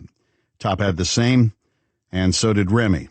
Bunny had a Benelli M4 Super 90 shotgun. Yes, since you ask, we actually did plan on both kicking ass and taking names. Bunny and Remy split off and took up positions on the front porch while Top and I ran back. It was a small building with a big deck running around it. We crept up carefully. Top covered me while I knelt and aimed my gun along the exterior wall. The back door was also ajar, but I'm not the fools rush in kind of cat. I have my issues, but rampant stupidity isn't one of them. I plucked a miniature anteater from my belt, tore off the adhesive, and pressed the gizmo to the doorframe just above the strike plate. Anteaters are a kind of scanner that sweeps for all manner of electronics. They've saved my life several times by alerting me to listening ears or electrical IEDs, but this time it was quiet. I used the toe of my boot to nudge the door open, but faded back in case there was a tripwire that I couldn't see. Nothing went boom, so I pulled a soft light grenade and tossed it inside. It's like a flashbang, but without the bang. It pulsed out a painfully glaring light, and anyone in that room was going to be blind for a good 20 seconds. Nothing. No sounds of human reaction. Quiet entry, I murmured, and heard a soft hooah from Bunny. I tapped Top on the shoulder again as I moved inside. He rose and followed. I broke right, and he went left. The rear door opened into a mud room, and that spilled out into a large country-style kitchen. Big table, charmingly mismatched chairs, tablecloth embroidered with chickens and cows. Lots of cabinets and open shelves, big sink, and all of the other things you'd expect to see in a bed and breakfast. Except that there was a body on the floor. It was a white man of about 40, fit-looking, blue jeans and a brown and green flannel shirt and Timberlands. Short hair, clean-shaven, and a line of bullet holes that started above his belt buckle and stitched upward to the ruin that was the top of his head. Flies crawled on his face. I made sure my body cam was angled for a good look at his face. In my ear, Buggs said, "Owen Elliott, federal agent." I said nothing but moved toward a door in the back of the room. It opened into a powder room that had a toilet, urinal, sink, cabinets, and a second corpse. A mixed-race woman in dark green tights under a floral patterned dress. She had beaded hair, tan skin, green eyes, and she had been shot only once. But whoever killed her had worked on her for a long time. 8 of her fingernails had been pulled out and laid with care along the edge of the sink. Both thumbs lay there, too, the cuts very clean. Blood spatter was everywhere. The woman's face had been beaten into inhumanity by a ball-peen hammer, and the bloody tool was in the sink. "Brittany Hopkins," said Bug. "Damn." Top leaned over Hopkins. "They fucked this poor lady all the way up." "She didn't want to give up what they wanted," I said. "She made them work for it." "Yes, she did." "Tough lady." Top looked at me with the coldest eyes in town. He said nothing, but that look promised awful things. Bunny came through from the front. "All clear," he said, then stopped and looked down at the dead woman. "If whoever did that is still here," said Bunny, and just waggled the shotgun, "I'm going to ram this up his ass and pull the trigger." "Get in line, farm boy," growled Top. We turned to the wall opposite the sink. It had a row of pegs on which were hung street clothes, rain slickers, and a couple of ball caps, Mets and Yankees. In our ears, Scott said, "Pull the second peg out and down while rotating the third anti-clockwise." I placed another anteater on the wall, and its little light stayed green. "Stairway down with 4 landings and then the main entrance at the very bottom," I said. 2 guards at each level and an airlock at the bottom to access the facility with a 4-man team. "Guards didn't hear the gunfire and screaming up here?" murmured Bunny. "That doesn't fill me with enthusiasm." Top snorted. "I hear Taco Bell's hiring, farm boy. You joke, old man, but I'm waiting for a callback on my application. He slung his shotgun and we stepped back to offer cover, rifles snugged into our shoulders as he followed Scott's directions. There was a soft click, and that part of the wall opened inward. As a noun, Gehenna most often refers to a large fire that's dangerously out of control, and that was true enough. But the meaning that hung burning in my mind was the one from Dante's Divine Comedy. It was another name for hell. And into hell we went. Chapter 64. In Flight Over Pennsylvania Airspace. "They're inside," she said. "I can feel it." The way she said it was intended to be salacious.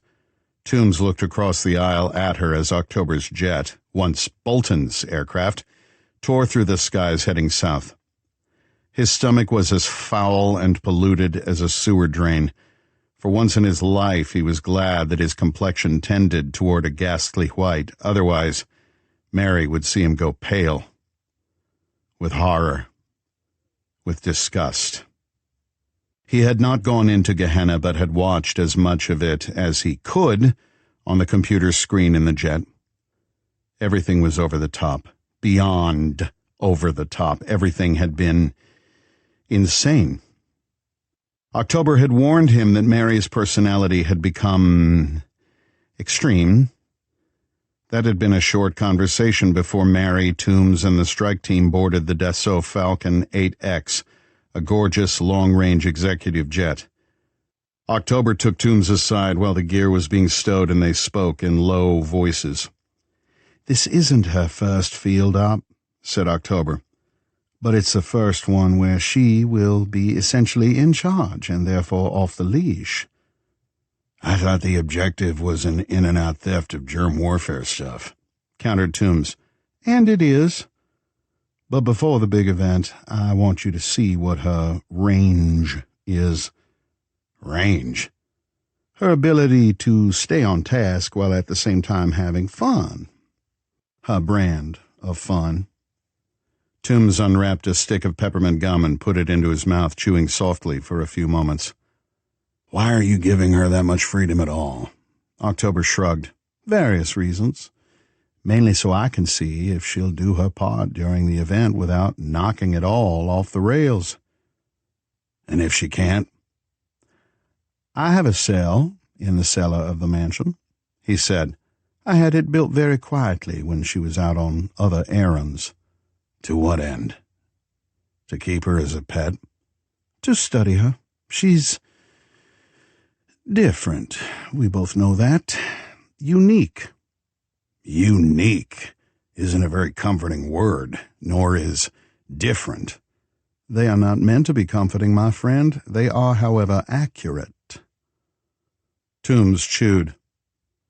"Permission to speak freely, and I do mean freely." "Granted," said October with a faint smile. "We both know she's crazy as fuck. Dangerously erratic. Unpredictable. That's inarguable."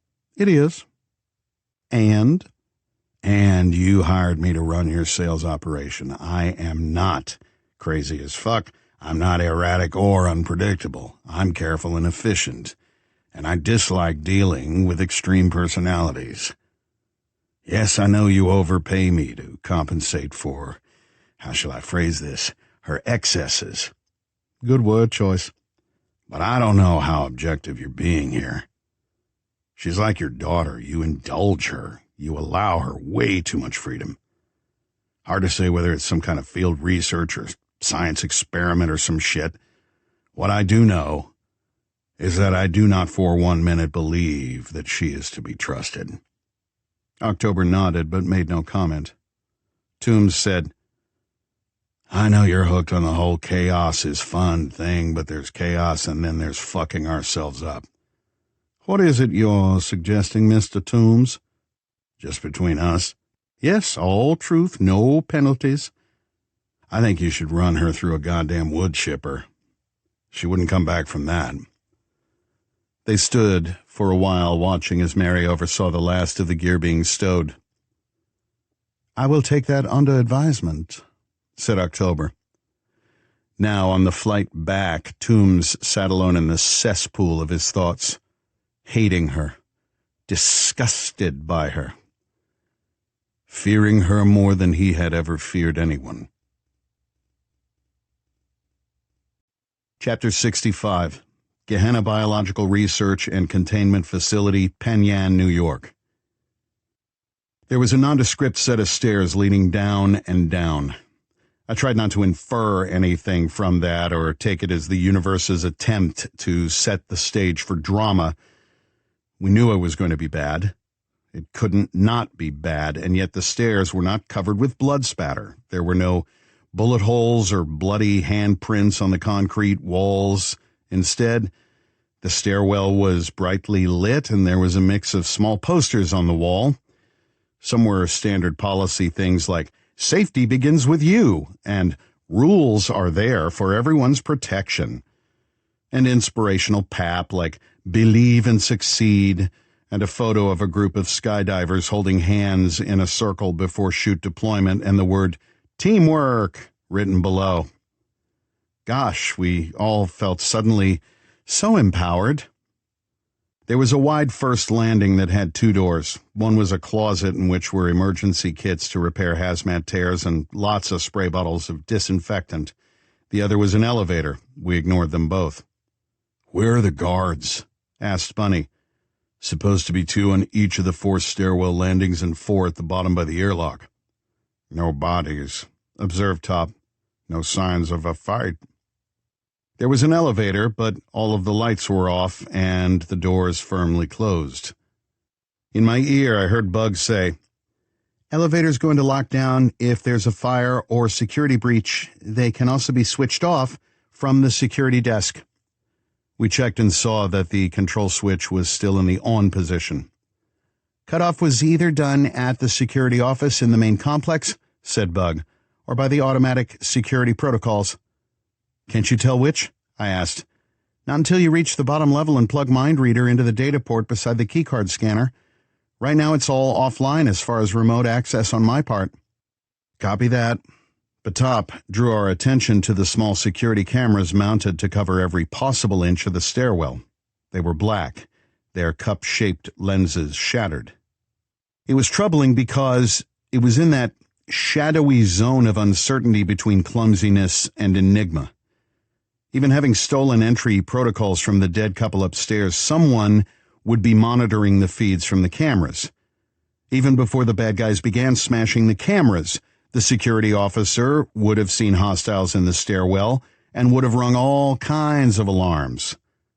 Those alarms had not run at all. "You think our bad guys had a man inside the security office?" asked Top. "That'd be my guess."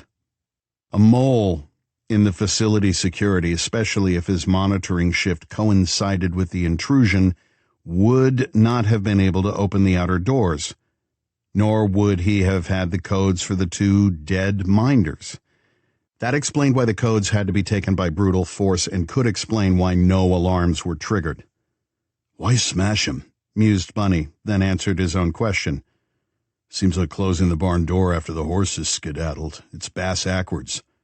"Sure as shit is," said Top. We proceeded slowly.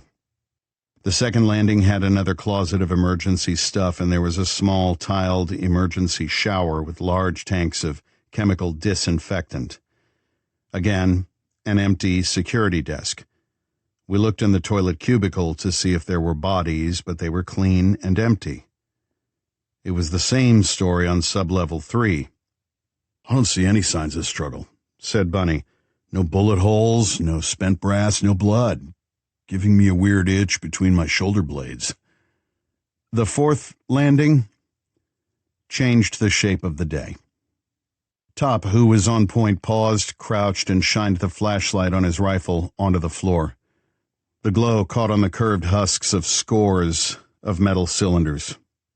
Shell casings. He picked one up and showed it to us. It was a Ruger 9mm. "Found your brass, farm boy," said Top. Bad guys got down this far. Hate to think they got all the way down to where the goodies are. Bunny pulled up the floor plan of the Gehenna facility so we could quickly assess our options. There was a much larger room at the bottom that was basically a concrete box with an airlock and a couple of guards. Beyond that was a series of decontamination chambers, each with techs and soldiers stationed there to ensure all protocols were strictly adhered to. Once past those, there was a large central space filled with computer workstations. Administrative offices lined one side with various kinds of labs on two other sides, and a row of hot rooms, each of which had its own decontamination cubicle. There were also bathrooms, showers, meeting rooms, and a whole wing of apartments for the long-term staff. Big damn place, Bunny said. Football field long, and half that wide, and a whole lot of places for bad guys to hide. If they're still down there, said Top, I'm going to find their asses, and they had better be right with Jesus. Hoo-ah. Bams, I said, and Bunny immediately pulled a device from his belt about the size of a TV remote, flicked it on, and held it up, waving it back and forth through the air. These portable bioaerosol mass spectrometers draw in ambient air and hit it with continuous wave lasers to fluoresce individual particles. Key molecules like dangerous viruses, fungi, bacillus spores, and certain vegetative cells are identified and assigned color codes. The row of little green lights stayed green. I hope that's a good sign, he said, his tone dubious. Don't believe nothing, farm boy, muttered Top. Then he stopped to watch me because I'd squatted down to give the shell casings a closer look. What are you seeing, Outlaw? Effect without obvious cause, I said. Put on your junior crime scene investigator hats and take a real good look. There are a lot of shell casings here, but not a single bullet hole in the wall. No blood either. Noticed that, too, Top agreed. Kind of looks like they were just dumped here. Or maybe it's closer to say they were placed here. What's it mean? Asked Bunny. Someone trying to set a scene? That'd be my guess, I said. Not sure to what end, though. I rose and looked down the next set of steps. Top squinted at me through the goggles of his chem rig. If I were a gambling man, Outlaw, I'd put my whole Christmas bonus on the line they placed that brass here so it would draw our eye. I nodded. So we'd miss something else and go galumphing down there waving our vorpal swords in pursuit. We were still on the landing. I tapped the suit's goggles to infrared, and suddenly there were red lines crossing back and forth on the lower stairs of the next landing. Laser tripwires, I said. They switched to infrared, too. Wonder what happens if we break one, mused Bunny. Alarm or booby traps? Let's find out, I said. If it's alarms, that's not as bad, because if they're still here, then they probably know we are too. And if something goes boom, let's be smart Cub Scouts and stay well away. Drone? Asked Top. I nodded. Drone. He dug into a thigh pocket and removed a handful of small busy bees, drones that looked like overfed honeybees but were high-efficiency, short-duration machines. The energy expended to allow it to do all sorts of functions drained the tiny batteries quickly. When used only for surveillance, they'd be active for a couple of hours, but delivering a payload of Sandman or other toxins, evading capture, and so on, used them up quickly. They were expensive, efficient, and actually kind of adorable. I sometimes mess with Ghost by having them harass him in the yard.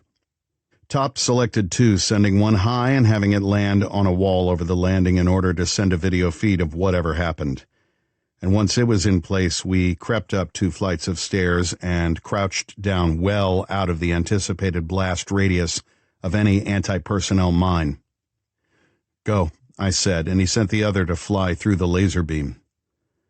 We got our answer right quick, because a microsecond after the busy bee passed through the beam, there was a sharp bang.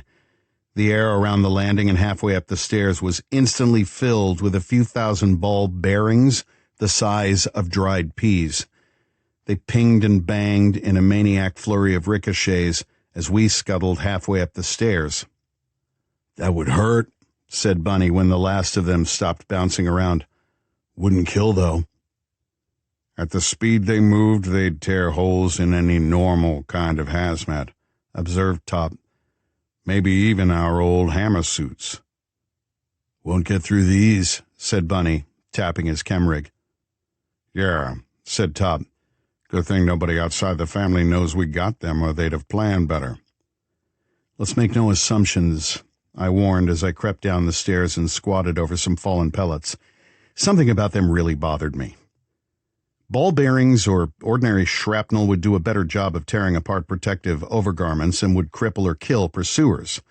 A quarter pound of wood screws would work even better, so why smooth, round balls? As if reading my mind, we heard Doc's voice over the comms. "Would one of you pretty boys gather up some of those little darlings? I'd love to take a look at them and see if there was a plan B tucked inside." "Inside?" asked Bunny. "Be a nice hunk of Beach Boy beefcake and just collect 'em real careful like. Good.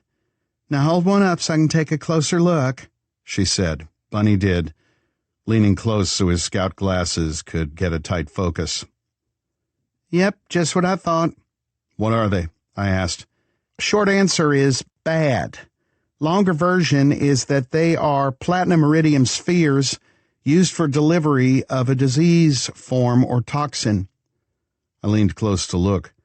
The ball was tiny, but by dialing up the zoom on my glasses, I could see that there were tiny holes all over them.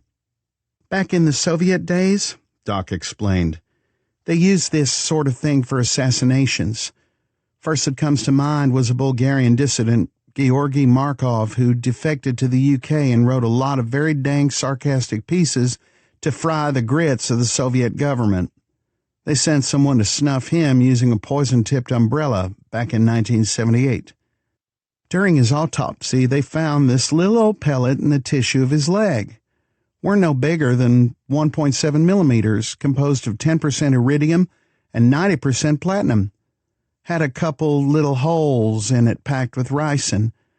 And before you embarrass yourself by asking what that is, ricin is a carbohydrate binding protein called a lectin, a toxin produced in the seeds of the castor oil plant. Now I know that your mama's always told you castor oil was good for just about anything that ails you, but Mama dear would be wrong." Bunny waved his BAMS unit over the thing, and we watched the little light switch from a comforting green to a weak orange.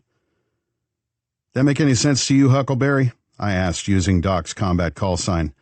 "Sure, the pellets have ricin in them, but most likely it's discharged on impact and otherwise contained, likely by a micro-wall of wax or cellulose. BAMS is picking up trace elements. Even so, handle with care and keep your flies zipped. Bag a few and bring them back to Mama." We did. Church came on the line next. "Outlaw, what is your assessment of the situation thus far?" "I believe we are walking into someone's game," I said. "The shell casings, the laser tripwires, neither make sense. They are set up as distractions, though to what end is unknown." "Agreed," he said. "And there may be more of the same.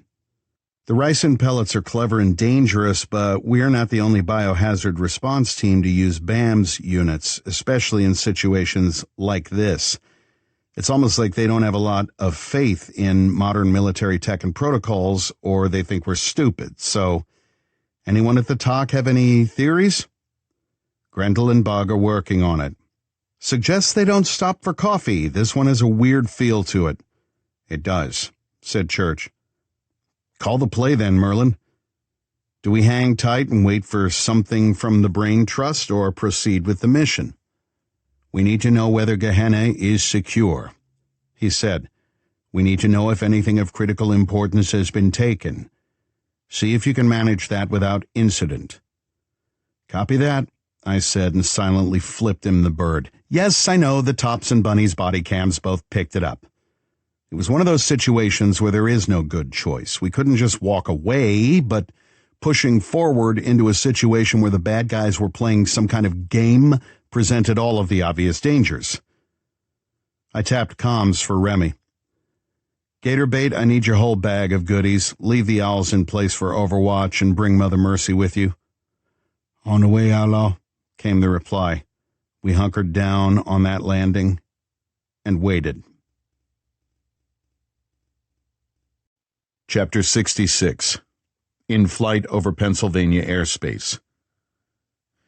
Toombs sat with his back to the bulkhead as far away from Miss Mary and her remaining soldiers as he could. She had left one of her berserkers behind to give Ledger a message. He texted October and gave his boss a quick update, doing his best to avoid histrionics and hyperbole. Not that exaggeration of any kind was needed. Not after what she'd done. When he got to the point where he relayed what Mary had told her infected berserker to tell Ledger, there was a very long pause before October replied. When the message came through, all it said was, "That's unfortunate." "Oh, you think?" "We'll talk when you return, my friend." Toombs erased the conversation, closed his phone, and put it away. Then he sat back and pretended to be asleep, as if sleep were ever going to be possible for him. Chapter 67. Phoenix House, Amphori Island, Greece.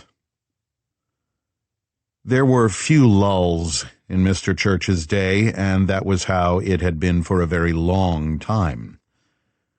Wars run on paperwork. He'd seen that on a coffee mug once and almost bought it. It was a truth as old as civilization. Half of the ancient texts, scrolls, and clay tablets were some kind of record-keeping. Despite everything going on in America, Canada, and Germany, he found small islands of quiet. He treasured them. When one came his way in the gap between briefing Havoc Team for their mission and waiting on a report about Bedlam Team, he retreated to his office, closed the door, took off his tinted glasses and rubbed his red-rimmed eyes, then poured a glass of ice-cold spring water and sank into the welcoming cushions of his leather chair. His desk was covered with neat but dishearteningly thick stacks of folders, each representing something that would require his permission, his advice, his financial backing, or his opinion. Church glanced at the pair of chairs on the opposite side of his desk. Brick Anderson usually sat in the right-hand chair, his bulk filling the seat. Now Brick's absence lent a quality of bleak loneliness to it. Brick had been more than a bodyguard, far more.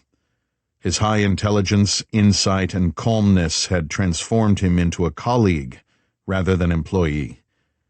And he had been a friend, a true one. Brick was one of a very small group of people Church had trusted with his secrets, with his personal secrets. He'd known nearly as much about Church's past as Lilith did. "Damn it, Brick," said Church softly. "I will never forgive myself."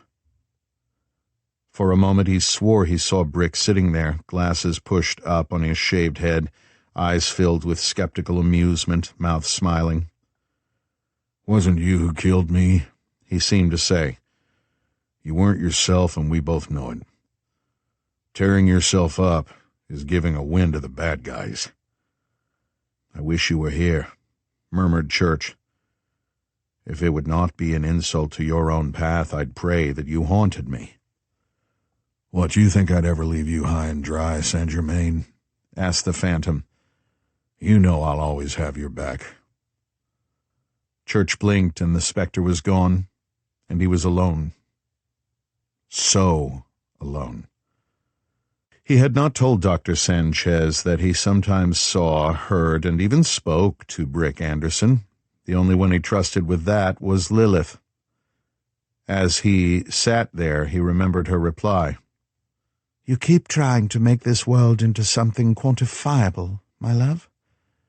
But it never was, and never will be. Or do I need to quote Hamlet at you? I know there are more things in heaven and earth, Lilith, he'd replied, getting testy with her. Then act like it, she'd snapped back. Do you think it was Jason Adelot who conjured the names of the 5 men who hurt Ledger and his girlfriend, and not that poor girl speaking through him? Church said nothing in reply, and the rest of that morning had been filled with cold silences.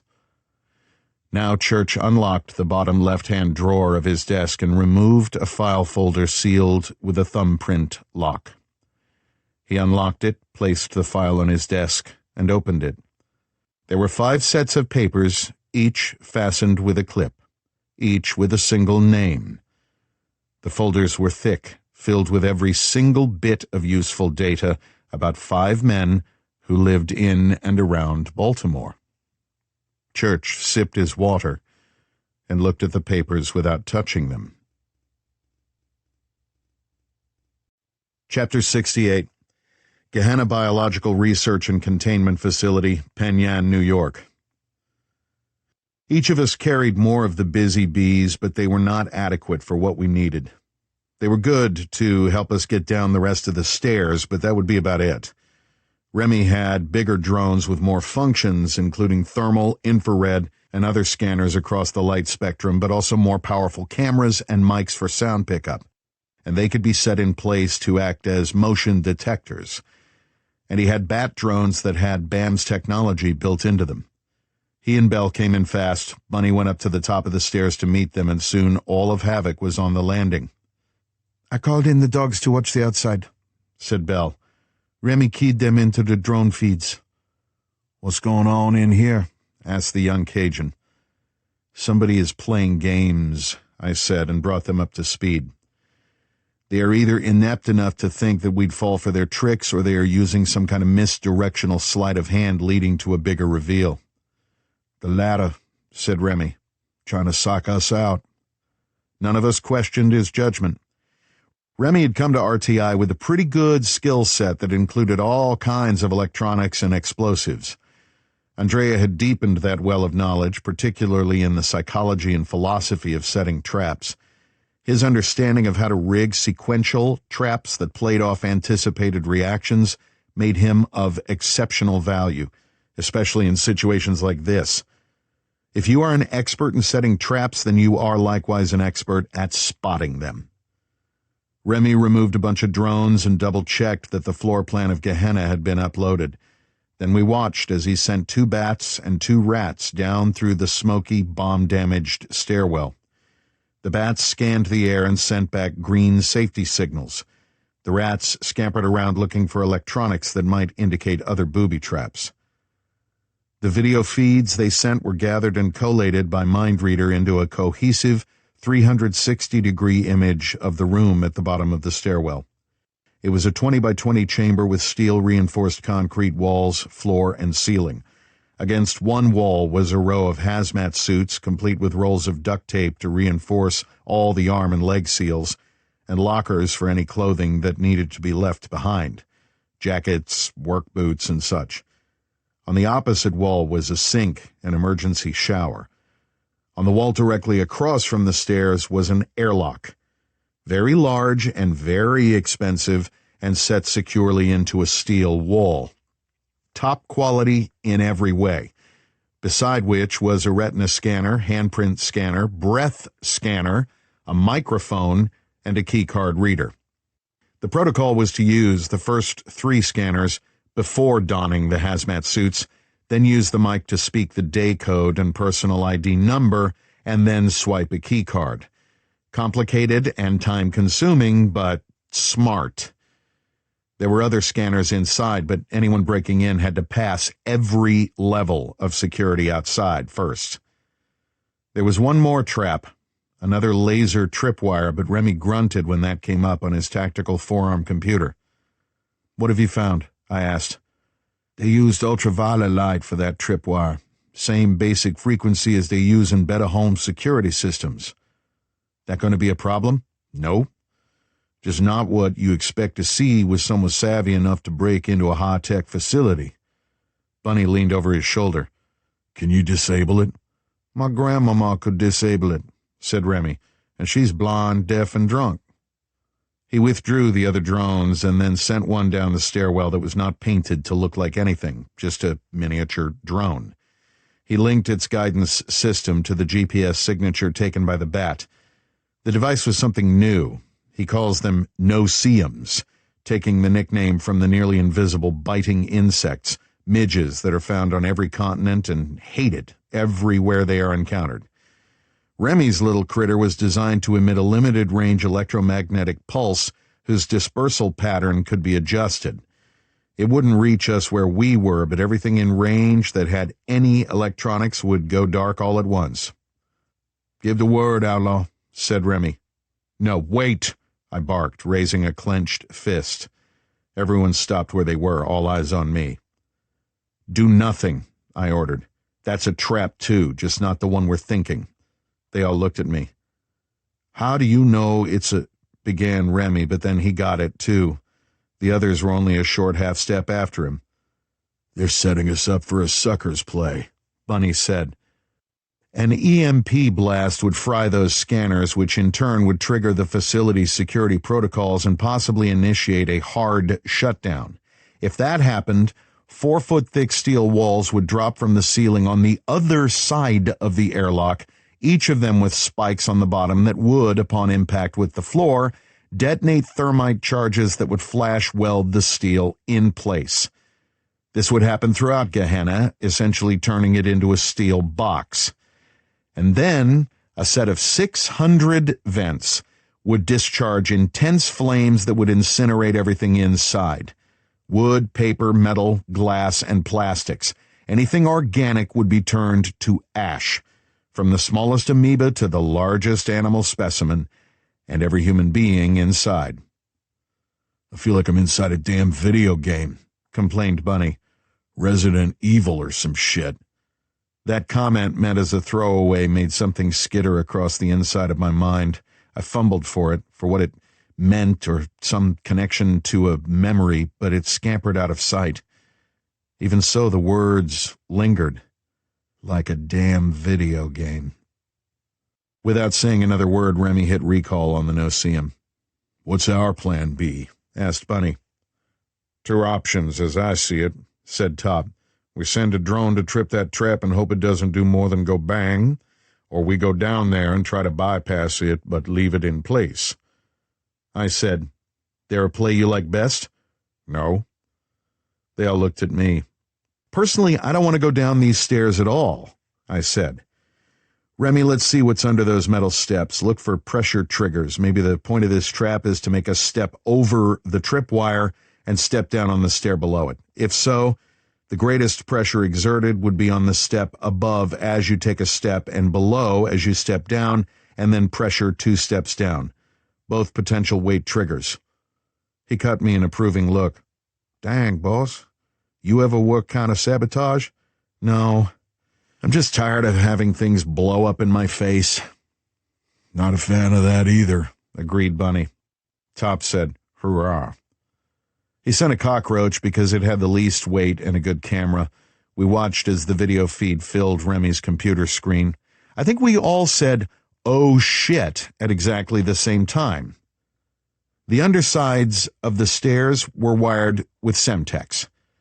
A quarter pound on each of those 2 stairs and a full pound under each of the next 5 steps.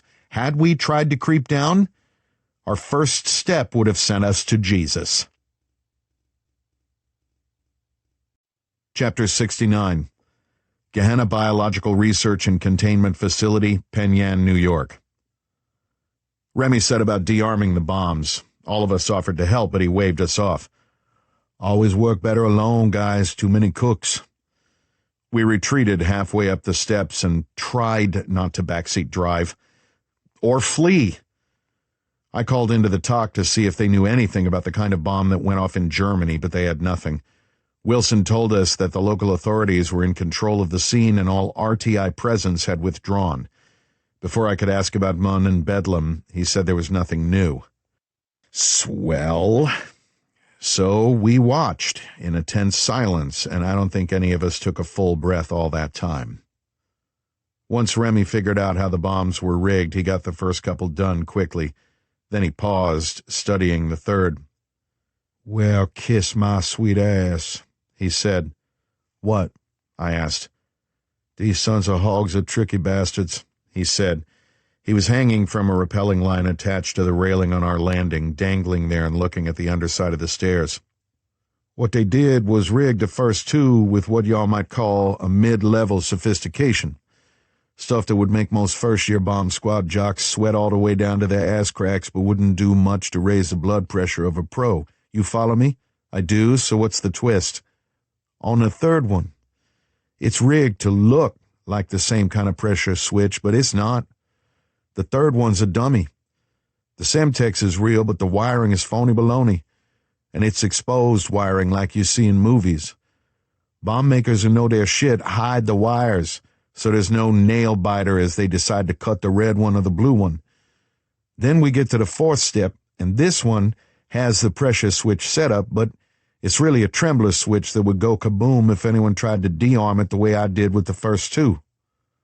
He lowered himself another 10 inches and studied the next step. "Yeah, and the next one has a motion sensor set against the inside of the riser." "Jesus, can you de-arm them all?" "Not that fourth one, no," said Remy. "It's a doozy. All kinds of safeguards, and that's just what I can see. It's specifically designed to kill anyone who tries, and yeah, that EMP would have set it off too. Looks like there's a radio link on it, so if it blew, all the bombs would go off at once. I don't dare get closer for a better look, because then we'd all be having coffee and beignets with Satchmo and Fats." Bell turned to Top. "Who are Satchmo and Fats?" "Two famous dead guys," he said. "Ah," she said. "Got it." I asked, "Are there enough explosives there to do the kind of damage like what happened in Das Feuerwehrhaus?" Remy considered for a moment. "Yeah, maybe. Enough to blow the B&B upstairs to the far side of the damn moon." "May I be excused?" asked Bunny. "I think I left the stove on back home." I ignored him and leaned over the rail. "Gatorbait, what's the floor like? Is it safe if we rappel down?" Remy hung there and studied the concrete floor. "I don't see nothing," he said. "Hold on." He fished a rat drone from his pouch, tied a string around it, and lowered it, pausing a few inches from the floor. "Switching on the anteater." We all waited. Then Remy lowered it the rest of the way. Remy dropped the string and let the drone scuttle around, poking into every corner. "Looks clear. Going down myself." "Be careful," I said. "Dying ain't nowhere near the top of my to-do list, outlaw." His boots brushed the concrete, and we saw him take a deep breath before he put any real weight on them. He walked around a bit, taking steps like a Tai Chi practitioner, slowly easing weight onto each foot. Then he crouched and looked under the stairs, made tisk-tisk noises, and finally went and stood next to the airlock. "Come ahead," he said. "One at a time. Drop down past that fourth step before you even think about touching the side of the stairs." We were very careful. I don't think I breathed at all on the way down. My nuts had crawled way up into my chest cavity, and I was half a heartbeat away from reciting prayers when my feet landed on solid ground that did not go boom. "Good job, Gatorbait," said Scott Wilson. His voice had a bit of a nervous tremolo to it. "Proceed with the utmost caution." Remy looked at the rest of us. "Really? I was going to do some Cajun two-step moves." "Keep focused," was Scott's retort, but it landed flat. Bunny flipped Scott the bird, but was wise enough to do it outside the radius of anyone's body cam. We moved very, very cautiously to the airlock and stood clustered around it. "If they went to such pains to blow us to bits with those stairs," said Top, "what are the odds they rigged something cute here?" "That's not easy to do," said Remy. "There's 10,000 ways to fuck up your day with tripwires and bombs and all that, but rigging this kind of electronics is next level." "Could you do it?" asked Bunny. Remy considered. "Sure, I could rig it, but why would I? This doesn't follow any kind of logic I can see. If they wanted to kill a team coming to the rescue, there are better ways than this.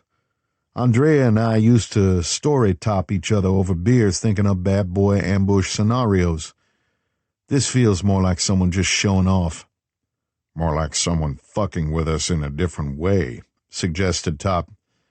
Say it, I said. All of this.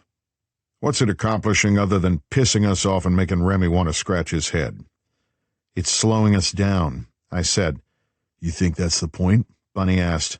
Top said, What else could it be? But there was still some hesitation in his tone. That and something else. He's showing off, said Remy, but Top shook his head.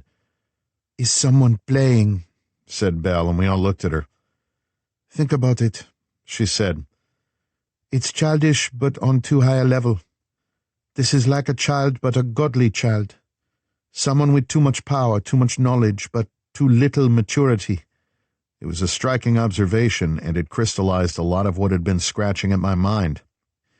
It's a game, I said. Belle nodded. With rules being made up as they go. So instead of terrorists, we're facing a psychotic? Asked Remy. That's a comfort. Havoc actual to talk, I said.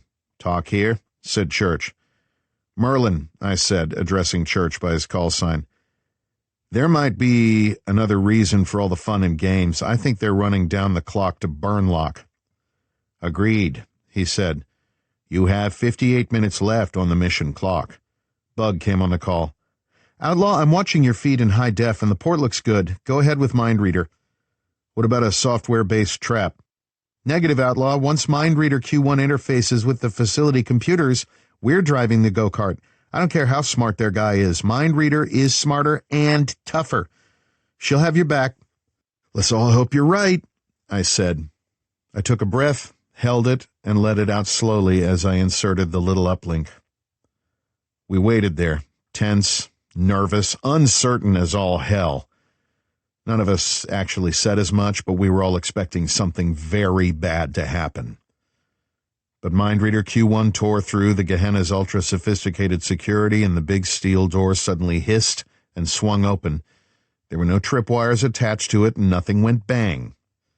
That should have been a comfort, but given the circumstances, it really wasn't. Weapons ready, eyes open, and hearts thundering, we stepped into the heart of hell itself. Chapter 70. Gehenna Biological Research and Containment Facility, Penn Yan, New York. Once the four of us were in the outer lock, the door closed behind us and powerful detox jets bombarded us with disinfectant spray. The stuff was so intense that for a few seconds even the lights on the handheld BAMS units went green. Then Mind Reader opened the inner lock, which opened into an empty preparation area with more racks of hazmat suits, clipboards on the wall with duty rosters on them, another keycard reader for employee tracking in and out, and several doors marked for different kinds of research or containment. There was also a rack of syringes pre-filled with antitoxins and other chemical mixtures that were for use in accidental exposure situations. Every syringe was smashed. On the floor were the bodies of the security guards who had been assigned to guard each stairwell landing. All zip-tied, all shot in the head and stacked like sacks of garbage. God almighty, breathed Remy. His hand twitched in the direction of his chest, and I wondered if he was going to cross himself. Keep your shit wired tight, I snapped. We had our goggles set to full spectrum, but there were no laser tripwires in sight, and so we passed through the last lock and stepped into the Gehenna for real.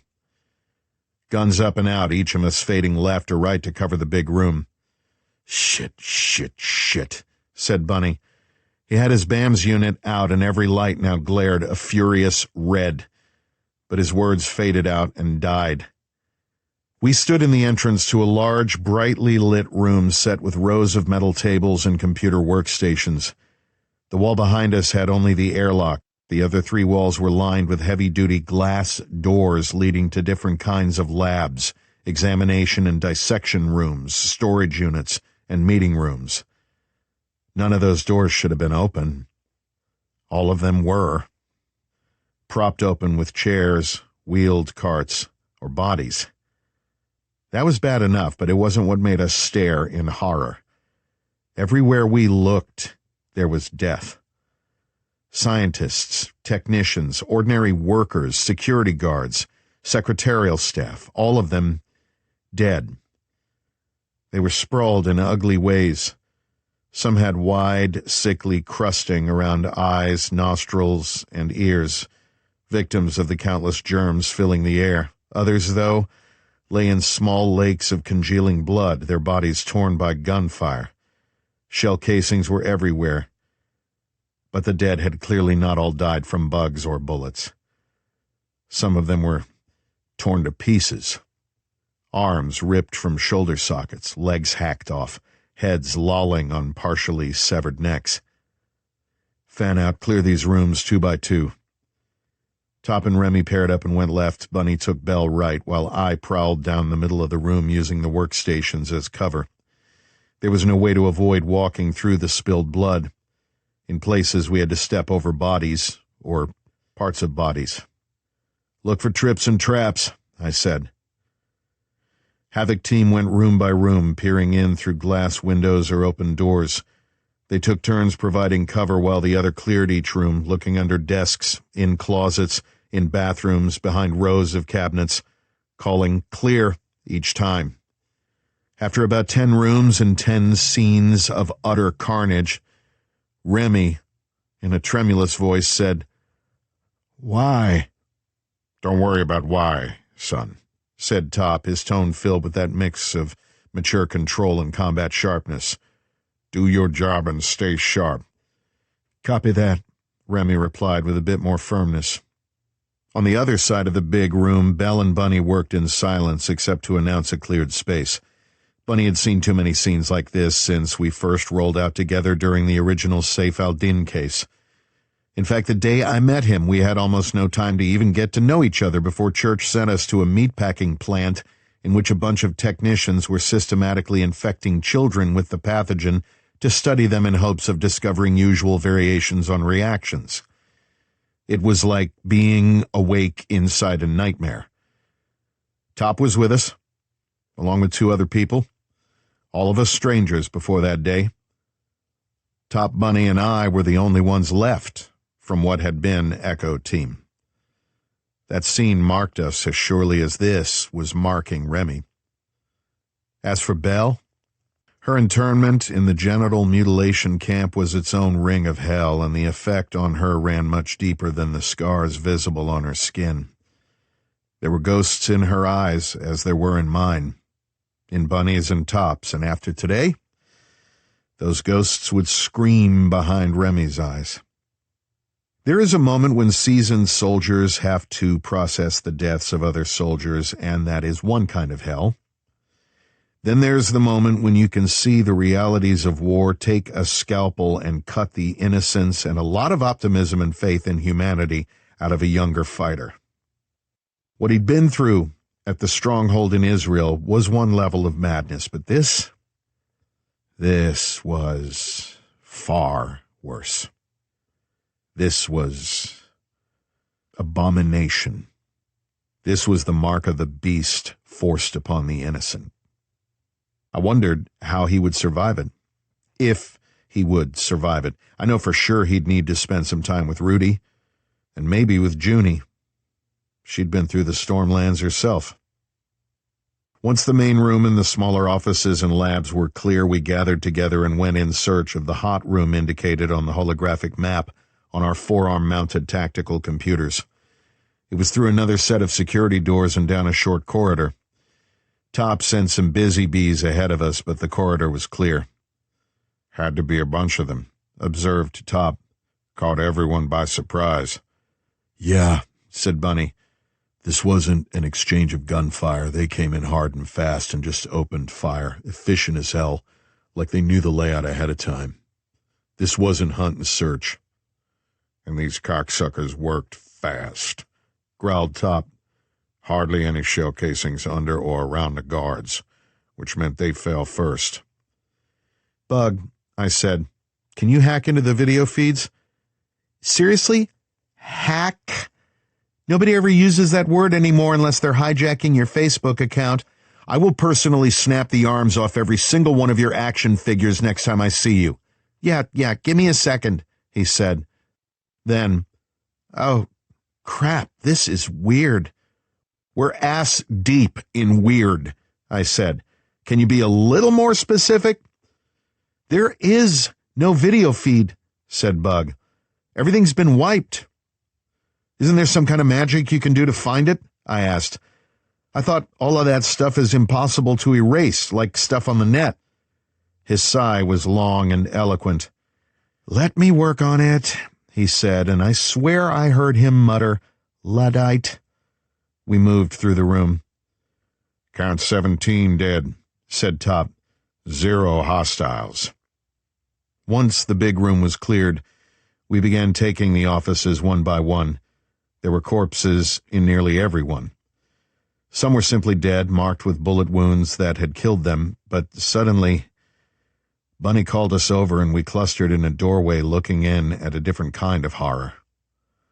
A man sat at a desk.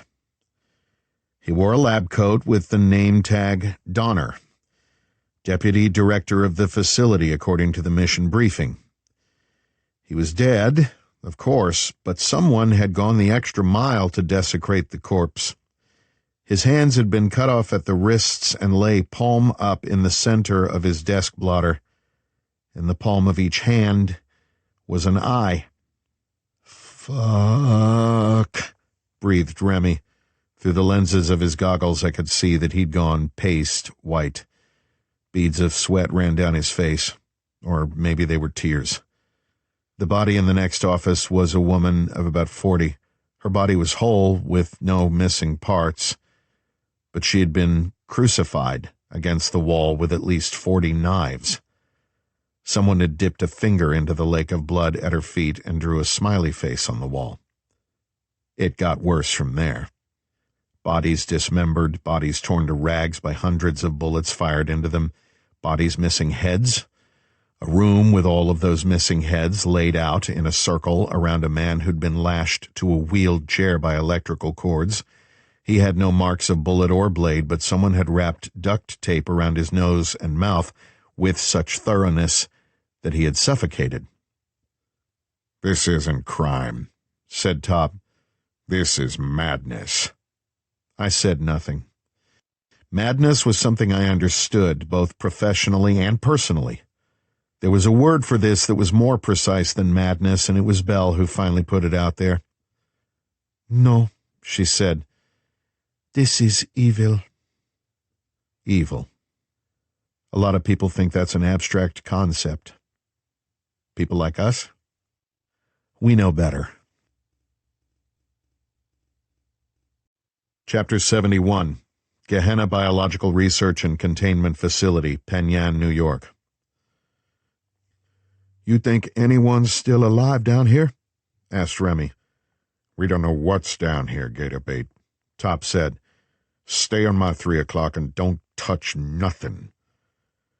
Weapons hot, we moved along the passage. The hot room was marked with every kind of biohazard warning there is. 2 security guards lay in a heap to one side of it. Both of them had drawn their weapons, and there were enough mixed shell casings to show that they'd defended their post. Didn't do them or anyone any good, but they couldn't have known that this was their Alamo. The hot room door's still closed, said Bunny. Did we finally get lucky here? I tapped my earbud. Bug, do we have eyes inside that room? Negative, Outlaw. The entire video surveillance network there is down. Is there an access log? I asked.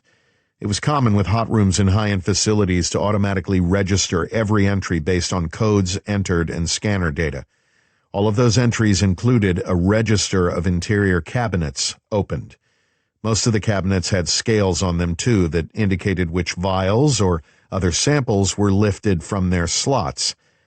That meticulous attention to detail was intended to track all movements of the pathogens and connect it to whomever entered the room.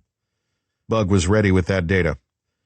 Says the last person to access the room was Gehenna's chief virologist, Dr. Sammy Trinidad, at 7:13 Eastern Time. That's 41 minutes ago, I said, 9 minutes before we pulled into the parking lot. We stood looking at the door. It was a large slab of deeply uninformative stainless steel, and we did not want to open it. Yet we all knew that we had to. The lights on the BAMS unit glared at us. "Outlaw," said Bunny. "What if some of the staff locked themselves in there to stay safe? What if that closed door is all that's keeping them alive? Not just the guns who tore up the place, but from what's in the air. If we open it, and they're not in biohazard suits, we could kill them." It wasn't a could situation. If he was right, then opening it would kill them. I thought about the smashed syringes of emergency meds. Though, given how many of the world's deadliest bioweapons permeated every cubic inch of air all around us, there would be no way on earth to treat anyone we infected. It was a no-win situation. I glanced at my guys. I saw the truth of it, the understanding of it, in their eyes. "This is their last little trick," said Remy darkly. "They left this, exactly this, to mess with us. Maybe thinking we'd try to save whoever's inside or wait for med team backup or something. Basically run out the clock, but we can't, can we?" I didn't answer because his question was rhetorical. "Bug," I said, "can Mindreader open this vault without our help?" "Yes." "Do it." We spread out, each of us settling into shooter's crouches. Not sure what I was hoping for. Best case scenario was a bunch of scared people in hazmat suits. Every other option was a sad one. The clock was ticking in my head. The lights on the scanner array next to the door flashed and clicked and pinged. There was a soft click and a softer hiss of air, and the door swung open. The room was filled with people. At least 30 of them. Techs, scientists, general staff, security, even maintenance. All crammed together. The one in front was a small Asian woman with a plastic name tag that read Trinidad. She was not wearing a hazmat suit. None of them were. None of them were alive. But all of them were on their feet. They stared at us with eyes that were green and veined with red. Their mouths were smeared with blood. Their flesh was torn, and red-black blood ran in thick, viscous lines down their limbs. They were all infected with Saif al-Din. With a howl of bottomless, savage hunger, they rushed at us, hands reaching and teeth snapping. Chapter 72, Gehenna Biological Research and Containment Facility, Penyan, New York. "Back!" I roared as the woman lunged for my throat. The attack was so fast and so shocking that she was on me before I could pull the trigger. Her small hands locked onto the fabric of my chem rig, and her teeth snapped an inch from my windpipe.